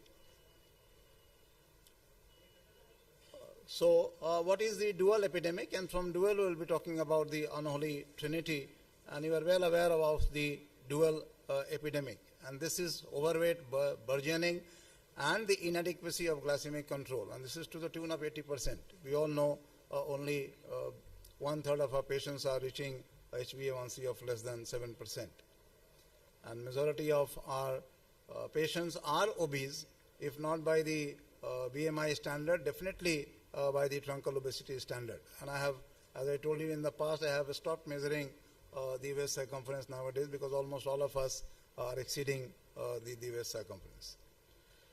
Now, overlapping risk factors of diabetes, obesity, and CVD, and we have discussed, and I always emphasize, when we think of the risk factors of diabetes, the moderate risk, high risk, and very high risk put forth by the ESC guideline, and the easy way to remember is in the high risk category, it is just duration of diabetes more than 10 years, and any risk factor is very simple to remember.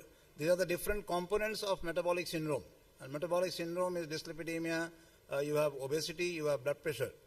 And above that, you have the etiology, and that is inactivity, and smoking. So any of these puts the patient in high risk category with long duration of diabetes. Very high risk category, 3 of these risk factors, or established CVD, and evidence of target organ damage. And if you remember the ADA algorithm, you have the positioning of the GLP-1 receptor agonists, SGLT2 inhibitors in the ASCVD category. And the risk factors there are again age of more than 55, target organ damage, eGFR less than 60, ACR more than 300, presence of proliferative retinopathy. So that is very clinical, and you can just keep in your mind which are the high-risk category of patients. And interestingly, in the Indian guideline, newly diagnosed diabetics, they have been shown to have 67% of very high-risk category, and only 33% having falling under the high-risk category. All high-risk category, no moderate rates, high and very high risk. Very high risk category percentage is greater. And this is just to emphasize the positioning of these molecules in our day-to-day practice, keeping that high risk in mind. And these are the factors you can well see in the slide.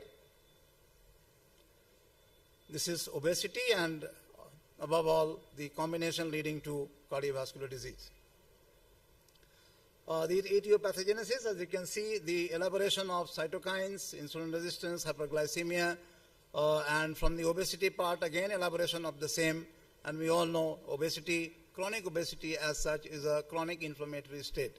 And as you can see, the elaboration of all the cytokines, including the free fatty acids, the role of RAS, and we all know obesity, again, is in itself a factor for increased proteinuria and kidney disease. And above all, the platelet aggregation enhancement and all these leading to cardiovascular disease. The prothrombotic state in the diabetic population, compromised myocardium, diabetic cardiomyopathy, and all being linked with CVD. In the next slide, it's a very nice one to remember and correlate the different things. The glycemia, the obesity part, and the CVD, and you have all the components of cardio, renal, that is the kidney, and metabolic aspect, and not lying behind is MASLD, which is not there in the nomenclature, but we need to remember. I always emphasize that there is a linear relationship between fibrosis in the liver and the fibrosis in the kidney. So there is a study linking just FIB-4 score along with CKD progression. So very easy to understand again the whole implications if you go to this slide. So the fat mass disease, where we have the mechanical stress, and here you have the pharyngeal, mechanical, intra-abdominal leading to GERD, osteoarthritis. OSA here is there, and the pressure on the renal part. And one of the beauty of SGLT2 inhibitors is to reduce the interstitial fluid volume and to reduce the fat mass in the kidney, and by that way it can affect, and this happens even in the at the level of the heart, reducing the fat mass in itself. And definitely it's the inflammatory mass, so that will be beneficial. Then from the lipid part, you can see there is the free fatty acids, lipotoxicity, dyslipidemia, association of CAD, we are well aware of, and we are aware of the contribution of lipotoxicity. I have mentioned about the genes which are implicated over there, PNPLA3 and TM6SF2, which are linked with the generation of VLDL and also the release of VLDL from the droplets which are there.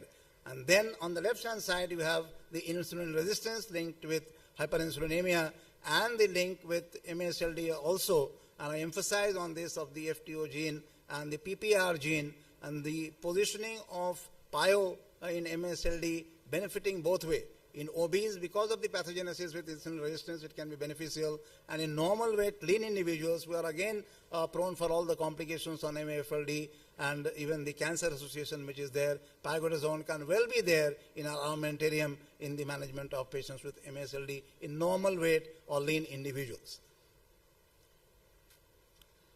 This is known to you all, and interesting is the way I have remembered 30-30 is like that. 30% of people with obesity are living with diabetes, 30% of CAD are living with diabetes, okay? And above you see 88% patients, more than 80% of type 2 are obese, and here 80%, more than 80% of people with CAD are living with obesity. So that is the figures and the way I remember the 30 and 80 figures. Cost of therapy, it was highlighted in the morning itself. Now we come to the intervention part, early weight loss and CV risk reduction in diabetes. Now what are the beneficiary effects of upstream approach? Very much understandable. And how are the direct and look-ahead trials relevant over here? And we have all the data which I have discussed in the morning also. Targeting weight early, the upstream approach. Benefit of weight loss on the glycemic part. I have told you the legacy effect study, initial weight loss have been linked with greater HbA1c reduction even if there was weight gain. And then if you are able to reduce weight, the patient can go into remission and there can be the micro and macrovascular complications both can be minimized. Weight loss reduces the risk of development of type 2 diabetes. Very easy to remember again, 1 kg, every 1 kg, 16% reduction in new onset diabetes. Weight reduction improves diabetes control, and this is just to highlight that. Greater initial weight loss, and this was the study where they have shown and weight loss was divided less than 3%, 3 to 8%, 8 to 19%. And that 8 to 19% patients were there who had the maximum HbA1c lowering, and they were the category of patients where there was the benefit even if they gained weight. Now, greater weight loss, this is the remission part. And as you can see, 1.25 odds of diabetes remission at 2 years for every kg weight loss. So one was 1 kg weight loss, 16% less diabetes, and here you have remission of diabetes 1.25 fold, 25% increase over there. But I have put that figure, and that you can achieve even with a weight loss of less than 5 kg. That is the interesting part. You see, even 5 kg, so whatever loss the patient has, it is beneficial for him. And the way I remember the figures, it is 5, 30, 60, 80. Less than 5 kg, 5 to 10, 10 to 15, more than 15. So you can see the number of participants achieving remission, 5, 30, 60, 90. I have remembered that 86 for 90, just to remember. And it can be achieved even with a minuscule amount of weight loss. Now this was the thing I was talking about, weight impulse reduction in CV events and risk factors. And this was the thing I was talking. Loss of 5 kg weight loss in the year following diabetes diagnosis was associated with improvement in risk factors and a 48% lower hazard ratio of CVD at 10 years. So rewarding. So we should strive for good glycemic control whenever you diagnose a new patient and strive for this weight loss in the initial period. Definitely it's a lifelong disease and we need to go for a lifelong treatment. And this is known to us. Benefit in hyperglycemia, hypertension with even 5% weight loss. 5 to 10% it is NAFLD. We need to know the difference. NASH is affected with a greater amount of weight loss, that is 10 to 15%. PCOS can be impacted even with 5 to 10% category.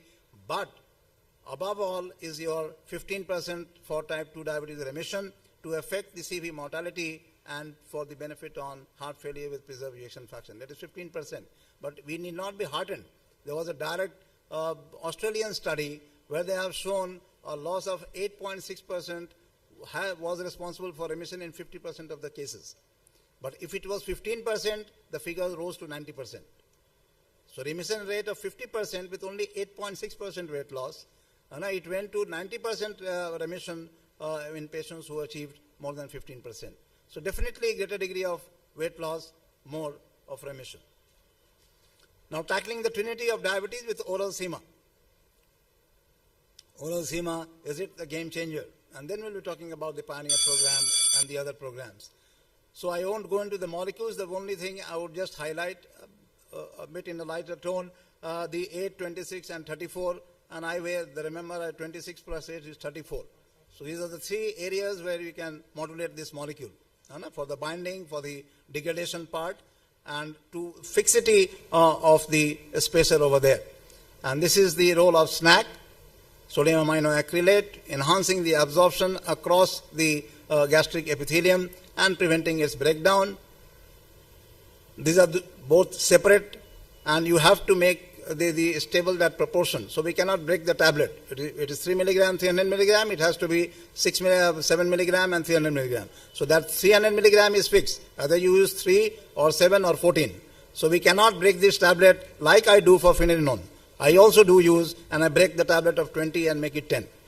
I cannot do this with oral SEMA.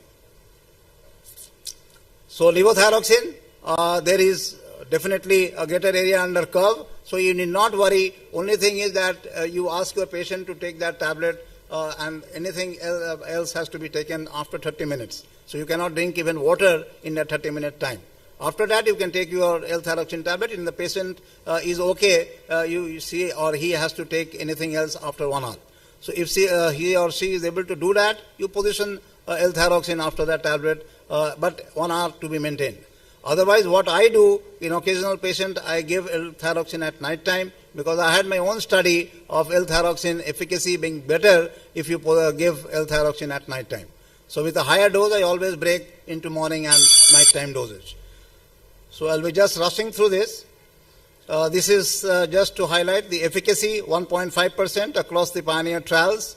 So with the higher HbA1c, you have greater reduction of HbA1c and 5 kg weight loss. In different categories, it stems. It can stem from 1.5 kg Japanese trials to even 7 kg in the Canada trial. These are all real-world trials. And interesting is this one, and important is this one.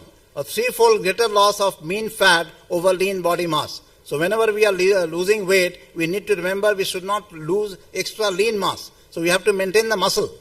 And you all are aware of the term sarcopenic obesity. So in that, you don't reap that benefit of losing weight if you are losing the muscles too. So for proper benefit, you have to lose weight, and along with that, you have to maintain your muscle mass. These are the different mechanisms how this molecule reduces weight. It is not only the appetite suppression through CFOS, it is also energy expenditure through AMP kinase in the ventromedial thalamus, its effect on gastric emptying, and its effect on increasing the fatty acid oxidation through SERT mechanism. Definitely, as you can see, these are extra things which have been put by me. For the company, it was only energy intake. Interesting again, if you give oral SEMA, it was seen that it reduces the energy intake by 25% over 3 meals. With liraglutide, it was only 15% reduction for only 1 meal. So definitely it is acting for a longer period, and definitely it is more effective than even liraglutide. The benefit you are having on the waist circumference, the truncal fat, and moreover compared to EMPA, it has its benefit even on reducing the CRP. And it is definitely a molecule which we need to reduce for the keeping the inflammatory component in mind. Now real world data, evidence with oral SEMA, prospective studies, retrospective studies, Pioneer Real Canada. I will just share the data with you all. And this was it, 1.1%, 7.2 kg weight loss. Pioneer Real India is ongoing. So this was the patient characteristics,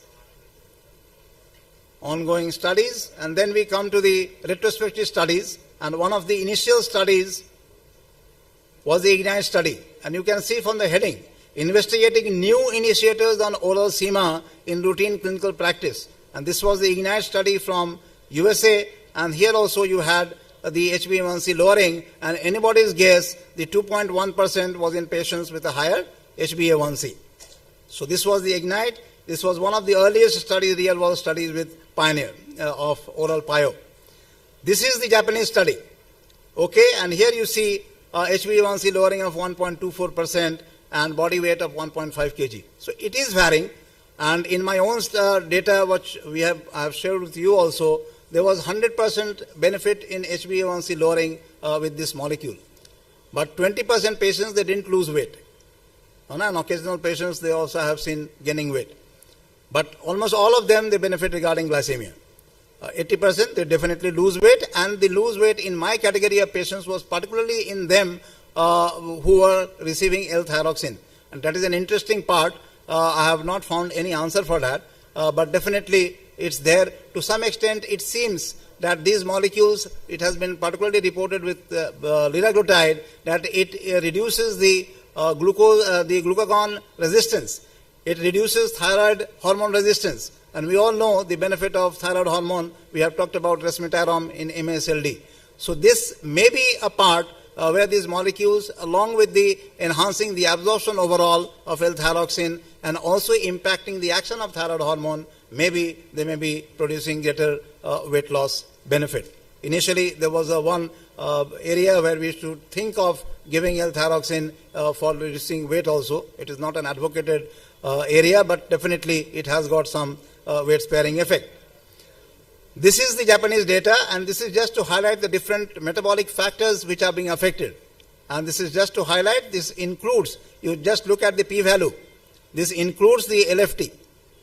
Okay, you see for cholesterol, you look for the SGLT, ALT values, and definitely they are all being impacted by this molecule. Interestingly, this switchover study, one of my slides I have shown about the SEMA switch 2 study. There it is scoring over CETA in MSLD patients. But in this switch program, you see, be it as a switchover or as an add-on therapy, oral SEMA significantly reduce HbA1c and the BMI across the spectrum, DPP-4, GLP-1, SGLT2, or sulfonylurea. And you will be astonished with the GLP value, but look at the next data. And after this slide, you will have this oral SEMA affecting the cardiovascular risk factors, and that includes the lipids and blood pressure. Okay, so both are impacted favorably with oral semaglutide. This is the ASD guideline we are well aware of, positioning these molecules for ASCVD, for patients with heart failure, particularly for preserved heart failure, and CKD patients. I have talked about two aspects of reduced eGFR, which is linked with the atherogenesis process, and the albuminuria part, which is linked with endothelial dysfunction. SGLT2 inhibitors, they impact more for the endothelial dysfunction part, which is linked with albuminuria. These molecules, they do have a place. Hers was very apprehensive of the flow data, but these molecules, they have been shown, and this was shown not only over here, and I have that slide also. This was the inkling over there, even in the Pioneer and Sustain 6. This is the positioning by the Japanese Society, non-obese and obese, and from there they choose between the molecules according to the body weight. This is in general the CKD, SGLT2 inhibitors, GLP-1 receptor agonists, heart failure, definitely SGLT2 inhibitors, cardiovascular disease, it is either GLP-1 or SGLT2 inhibitors. Now this is important. The exposure-response relationship is similar. Sorry, I am taking your time. A couple of slides more. So irrespective of the route of administration, exposure-response relationship is similar for oral and subcutaneous SEMA. This is important, and this is important from this one, which may be interesting for my nephro colleagues also, and my hepatologist friends too. So from this one, oral SEMA versus subcutaneous SEMA, type 2 diabetes, this in CKD, real world study. Okay, and this is at par. Leader, Sustain, 6, Pioneer, 5, Flow, Award, Rewind, they have all shown albuminuria reduction and preservation of GFR. So this is nothing new. Okay, this was there. And this is the flow. Okay, the renal data to prevent one outcome number needed to treat. This is the renal data 20. It impacts MACE. We are well aware of that. And all-cause mortality, so almost 20 and 40-40 for the MACE and all-cause mortality. Renal outcome number needed to treat only 20. This was the thing I was talking about. Sustain 6 and Pioneer 6, kidney function was stabilized by semaglutide. eGFR slope with estimated treatment difference of more than 0.75 per year predicts significantly lower risk, which was there in these two trials. Okay, and if you are able to bring down much lower, definitely it's beneficial. So I was just talking about the differences between the oral and subcutaneous, the efficacy of oral and subcutaneous. And in this study, look at this. Almost high dosage was in 80% of patients, and it was almost 95% with 1 milligram subcutaneous. And this was the study was at par, showing the benefit of glycemia and body weight in patients with CKD. So that is the beauty, and this is the benefit. As you can see in the UACR, there was definite reduction. Body weight, it is scoring. As you can see, it is the 6 months data from 96, it had come down to 90. And in the subcutaneous, it is 93 to 88. So the difference over here is almost 5 and 6. So it is at par with the subcutaneous. So definitely a welcome thing. Look at the HbA1c lowering, greater HbA1c lowering with this oral SEMA compared to the subcutaneous one. Look at the end of treatment with both the subcutaneous and the oral ones. This is regarding weight again. Numerical greater benefit, p-value is not increased, and same applies for the HbA1c, but definitely a greater degree of gastrointestinal problem. which can be obviated by different way. I have emphasized on this point, 1% HbA1c reduction, 8 kg body weight. And this molecule impacts both body weight plus the HbA1c. So linked with MACE 7%, and in that one kg, 8 kg and 1% HbA1c change. Oral SEMA, MASLD, this is the last part. In conclusion, 48-week oral SEMA treatment is effective and safe in patients with MASLD, and it has been found to affect lipid profile, weight, diabetic status, all the trinity we were talking about, and also impacting the other component which is not there in the CKM, that is liver steatosis, MASLD, and the fibrosis markers. Oral SEMA, weight glycemia, lipids, and here, as you can see, its benefit on weight loss, ALT, and control attenuation parameter. Hepatic lipogenesis can also be affected with this molecule. So all the beneficial effects with this molecule, like the GLP-1 receptor agonist subcutaneous in general, metabolic enzymes, and this was the study I was comparing with the sitagliptin switch SEMA2 in MASLD, and it has a scoring point. There are and even if you go by the step data, it does impact NASH, but there are no hard data with this molecule still with regard to fibrosis. Only it affects and improves the steatohepatitis part. Fibrosis data is still not there, which is there only with resmetirom and with PIO, definitely. So practical considerations, this is the second last slide. So robust HbA1c reduction, clinical relevant weight loss through appetite suppression, and the other things I talked about, energy expenditure, gastric emptying, and fatty acid oxidation, SERT mediated. Providing the efficacy of a GLP-1 in an oral form, proven cardiometabolic risk factor modification, I showed you the lipid data, blood pressure benefit, targeting cardiometabolic risk early in the course of the disease, the legacy effect of glycemia, legacy effect of weight loss. No dose adjustment is required in renal and hepatic impairment. Even in advanced CKD, theoretically it is possible. There is no PKPD problem in patients with advanced CKD, even with the eGFR of less than 15. Even when patients with Child-Pugh C, you don't require any dose change. So this is the beauty of this molecule, definitely reduces hypoglycemia.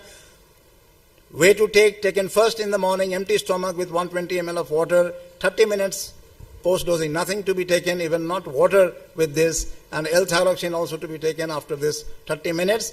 And the ways to minimize gastrointestinal side effects: eat slowly, stop when you feel full, avoid fatty and spicy foods, and sometimes we miss, you should not sip, because with sipping there are chances of taking up air and increasing the gastrointestinal problem. So that is a separate one. We are not sipping anything over here, and thank you all for the patient hearing. Thank you, sir. Thanks for this very informative talk. Now I invite one or two questions from the audience.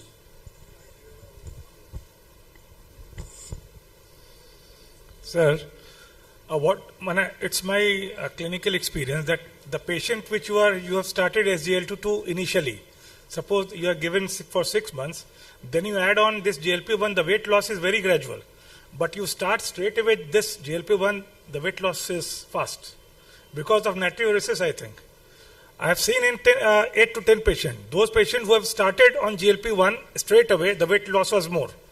But those who were taking SGLT2 from before, like 6 months to 1 year, the weight loss was not as fast as should be. Okay, I don't have any data. Maybe it's your practical experience. But data is there with the glycemia. If you start with SGLT2 for glycemia, and then you add either a gliptin or GLP-1, there is less of a HbA1c lowering compared to if you start with GLP-1 and then add SGLT2. And that is simply related with the glucagon kinetics. Okay, they say there is upregulation which is not that much inhibited by later on addition. But for weight loss, I don't have any data. But 3 parameters I have showed you in the morning. One was the duration, the other was the HbA1c. And in that there was a disparity. For males, there was HbA1c lowering in patients with short duration of diabetes. Okay, and the maximum weight loss was there in males who had longer duration of diabetes. But HbA1c was the only thing where males and females both benefited and they had maximum HbA1c lowering and maximum weight loss in the lower HbA1c category. So these are very important parameters in clinical practice which give an inkling which patients are going to benefit more.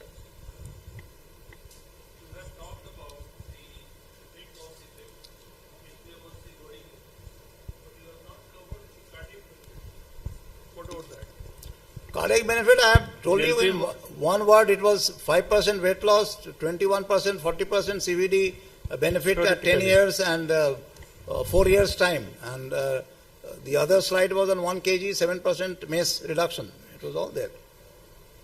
So do you have any evidence? Direct evidence? Yes. The 1% loss will have the benefit of this. Evidence is Pioneer 6 in itself for this molecule. Pioneer 6 was not a CVOT trial in itself, but the data which we have is there. With the other GLP-1 receptors, these are all CVOT trials. So we don't have any problem in being convinced that these molecules don't have the ASCVD benefit. So why you are choosing the costly medicine? What are, besides these benefits, you have many other molecules which have the same benefit. So why to choose this costly medicine over the other? For what? For any consideration of blood sugar lowering effect in diabetics. So you are choosing the molecule in which subset of patients?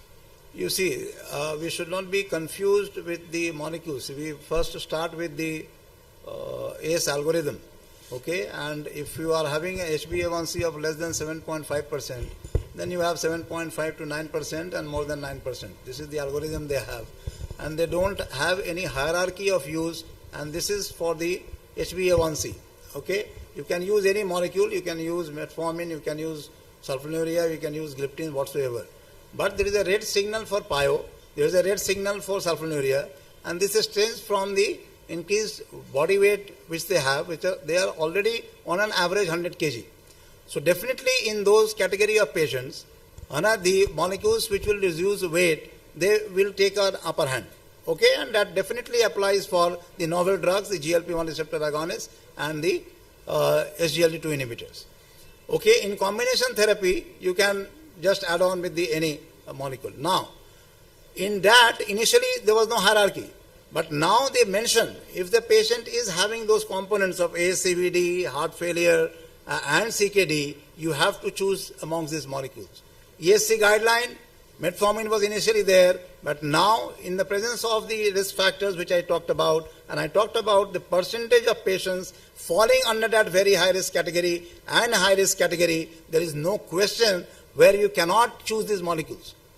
Okay, but cost is definitely there.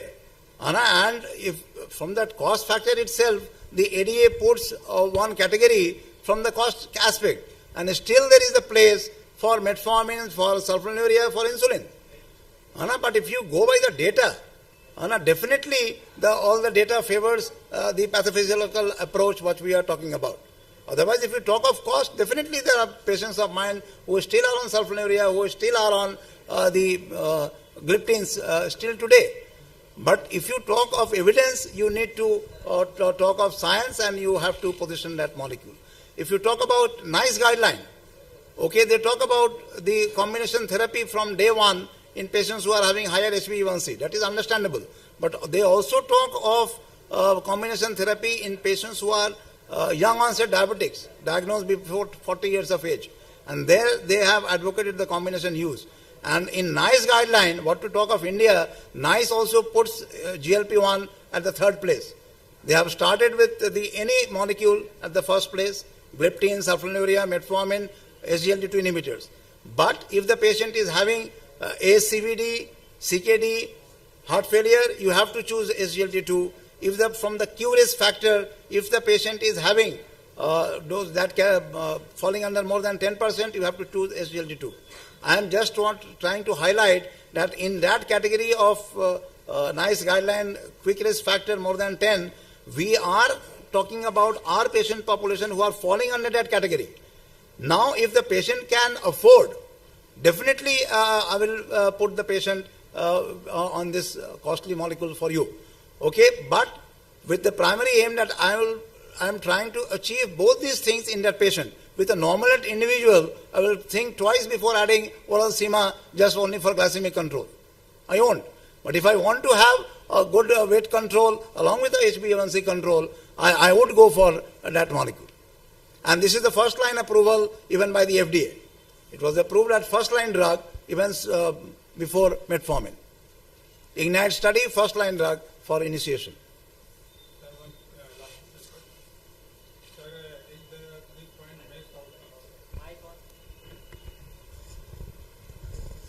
Is the 3-point MACE reduction in diabetic overweight patient is same with the both molecule, means injectable and oral semaglutide, or it's different? No, it was not a 3-point MACE data. The study I showed you, it was in patients with CKD having the metabolic benefits. You saw that side, it was not a MACE data. Sir, Sustain 6 Sustain 6 and Pioneer 6. You cannot compare these two trials. You have always an I2, the heterogeneity in trials. So we cannot just compare those two trials like that. I'm not caring about the percentage, उसमें 22 था, इसमें 30 है. It's not proper to go by that way. Sir, I think US FDA has approved this molecule semaglutide first line for even in non-diabetic overweight patient with CVD to reduce 3-point MACE, and that is for injectable one. No, that is in that dose. US FDA approval.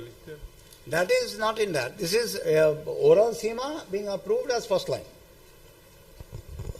Thank you, sir. Thank you, sir. Thank you.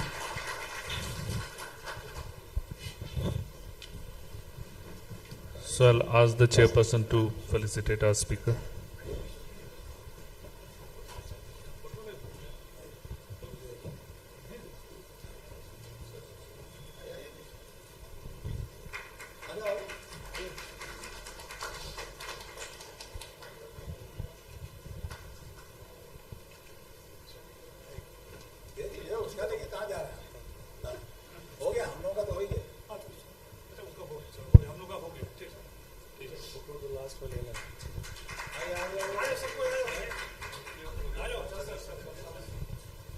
So may I ask all the members please come over the dais for a group photograph.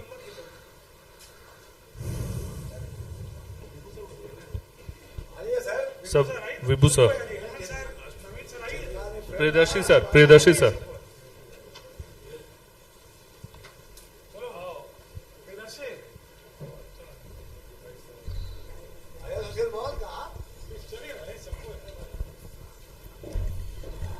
आइए sir.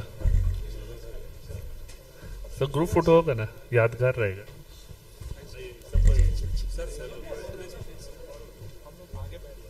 नहीं हम लोग पहले सबको arrange करा लेंगे. हम लोग हाइट के हिसाब से बड़ी हम सबको देखी करेंगे. आइए.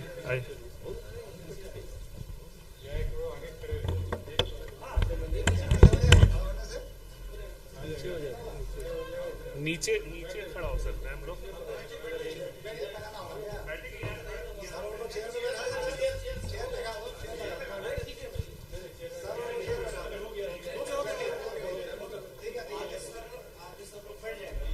सर लोगों को बैठा दिए 3-4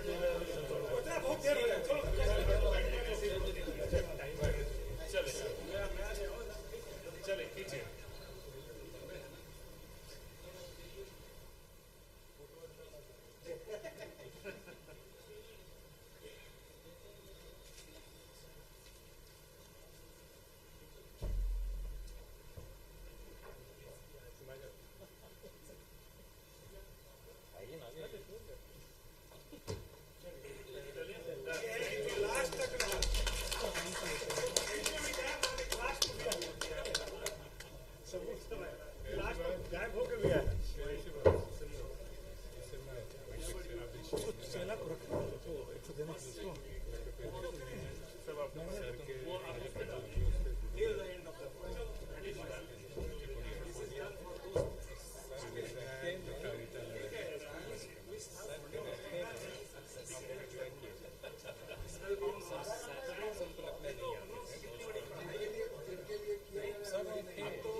sir.